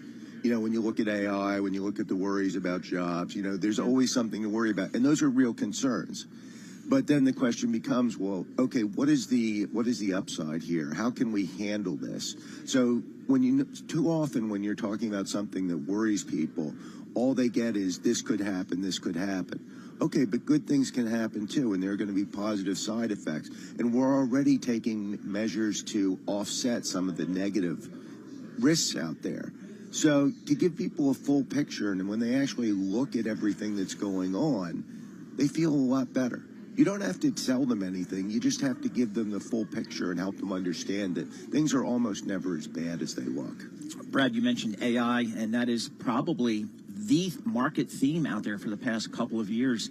It's just been a phenomenon about all the spending associated with AI and the potential, I guess, improvements to efficiency and profitability that may arise from implementation of AI. How's it impacting your business? That's been one of the interesting things. We just had our managing principal for technology, Cole Burke, speak, and just the ability to offer better service, to offer better information availability across the board.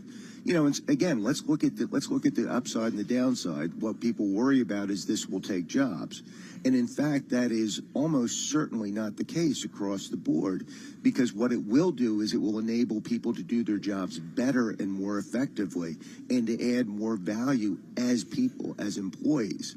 And adding value is frankly how we push wages up across the economy. So to the extent that AI can actually automate things that are lower value, companies will be able to afford to pay people more. Will there be changes? Will there be shifts? Absolutely. But that's a very good case where the worry doesn't catch the real upside opportunity here. I have to ask about the government shutdown. It's been affecting economic data. We are expected to get CPI data Friday. We're holding on to that. But what else do you look to in time like this? I mean, how much more important are corporate earnings or anything like that? One of the interesting things about the data shortfall, job growth, again, that's something, as I say, is critical, and that's something we're not going to be getting the numbers on. But then if you look at it and you say you have these private data sources, the ADP report, of course, and other kind of ancillary private and even state-level services, I think the downside certainly is that we have a situation where we have significantly more uncertainty around the data, especially for the Federal Reserve. And I don't think that is going to help matters when they make their decisions about cutting the rates or keeping them together. But on the other hand, what we're starting to develop through necessity is a more robust way of reporting that doesn't necessarily require the federal government. So, I mean, you have private agencies, you have private companies starting to step up and say, okay, we don't have the federal data. What can we do to supplement that? And I think the ultimate goal here is to have a more robust data reporting system, and that will be a benefit going forward. Brad, thanks so much for joining us. Really appreciate it. Brad McMillan, he's a managing principal, Wealth and Investment Management. He's also the chief investment officer at Commonwealth Financial Network. We're there at their conference here in suburban Washington, D.C. Maybe this afternoon, Lisa, I'll go over to Capitol Hill. Okay. See if I can bang some heads there, see if we can get some people to get together, get this government open again. How tough could that be? I mean, but you said it's affecting local restaurants. Yeah, at a restaurant last night, and the server was just saying, their business is down pretty substantially because they just kind of get that foot traffic of people coming into the office. And so it's definitely impacting what this gentleman said, kind of some local businesses in the district here, which, no surprise, it's a lot of people. We'll have more coming up. This is Bloomberg.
markets, headlines, and breaking news 24 hours a day at Bloomberg.com, Bloomberg Television, and the Bloomberg Business app. This is the Bloomberg Business Flash. And I'm John Tucker in the Bloomberg Newsroom with this Bloomberg Business Flash. Let me start you off with one of the most actively traded. That belongs to Apple. Those shares, they could close at a record today. You had Loop Capital upgrading the stock to buy from hold. This is the latest firm to cite more positive iPhone demand trends. Loop also raising its price target on the stock to a street-high view of $315 a share. Right now, Apple trading at $259 a share. It is up 2.9% in the early going. We'll see how that closes out today. Zions Bancorp, they report their earnings after the close of regular trading today. Ticker symbol ZION. Those shares up 3.4%, following its 5% drop last week. It's going to report its latest quarterly earnings after the trading ends for the day. Scrutiny is going to be pretty high after they said it's charging off $50 million of loans where it found apparent misrepresentations and contractual defaults by some of the borrowers. Amazon Web Services saying that the service recovered after the widespread disruption that we saw early this morning for a range of customers. Right now, Amazon, those shares are up just over 1%. And then one of the standouts today, Replimune, it is up 98% in today's trading. The ticker symbol REPL. U.S. regulators accepted its resubmitted application for skin cancer treatment. So this is a sign that maybe the previous denial from the regulators that could be overturned. S&P 500 up 65 points, up 1%. We're at 6729 in the index. The Dow Jones Industrial Average up 382 points. Right now, the NASDAQ 100 up 311 points. That is up 1.3%. And we check the markets for you all day long right here on Bloomberg Radio. I'm John Tucker, and that's your Bloomberg Business Flash. Lisa and Paul. All right, JT, thank you so much. We appreciate that. Lisa Mateo sitting in for Scarlett Fu. Paul Sweeney, we're broadcasting live here from the Commonwealth Financial Network's 2025 National Conference at the Gaylord National Resort in Maryland, right across the river from the District of Columbia. I'm going to do all the tourist things this afternoon. Go see all the Lincoln Memorial is the highlight for me. I haven't been since I was a kid. Oh, you got to go. Come hang with us. We'll go check it out. We're here at this conference. A lot of smart people here talking about the markets, thinking about financing and saving and investing for the future. One of them is Mark Zabicki, Chief Investment Officer and Director of Research at LPL Financial. Mark, what do you make of these markets? It's been some year here as we sit here in the fourth quarter. We had that real dislocation in the beginning of the year when the tariffs were initially rolled out. But the markets have more than rebounded after that. And so if you just blinked your eye and said, hey, we're in the middle of October, we're up, 10, 11%, good year, but it took a lot to get here, didn't it? It took a lot to get here, and actually the path that we've get to this point has been unusually smooth as far as we're regarding it. Point being is that valuations are really stretched. In our view, the market's probably overdue for some semblance of a correction. The question is not necessarily if, but really when. So is that correction going to happen late this year? Is it going to happen early in 2026? So we're we're de-risking portfolios just a little bit, adding a little bit of portfolio insurance. We would suggest other people do the same, as opposed to getting too far over your skis in equity market exposure. Because when we do get a correction, the longer this thing kind of goes on, the deeper that correction will be. And it's not a correction we're saying that you have to run away from. It's probably a correction that you could buy, but a correction that will probably upset some apple carts a little bit, 10, 15, 20% drawdown, whatever that may be. It's going to cause some angst when it does come. Big banks, they seem to report strong consumer spend, right? Also stable deposit. How would you describe the state of the U.S. consumer right now? I would say it's moderate, probably. I think we're probably still really decelerating off of the post-COVID stimulus highs, monetary policy, fiscal policy, all of that, over and above really the tariff impacts. We have seen some tariff impacts, but we are just seeing an economy starting to decelerate really off of unusual highs post-COVID. And that means a little bit of a weakening consumer, a little bit of a weakening jobs picture as well. So to be expected in honesty, given kind of the deceleration you typically see, in cyclical economic and market performance. And Mark, probably, the theme of this marketplace over the last 2 or 3 years has been AI. And certainly the spending associated with AI, and that's lifted a lot of the tech space. But now other companies, other industries are saying, oh, this is going to really impact my business as well. How do you kind of think about the AI story as, I guess, a driver for this market? Sure. I think it will be a driver for the economy as a whole. Certainly has been a driver for the market and will continue to be a driver for the market. So all good news in terms of where AI could really take the economy and corporate America, et cetera. The question is what are you paying for that exposure today? And is the good news that we're seeing from AI similar to what we saw in the internet boom in the late 90s, right? Where folks are perhaps, at risk of overpaying for some of that exposure. And we see that very similarly today, where people are probably overpaying for some of that AI exposure. All good news, and people are trying to figure out, okay, how do we use AI in our businesses, just as people were figuring out in the late 90s, okay, how do we use internet in our businesses? The end result from the internet's been good. The end result from AI will likely be good, but it's probably going to be a little bit of a bumpy road as we really explore how to use AI in our businesses and really kind of centralize on, what's the right multiple to pay for that equity exposure. All right, so we touched on AI. Now let's dive into tariffs for a bit. Yep. So how is that influencing your overall investment outlook, tariffs? Yeah, it causes us to be a little bit more cautious in what we're doing. Just the general valuations in the market cause the same thing. It doesn't really kind of change in terms of our equity exposure versus bond exposure versus cash in the way we think about things. It really changes how we're exposed to equities, how we're exposed to bonds, and if we've got, an extended amount of cash. So we're de-risking. I think there's two really lines or schools of thought really is like the talking heads effectively will tell you that, if you're not long, you're wrong. But I think people who actually have real money at stake are de-risking, adding on a little bit of portfolio insurance. And as a result of the tariffs and the uncertainty, we saw the China, Trump news, a week or so ago and what that can do to markets. To accommodate for that, we've just kind of taken less risk in the equity market overall and less risk in fixed income. What are you doing in fixed income? You can sit there at a 10-year and get 4%. That's not a bad way to make a living. Or do you take some credit risk out there? Exactly. Not a bad way to make a living. And we're suggesting that taking undue amounts of credit risk it's not worth it. You're not getting paid for that risk you're taking. So we've suggested to folks that, if you are a little bit skittish about the equity market, fixed income is indeed a good place to be. And core bonds are a good place to be. What are core bonds? Treasuries, mortgage-backed securities, investment-grade corporate bonds. Not necessarily glamorous positions to be when you look at this market overall, but probably they make the most sense from a risk-adjusted return perspective. All right, and before you go, we have about a minute left. I got to talk monetary policy direction. Sure. So last week, we had Fed Chair Jay Powell. He said that the labor market is continuing to weaken, and some people took that as a sign, well, that means cuts are coming. Yeah. What's your take on it? Yeah, definitely. Cuts are coming.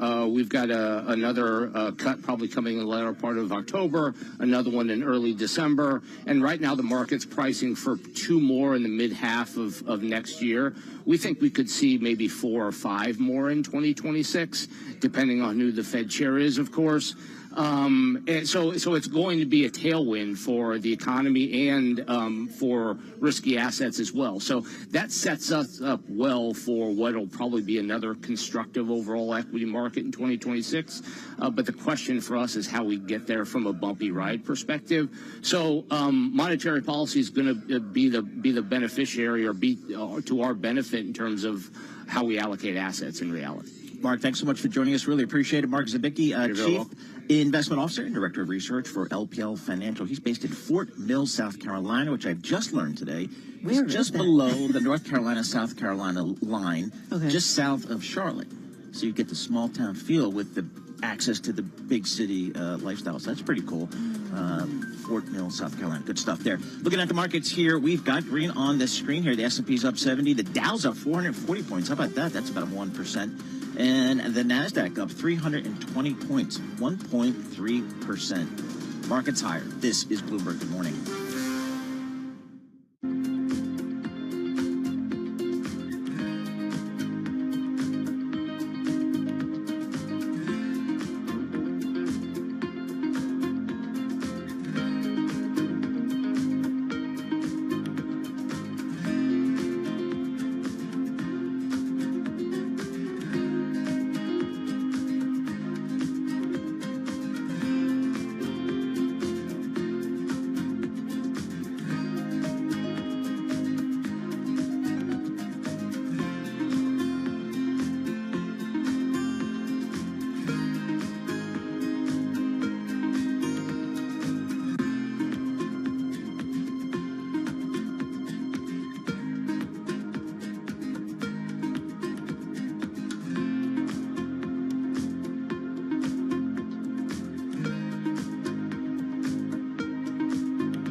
This is Bloomberg Intelligence with Scarlett Fu and Paul Sweeney on Bloomberg Radio. All right, Lisa Mateo sitting in for Scarlett Fu. I'm Paul Sweeney. We're live here at the Commonwealth Financial Network's 2025 National Conference at the Gaylord National Resort here in Maryland, just across the river from the Capitol. A lot of smart guests joining us here on site here, including our next guest. We're talking about the markets with Alex Bartholomew. He's at Bartholomew and Company. Get his thoughts on these markets. Alex, what's the conversation you're having with your clients these days? I mean, kind of you look at it, indexes, it's been a good year. It's been a great year, you're right. Although it's been a really challenging year as well. For active management, we look at the markets, we look at opportunities, we look at risks, and around every corner has been a new surprise in geopolitical risk, or a new surprise in data, or a new surprise in the revisions of past data and how the market's reacting to that. So even though if we stood here on January 1st and we would have taken these returns here to date in both asset classes, equity and fixed income, but what we're telling clients is that we're prepared for all outcomes. We see a lot of risk in the markets. We see a lot of risk in valuations, in credit spreads, in monetary policy, and we are definitely preparing, similar to what Mark was just talking about in the last interview. We are de-risking portfolios and talking to clients about reducing their equity exposure that they've become comfortable with over the last 15 years. Well, what's the one trend? Here's what I'm curious about. What's the one trend you think investors are not paying enough attention to right now? Investors are not paying enough attention to valuations. They're in that FOMO trade, in the AI trade, in large growth. They're not paying attention to the opportunity outside the United States in de-risking the dollar exposure that they have. They're not paying attention to the concentration risk we have in domestic equity markets. And they're not paying attention to the opportunities in private markets when appropriate.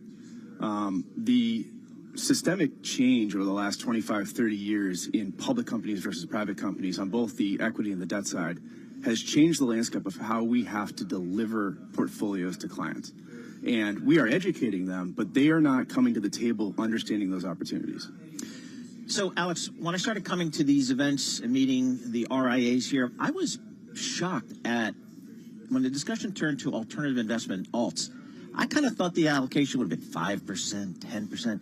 No, these dudes are talking 20, 30, even more for alternatives. How do you guys think about alternative assets? Well, you have to think about it in a number of ways. Certainly, when you're talking about those types of levels, you need to really understand the cash flow expectations. You need to understand the risk tolerance of the client or the institution. The time horizon is always important. But then what are the liquidity provisions that they're allocating to? It has absolutely become more democratized to access private equity, private credit, infrastructure, real estate than it ever was before in cost-efficient ways without the J-curve, fully diversified on day one.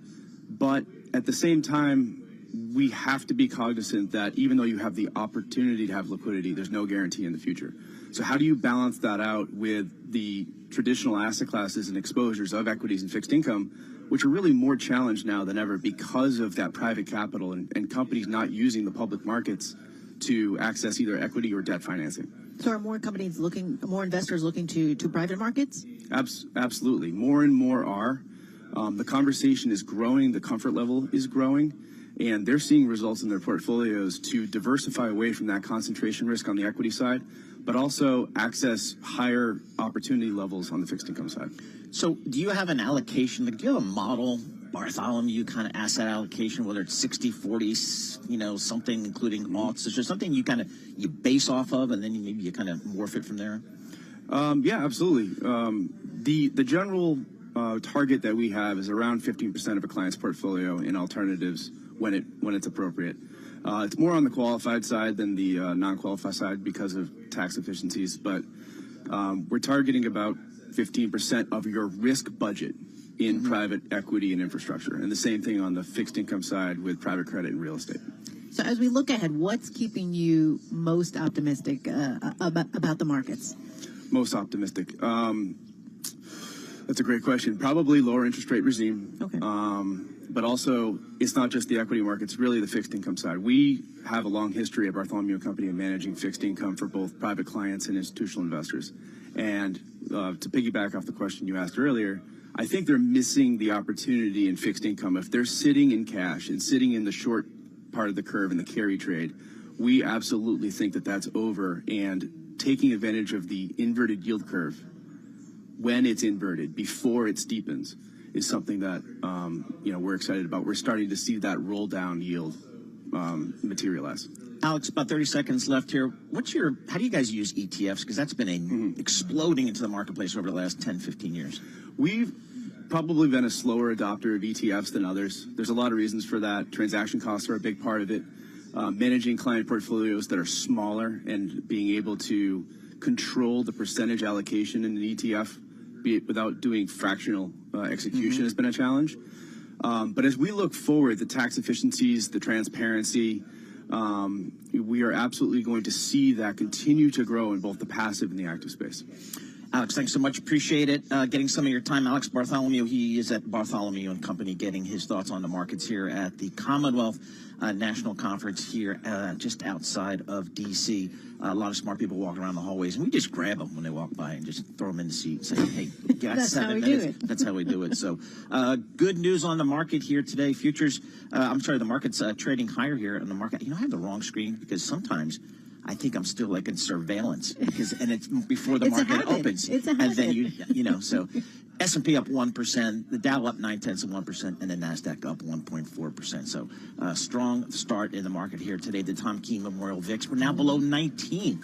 How about that? 10-year Treasury yields, 3.9991. Yeah, and you look at the headlines surrounding oil. Brent crude down 1%, $60 a barrel. WTI crude $56 a barrel. Filled up the Beamer down Yes. short, $2.88 a gallon. Nice. How about that? This is Bloomberg.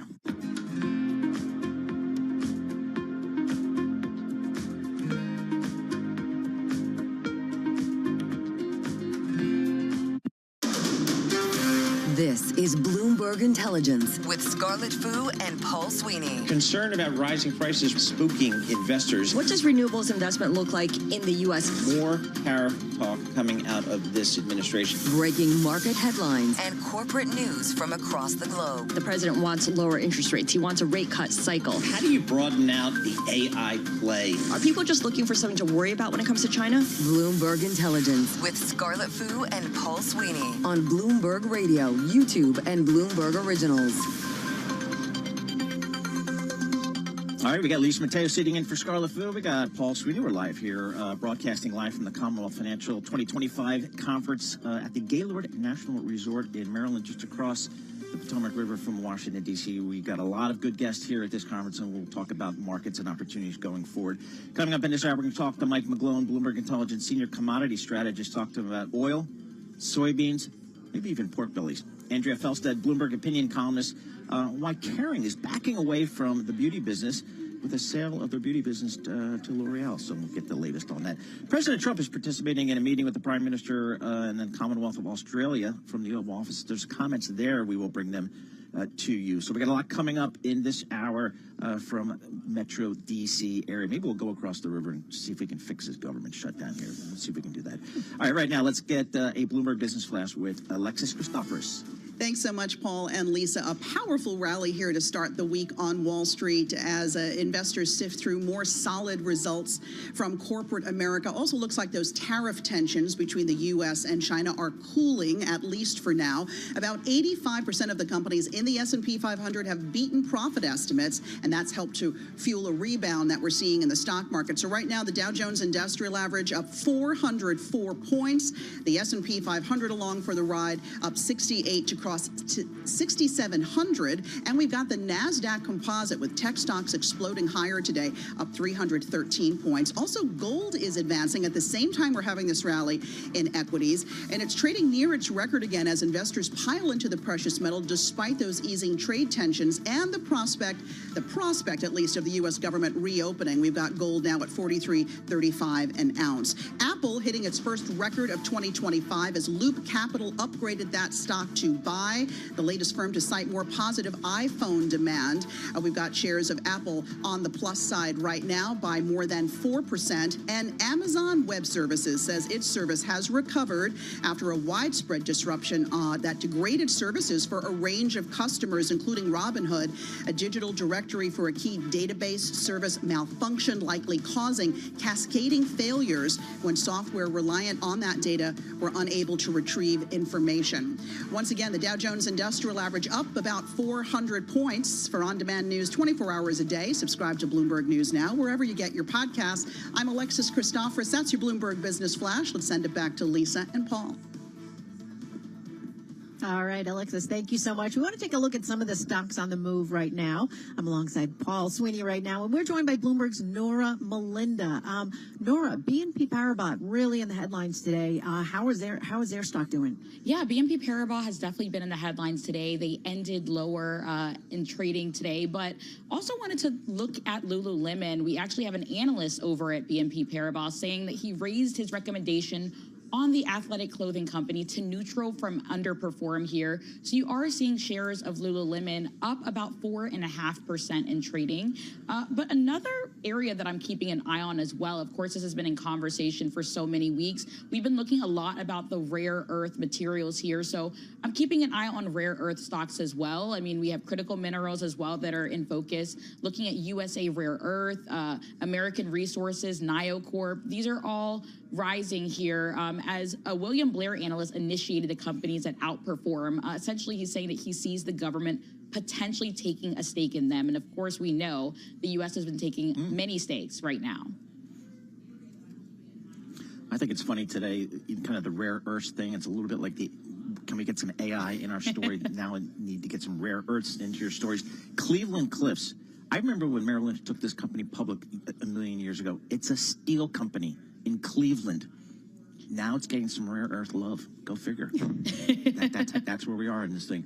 All right, Nora, AppLovin. Can you tell me what this thing is? So AppLovin is interesting here. So right now we do see shares of AppLovin falling right now. But to tell you a little bit about the company here, this is essentially an advertising and marketing firm. Essentially, it develops technologies that help businesses of every size connect to their ideal customers. And we are seeing shares pointing lower for its worst intraday fall in 2 weeks. This is coming after the New York Post reported that state regulators have reached out to multiple short sellers in a possible preliminary probe on this company here. The states involved here include Delaware, Oregon, Connecticut. This is all according to that report.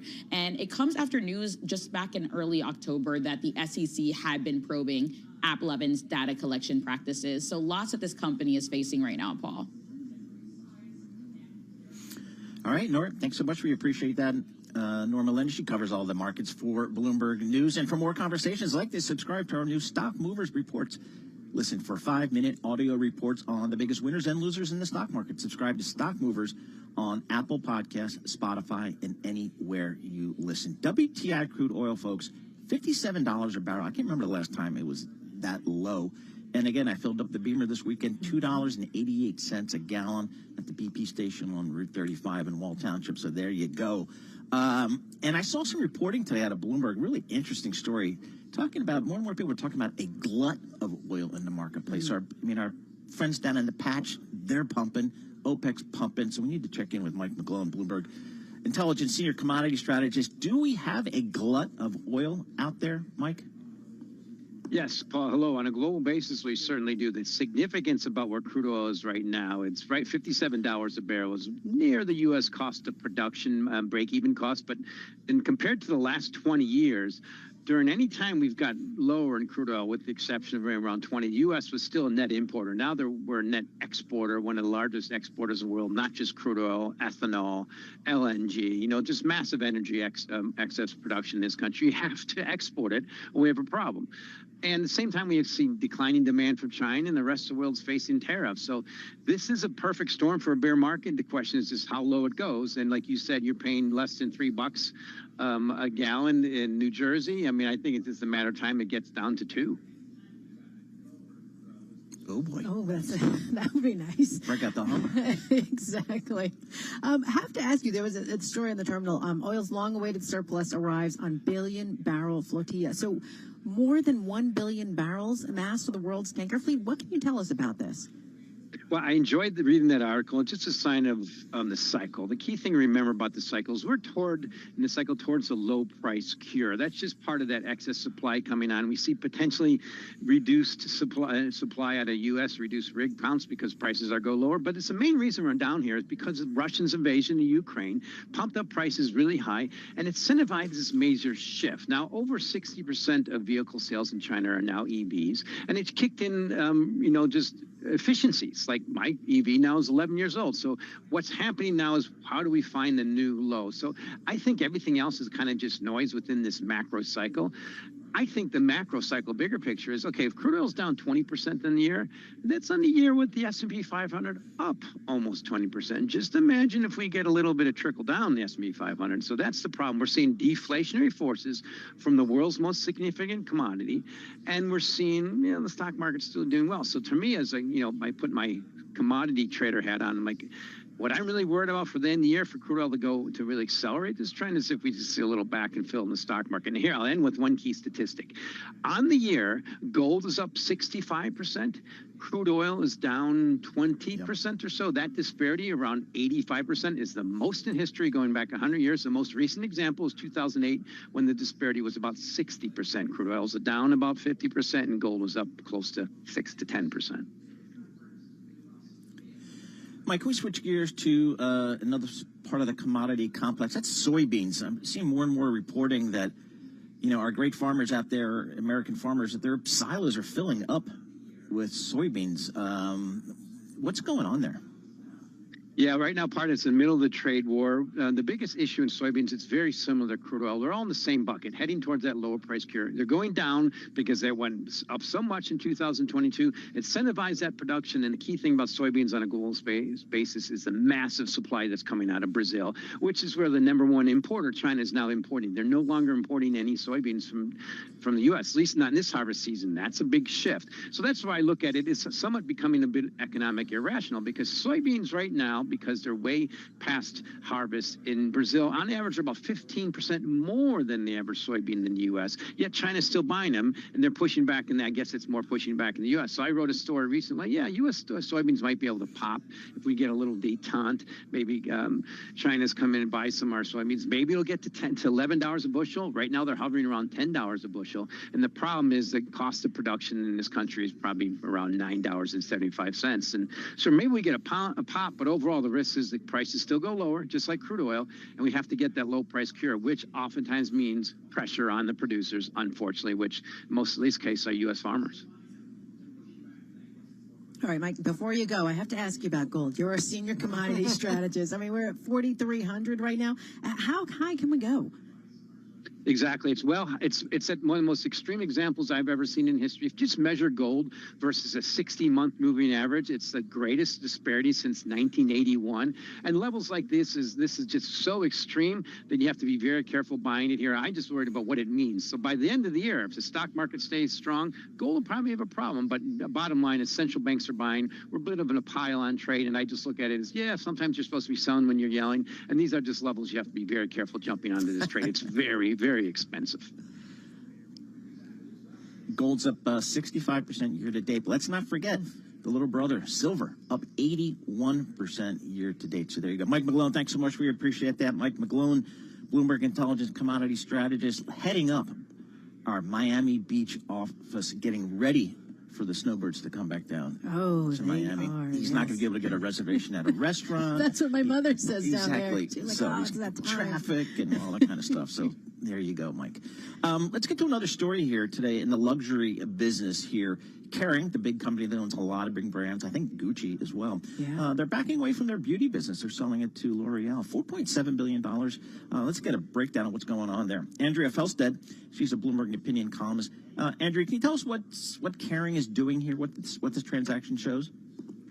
Well, it's being dressed up as a partnership between Kering and L'Oreal, but what it really is effectively the sale of their beauty brands to to L'Oreal.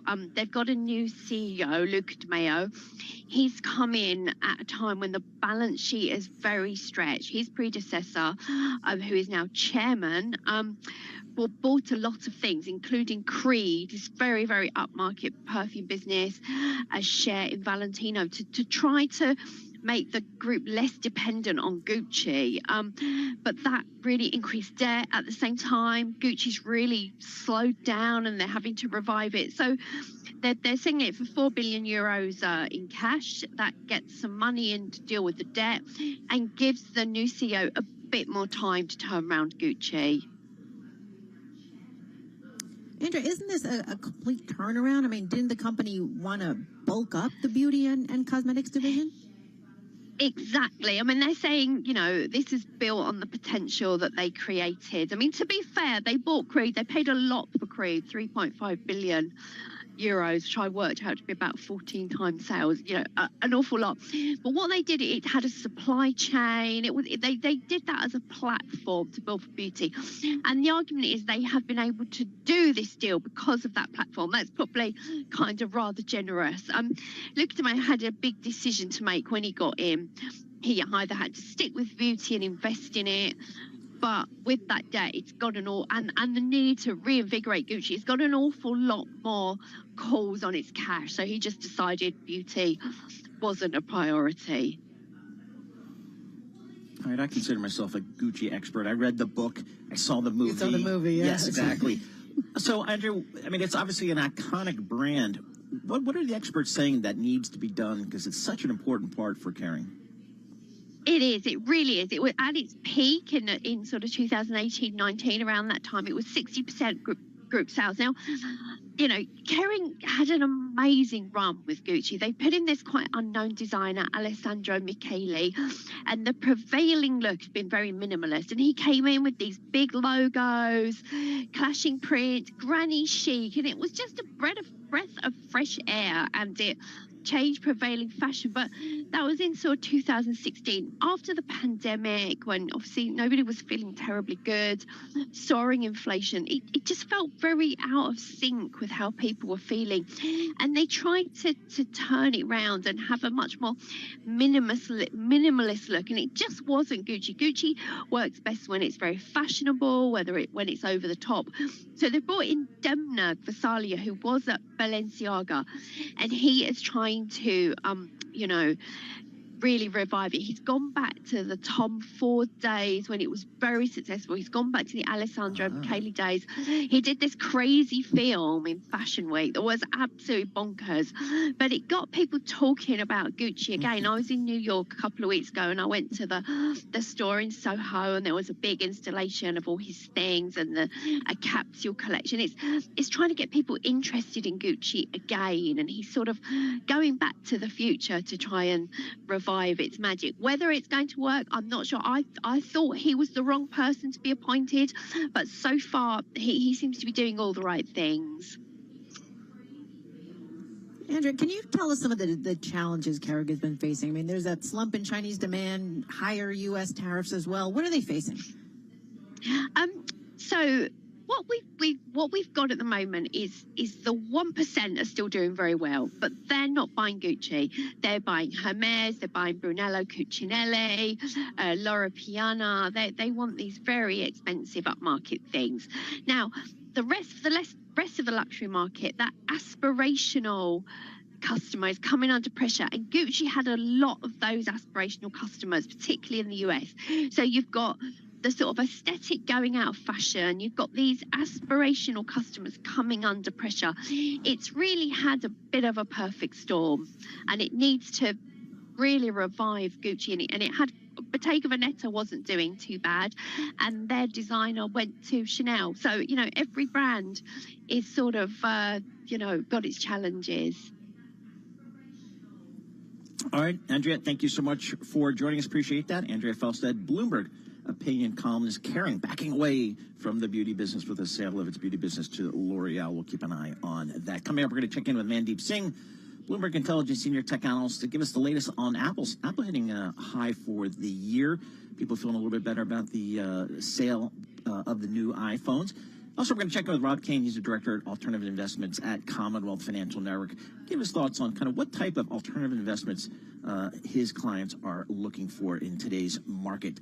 Looking at the market here, we've got a good day in the market. The S&P's up 63 points. That's about 0.9%. The NASDAQ up about just under 300 points. That's 1.3% off. Point out the small cap outperforming here. The Russell 2000 up 1.6%. So the small cappers doing better. A little bit of a broadening in their performance there. 10-year Treasury yields just under 4%. We'll call it 3.99%. The VIX 18.85. We're going to have more coming up from the Commonwealth Conference in suburban Washington, D.C. This is Bloomberg.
Markets, headlines, and breaking news 24 hours a day at Bloomberg.com, Bloomberg Television, and the Bloomberg Business app. This is a Bloomberg Business Flash. 11:21 on Wall Street. I'm Alexis Christoforous. This Bloomberg Business Flash brought to you by Oracle. Attention growing businesses. Oracle's offering to cut your current cloud bill in half if you move to Oracle Cloud Infrastructure. For new U.S. customers with a minimum financial commitment, see if your company qualifies at oracle.com/Bloomberg. Stocks are kicking off a busy week with a big rally on the hopes that the 20-day-old government shutdown will soon be over and amid renewed optimism over trade talks between the U.S. and China. The Dow Industrials up 3 379 points. The S&P 500 adding 67 to trade above 6,700. And the NASDAQ Composite racing ahead 317 points. The Russell 2000 along for the ride today, up now about 1.5%. Treasury yields are mixed. The 10-year yield at 3.99, 2-year at 3.46. Gold near another record high, despite this rally in equities, up better than 2% right now. Investors are waiting to see the profit report cards this week from some big names, including Netflix, Coca-Cola, IBM, and Tesla. Shares of Tesla right now up 0.8%. Shareholders are being urged by a second major proxy advisor to vote against CEO Elon Musk's $1 trillion compensation package, which shareholders will vote on come November 6th. For on-demand news 24 hours a day, subscribe to Bloomberg News Now wherever you get your podcasts. I'm Alexis Christoforous. That's your Bloomberg Business Flash. Back to Paul and Lisa. All right, Alexis, thank you so much. We appreciate that. Lisa Mateo sitting in for Scarlett Fu. We are broadcasting live from the Commonwealth Financial Network's 2025 National Conference at the Gaylord National Resort in Maryland. Looking at the shares of Apple, up 4.4% today, 52-week high, but only up 5% year-to-date, trailing the broader market and certainly trailing its peers here. But there's a little bit better feeling, I think, about iPhone sales in particular. It's kind of helping this story here today. Mandeep Singh joins us. He's our senior technology analyst for Bloomberg Intelligence. Mandeep, what's going on with Apple here? A little bit of a re-rating? Is it just trying to catch up? Is there a different view that's forming out there on these shares? I mean, I would call it a positive data point after the new iPhone launch. And look, everyone was quite negative about Apple's ability to grow unit shipments. What they're suggesting here is people who were waiting for a new device are upgrading, and especially China is always a focus given, what is going on with NVIDIA. So Apple being a hardware company, being able to sell into China is always a positive, and looks like there are positive data points over there as well. So, Mandy, what's the attraction to this phone? I mean, I'm sitting here with the iPhone. I don't even know what this is. I don't even know what model I have now. I've got the 16. Thank you. But what's the attraction to this new phone? Why is it doing so much better? Well, so that's why I want to put it in context. It's not as if, at least from my vantage point, we shouldn't be thinking about a big upgrade cycle here. This is normal refresh here. With that being said, they launched a couple of new SKUs. There is a lighter iPhone this time around. So the attractiveness is just people who want to upgrade for a new battery, for a faster processor, probably for a lighter form factor, are doing that. But to my mind, the missing ingredient here is a large language model running natively on device, and that is where Android still is a better experience when it comes to the LLM side of things, and Apple has to step up either through their own efforts or through a tie-up with one of these frontier LLMs. But there is no doubt that they need more to do when it comes to generative AI. Is there any sense, Mandeep, that Cupertino shares your sense of we got to get going now kind of thing? I think so, but look, I mean, there are two ways to go about it. One is you step up in terms of your CapEx investments the way hyperscalers have done, whether it's your Microsoft, Google, or Amazon, or Oracle. The other is, you take the acquisition route, and everyone is sort of thinking, Apple will go the acquisition route or maybe partner with someone like Google now that that antitrust overhang is behind them. So either of those two, I think, should work because Apple still controls the distribution. And look, when it comes to hardware, I am excited about an AR glass form factor. I think they are working on a chip when it comes to these new AR glasses, and there will be relevance of AI when it comes to your glasses form factor. So from that perspective, there is something to look forward to from a hardware standpoint. They already launched one, AirPod Pro 3 with real-time transcription. That's exciting. So those are the kind of features they will be looking to add, but I don't think they are going the CapEx route in terms of, $100 billion in CapEx the same way hyperscalers are doing. Yeah, it's not like they don't have it, though. So, but we'll see. All right, Mandeep, you stay on top of that stuff for us. Mandeep Singh, Bloomberg Intelligence, senior tech analyst, Apple stock hitting 52-week high today, getting a little bit more love on the iPhone sales. Let's get back to the good folks here at the Commonwealth Conference. We got a chance to speak with some really smart people about kind of how they're going about their business, how they're dealing with their clients in terms of investing in these markets. Rob Kane joins us. He's the Director of Alternative Investments at Commonwealth Financial Network. Rob, thanks so much for joining us here. Great to be here. When I think alternatives, I think private equity, hedge funds. Now I have to think about private credit because that's become such a big market. How do you guys think about alternatives, and what do you think is a decent allocation to alternatives? Yeah, when I think about alternatives, it comes down to three kind of primary areas. It's leverage, e-liquidity, and shorting that's really going to drive those returns, and those asset classes are going to be private equity, private credit. What we've seen our investors really gravitate towards is the private credit. And when we say private credit, it's a really wide landscape, but in particular direct lending, where there's more insight into the cash flow and EBITDA stability for these types of companies. And how we present it is your typical allocations, about 10 to 15% to high yield. By taking on this direct lending, you can get another 2, 3, 4% of premium, and you still have similar credit risk profile there. So our investors really like to take advantage of that. When we start to think about allocating to alts, as they become more mainstream and more accessible, we really think a 10% allocation is really where you want to start for those, because it actually starts to move the portfolio. When you go below that 10% threshold, we like to joke that's a bit of a client statement, because you're going to have that one position the client's going to come back to and say, how's it working in the portfolio? It's not going to be as impactful. So 10% for the minimum for us. What kind of trends are you seeing across alts right now? I mean, and how does that differ from traditional asset classes? Yeah, so there's quite a few trends right now. I would just say from an investment perspective, secondaries have really picked up. And I think that story is quite attractive because you get better insight into the underlying investment. So in the case of private equity, typically what you're seeing is these companies are 7, 8 years old in the portfolio, and they need that next level. And you see LPs want to get out, GPs want to go raise their next fund. For investors, we love this because you can get a discount to current NAV, but you get clearer insight into the risk that's in that portfolio to get to the next level. The other thing that I think really what is setting alternatives up nicely is the innovation in product structures. So as we go back a few decades, it was the typical LP structure, LTV structure. You've seen this innovation, particularly after the financial crisis where liquid alt mutual funds came up. Then BDCs had their moment in the sun, so to speak, and they're still there strong as well, but then the interval fund structure came up. So investors now are demanding transparency, that liquidity, and the asset managers are providing it. Do ETFs provide an opportunity to get exposure to alts? They do, and I would be a proponent of ETF as long as they're in the liquid market. So one thing I always like to point out is something like a managed futures that trades in very large liquid markets and using derivatives.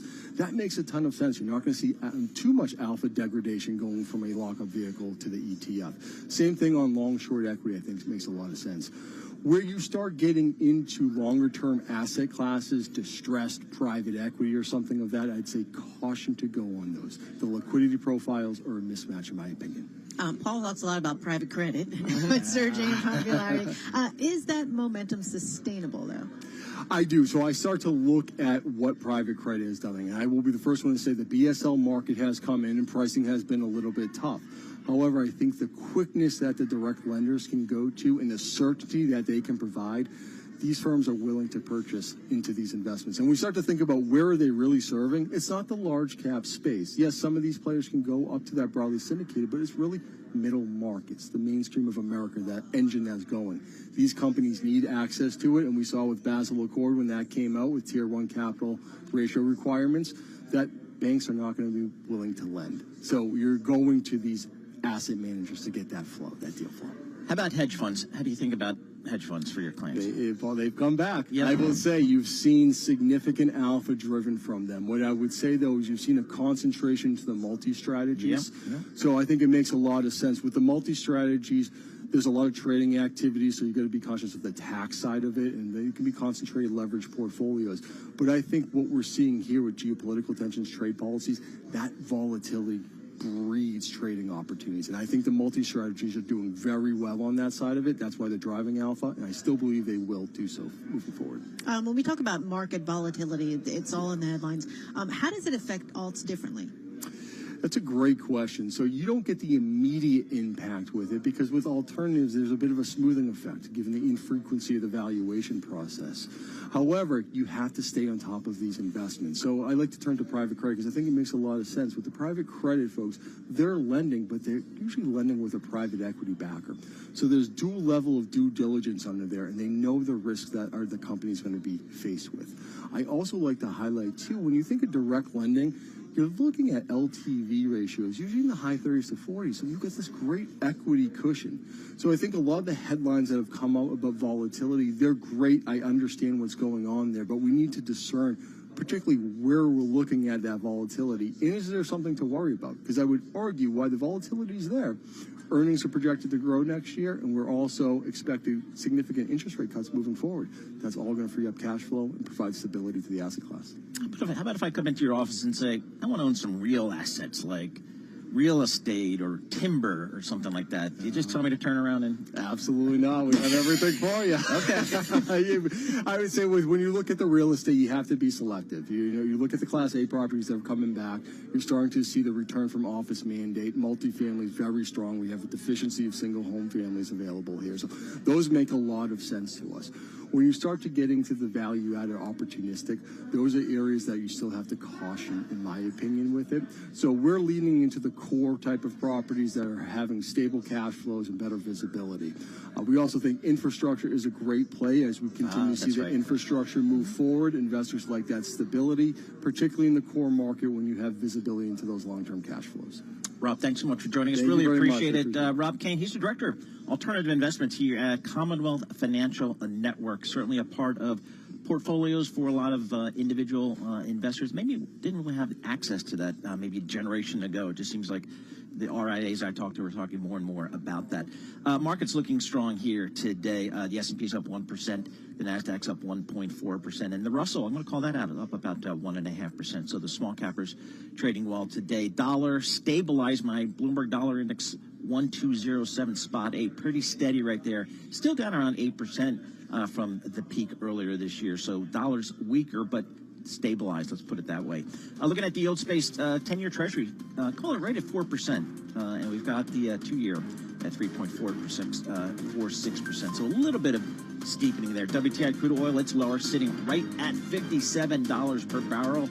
Bitcoin, that's 2.25% higher, $111,000 for your favorite cryptocurrency. We're going to have more coming up from the Commonwealth Conference in Metro D.C.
Markets, headlines, and breaking news 24 hours a day at Bloomberg.com, Bloomberg Television, and the Bloomberg Business app. This is a Bloomberg Business Flash. 11:40 on Wall Street. I'm Alexis Christoforous, and this Bloomberg Business Flash is brought to you by Van Eck.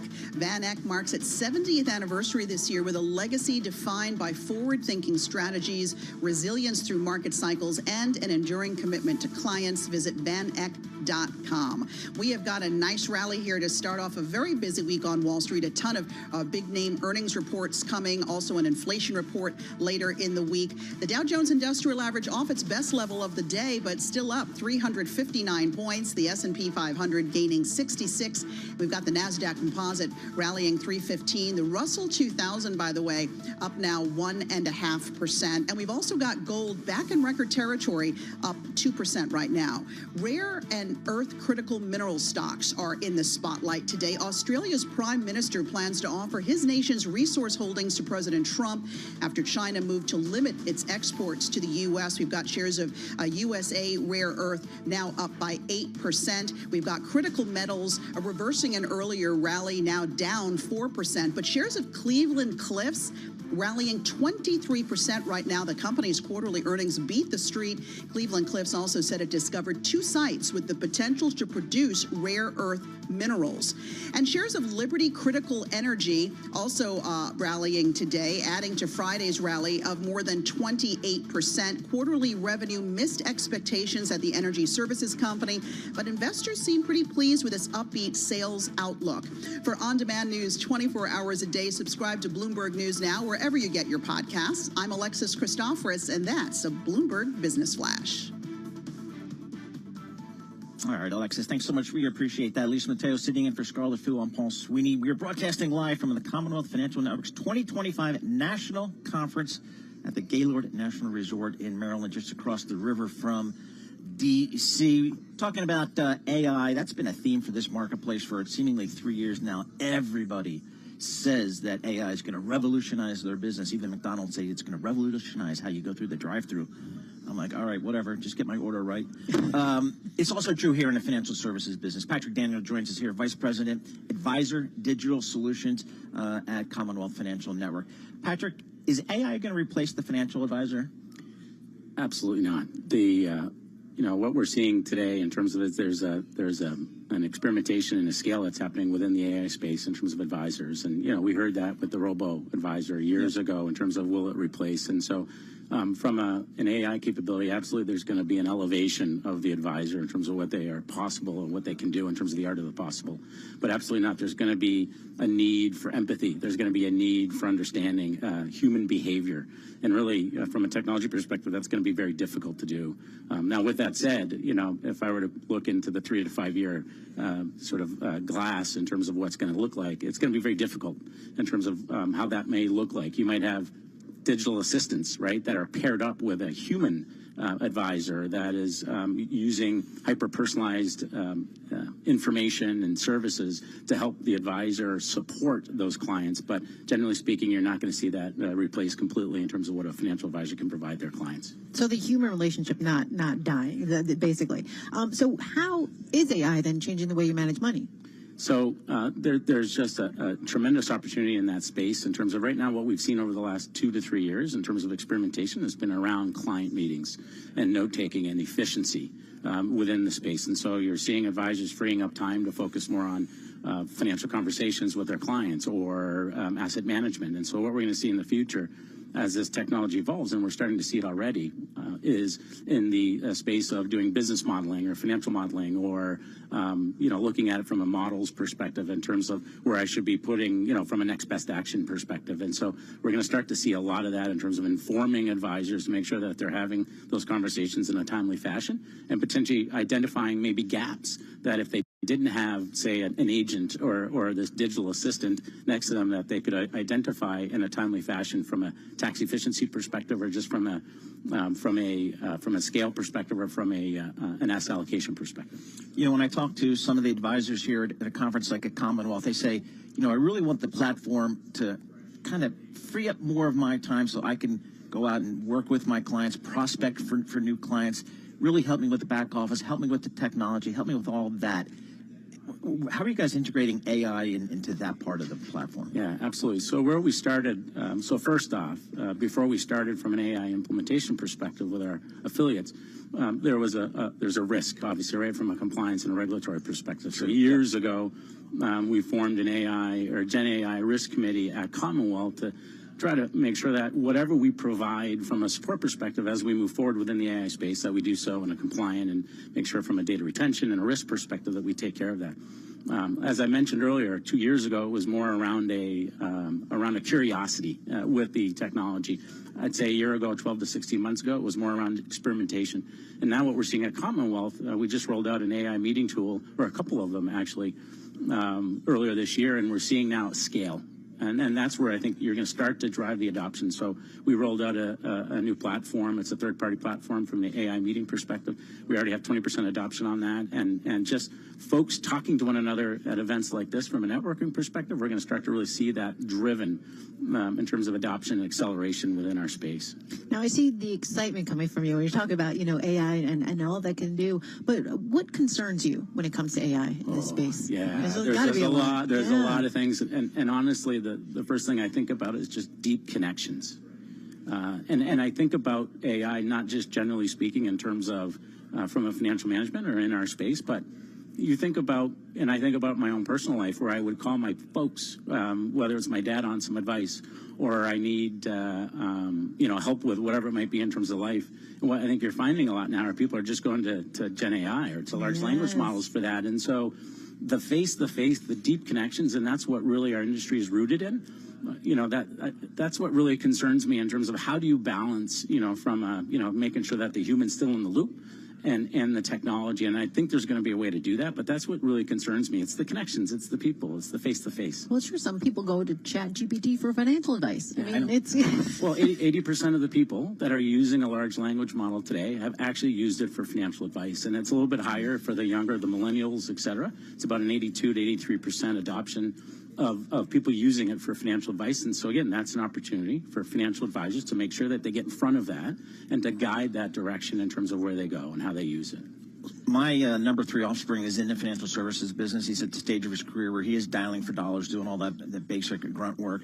But he finds it as a challenge that a lot of the young people that he prospects come back and say, well, I've got ChatGPT. How do you put that in your training? What's your response to that? Yeah, so from a financial advisor in terms of when they're having that conversation, so it's all about guidance. And so, there's an opportunity there, I think, in terms of making sure that you're directing, and that's where the value of the advisor comes in, right? And so it's trying to get in front of that and providing information that's more curated, but also recognizing that there's this other, and that's been in the industry for years in terms of whether it's various websites you can go to, et cetera. It's just getting elevated and more accessible, but I think you just need to make sure that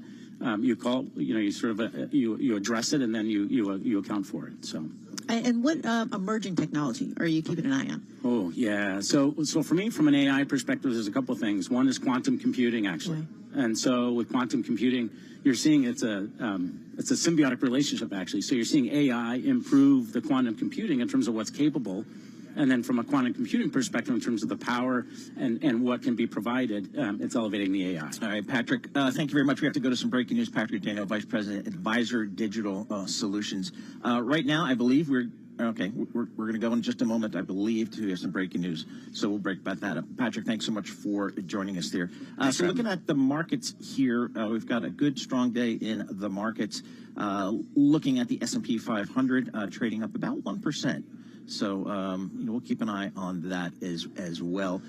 Dow up 394 points, 0.8 of 1%, and the NASDAQ up about 325 points, that's 1.4%. So a strong start to the week here, and I think we're going to get some news coming up in just a moment, Lisa. Yeah, we do. The president, he's participating in this bilateral meeting with the Prime Minister of the Commonwealth of Australia. That's from the Oval Office, so we're going to stay tuned for that. You were also talking about different things, commodities. We were talking about gold before. I mean, look at gold up more than 3%, $4,366 an ounce. And then on the flip side, then there's oil, down more than 1% at $60 a barrel. WTI crude at $56 a barrel. Okay, so we'll keep an eye on that. And again, Mike McGlone, who covers all the commodities for Bloomberg Intelligence, was suggesting for a lot of these things, most notably gold, it feels like a momentum trade here, and it's getting a little bit uncomfortable just given the ride. So he's keeping an eye on that. And again, we're waiting for Some Q&A from the Oval Office.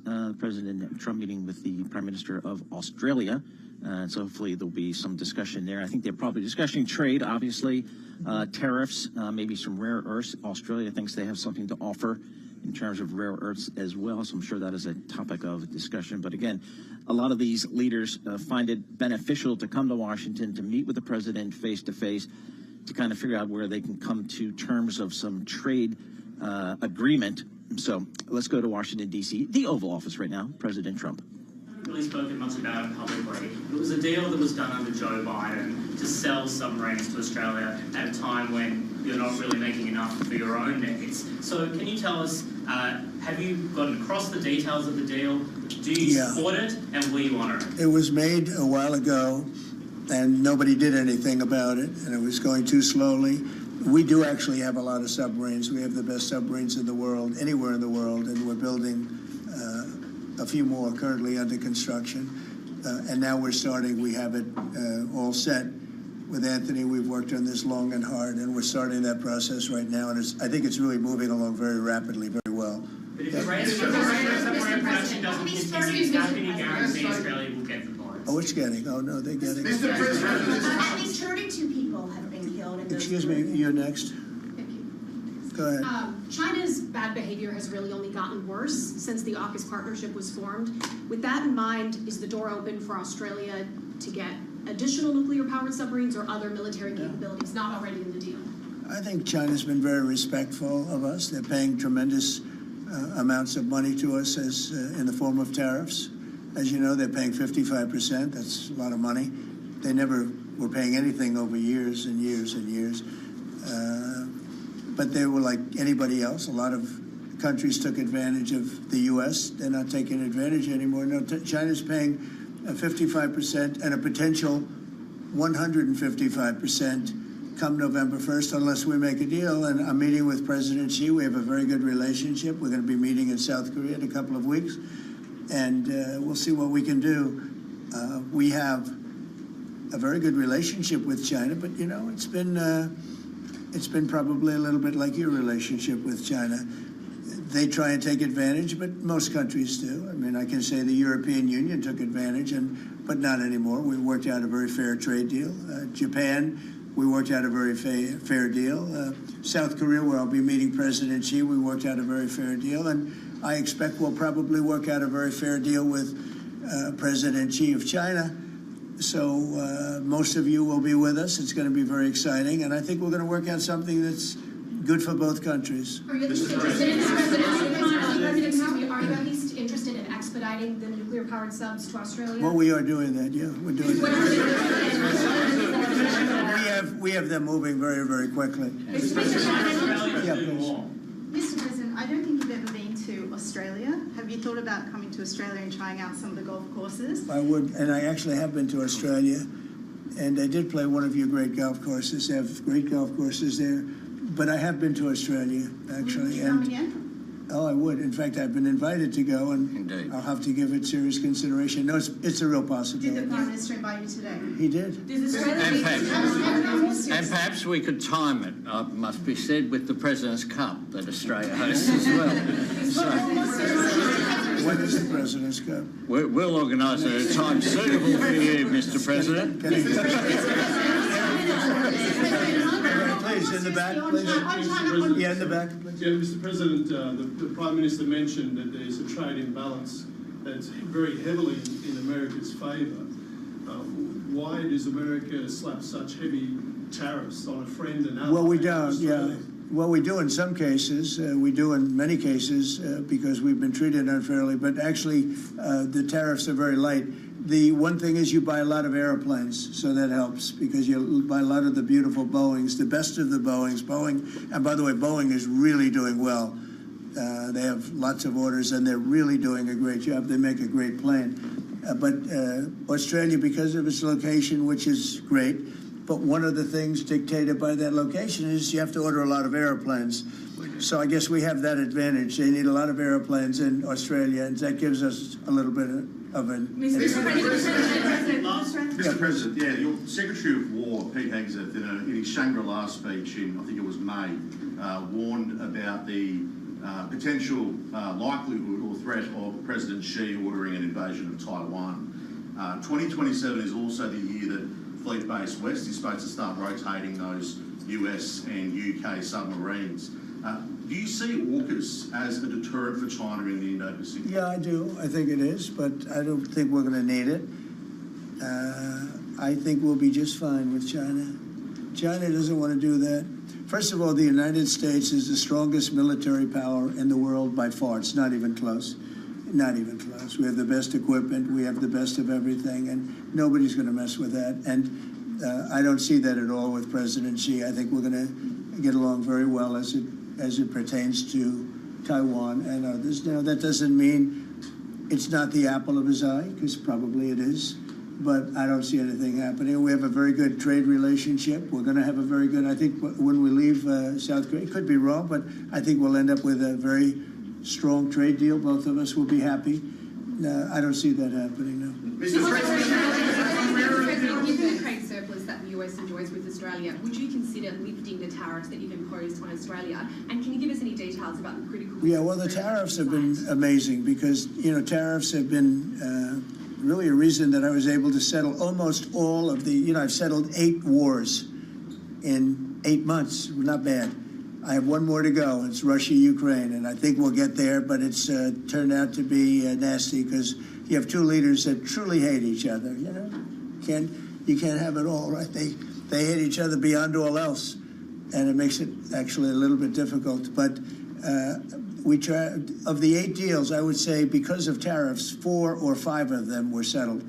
It's an amazing thing, the power of tariffs in terms of our country, but tariffs have always been used against us. We never use them against anywhere else, and now you have a president that for national security reasons and other reasons is using them, and we've become a very rich nation again and a very secure nation again, but we've also become a nation that used that power of tariffs and the power of trade to settle 5 of the 8 wars that I settled. I settled 8. I'm very proud of that. Nobody else has settled 1. I don't think there's been an American president that settled 1. I think there probably hasn't been outside of the 2 countries involved, or however many are at war.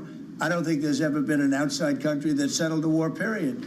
So I settled 8 in 8 months. I'm proud of that. Now, in the meantime, I'm running a country that's right now we're the hottest country anywhere in the world. We were dead. A year and a half ago, we were a dead country. Now we're the hottest country in the world, economically and otherwise. So, but I will say this, Australia pays very low tariffs, very, very low tariffs. In fact, Australia pays among the lowest tariffs. Please, go ahead. There's been concern in Australia that it's taken 9 months to get this meeting. Have you had any concerns with this administration with its stance on Palestine, climate change, or even things the ambassador said about you in the past, the Australian ambassador? I don't know anything about him. I mean, if he said bad, then maybe he'll like to apologize. I really don't know. Did an ambassador say something bad about him? Don't tell me. I don't know. Where is he? Is he still working for you? Yeah. You said bad? Before I took this position, Mr. President. I don't like you either. I don't, and I probably never will. Go ahead. No, you went. Go ahead, behind you. Mr. President, your Secretary of the Navy said there will be some clarifications around some ambiguities on AUKUS. Can you tell us? Well, he'll get that taken care of. These are just minor details that he'll take care of. John, you're going to get that taken care of, right? There shouldn't be any more clarifications because we're just going now full steam ahead building. Yeah, please. Thank you, Mr. President. Are you now satisfied with Australia's defence investment, or do you want Australia to invest more in defence? Well, I'd always like more, but they have to do what they have to do. You can only do so much. I think they've been great. They're building magnificent holding pads for the submarines. It's going to be expensive, too. You wouldn't believe the level of complexity, right, and how expensive it is. They're building tremendous docking because they have a lot of ships and a lot of things happening. And I think their military has been very strong, very, very strong. Over here, please. Mr. President, on the war that you haven't solved yet, the Ukraine-Russia situation, have you now locked in a meeting? And can you explain, just a few weeks ago at UNGA, you said that Ukraine could possibly win the war and well, they could. Territory, but now they could still win it. I don't think they will, but they could still win it. I never said they would win it. I said they could win. Anything can happen. You know, war is a very strange thing. A lot of bad things happen, a lot of good things happen. If you look at the Middle East, I would say prior to us hitting Iran so hard, we could have never made that deal because you would have had a dark cloud over the Middle East when we took out their nuclear capability, which was one of the great military maneuvers of all time. It was flawless. You saw that. Yeah. Those magnificent B-2s. I mean, that was a flawless move that was done by some very talented people, headed up by Pete and everybody else, and our great generals, and General in particular, Raisin Cane. We did a great job. And when that happened, everything was different, and we were able to get a deal. If we didn't do that, if it wasn't, you know, they wanted to do that for 22 years, Mr. Prime Minister. For 22 years, I had the pilots here, the B-2 pilots, and they came to the Oval Office, and I thought they deserved it. They flew 37 hours back and forth. We had 52 tankers up there. We had a lot of planes up there with them, but they were the primary plane. But we had a lot of planes, F-22s and F-35s and F-6. We had a lot of planes. But we had 52 tankers, can you believe that? And it was just like a flawless mission. And when it was finished, the Middle East just opened up, amazing. And they've wanted to do it for 22 years. The pilots came up to me, they said, you know, for 22 years we practiced this maneuver, 3 times a year for 22 years, our predecessors and us. These are now young pilots, you know, but they're older now, predecessors practiced it. And they said, we never had a president that would let us do it, but I let him do it, and it totally opened up the Middle East. It took the cloud over the, you know, we had a dark cloud over the Middle East, and now it's all, I mean, we have a little situation relatively with Hamas, and that will be taken care of very quickly if they don't straighten it out themselves, because they're in violation of their agreement.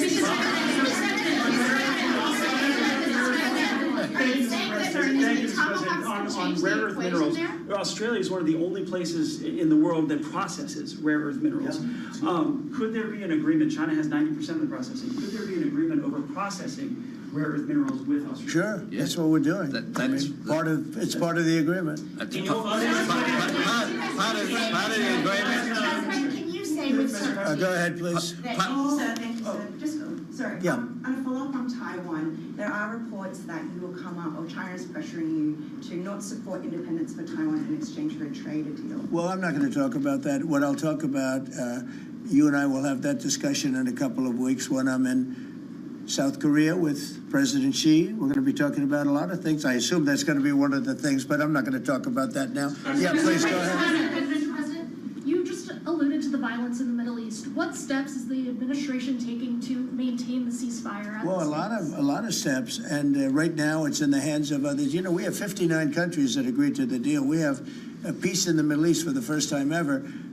We made a deal with Hamas that, you know, they're going to be very good, they're going to behave, they're going to be nice, and if they're not, we're going to go and we're going to eradicate them if we have to. They'll be eradicated, and they know that. So they went in. And I don't believe it was the leadership, but they had some rebellion in there among themselves, and they killed some people, you know, a lot of people. But this is a violent group. You know, you probably noticed over the last 100 years, this is a very violent group of people. And they got very rambunctious, and they did things that they shouldn't be doing. And if they keep doing it, then we're going to go in and straighten it out, and it'll happen very quickly and pretty violently, unfortunately. Yeah, just following up on that question, when you say we are going to eradicate Hamas, who is we? Does that include American boots on the ground? No, it won't be on the ground at all. We don't need to, because we have many countries, as you know, signed on to this deal. The way I view it, 59 countries, and unanimous. There's never been, nobody ever believed this. Countries that 4 months ago didn't like each other, and now they're all aligned together. I mean, we've had countries calling me when they saw some of the killing with Hamas, saying, we'd love to go in and take care of the situation ourselves. In addition, you have Israel would go in 2 minutes if I asked him to go in. I could tell him, go in and take care of it. But right now, we haven't said that. We're going to give it a little chance, and hopefully there will be a little less violence. But right now, you know, they're violent people. Hamas has been very violent. but they don't have the backing of Iran anymore. They don't have the backing of really anybody anymore. They have to be good. And if they're not good, they'll be eradicated.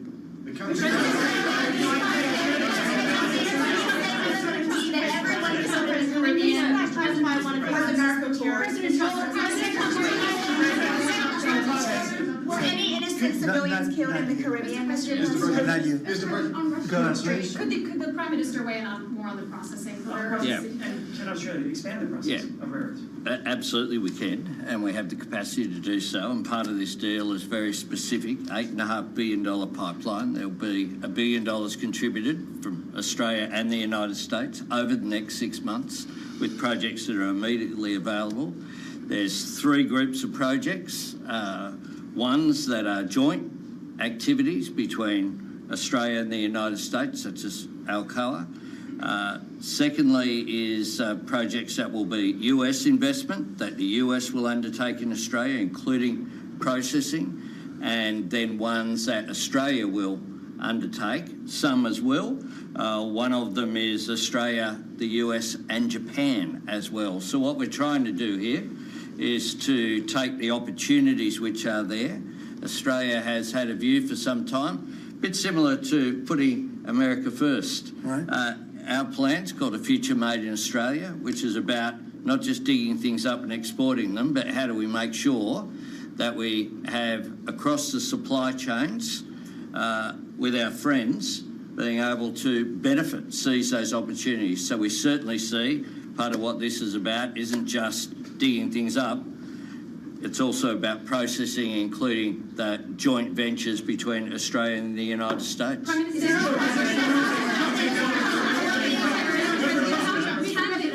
the US and Australia really compete with China? Aren't we decades behind in terms of the development? No, you've been reading the wrong newspapers. We're not decades. We are way ahead of China militarily, the United States. We're way ahead of them in every form of military, other than they're building a lot of ships, and we'll have that started. We'll be catching them on that. When it comes to but we will, when it comes to weaponry, when it comes to, I'll go, right now, AI. The big thing is AI. They're building more plants in this country than anybody ever imagined.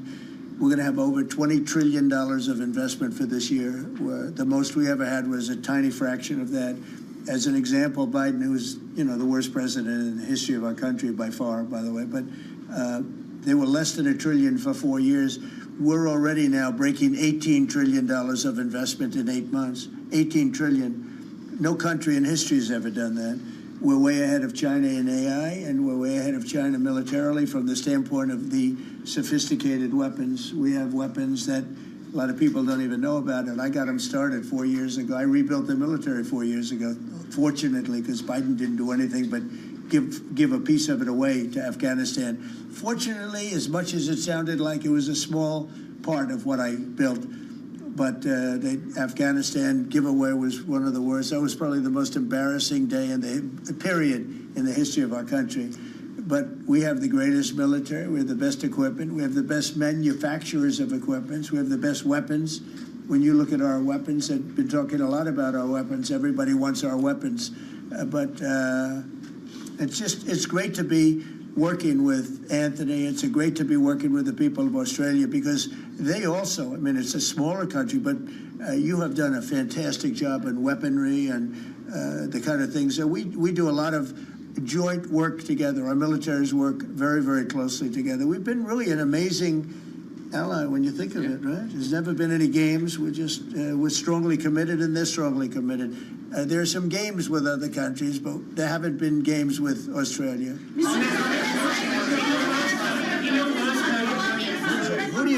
Where do you come from? I'm from Australia. Who are you with? The Sydney Morning Herald. Nasty guy. Go ahead. Oh, sorry, I was just going to ask a question. All right, go ahead. In your first term, you worked with 2 Australian Prime Ministers, Scott Morrison and Malcolm Turnbull, you might remember. Right. They're from same side of politics as you, Mr. Albanese's different side. Can you tell us a bit more about what it's like to work with Mr. Albanese compared to those 2? Well, I got along. That wouldn't be fair, because, the man on my right has a big advantage. You know that, right? But I think he's doing a really good job, and we've had a very good relationship. I don't want to compare one with the other, but I'll tell you, this one is, they really have a great Prime Minister. Was that a good statement? I'll use it in my ads in 28.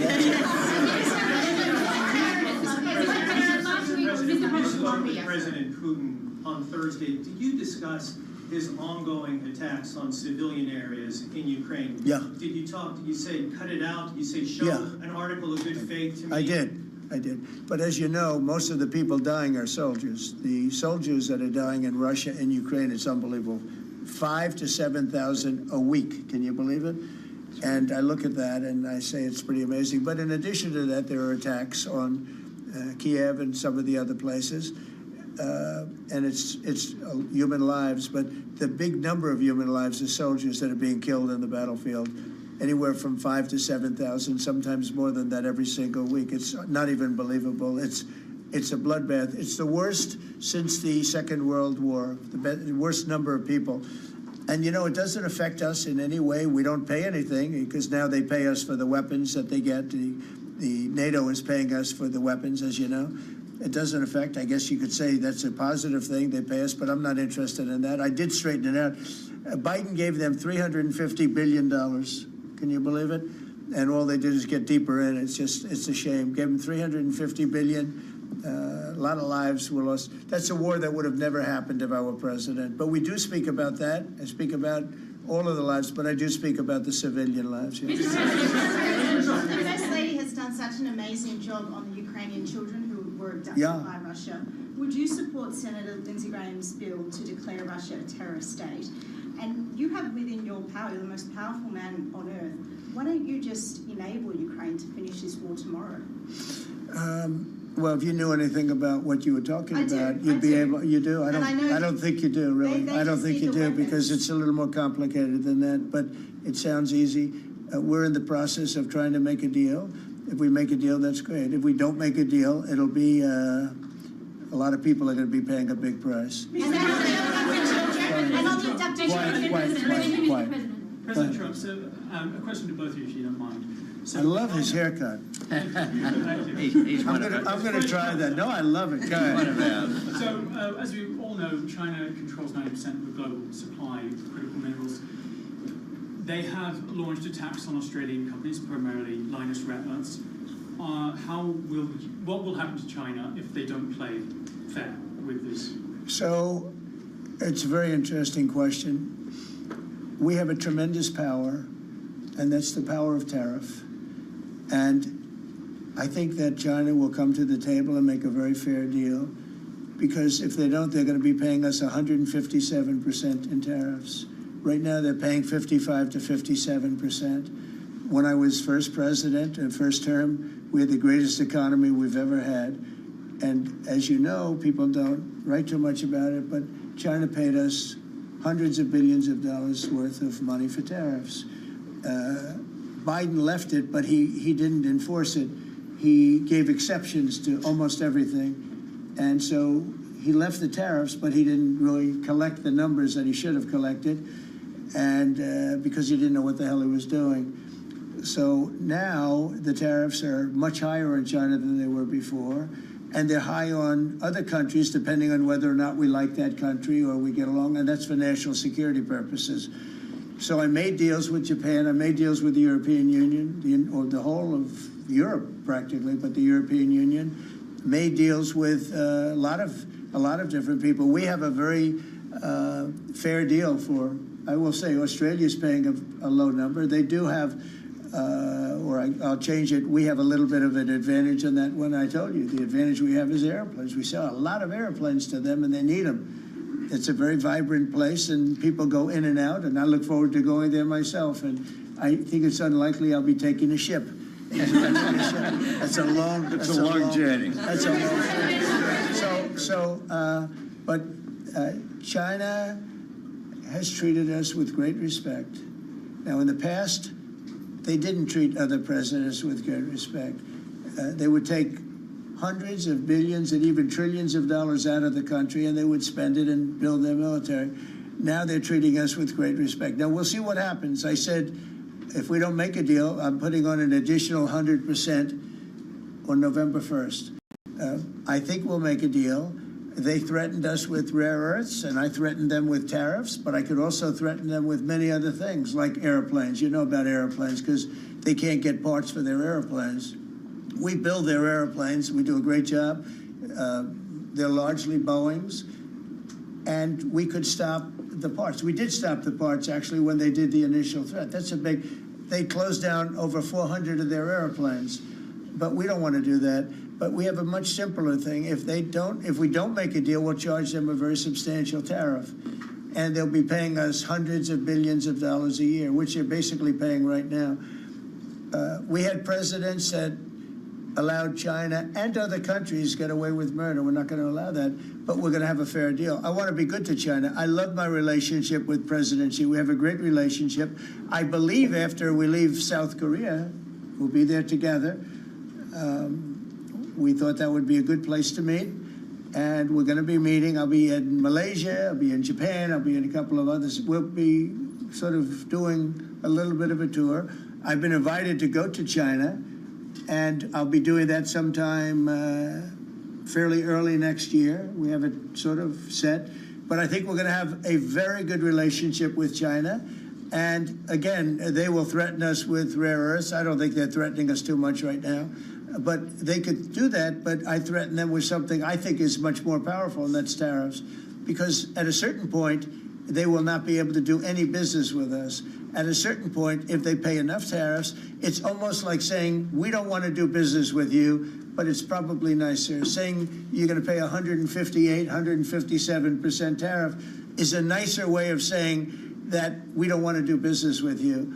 And if they don't do business with us, I think China's in big trouble, I'll be honest with you. I think China is, I don't know that they even make it. I really do. I believe that they're in big trouble, and I don't want them to be in big trouble. I want them to do great. I want them to thrive, but we have to thrive together. It's a two-way street.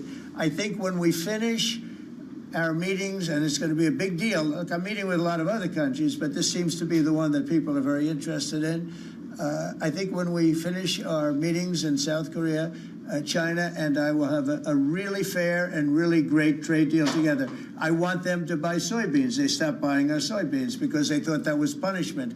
And it is punishment to our farmers, but we're not going to allow that to happen because I made a great trade deal with China, a $50 billion trade deal, and they were great about it. They were doing everything that they were supposed to do. And then when Biden came in, you know, I used to call President Xi all the time to say, thank you, or you're not buying enough. In other words, they were supposed to buy. Biden, do you think Biden ever called him? I don't think Biden ever called him. You think Biden lied awake at night thinking about trade with China? He didn't know what he was doing. He was an incompetent president. We had an incompetent president, but you don't have that anymore. So I think we're going to end up having a fantastic deal with China. It's going to be a great trade deal. It's going to be fantastic for both countries. And it's going to be fantastic for the entire world. Thank you very much, everybody. Thank you, guys. Thank you very much. Thank you, guys. Thank you. Thank you, guys. Thank you very much. Thank you, press. Thank you, press. Keep going. Thank you, press. Thank you, press. Thank you. At the White House, President Trump and the Prime Minister of Australia, Anthony, as the president calls him, Albanese, in Washington today for talks over the AUKUS deal. Remember, the submarine deal that, of course, is one that is several years old now, that they're going to be discussing rare earths as well on the menu here as they get down to business and the press leaves the room. Thanks for joining us here on the Monday edition of Balance of Power. I'm Joe Matthew.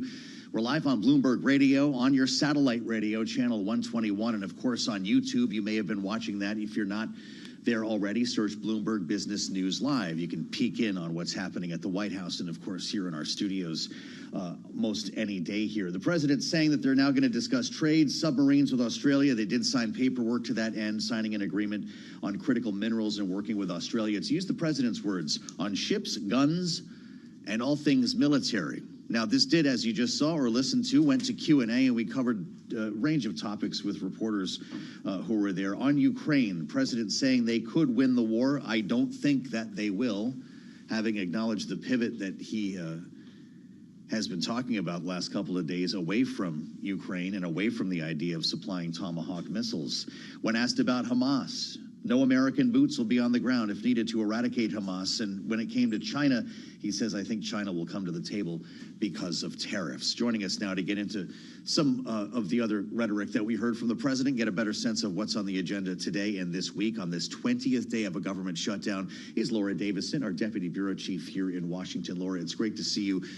As far as this goes, the president, once again, looking abroad, dealing with geopolitics in the throes of a government shutdown, where thousands, hundreds of thousands of federal workers are furloughed here in the United States.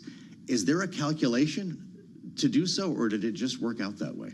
This is partially a function of the calendar. You know, APEC and this Xi meeting has been talked about for months, really. But it is quite striking of how disengaged the president really has been from the entire shutdown talks. You know, we've had the Senate kind of acting as it's business as usual. They're taking their weekend breaks. The House hasn't been there at all. And Trump really hasn't done a whole lot. He will have Senate Republicans to the White House tomorrow for a lunch out in the Rose Garden Club. Mike Johnson will be headed to the White House this evening. I will note it is LSU. The sports teams will be honored at the White House, but Johnson will also carve out some time to talk with Trump. But you know, especially given the fact that Trump is going to Asia next week. He just said in the meeting with the Australian Prime Minister just now that he would also maybe be stopping in Malaysia and Japan on the tail end of that meeting.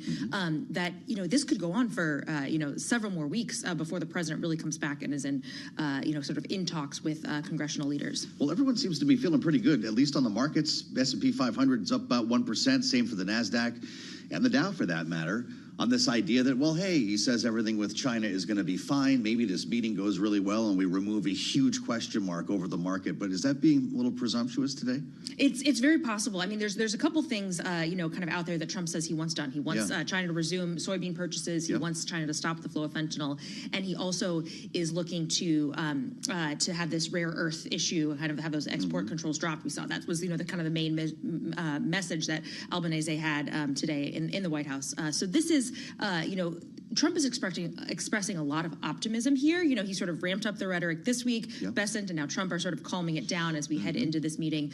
So there's a lot of expectations. But if they walk away from this meeting without a deal, which is not out of the realm of the possible, a lot of the normal staff work that they would do going into this, they have not done in quite the same way. You know, it's a little bit of an unknown, and that could really spook markets heading into the fourth quarter. He's flying away at the end of this week, correct? So his face time with congressional leaders pretty limited at this point. If there's no deal on a shutdown this week, and I don't think we have news that there's going to be, do we then advance the clock automatically to when he returns? That would seem to be the case, unless there is some sort of external breaking point. If we see, you know, airports really start to shut down broadly, if there is some, you know, sort of, other external event that really forces Congress to get serious. But it's clear that Democrats want Trump to come to the table. Republicans are happy riding this out. They still think that they're winning the messaging here. You know, I will note that November 1 is that date when folks will start buying their health insurance plans at those elevated prices. So that could be another issue that really starts to shift the politics on this. But right now, there seems to be, you know, talking with federal workers, they're assuming that they're going to be, you know, furloughed until Thanksgiving or even Christmas at this point. Boy, it sure feels like it. In this CR that they continue to vote on, I guess we'll do it again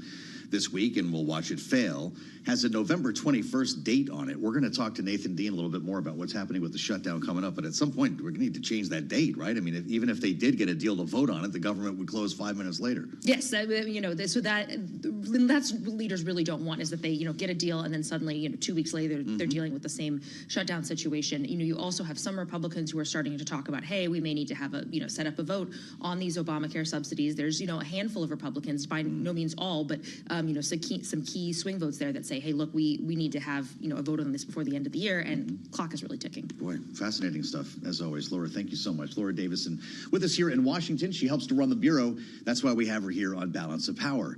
I mentioned Nathan Dean. Yes, our friend from Bloomberg Intelligence joins us every Monday here, running odds.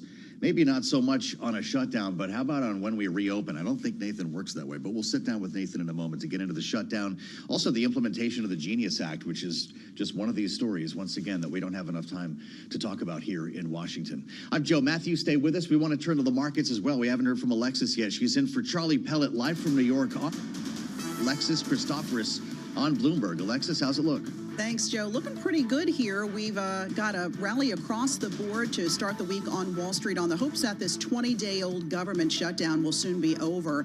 And amid those renewed optimism over trade talks between the U.S. and China, the Dow Industrials up now 385 points, or up 0.8%. The S&P 500 up nearly 1%, or a gain of 62 points. And the Nasdaq Composite up 1 1/3%, a gain there of nearly 300 points. We've also got gold participating in this rally today, back near a record high, up better than 2% at $43.45 the ounce. Investors waiting to see some profit report cards this week from some big names, including Netflix, Coca-Cola, IBM, Procter & Gamble, and Tesla. Taking a look at Tesla's stock, it's up better than 1% right now. Tesla shareholders are being urged by a second major proxy advisor to vote against CEO Elon Musk's $1 trillion compensation package, which shareholders will get to vote on come November 6th. To recap, stocks higher across the board, with the Dow up nearly 400 points. For on-demand news 24 hours a day, subscribe to Bloomberg News Now, wherever you get your podcasts. I'm Alexis Christoforous. That's a Bloomberg Business Flash. Back to Joe Matthew now in Balance of Power. All right, Alexis, good to see you. Thank you for being part of our conversation today, and thank you for joining us on the Monday edition of Balance of Power. Yes, I'm Joe Matthew, and we are talking on the 20th day of the government shutdown. Remember how many people said this would not happen? We wouldn't set a record this time, and well, we already have. This is quite the superlative for you. You'll sound smart at the cocktail party later. Yes, this is the third longest government shutdown in U.S. history, but it is already the longest full government shutdown ever. Hey, feel good about it. We got something done, just not anything productive. Yeah, the first and longest full government shutdown, 2018 to 2019 was partial. That was the big one, the 35-day shutdown. 95-96, remember that? Also partial, lasted 21 days. Now the third longest government shutdown in history, if you include those. But hey, we're going for the brass ring here. And there are a couple of Democratic senators who are expected to vote for legislation to pay federal workers, to pay the troops. A show vote is what it's being called at the White House, and we'll have more on that as we make our way through it. Remember, we were gaming odds for months on this shutdown with Nathan Dean, and I understand he does not run odds on when we're going to reopen. But he does bring his wisdom to us every Monday here, not only on this program, but if you subscribe to our podcast, you get Nathan's Monday morning briefing that helps to set the table for the week, and he's with us now. Senior U.S. policy analyst. Great to see you.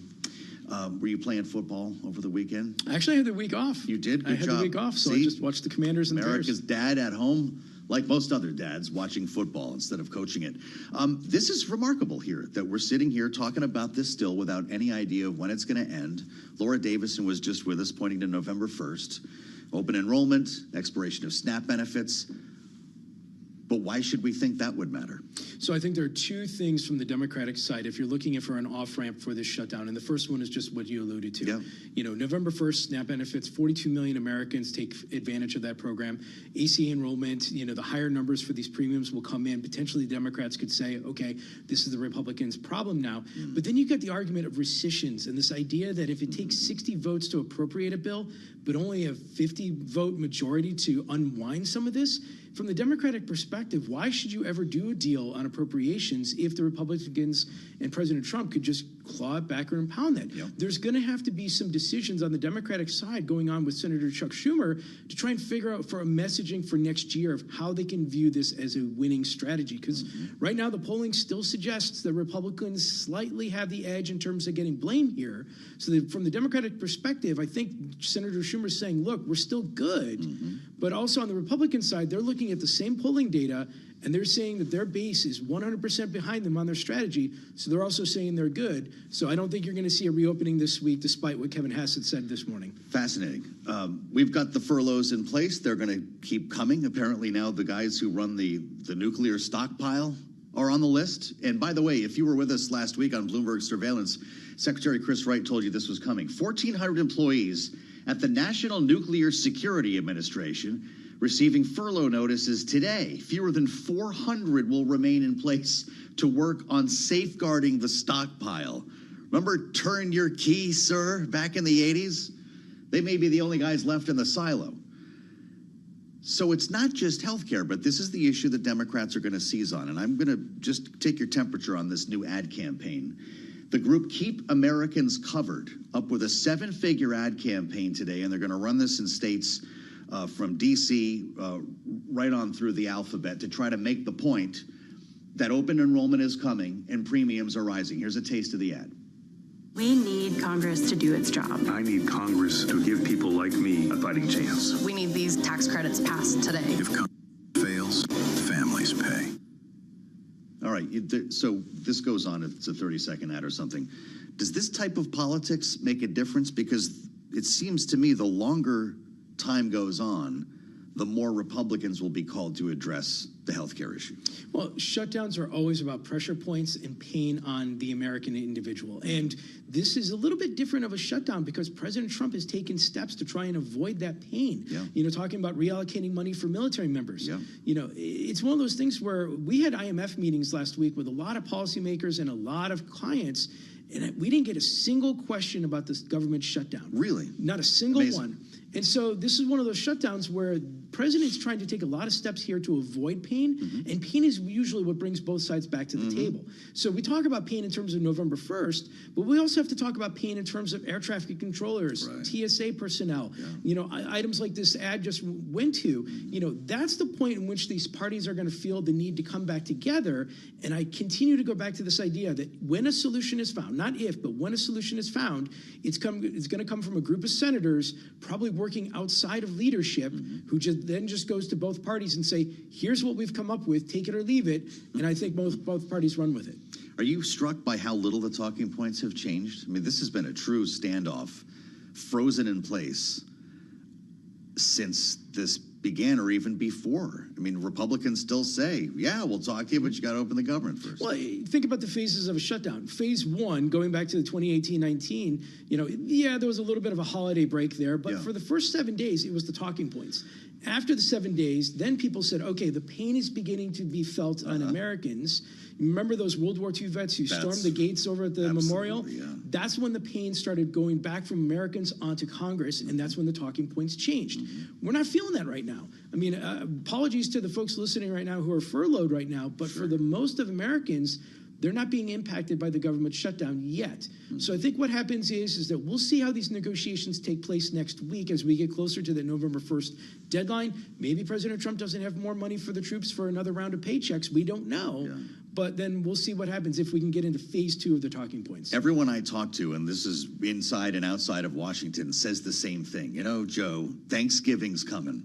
And when the airports melt down, there's no way they're going to keep staring at each other like this. Don't you tend to agree that it's the airports that bring this to an end in a holiday travel season? I think it's the airports, and I think it's the holiday travel season for those independent, those bipartisan, moderate senators. Yeah.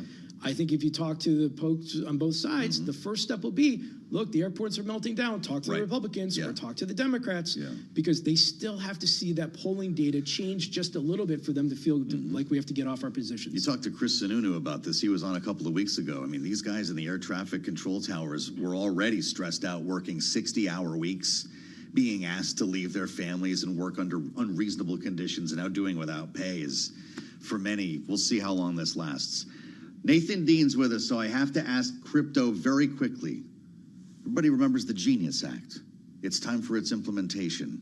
How difficult, how complex will that be? It's complex. It's going to take quarters. The big question is, can essentially these crypto platforms pay rewards to hold stablecoins? Yeah. It was prohibited for issuers to do it, but not for crypto platforms. So we have a bank versus crypto fight that's going on at the Senate at the moment. It's like my two kids fighting.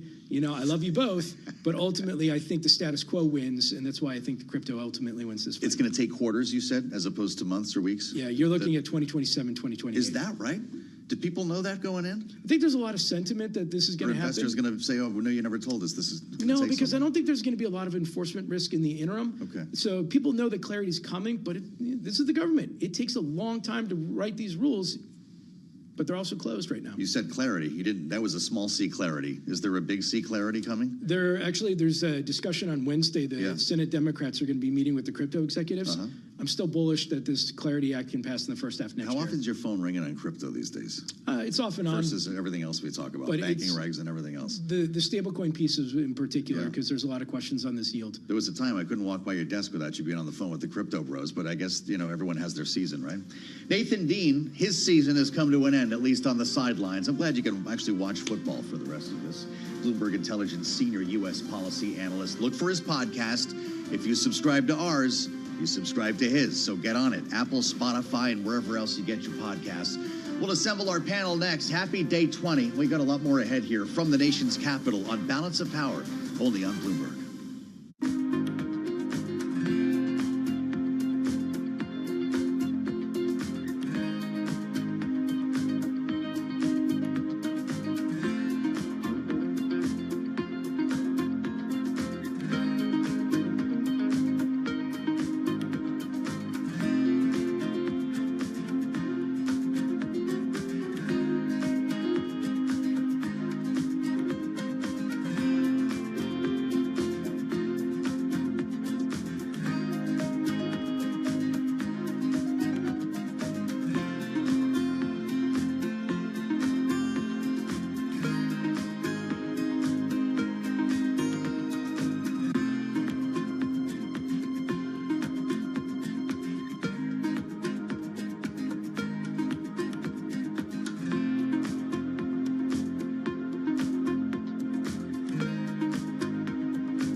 It's 12:40 on Wall Street. I'm Alexis Christoforous, and stocks are higher across the board on hopes for easing trade tensions between the U.S. and China.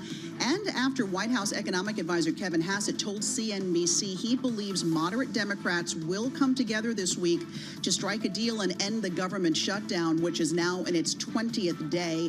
The Dow near its best level of the session, up 410 points. The S&P 500 adding 64. We've got the NASDAQ composite rallying more than 300 points. Yields are mixed. We've got the yield on the 10-year at 3.99% and the 2-year yield sitting at 3.46%. Gold also rallying as investors continue to pile into that safety asset.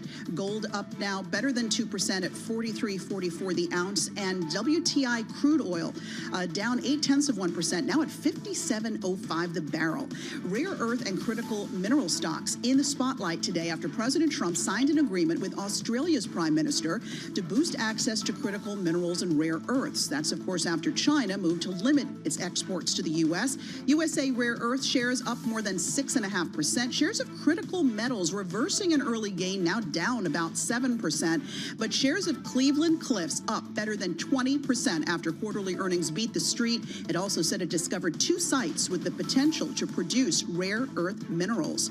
And shares of Liberty Critical Energy up 6%. That's on top of Friday's 28% gain. Quarterly revenue missed expectations at the energy services company, but investors seem pretty pleased with its upbeat sales outlook. For on-demand news 24 hours a day, subscribe to Bloomberg News Now wherever you get your podcasts. I'm Alexis Christoforous. That's your Bloomberg Business Flash. Back to Balance of Power now and Joe Matthew. All right, Alexis, thanks a lot. We'll have more on the markets with Alexis Christoforous coming up at the top of the hour, 1 p.m. Eastern, as we welcome our global television audience to the conversation. Thanks for being part of the Monday edition of Balance of Power here on Bloomberg Radio. Watch us live streaming, as always, on YouTube. Search Bloomberg Business News Live, unless you're watching us already on Bloomberg Originals. All roads lead to China, it sure seems, no matter what hot spot or geopolitical issue that's being discussed at the White House or on Capitol Hill. It's typically influenced by or is attempting to influence China, and today's no different with the Australian Prime Minister in the room. As you heard earlier this hour, Anthony Albanese talking submarines and rare earths. You heard Alexis talking about these rare earth stocks today. Yeah, this is all about China, knowing that in just days' time, President Trump will be meeting with President Xi at the APEC summit in South Korea. And even before then, Scott Bessent, he's expected this week to talk with China's vice premier to try to cool the temperature here a little bit. Reminding us, it's not just about rare earths, it's also about soybeans. Yes, America's farmers, as the president was just discussing in the Oval Office, generating headlines on the terminal. Here's what he said about this a little bit earlier. I have a very good relationship with President Xi of China. We're having disputes on things. They're paying us a lot of money, tremendous amount of money in tariffs, and they'd probably like to have it be less, and we'll work on that, but they have to give us some things too. One of the things I want is China's going to buy soybeans. I want China to stop with the fentanyl. Very, normal things. I don't want them to play the rare earth game with us.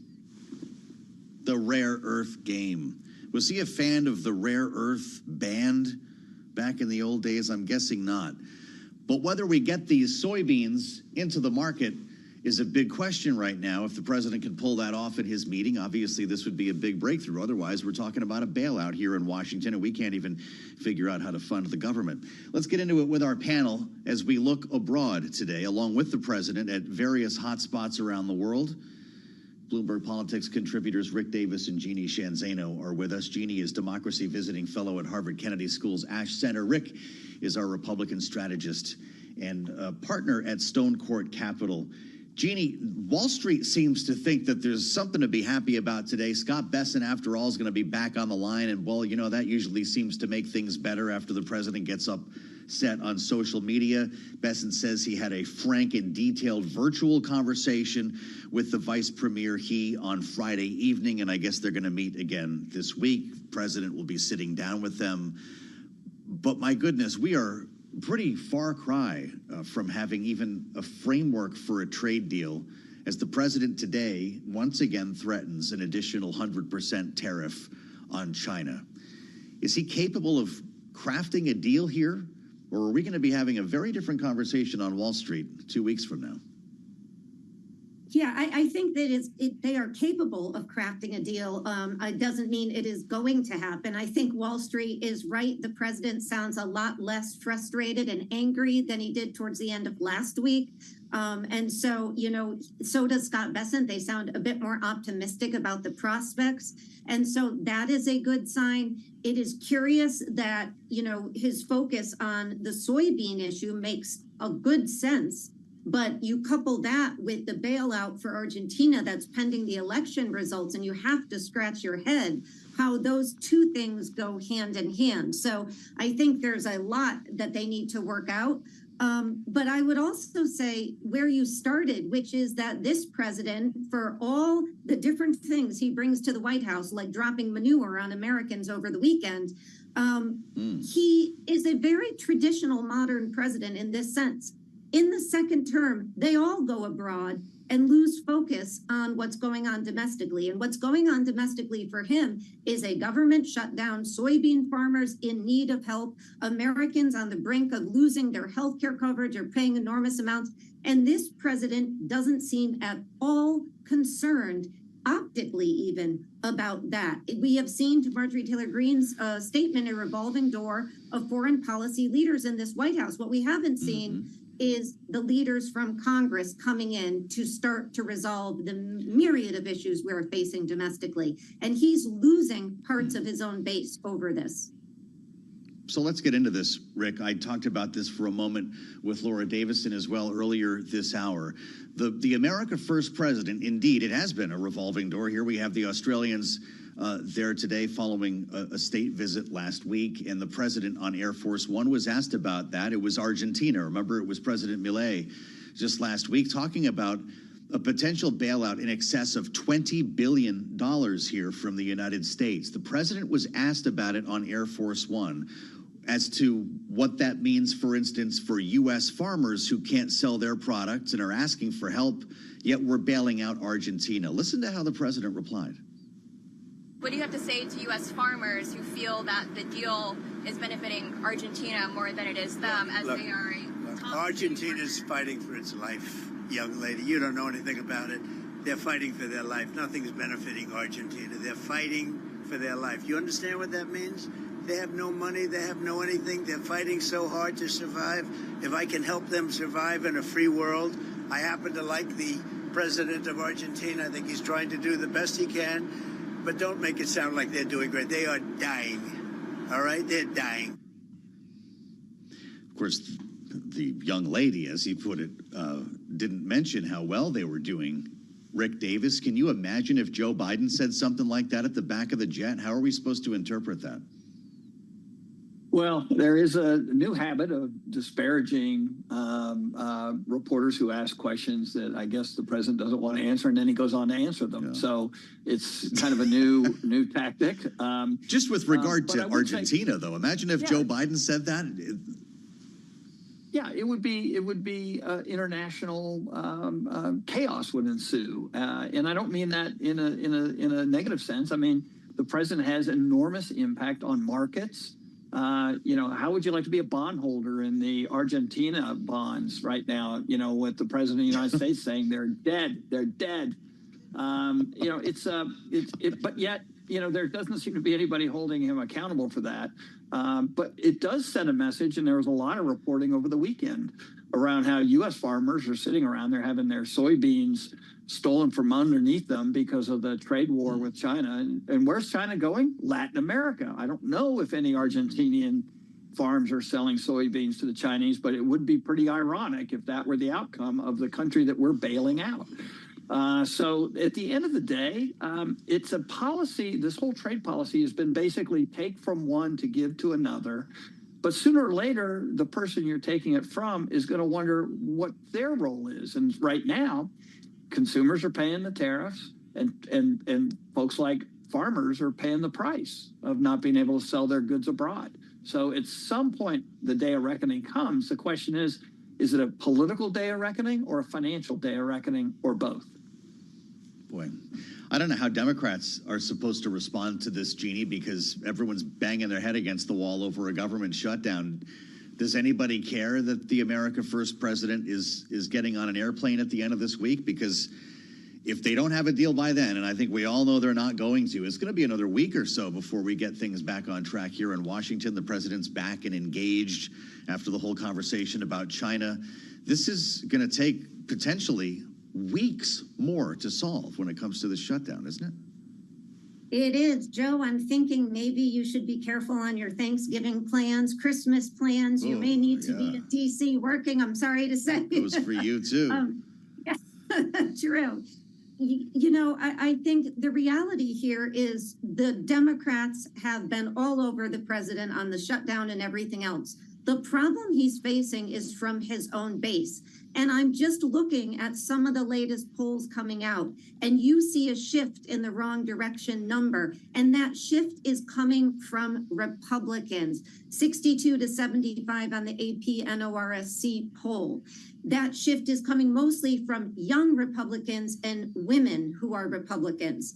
Those are real concerns. And I will just tell you that I hear an awful lot from young people, and they are feeling the pinch of this job market. So we're talking a lot about the shutdown and the 750,000 people who are furloughed. It's horrible. You look at these young people coming out of college, many of them are Republican, conservatives, and moderates, and they cannot make it in this job market. So they too are throwing up their hands. And then they look at the White House, and the president, again, hasn't come together with the members of the Democratic leadership in Congress to say, let's reopen this government. And we all know it's going to take the president saying this. Johnson and Thune can't do it without his go-ahead. And so that is going to start to weigh on his numbers. It already has. And the other thing is that the market seems very ho-hum about Congress being closed. But you look at what they're talking about today with the Australian Prime Minister, rare earth minerals.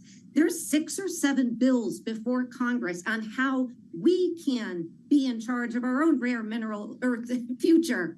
And yet none of that is being taken up, neither the AI issue and jobs being taken up because the government is closed. So the market should react, in my view, more strongly to the shutdown and the American people as well, because it's having a huge impact on all of our lives and will in the long term until it's reopened. Is the market missing the point here, Rick? We do have a nice rally underway today, and a lot of it seems to be based on hopes over China, the cooling of temperatures, the prospect for talks to get underway here. But to Jeannie's point, at the same time, the government is taking stakes in these rare earth companies and processors and cutting deals like we're seeing announced today with Australia in the hopes of catching up with China. And boy, we've got a long way to go. Yeah, well, I won't do what Jeannie's doing, and that's telling the market how to feel. But I would say it's pretty obvious that they're feeling pretty good because we've been in a sustained market increase for some time now.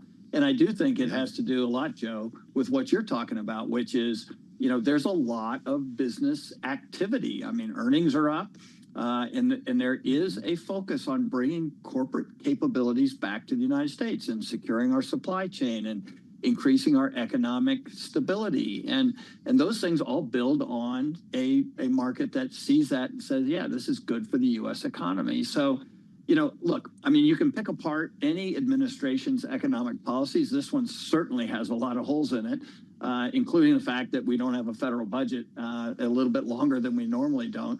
But at the end of the day, as long as our businesses are thriving and the world is coming to the U.S. for economic opportunity, it's sustainable under that period of time. And so I don't disagree that there's going to be dislocation on economic factors in certain industries, but also on jobs, as Jeannie points out.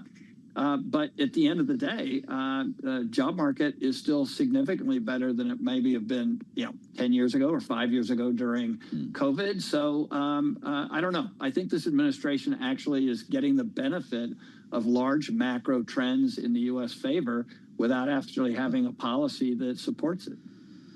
Well, I'll tell you, there's a lot to be said for what Rick just said, and look no further than the price of oil right now. This is really something, and it didn't require drill, baby, drill. West Texas Intermediate just above $57 a barrel, and since we've been on the air, the White House has kicked out two news releases pointing to the price of gasoline. Now below $3 a gallon on average, according to Gas Buddy. We're going to have a lot more with our panel. Rick Davis and Jeannie Shanzano with us in hour 2 as we welcome our global television audience and look back at the No Kings rallies from last weekend. It's all ahead right here on Bloomberg.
From Washington, D.C., this is Balance of Power with Joe Matthew and Kaylee Lines. It's day 20 of the government shutdown, but the president is focused abroad. Welcome to the Monday edition of Balance of Power here on Bloomberg TV and radio, as the president meets today with Australia's Prime Minister, talking submarines and rare earths. while both keep an eye on China. I'm Joe Matthew alongside Tyler Kendall, who's in for Kaylee today, live in Washington. Tyler, it's great to have you back on the desk as the president balances the latest from Ukraine as well as Gaza. The America First president spending a lot of time with geopolitics here. Right, and not to mention China, of course, also looming in the backdrop. That really a big focal point of this meeting today with the Australian Prime Minister, them inking this deal for an $8.5 billion pipeline, as it's being dubbed, to give the U.S. access to critical minerals. And of course, that has to do with the U.S. trying to bolster up supply to compete with China. That's right. It's got the markets in a pretty good mood today as well after Scott Bessent tried to lower the temperature. In talks this week with his counterpart from China. The president, of course, will be in a room with President Xi in days, not just weeks. He'll be heading abroad at the end of this week here as he talks about any number of hot spots around the world. Coming up this hour, we are going to get an update on this. And Tyler as well, we've got our eyes on the price of oil and gasoline as the White House today trumps the first time we've seen the average cost of regular unleaded gas below $3 a gallon in some time. Right, all of us reporters here in Washington getting this readout from the White House, touting this, but of course it's raising questions about perhaps a surplus when it comes to the oil market, and we do want to, of course, check in on the markets, particularly as crude prices are falling today. For that, we go now to Alexis Christoforous in our New York World Headquarters for a look at the Monday trade. Hey, Alexis. All right, thanks very much, guys. Stocks are higher across the board on optimism over those upcoming trade talks between the U.S. and China, and on hopes that the government will soon reopen. Traders also waiting on earnings reports this week from some big name companies, including Coca-Cola, Procter & Gamble, Intel, Tesla, the list goes on. We're also going to get an inflation report, finally, that CPI report out on Friday.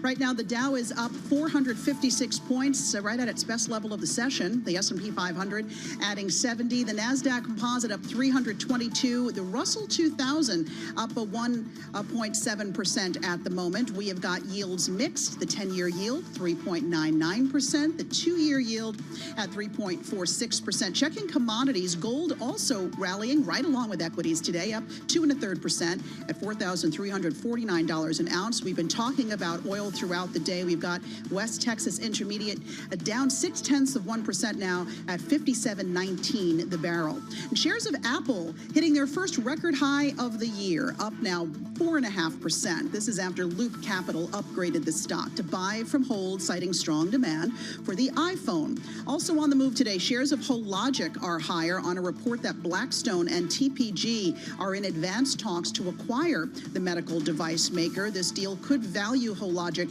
at $17 billion, including debt. Also on the plus side, we've got Ally Financial higher after TD Cowen upgraded the stock to buy from hold. Also raised its price target to $50 a share from $43. Right now, Ally up 2%.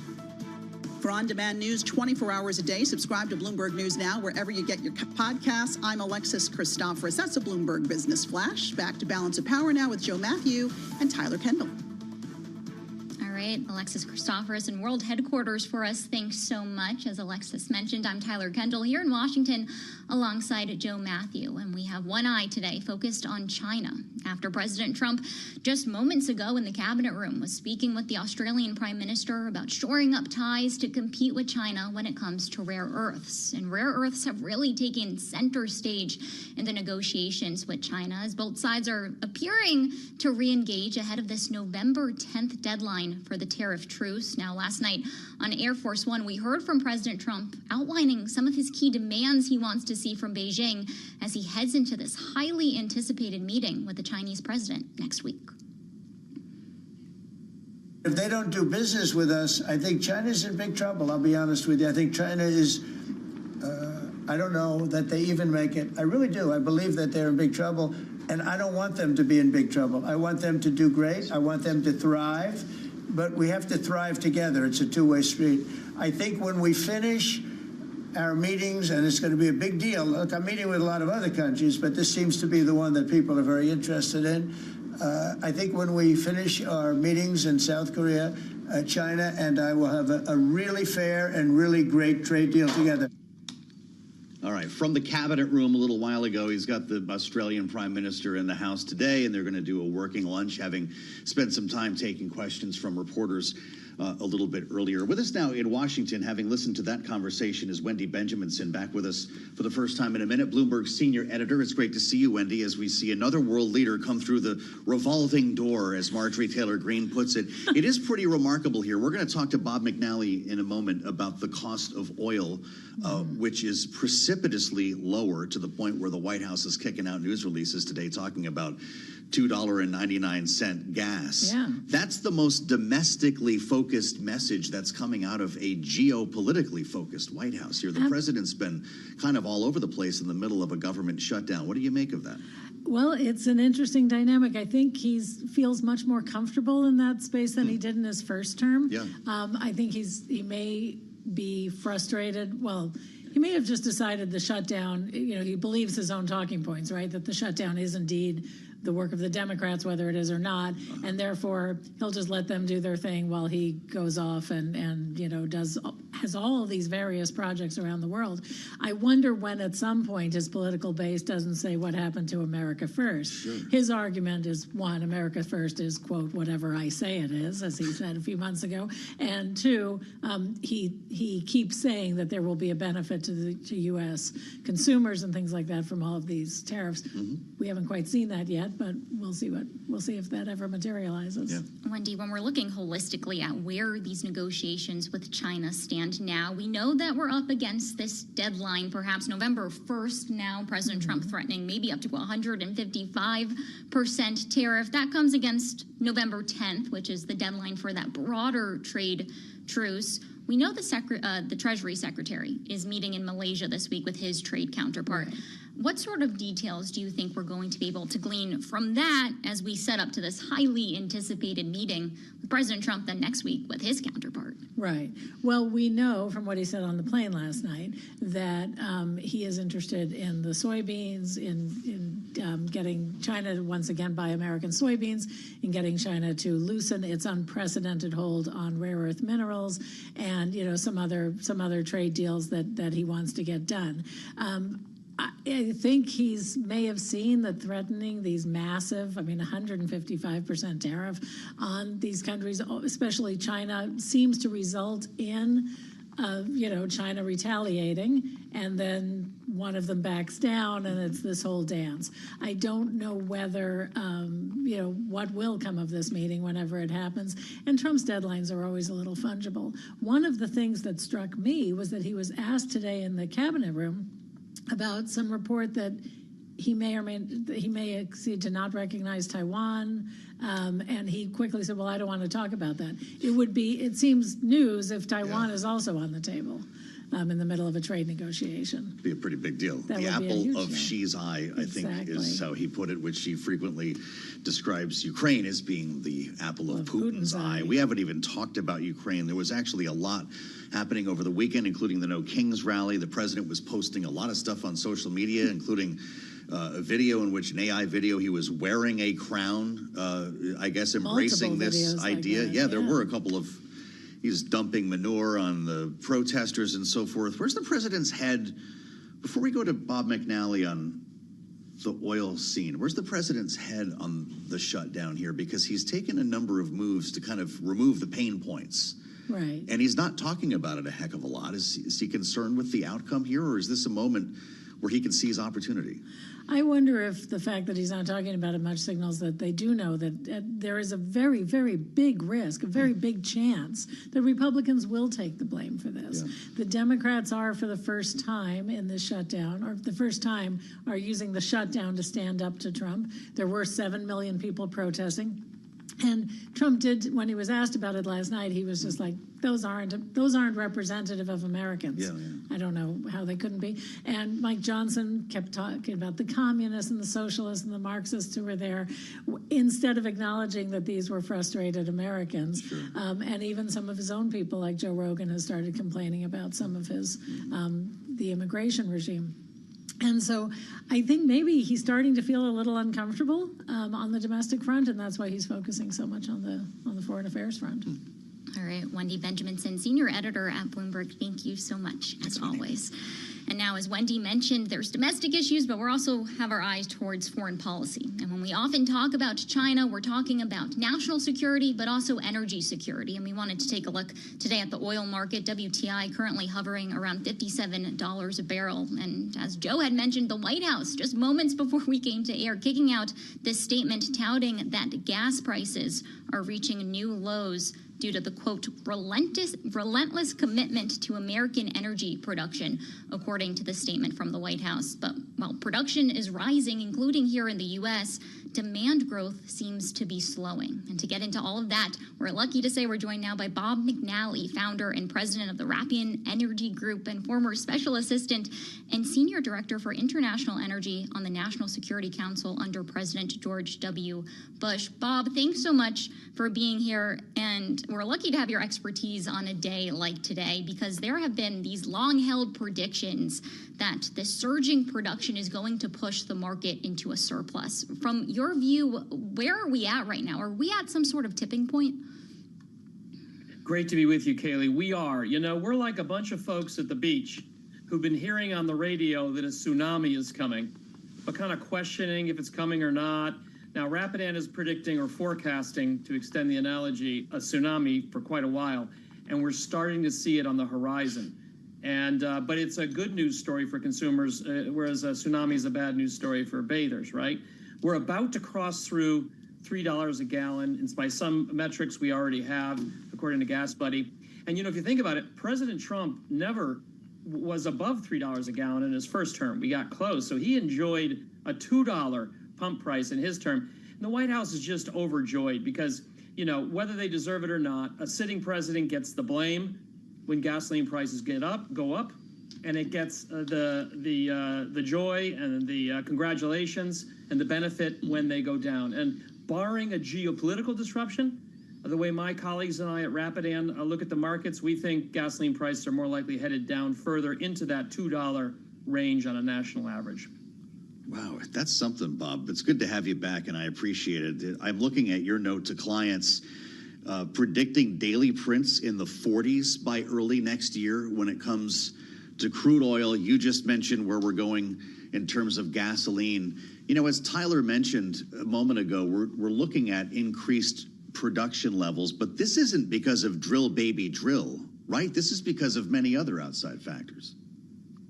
You know, you're right. We are quite bearish in the near term, but I want to hasten to mention, Joe, what we're telling clients is brace for the great crude steepener, like a steepening yield curve. Near term, we've got supply growth running 3 times faster than demand growth. And that's only partly a U.S. story, as you said. That's an Argentina story. That's a Brazil story. Brazil adding almost as much as the United States. Guyana. But near term, we have a glut. But, and I hasten to say but, in the medium term, this market is going to tighten it up. So we're telling clients, prepare for this. Consumers enjoy it. We're going to go down, but then in the coming years, we're going to go much higher. We think we're going to go into a tightening market. But politics always about what's tomorrow. And tomorrow is likely to see a deluge of oil. And we have to ask ourselves, Joe, what stops crude oil prices falling in the 40s? And we think either OPEC Plus has to step up and cut production. They've been raising it. Or President Trump has to follow through, and he may feel he has the ability to do that by restricting Russian or Iranian oil exports with tough sanctions instead of weak sanctions. And Joe, if neither OPEC Plus nor President Trump and sanctions remove a lot of oil next year, it's the U.S. shale sector that's going to take it on the chin. And we'll have an echo of 2020 when the price will fall further to shut in shale wells. And that will not be a happy story. President Trump did not enjoy 2020.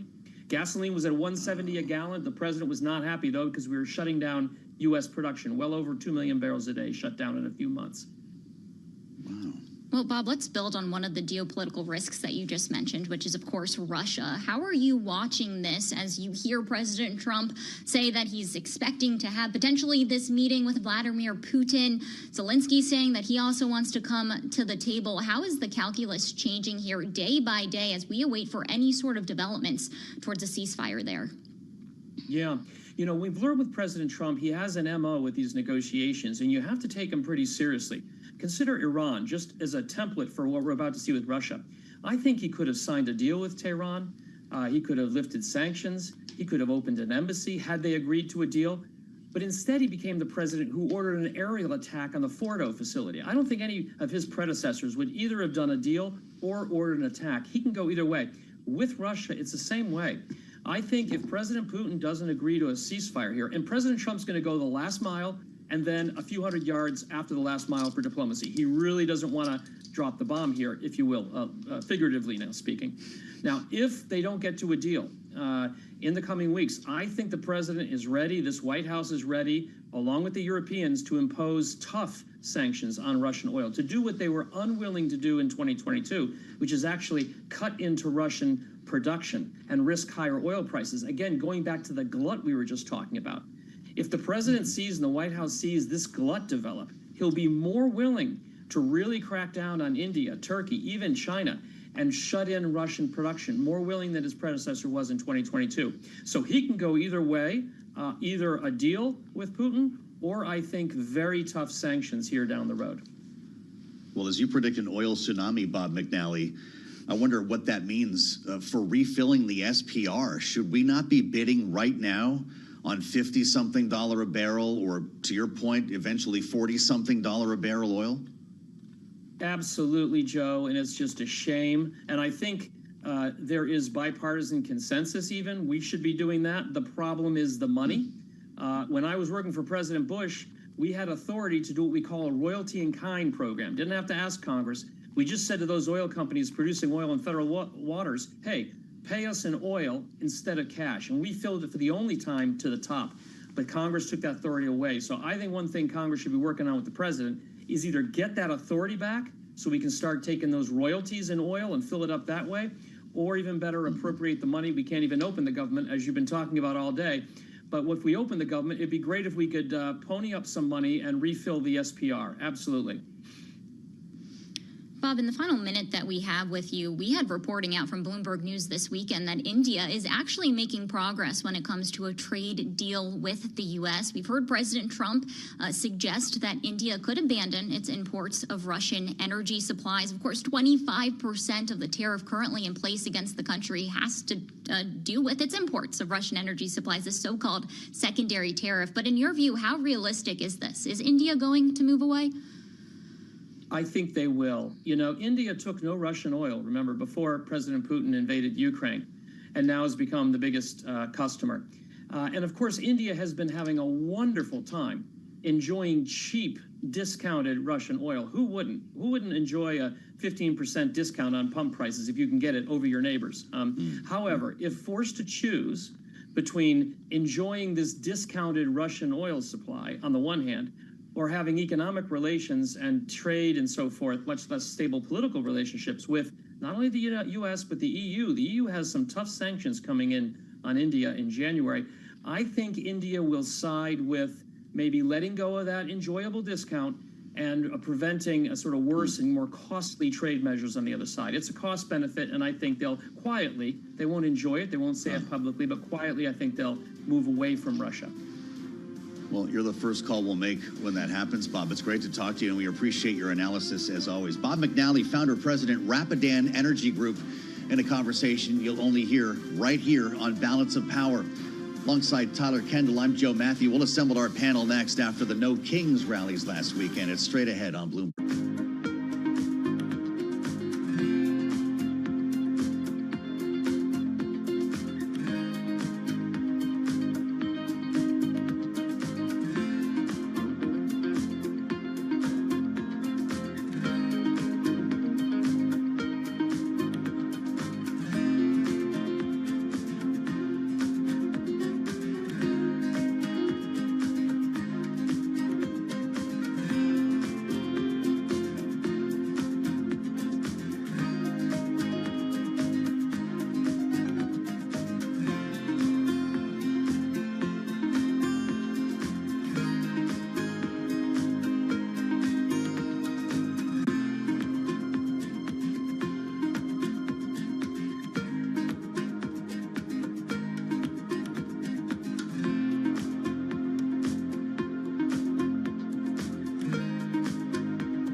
It's 1:21 on Wall Street. I'm Alexis Christoforous. Stock staging a big rally despite the government shutdown now in its 20th day.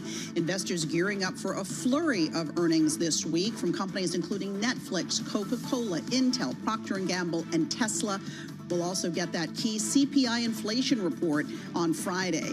The Dow Jones Industrial Average up better than 1% now, or 496 points. The S&P 500 up 1.1%, a gain there of 77. The NASDAQ Composite up 1.5%, adding 341 points. We've also got the NASDAQ 100 gaining 1.4%, and not to be left out, the Russell 2000 Small Cap Stock Index up 1.75%. Apple shares rallying after the iPhone 17 series outsold the iPhone 16 series in China and the U.S. within the first 10 days of availability. Also, Loop Capital upgraded Apple from hold to buy today on that better-than-expected demand for the latest iPhone model. Shares of Apple up 4.3% right now to a record high, its first record of the year, by the way. Paramount Skydance reportedly looking to lay off 2,000 employees starting later this month, both in the U.S. and in its international locations, as it looks to cut costs by $2 billion. This comes just 2 months after Skydance and Paramount merged in that $8 billion deal. For on-demand news 24 hours a day, subscribe to Bloomberg News Now wherever you get your podcasts. I'm Alexis Christoforous. That's a Bloomberg Business Flash. Back to Tyler and Joe in Balance of Power. All right, Alexis Christoforous in World Headquarters for us. Thanks so much. I'm Tyler Kendall here in Washington alongside Joe Matthew. And Washington was at least one of the sites this weekend that saw these No King protests across the U.S. Demonstrators and organizers saying that 2,600 protests happened across the country protesting President Trump and his agenda. Now, President Trump was asked about these protests last night on Air Force One, and here's how he characterized them. I think it's a joke. I looked at the people. They're not representative of this country. And I looked at all the brand new signs paid for, I guess it was paid for by Soros and other radical left lunatics. It looks like it was. We're checking it out. The demonstrations were very small, very ineffective, and the people were whacked out. When you look at those people, those are not representative of the people of our country. I'm not a king. I work my off to make our country great. That's all it is. I'm not a king at all. Another day in which we're bleeping the president, referring to some of the costumes there, presumably, as he was making the point there. He said, I guess it was paid for by Soros, very ineffective. People were whacked out, which brings us to the headline in the Washington Post. Why protesters against Trump are wearing frog, chicken, and T-Rex costumes. Yeah, they were having some fun out there over the weekend. We saw pandas, hot dogs, Santa Clauses, and indeed T-Rex dinosaurs. Now, No Kings, the group that put this all together, and I don't know if it had anything to do with George Soros, says nearly 7 million people turned out for these monster rallies, and you saw the images of them, as Tyler was just talking, if you're with us on Bloomberg TV or on YouTube, seas of humanity in different cities around the country. So we thought we'd see what the panel thought about this, considering the obsession that Washington has with crowd sizes. Bloomberg Politics contributors Rick Davis and Jeannie Shanzano are here. Jeannie is our Democratic analyst and democracy visiting fellow at Harvard Kennedy School's Ash Center. Rick is our Republican strategist and partner at Stone Court Capital. Rick, I can't really imagine you in the T-Rex or the panda costume at a rally like this, but what are we supposed to make of what is the impact politically of crowds of this size gathering on a weekend in October? Well, Joe, you know, it is Halloween season, and so no telling what Rick Davis is going to show up like on the 31st of this month. But you're right. I mean, it looked more like a Comic-Con convention as it did to a government protest, and I think that's great. I was actually very impressed with the fact that there wasn't really any violence. There wasn't a lot of troublemaking. I guess Antifa didn't show up for this parade.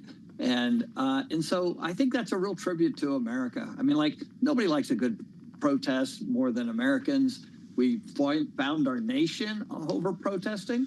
And I think that it's a really good thing that people looked like they were enjoying themselves and gathered in large numbers, because at the end of the day, you know, it's a form of political participation. And regardless of how you feel about Republicans, Democrats, Independents, or Vegetarians, you'll want to show up and participate. And I think that's what they did this weekend. Well, Jeannie, Axios is reporting on some of the preliminary data collected by American university researchers that track protest movements. It found nearly 90% of the participants this weekend identified with the political left. Jeannie, how effective is this for actual change when it comes to the policies that these protesters are protesting? Yeah, Tyler, you noticed that Rick did not deny he wasn't under one of those costumes, like the chicken or the panda. So you may just see him when he comes in for the show on the 31st in one of those. Yeah, I mean, not surprisingly, we are talking, I think the number was about 7 million, which is up 2 million from the summer protest, the No Kings protest, which was the third largest in American history. And what does the data show us? 3.5% of a population is enough to diminish an autocratic government. That's the rule of thumb. We're not quite there yet, but 7 million is a little over 2% of the American population. It certainly has, vast numbers up from the left. But the question is, does that start to bleed into the moderates and even some people on the right in terms of how they vote? And we're going to have a go at this in just a few weeks when we see these big elections in New Jersey, Virginia, and of course, New York City. So I think we have to wait to see what the ballot impact is. But no doubt, these are huge numbers of turnouts. And as you mentioned, Tyler, 2,600 locations around the country. That's pretty impressive for this group. And so what do we make of the president's reaction, Rick? I guess it's somewhat predictable. He called it a joke, as you just heard. I looked at the paper. He said they're not representative of this country.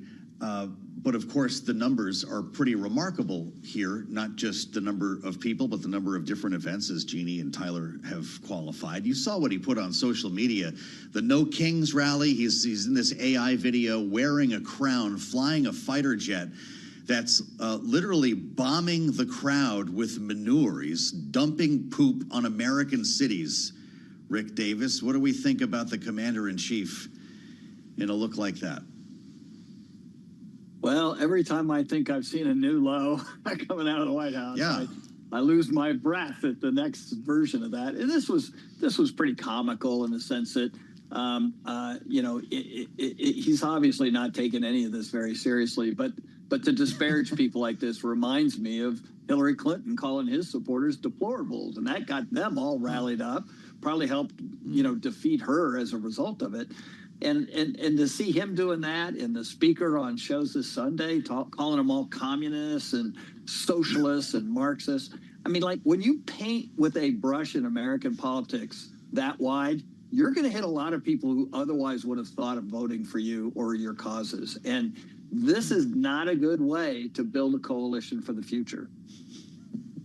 Well, Jeannie, let's get your reaction to the White House's response here, but also talk about some tangible policy, because as President Trump was alleging that these protests are ineffective, he was also talking about the government shutdown in his remarks over the weekend, blaming Democrats again. How are we seeing these two things collide this weekend as the government is now officially the longest government shutdown, the third longest government shutdown in U.S. history? Yeah, and many people are predicting, as you know, Tyler, that it could be the longest, given where the president is headed in the next few weeks overseas, and the need for him to step into this if we're going to see an end to it. I think for the Democrats, the warning here is that, yes, you can get out large numbers of people against Donald Trump, no question there. The problem for Democrats is going to be articulating just what you mentioned, Tyler, what you are for from a policy perspective. I think they've done that better than I expected in terms of the shutdown on healthcare. Whether that resonates in the end is another question. But they're going to have a message. And I believe that message should be cost of living. I'm in New York, as you know. We have the New York City mayoral race coming up. And one of the reasons Zohran Mamdani has resonated here is because he's talking about people's lives, the amount it costs to buy groceries, the amount it costs to rent an apartment, how difficult it is for people to make ends meet, and how concerned they are. That's what I think the Democrats need to articulate. And these So far, protests have been great at getting large numbers out, but they've been more anti-Trump than pro-something. And that's what I think the Democrats are going to need to work on if they're going to resonate at the polls. Interesting, there's a new bill to pay federal workers who have been furloughed, along with members of the military. Once this pay cycle is exhausted, they're going to have to fund military as well again. And it looks, Rick, like this is going to happen Wednesday or Thursday in the Senate. But interestingly, no one seems to think it's going to pass. A few Democratic senators, much like we saw with the continuing resolution, will probably get on board. But wouldn't that be a good look for Democrats to vote to pay the workers? Yeah, there's a precedent to this, too. We've had partial government shutdowns in the past that have gone a long time and don't wreak havoc in the lives of government workers like the military and other essential personnel. So I think it's a risky strategy for Democrats to all of a sudden play hardball with the lives of these employees. They can't sustain long terms of being out, like the senators and the congressmen and frankly, the White House staff who are getting paid every day. And so I think you got to have some sensibilities around that. So I do think this should go through pretty easily. I think most of these Democrats, especially moderates like John Ossoff in Georgia, he's running for re-election. There's a huge amount of military in his state that vote in his state. And you think they're going to want to vote for a guy who wouldn't pay them for the work they're doing? I mean, that's a hard sell against a guy like John Ossoff. So my guess is you're going to see some moderate Democrats, especially who have iffy re-elections, sort of march to the drum of getting these people paid in a partial shutdown.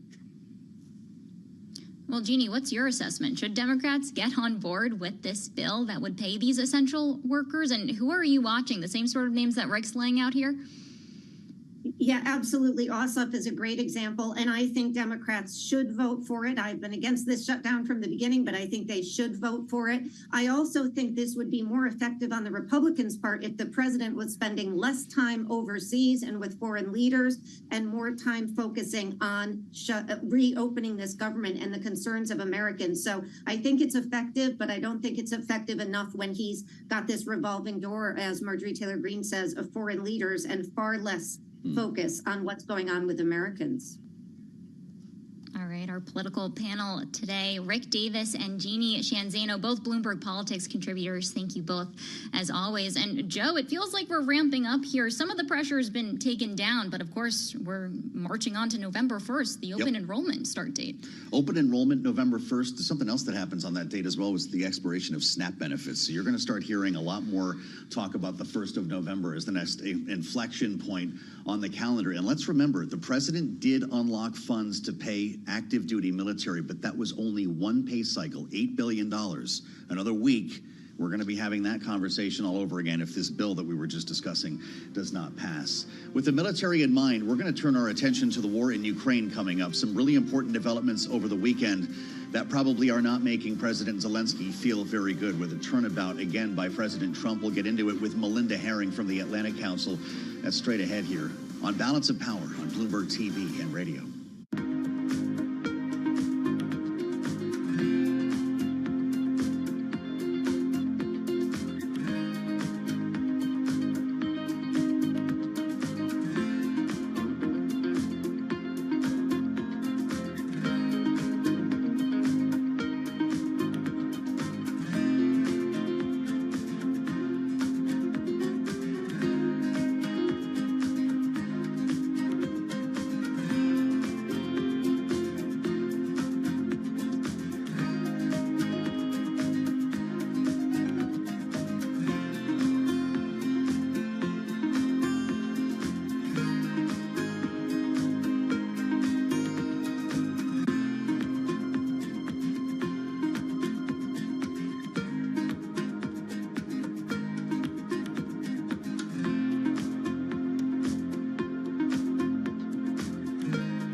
It's 1:40 on Wall Street. I'm Alexis Christoforous, and stocks are powering higher with all three major indexes in the green. The Dow Jones Industrial Average up now 514 points. That's its best level of the session. The S&P 500 up 77 points. And we have got the NASDAQ Composite rallying 344 points. And this is all despite the fact that the government shutdown has now dragged on into its fourth week. We've got about 85% of the companies in the S&P 500 reporting results so far, and they have beaten profit expectations. So that's helping to fuel the rebound we're seeing in equities. Let's check the Treasury market, though, because yields there are mostly lower. The 10-year yield at 3.99%. The 2-year yield basically flat. In commodities, we have got gold also rallying right in lockstep with the stocks today. We've got spot gold up better than 2% now at $43.46 the ounce. That's again in record territory.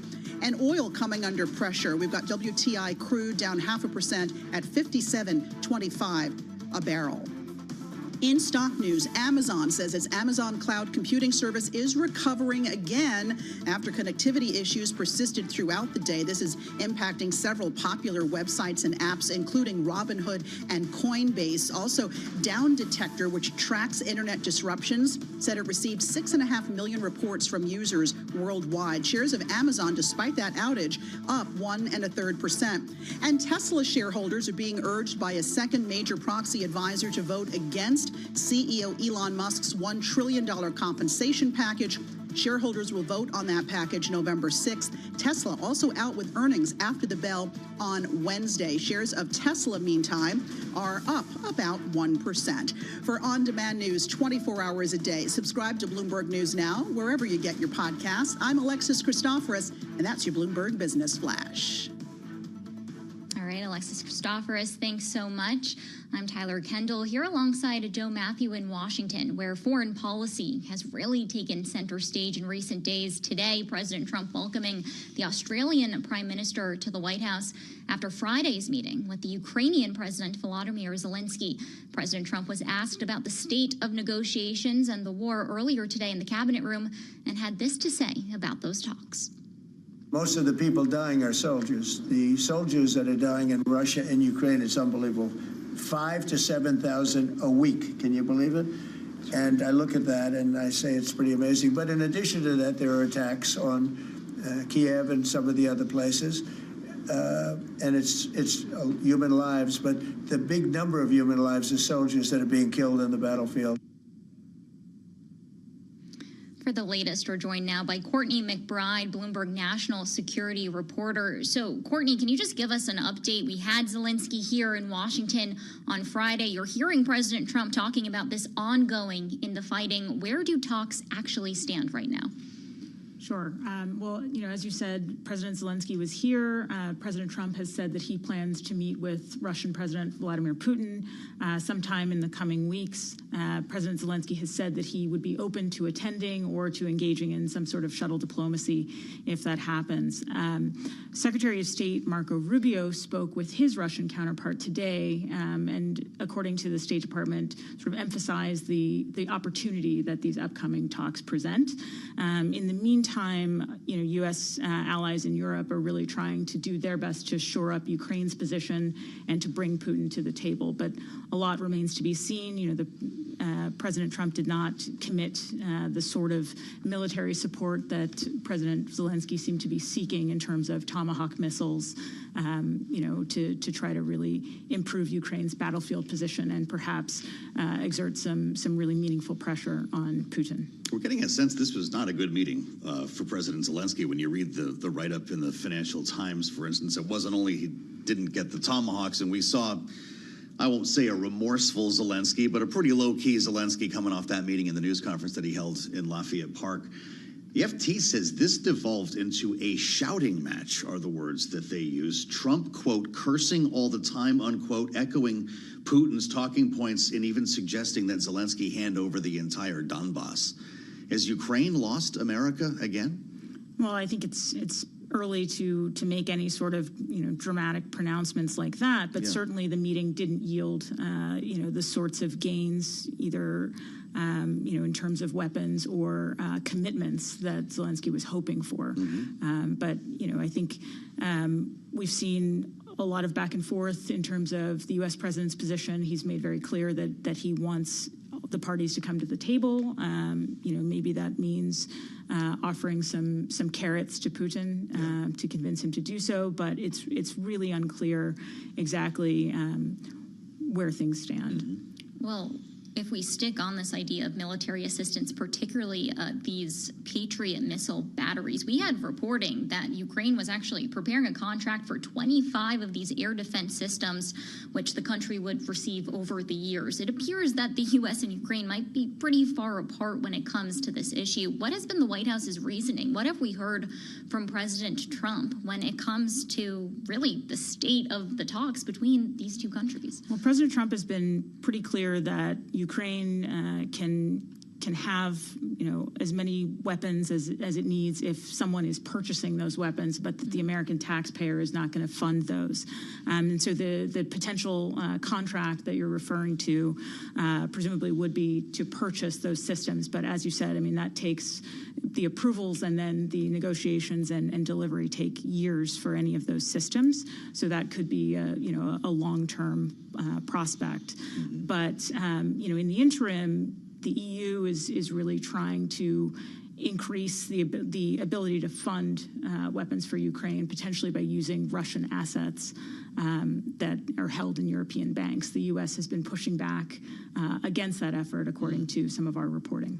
Courtney, thank you. As always, Courtney McBride from our national security team here in Washington, D.C. As we keep the beat on this, we want to add the voice of an expert in Melinda Herring, who's going to be with us in just a moment, back from the Atlantic Council, with a sense of disappointment for those who have been in Ukraine's corner here. And I'll point back to the president's Truth Social post following the meeting on Friday, where he says the meeting with Zelensky of Ukraine was very interesting and cordial, but I told him, as I likewise strongly suggested to President Putin, that it's time to stop the killing and make a deal. We read this together when it was released. He says they should stop where they are.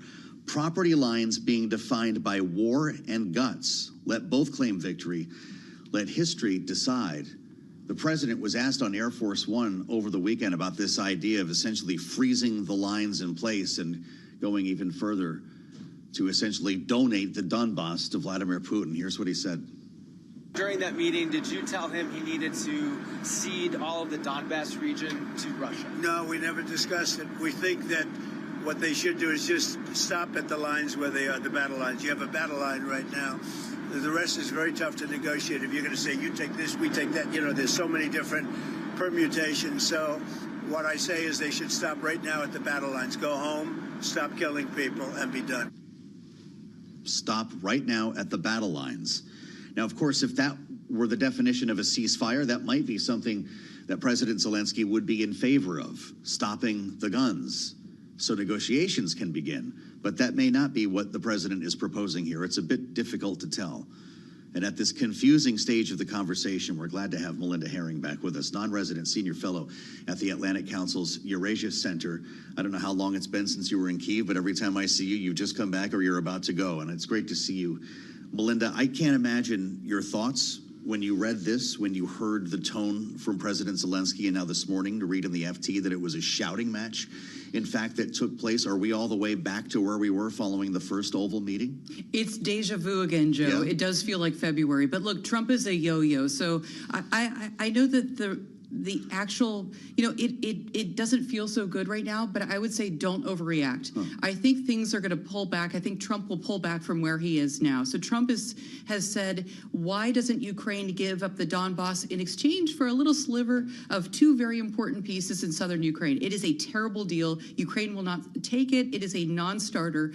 And I'd like to ask Donald Trump, what about the security guarantees? Where's the ceasefire and where are the security guarantees? Why on earth would Ukraine take this deal when there's no no guarantee that Russia won't strike again. Can you actually give us a little bit more context here? When you hear the president say that we should stop right now at the battle line, what are these regions? Why are they so imperative to Russia's ambitions here? Just give us a little bit of why this has really been long a flashpoint in this conversation. Sure. It's great to be with you, Tyler. Look, Ukraine is a huge country, and Russia occupies about 18% of it right now. You remember back in 2014, the boot of Ukraine, Crimea, was illegally annexed by the Russians, and there was a fake referendum. So that's one piece of the story that goes back to 2014. But the Russians also tried to take the Donbass, and this is two different provinces in eastern Ukraine. It's Luhansk and Donetsk Oblast, and they didn't manage to take very much of those provinces. Fast forward to February of 22, and the Russians surrounded Ukraine by three sides, and they tried to take and dismember the country. Remember, they came in from the north, from Belarus, and they tried to whack Zelensky in 3 days, and they failed. They were repelled. But a lot has happened since then, but this area out in the east is important because they've been fighting about it for a long time. But just to summarize it in a sentence,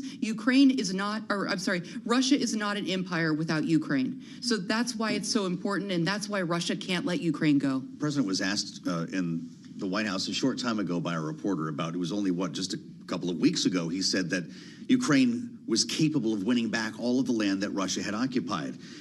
He's singing a pretty different tune now, and was asked about that change in rhetoric, and he said they could win the war. He still, in fact, believes that. I just don't think they will. What did Vladimir Putin tell him in this phone call last week? I'm dying to know, Joe. I have no idea, and I think everyone is dying to know. So, look, this is typical behavior. Let's take a broader perspective. Every time the U.S. decides to be more firm. Yeah. So it wasn't that long ago, 2 days, 3 days, that Trump was talking about giving the Ukrainians tomahawks. Yes. This is up to 1,000 miles in range, right? This is a game changer. The war is over if Ukraine has enough long-range fires.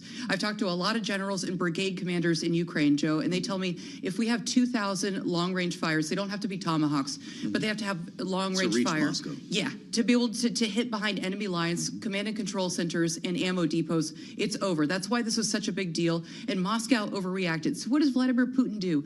He gets on the phone with Trump, and he sweets talks him. I don't know what he offered him, but we do know one thing about Donald Trump. He's vain, and he really wants a Nobel Peace Prize. And he has, how many wars has he solved now? 8, 9? Yeah. I think he's claiming 9. So he knows that he's not going to get it until he can bring peace to Ukraine. So he's frustrated, and he's emotional, and he thinks that if he lashes out, he may cause the Ukrainians to capitulate. Ain't going to happen. Well, keeping with this phone call that President Trump had with Vladimir Putin, the president came out of it saying that there potentially could be a face-to-face meeting in Hungary. We then had a headline on the Bloomberg terminal saying that Zelensky, despite his reservations about the venue, would like to be part of that conversation. Can you just talk a little bit about the geopolitical forces here if such a conversation was going to happen in Hungary?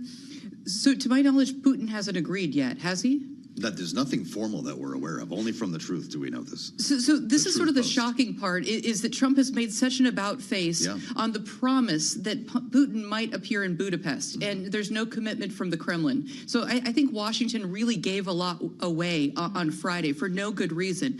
But the geopolitics, I mean, look, Putin is delighted. They are mixing martinis. I was just looking at the Russian newspaper coverage. They're mixing martinis in Moscow tonight. They are so delighted. They think that the European Union is full of hypocrites, and they think they punched Zelensky in the stomach. That's one of the titles that I saw. So they are very, very happy with the outcome. And Hungary is not a place that's hospitable to the West, to Ukraine, to Western values. Remember, this is the home of Viktor Orban, and he's tight with Putin and also Trump. So what would be the optics of a meeting like that? To think that Zelensky would show up, we just saw what took place in Alaska. Now we're going to have Viktor Orban essentially controlling the optics around a meeting between these two presidents with no preconditions. Is that the assumption? I don't think it's going to happen, Joe. You don't think the meeting takes place? I don't think it's going to happen. Let's ignore the hysterics for a minute. The war is going to continue till at least next spring or summer. The Russians are going to continue at the same pace, the same intensity of the war right now until about Christmas. Something happens in Christmas, the leaves start to fall off trees, which means the Russians won't have as much air cover. So same intensity till Christmas, then it will diminish a little bit, and then as spring changes, there'll be another big push from the Russians, and the Russians are going to see what they can get, and they're going to see what kind of mood Donald Trump is in. And what does this mean? This means that human beings in Ukraine, children, women, elderly people are going to suffer. And the winter is going to be very hard. We see the Russians hitting the grid right now. I saw pictures of Kiev, a city of 4 million people, in pitch blackness. We're going to see more and more of this. And unfortunately, the U.S. government doesn't have anyone who's paying attention to the energy picture. It's going to be a cold winter, Tyler. A lot to follow here. Of course, Melinda Herring, non-resident senior fellow at the Atlantic Council's Eurasia Center. Thank you so much. As always, we're going to continue this conversation. You can see Joe back on the late edition of Balance of Power at 5 p.m. Eastern. I'm Tyler Kendall here in Washington. Bloomberg Business Week Daily is up next.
This is Bloomberg Business Week Daily, reporting from the magazine that helps global leaders stay ahead, with insight on the people, companies, and trends shaping today's complex economy, plus global business, finance, and tech news as it happens. Bloomberg Business Week Daily with Carol Masser and Tim Stenivek, live on Bloomberg Radio, television, YouTube, and Bloomberg Originals. He's back. I'm back. We're back. We are back. There's a lot going on last There's week. a lot, yeah. I try, when I go on vacation, I try to ignore the news, but... I know you, though. This last week was pretty bonkers. I kind of felt for you. It was a lot of stuff. We had several shows where I think we didn't take any breaks at all. Like, it was kind of crazy. Having said that, I feel like a mellower Monday, although we're kind of getting ready for a lot of things to come, especially when it comes to earnings. Yeah, and one of the companies right now that's certainly in our radar is Apple, because the stock rally, as Apple hits a record for the first time this year, also as U.S. earnings reports mostly beat street expectations. We're going to have a lot over the next 3 hours when it comes to how companies are looking in the current and upcoming quarters. Can I just tell you, Apple's just up 5% this year, compared to some of the other Mag 7. Well, look what it's doing. Look what it's doing to the indices. I know. It's definitely providing a lot of support. All right.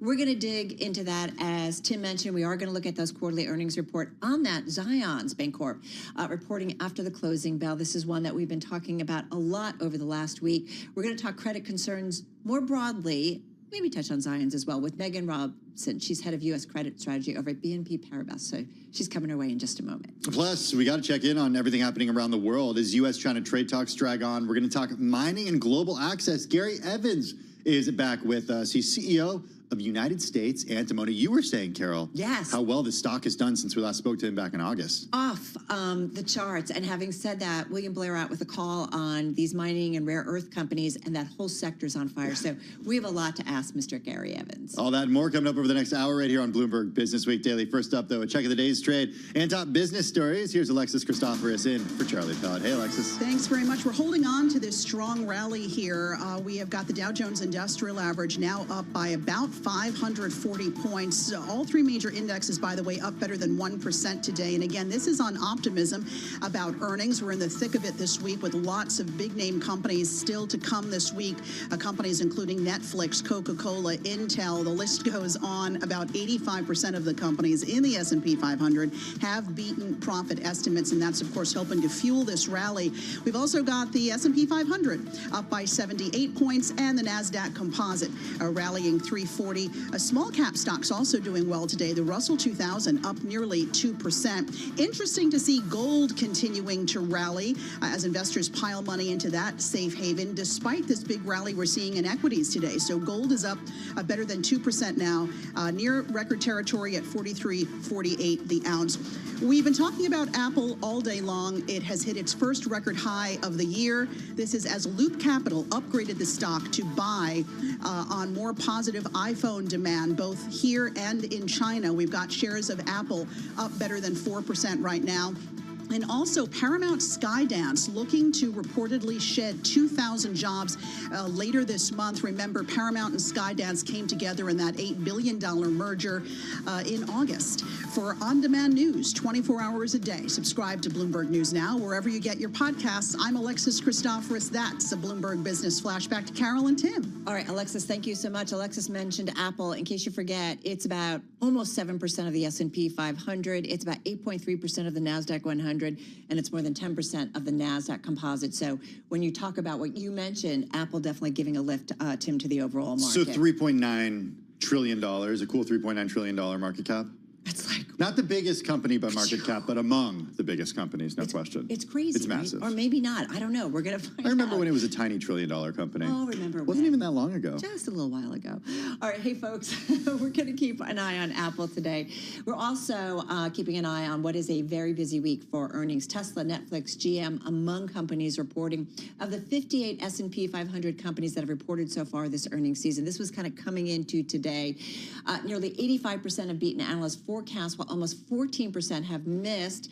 As we mentioned, some of those that are still to come: Intel, Tesla, Coca-Cola, IBM, as I mentioned, also the automakers, Tim, coming our way this week. Well, with more on the earnings picture and expectations, what we have to look forward to. Back with us is Rob Hayworth, Senior Investment and Strategy Director at U.S. Bank Asset Management Group, joining us from Seattle. Rob, you heard one measure of at least performance from these companies that we've heard from Carol just now. Close to 85% have beaten analyst forecasts. What's your view on how these companies have done, what we've heard from them? Tim, Carol, it's great to join you again. It's been a very solid start to earnings season. We've really only had the major financials really report. They are doing very well. We probably can't expect that sort of 20% earnings growth to continue. I think overall with the first round, right, we're seeing kind of on average 16% earnings growth. That's well and ahead of the 8.5% expectation coming in. We probably can't maintain this same pace. But it is still a very constructive earnings season, and we think we should probably see that continue as we push through the rest of the earnings season, because we've certainly seen solid consumer data, solid activity data. So this should be a fairly solid earnings season is how it seems to be shaping up. Wait, clarify. So we cannot expect it to continue at the 16%, or we can expect it to continue? Sorry. Yeah, great point. The 16% seems relatively robust, but we are well ahead of, doing double pre-quarter expectations seems like that's maybe a little too good to be true at this point, particularly because you had such strong growth coming from the financials. So we might see it ebb a little bit, but it still appears to be a very solid quarter at this point. So square this for us with a weakening consumer or maybe a labor market that isn't on as solid footing as it was, let's say, 6 months ago. Potential concerns about tariffs eating into consumer budgets too. Just how do we square this with what we've heard or will hear from companies? Well, I think, and that's some of what we're looking forward to hearing from them about. Certainly as we think about the airlines earnings we heard about already, still very solid behavior there for consumers when it comes to airline stocks. From the financials, we heard about very solid behavior. So on the one hand, we're looking at a softer but not weak labor market. On the other hand, it still looks like with low jobless claims across the states, we still, people are still employed. So that means they can spend. They may not be accelerating that spending ramp, but they're still out there and able to spend. And I think that's what's really giving this market and these earnings some support as we move through the quarter is, yes, there's some weakness, but a lift from the Fed, business stimulus from the One Big Beautiful Bill Act early, and then upcoming consumer stimulus as we look into the new year from the One Big Beautiful Bill Act during tax season. It seems like if we can make it through this next quarter, which we seem to be doing, there's some room for improvement even next year. Rob, I want to stay on earnings, but let me just go back for a second because we're going to, in just a moment, talk a little bit more about credit with Megan Robson over at BNP Paribas. Having said that, I want to just counter you because one of the stories we talked about a lot on Friday is how car loans have gone from the safest consumer credit products to among the riskiest over the last 15 years as delinquencies rose more than 50%, driven by soaring car prices and rising interest rates. Anybody who's tried to buy a car lately knows that it doesn't feel like there's any kind of budget-priced cars out there. But let me push back because you sound very optimistic about the consumer spending, but aren't consumers, certainly at the lower rung of the K, if you think about the K-shaped economy, they're feeling stretched. Are they not important in terms of earnings? They are important, but what really matters overall is the total amount of spend. And what we've seen so far is the upper leg of the K is certainly what's been carrying this consumer. There's certainly risks. I think the good news for the lower leg of the K, I hesitate to call them that, but for the lower income consumers, they still have jobs. So they may have some stress, but as long as they have jobs and incomes, we should be able to muddle through, right? There's certainly a risk, but stress in, say, the auto loan market doesn't necessarily translate into contraction in employment. And that's really going to be the key moving forward is as long as we're seeing people still have jobs, this is a workable situation. But it does make me wonder when I look at the U.S. yield curve, and again, we're going to talk credit in just a moment, but I got a 10-year that's still below 4%, Tim, and it makes me wonder, are we starting to see some weakness in terms of growth, or does this make it a little bit easier for maybe somebody who's got some adjustable rates in their life? Rob, day 20 of a government shutdown, hard to believe that's where we are at this point. It's among the longest of them. It could go even longer, of course. What is the effect of that on the U.S. economy? Yeah, and the longest, as you point out, Tim, is 34 days. So we're not, we're a couple of weeks away from hitting the longest stretch here. It certainly has some modest effect on the economy in terms of a slowdown. But some members are getting paid, right? Some of the benefits are getting paid. We saw the military get paid at mid-month. So we're taking back some of the pain from this government shutdown through that, but certainly it'll be important to get through this just for confidence as we look forward. But I'd highlight the federal government and federal government spending tends to be a very small portion of this economy compared to the consumer. And so unless we start to see consumer impacts or consumer frustration, the economy should be able to muddle through, even if it slows a bit in this fourth quarter, if it doesn't grow as fast as we'd expected. And keep in mind, we're coming off a 3.8% annualized rate of growth in the third quarter. Sorry, in the second quarter. Into the third quarter, right? Third and fourth quarter, we may see something somewhat slower, but it should still be enough for us to see slightly positive growth, and then the government will reopen at some point, and we'll see a recovery there. Rob, very quickly, 25 seconds, the AI trade, AI-related earnings, the big Mag 7 companies, are they going to come through this quarter? Very quickly, if you could, when it comes to earnings. It does seem like there's room for that. And in particular, it's the investment spending that continues apace. So we're looking forward to hearing more, but the early indications are strong for earnings to continue. All right, good stuff. Rob, thank you so much. Rob Hayworth, Senior Investment Strategist at U.S. Bank Wealth Management, joining us. Senior Investment Strategy Director at U.S. Bank Asset Management Group, joining us from Seattle. All right, we're going to kind of stay on earnings, but really, dig into whether or not we're seeing any kind of credit concerns. We have a great voice on that, Jim. I want to bring in Megan Robson, head of U.S. credit strategy for BNP Paribas. She joins us here in the Bloomberg Business Week studio in New York. We're going to hear from Zions Bancorp a little later today. It's one of the regional banks that have been on our radar because of credit concerns, along with Western Alliance. The firm saying that they were victims of fraud on loans to funds that invest in distressed commercial mortgages. Have those concerns altered how you're looking at U.S. credit? First of all, thank you for having me. So there's been several headlines, not only in the regional bank space, but also in a few recent bankruptcy filings. From our perspective, we are still constructive. So we see these as idiosyncratic factors, and I can get into that. But I think credit still has two forces that are supporting it. One is cyclical. So you have the Fed cutting. Our economics view is that we're cutting into a growth environment that will be okay. When that happens, credit spreads usually stay tight.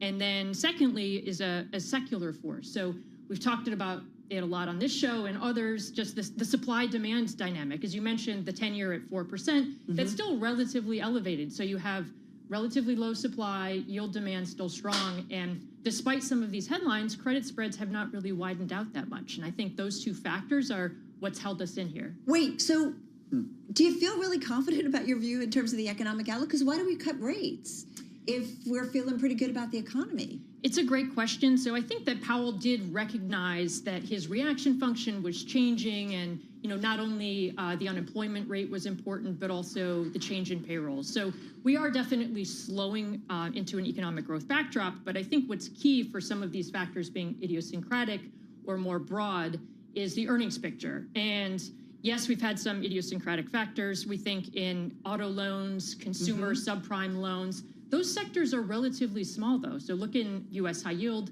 subprime loan lenders, auto loan lenders. It's 2.5% of the index. When you typically see weakness spreading and really causing a default cycle, it would have to be coming from a bigger sector. So think of 2016, when energy really drove defaults. That was 15% of the index. So kind of lower income consumer is much smaller. What about real estate, though, if that's a problem, which is then takes me to Zions or Western Alliance, right? Yeah, so real estate, I think it can be very bifurcated within consumer lenders, actually mortgage servicers and originators. It's a sector we really like. We think that has lower exposure to kind of lower income consumers. And as you see rate cuts, you'll have this free cash flow that's relatively stable. So I think you have to pick your spots. When it comes to the regionals, we'll learn a lot this week about provisions for credit losses, what I think will be important. But look at last week, the big six earnings very strong, beating expectations, capital markets activity, very robust. And so I think you still have positive loan growth. All those factors are still broadly positive in the financial sector. What about concerns, big picture, with private credit and the idea that in the world that we're in the economy that we're in right now, we don't have the same transparency when companies go and raise money from private credit firms or firms offering money that don't have the same disclosures as the big banks. Concerned at all? It's a great point, and it is a concern. I think that a big implication of some of these events that we've seen is they are private companies. Investors are starting to get skittish that, wow, we don't really have the insight into fundamentals as much as we would like. And so a consequence of this could be a higher risk premium for private companies, those that don't disclose as regularly as the public names. And you've already seen, if you look in the high yield index, we have a risk premium between private companies and public that has risen by 20 basis points over the last few weeks. So I think there is a recognition among investors that there should be a bit of a higher a premium for not having that transparency into financials. One thing I want to ask you, if you look, somebody pointed this out to me, and that if you look at some of the big private credit firms that play in the private worlds, like Apollo's down 23%, KKR is down 18%. I know there's a lot of folks that play in the private market world. I don't know. Why are they down? If private credit is so wonderful, why are they down? We track the BDCs, so the business development companies, which you can track on as through an equity ticker, and you have seen broadly, those names are down about 20% since July. We think a lot of that is related to rate cuts. So those companies pay a dividend to shareholders, which now will be gradually lower as we see rate cuts come in. I do think also these private credit issues are also lingering underneath the surface and have exacerbated that. So we expect the dispersion to continue in the BDCs. One trade we do like is owning the credit of the BDCs over the equity. We think the credit can be more stable. You get paid before the equity guys. And it has outperformed. We expect that could continue. Well, let me ask you though, because I feel like I don't want to be exclamatory or, Chicken Little, the sky's falling in. But with the great financial crisis, it's like we all went along for a while. And then all of a sudden we realized this is really bad. And there were systemic problems. So, are you seeing any signs of real distress when it comes to credit markets? And I know there's a lot of variations and a lot of different exposures, but any signs of cracks? There's two things that we would look for. One, which I already mentioned, was a more material earnings drop. I think two, we really have to watch the impact of the tech sector. And if you look at private credit, the sectors that have grown within that are very tech heavy. So there is a scenario where you have AI, potentially these larger AI hyperscalers, replacing some of these smaller companies or making business models obsolete. So I think those are two key risks that we're watching to suggest that contagion would be spreading. But for now, we're not seeing it. And I guess earnings certainly within that sector is going to be really important, because I know last time earnings around justified a lot of the AI spend, certainly among the big hyperscalers, but we'll keep an eye on it. Thank you so much. Thanks really for appreciate having it. Megan Robson, she's head of U.S. credit strategy for BNP Paribas, joining us right here in studio. Hey, some breaking news crossing the Bloomberg terminal just in the last couple of minutes. EQT has been holding talks with potential acquisition targets, including Collar Capital, as the PE firm seeks to expand its secondaries business. People with knowledge of the matter said the company's held exploratory discussions with several firms, including Collar Capital, HarborVest Partners, and Pantheon, as it looks to buy a business specializing in secondaries investing. EQT is up about 5% here in the market trade. When we come back to the Magnificent Seven on our radar, one with a big problem over the weekend, the other one, we'll tell you.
It's 2:21 on Wall Street. Everyone, I'm Alexis Christoforous, and stocks are higher across the board on optimism over those upcoming trade talks between the U.S. and China, and on hopes that this government shutdown will soon end. It is now in its fourth week.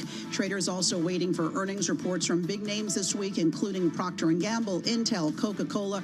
We're also going to get that delayed CPI inflation report on Friday. The Dow Industrials up 536 points, led higher by Apple after an analyst upgrade. Apple today up better than 4%, and that is on an analyst upgrade. The S&P 500 gaining 77.5 points, and the NASDAQ Composite up 339. We also have gold back in record territory, up 2 1/3% at 43.48 the ounce. Amazon says its Amazon Cloud Computing service is still recovering after connectivity issues persisted throughout the day. This is impacting several popular websites and apps, including Coinbase, Robinhood, and Facebook. And Tesla shareholders being urged by a second major proxy advisor to vote against CEO Elon Musk's $1 trillion compensation package. Shareholders vote on that package November 6th. Tesla out with earnings Wednesday after the bell. For on-demand news 24 hours a day, subscribe to Bloomberg News Now, wherever you get your podcasts. I'm Alexis Christoforous. That's a Bloomberg Business Flash. All right, got it. Alexis, thank you so much. All right, so my Netflix was out. What are you doing watching Netflix on a Monday morning? That's what I want to know. It was last night. Oh, okay. All right. My Just husband's making like, sure. did our daughter like Is she try to get in the- from a different account? The poor kid gets blamed for everything. And it turns out, no, and you had issues. Yeah, our Ring camera is still offline. I mean, how else am I supposed to spy on my neighbors? Tim was constantly like, hey, look, you're really kind of funny. It's not working. I don't know what to do. My husband did the same thing. He's like, look what's happening outside our... I'm like, stop. Anyway, we've all had problems, and we all know why now. It has to do with Amazon. Alexis was just talking about it. Yeah, AWS is the world's largest cloud provider. You know this. The company saying issues continuing to plague its operations after a widespread outage degraded services for a range of customers, including government agencies, AI companies, and financial platforms. Shares of the company, they've actually traded higher today, up 1.3% right now. We got a great voice on this. Yeah, Sarah Fryer is with us. Let's head to our Bloomberg News Bureau in San Francisco. She's Bloomberg News Big Tech team leader. She's also author of No Filter, the Inside Story of Instagram. Sarah, what exactly happened, and why are there still problems? Well, when a large chunk of the internet is reliant on one service, there are all these cascading effects, right? They said there was an issue in a database that was loading incorrectly, and that just had this domino effect for a large portion of the internet. A third of cloud computing services are on Amazon. So when something is fixed, and they do say it is fixed now, it does take a while for all of those errors to resolve. That is something that is people will still feel the effects of for a little while. But it's so funny that you said the stock is going up. I mean, this is a moment where you realize how crucial Amazon is in our web infrastructure and our governments and so much about our lives. So it is a sign of their power, if nothing else. But is it also a sign of our reliance on 1, 2, or 3 really large companies? If an outage at a single company can disrupt such a diverse array of services that so many people rely on. I mean, we were kind of joking about Netflix and the Ring camera, but government agencies are experiencing outages as a result of this. There are issues with dispatching taxis, for example, in some cities right now as a result of this. What does it say about our reliance on single pieces of technology? My train to work was late this morning. It was like only one track was working, and I was like, oh, is this related to the Amazon outage? Like, I just kind of assumed. I don't think it was, but it is such a good reminder of how that concentration of power is a threat to things getting done in an economy. Remember, CrowdStrike last year went out and planes were grounded, and so many things stopped working. That was a huge cost, billions of costs to the global economy when that happened. So I think that there's really something to be said for the threat of this kind of problem, and it's probably a cue to the hackers of the world, that this is a vulnerability, right? That's why it's so important for these companies to have really fast response, quickly pinpointing the problem when something goes down. One issue that may be in our future, right, is more code is written by AI. When big services like this go down, will the engineers know where the problem is, and if it was written by a line of code that they didn't actually write? So I think that's sort of like when you think about risk to these kinds of outages in the future, you have to think about from the very beginning when you're building the system, how safe is the system as it grows and as more services become dependent on it. Yeah, great. Happy Monday, everybody. Hope your Netflix works tonight, Carol. I hope so. Actually, you got to stop refreshing it from the studio computer, okay? It actually came back Maybe on, it's blocked and at we work, were and that's what it able is. to You shouldn't be finish watching it here. Binging. No, this was last night. We did get it finally on, and we were able to finish binging a certain series. Okay. I'm not even going to ask. Don't ask. Sarah Fryer, thank you so much. Bloomberg News Big Tech Team Leader, author of No Filter, the inside story of Instagram. All right, from one Mag 7 to another we go. Apple shares hitting their first record of 2025 after Loop Capital upgraded the stock to buy from hold, becoming the latest firm to cite positive iPhone demand trends. And then, Tim, we heard about Apple's latest generation of iPhones. They seem to be selling well. Yeah, off to a faster start than usual. Its most basic model surging in popularity. With our Monday Apple Roundup, Bloomberg News Managing Editor for Global Consumer Tech, Mark Gurman is with us. He's in the Bloomberg News LA Bureau. Mark, I want to start with the stock because it does seem like the optimism that we're seeing with the trade with Apple is giving some momentum to other companies out there, certainly lifting the major indexes. What's your view on Apple hitting its first new record of the year? Yeah, a couple things to note. One, this is old news. We've known for several weeks now that the iPhone 17 Pro and Pro Max have been a hit. We've known for some time now that the base level iPhone is a hit. They made major changes on that consumer model. You have the faster refresh display, the better cameras, the larger screen size, et cetera, et cetera. The Pro models, first redesign in half a decade, got that orange color, which I happen to like. They're doing very well. Second thing I'll say is I just continue to find it fascinating. I know I've been in this space for a decade now in the financial news space, that a firm can come out, they could say, we predict that the stock price is going to XYZ, and then the stock follows, right? Stock goes up. Anyone could just shout out and say, I think the price is going to that, and see what happens, right? So these are predictions. They're not set in stone, and there's really no way to know how the stock is going to go one way or another. We don't know what the different ramifications are of different political policies and what can happen in the world at the drop of a dime, right? So it's really a coin flip to know where this stock price is going to go, or really the stock price for any company. So that's my take and 2 cents on that. I just think it's worth pointing out, because I don't think Mark would do this himself, but oftentimes when Mark does report news that nobody knows, it does move Apple's stock price. It does. So it's not just the analysts who do that, but Mark's reporting often does that. You know, I was going to come back at you, Mark, because, you know, we do have with this call out from Loop Capital that not everyone is sure that that early momentum for the iPhone justifies Apple's valuation that's out there. Shares trading at more than 32 times estimated earnings, well above their 10-year average of 22 times. You are not a financial analyst, but your reporting does move the share price. But you do know what's coming in terms of products, services, fundamentally. Well, they all use my reporting to make their reports. There we go. I like it. What do you say about those that are concerned about valuations? Again, you're not a financial analyst. I'm not asking you to give me a buy, sell or hold or whatever. But you understand kind of what's coming at us from the company. There are drivers out there, right?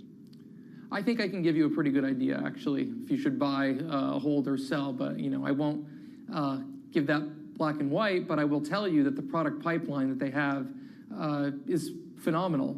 I think the foldable iPhone coming at the end of next year is going to raise ASPs quite significantly. I think you're going from a device right now, a Pro model that costs around $1,000, you're going to see a phone starting at $2,000 from Apple at the end of next year. And I think that's going to do wonders for ASPs and overall revenue. They're going to expand the product portfolio, that's sort of that other product segment, with the new slate of smart home devices. They're going to compete with Ring, their parent company Amazon, They're going to compete with Google, Ecobee, and a bunch of other companies in the smart home space with this new smart home display coming in March. They're going to come out in the following year, in 2027, with a robotic smart home display. This is actually a very popular product category right now. It's growing and it's becoming increasingly popular, I should say, in China, tabletop robots. So if you're a smart home user or robotics fan, this is something that I think is going to be fairly compelling. You've got a foldable 18-inch iPad in the pipeline for before the end of the decade. You've got multiple different variations of smart glasses. So in terms of hardware, you're going to see a pretty rapid and broad expansion of the hardware lineup. You have the new Siri coming out this spring. Then you have another update to Siri coming at the end of next year. And then another update to Siri coming the year after, trying to get something closer to ChatGPT. They're looking at a bunch of acquisitions. So, you know, we're on a very solid path in terms of Apple right now. A $2,000 iPhone. You take your bet based on that. Okay. So a $2,000 iPhone, Mark, I think would make a lot of people balk at just the list price there, that headline price. What does Apple need to do, or what do carriers around the world need to do to make that more digestible, to break that up so people actually spend the money but don't realize they're spending it? Yeah, I think that issue has been solved with installment plans from Apple on their credit card in the U.S. I think it's also been solved by the carriers in terms of their trade-in promotions.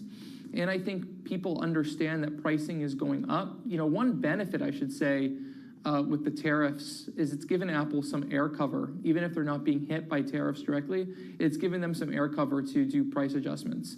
And so I think the general consumer understands that because of tariffs, because of inflation, pricing is going up, and so it gives them some air cover there. And they're not going to be the first at this point. When Apple came out with the $1,000 iPhone 10 in 2017, they really were the first to hit that, you know, massive, at the time, pricing threshold. Now it's sort of whatever. And I think pretty soon the 2000 is going to be pretty whatever also. You know, we've always talked about Apple, and we're always so concerned about how much exposure they have to one big product, and that is their phone. Are we still worried? Oh, yeah. I mean, at some point, the iPhone is going to need to be not replaced, right, but succeeded, right, with the iPhone still sticking around. It's kind of like everyone thought the laptop was going to die because of the iPad. And then everyone thought, you know, maybe the Apple Watch would cannibalize some things. The only real cannibalization that we've ever seen in the history of Apple, in my viewpoint, is the iPod, where the iPhone killed the iPod. But nothing has killed the Mac. Nothing's going to kill the phone. You're always going to have that pocket device. You're going to see fewer people use the laptop because they've got the iPhone. You're going to maybe see fewer people use the iPhone because you have the smart glasses, but you're still going to probably want and own and buy all of them, right? And so that's the tricky needle Apple needs to thread, but I don't believe the phone is going away. Man, I miss that iPod Shuffle. Wasn't that some thing. parents giving them to their kids so that they didn't have to have a phone, but they could play around with music or something? I thought I saw some story. I don't know. Tim's looking at me like I'm crazy. Cray. Mark Gurman, Bloomberg News managing editor for global consumer tech. Apple, now a $3.9 trillion market cap company.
It's 2:40 on Wall Street. I'm Alexis Christoforous, and we have got stocks rallying across the board, despite the fact that the government shutdown has now dragged on into its fourth week. Traders are optimistic over those upcoming trade talks this week between the U.S. and China, and ahead of a fresh batch of earnings reports this week from the likes of Netflix, Coca-Cola, Procter & Gamble, Tesla, Intel. It's a long list. The Dow Jones Industrial Average up better than 1% or 528 points. The S&P 500 climbing 75 points. You've got the NASDAQ Composite up more than 330. Gold also rallying today to a record high. It is up now 2.5% to $43.60 the ounce. And crude oil taking a breather. It is now at $57.52 the barrel. Shares of Apple, we've been talking about it all day long, hitting their first record of the year after Loop Capital upgraded the stock to buy from hold, citing strong demand for the iPhone both here and internationally. Also, rare earth and critical mineral stocks are in the spotlight after President Trump signed an agreement with Australia's Prime Minister to boost access to critical minerals and rare earths. That's after China moved to limit its exports to the U.S. We've got shares of Cleveland Cliffs up now more than 18% after quarterly earnings beat the street. Company also said it discovered 2 sites with the potential to produce rare earth minerals. For on-demand news 24 hours a day, subscribe to Bloomberg News Now wherever you get your podcasts. I'm Alexis Christoforous. That's a Bloomberg Business Flash. Back over to Carol and Tim. All right, so appreciate it. Alexis Christoforous there in for Charlie. Carol Master along with Tim Stanovic here at Bloomberg headquarters in New York City. Well, check out, we heard Alexis talking about this rare earth and critical mineral stocks. They have certainly been on the move, rising as William Blair analyst Neil Dingman initiates the companies as outperform as he sees the government potentially taking a stake in them. Among the stocks named United States Antimony, with William Blair's analyst seeing the U.S. government taking a notable stake in the company as the U.S.'s only antimony producer. Shares of U.S. Antimony, by the way, are up nearly 565% year to date. Yes, you heard that right, with about 14% of the float short. And we're seeing these stocks on the move today. Back with us once again for the first time since August is Gary Evans, Chairman and CEO of United States Antimony Corp. More than $1.6 billion market cap mining milling company, refines and sells antimony products. He joins us from the Bloomberg News Dallas Bureau. So the analyst at William Blair out saying that the U.S. government could take a notable stake in the company as the only U.S. antimony producer. Gary, do you see the U.S. government taking a stake in the company? Well, it's something we don't, stay up at night worried about. We've been very fortunate in that the U.S. government has given us an incredible contract. This is the DLA, which is the Defense Logistics Division of the Department of Defense. We won a $245 million sole source contract about a month ago. And so we're working hard to fulfill that contract. And what that is antimony ingots that's used for our defense to hold in stockpile for future wars. So can you fulfill that with the capital structure that you have right now? Do you need more money in order to fulfill this? No, fortunately, we've raised over the last month and a half about $100 million of capital. So we're sitting on a lot of cash. We have no debt, and we actually have revenues, cash flow, EBITDA, and net income, which is unusual for a small mining company. We did announce, though, on yesterday, of our attempted takeover of a company in Australia, which is a large antimony as well as gold producer. Larvotto Resources. Some new mine starting. Exactly. So what that does for us is it adds additional value. In fact, with our reserves and Larvotto reserves, we'd be in the top 5 of the world, which is something I think both the Australian government and the U.S. government really would like to see. Yeah, and I just want to dig a little bit deeper. What kind of tonnage of antimony would this be in terms of this deal that you're making with Larvotto? Well, you got to understand that Larvotto is just a miner. They do not do the refining end, which is what we do. So we have a smelter in Thompson Falls, Montana, and we have one in Madero, Mexico. So the one in Montana is being expanded significantly, 5 times greater than what we currently produce. That expansion will be done in our first week of January. The smelter in Mexico, we could expand that probably 5 to 6 times as well. So what this resource that Larvotto has we can bring to our smelters and make a finished product, not only for the government, but we make products for 7 other customers. People don't realize that antimony is used in many, many different things, and especially with the new AI technology going on. We make fire retardants for roofing materials, which all these data centers require, and then we make typically in most electrical cords to keep them from catching fire. Wait, so it sounds like important. And I'm just curious how much you guys are paying. Can you share anything in terms of this company that you're buying? How much? Well, yeah. So we did make an offer. We already own 10% of the company. So over the last 30 days, we've been quietly acquiring shares. It's a company we've been looking at for 9-10 months, and we wanted to wait till the appropriate time. So we bought stock. We own 10%. We announced that we're required by the Australian government to do so, and then we made an offer to the management of the company. And the offer is basically, we will give them 6 shares for every 100 shares of their stock. So if you looked at the valuation, it's a $400+ million transaction. Okay, good to know. I want to go back, though, to what Tim asked you, Gary, initially about William Blair's call. I mean, are you guys talking with the U.S. government about them taking a notable stake in your company? Are you working on a deal? Is there anything going on right now?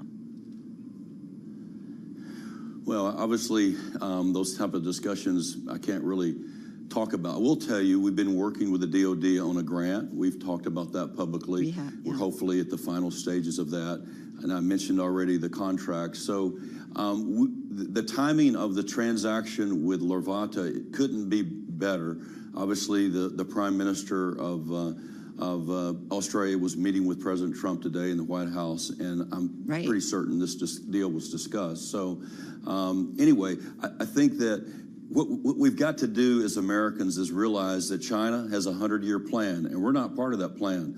And we, as the largest antimony producer in the United States, want to build those reserves and resources and not be dependent upon a country that is not doing things in our best interest. So it's not only antimony, we're involved in tungsten, we're involved in cobalt, as other rare earth companies are also moving into the space. So we're trying to step it up, and we think a collaboration between the United States and Australia is a great way to do it. You just said that you're pretty sure this was discussed between the 2 leaders today. How are you so sure that was discussed?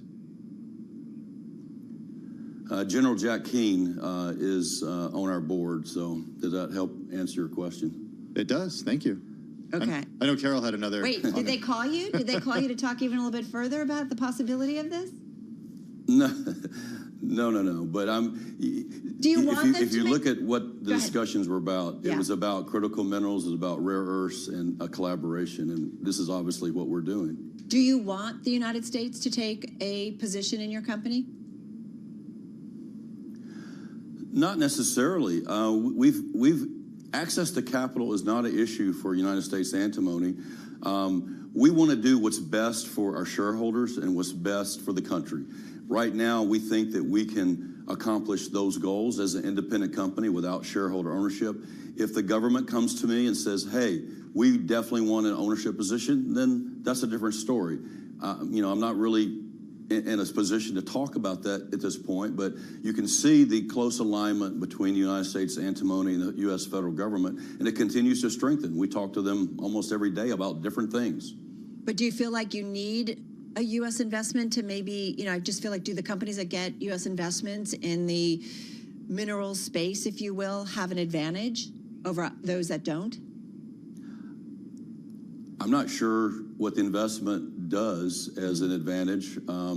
If you need capital, that's one thing. We don't need capital. We have plenty of access to capital. As you noted when we first came on the air, we've had a tremendous run in our stock, and it's because we have access to antimony. We started mining our first antimony mine in Montana last week, brought 7 loads of trucks down the mountain. So we are actively mining. We're the first fully integrated antimony company in the world outside of China, and we're happy about that. We think Larvata will definitely add to that equation. Got to say, we never have enough time with you. This space is certainly on fire. Gary Evans, Chairman and CEO of United States Antimony Corporation. Stock is up 15% in today's session. This is Bloomberg.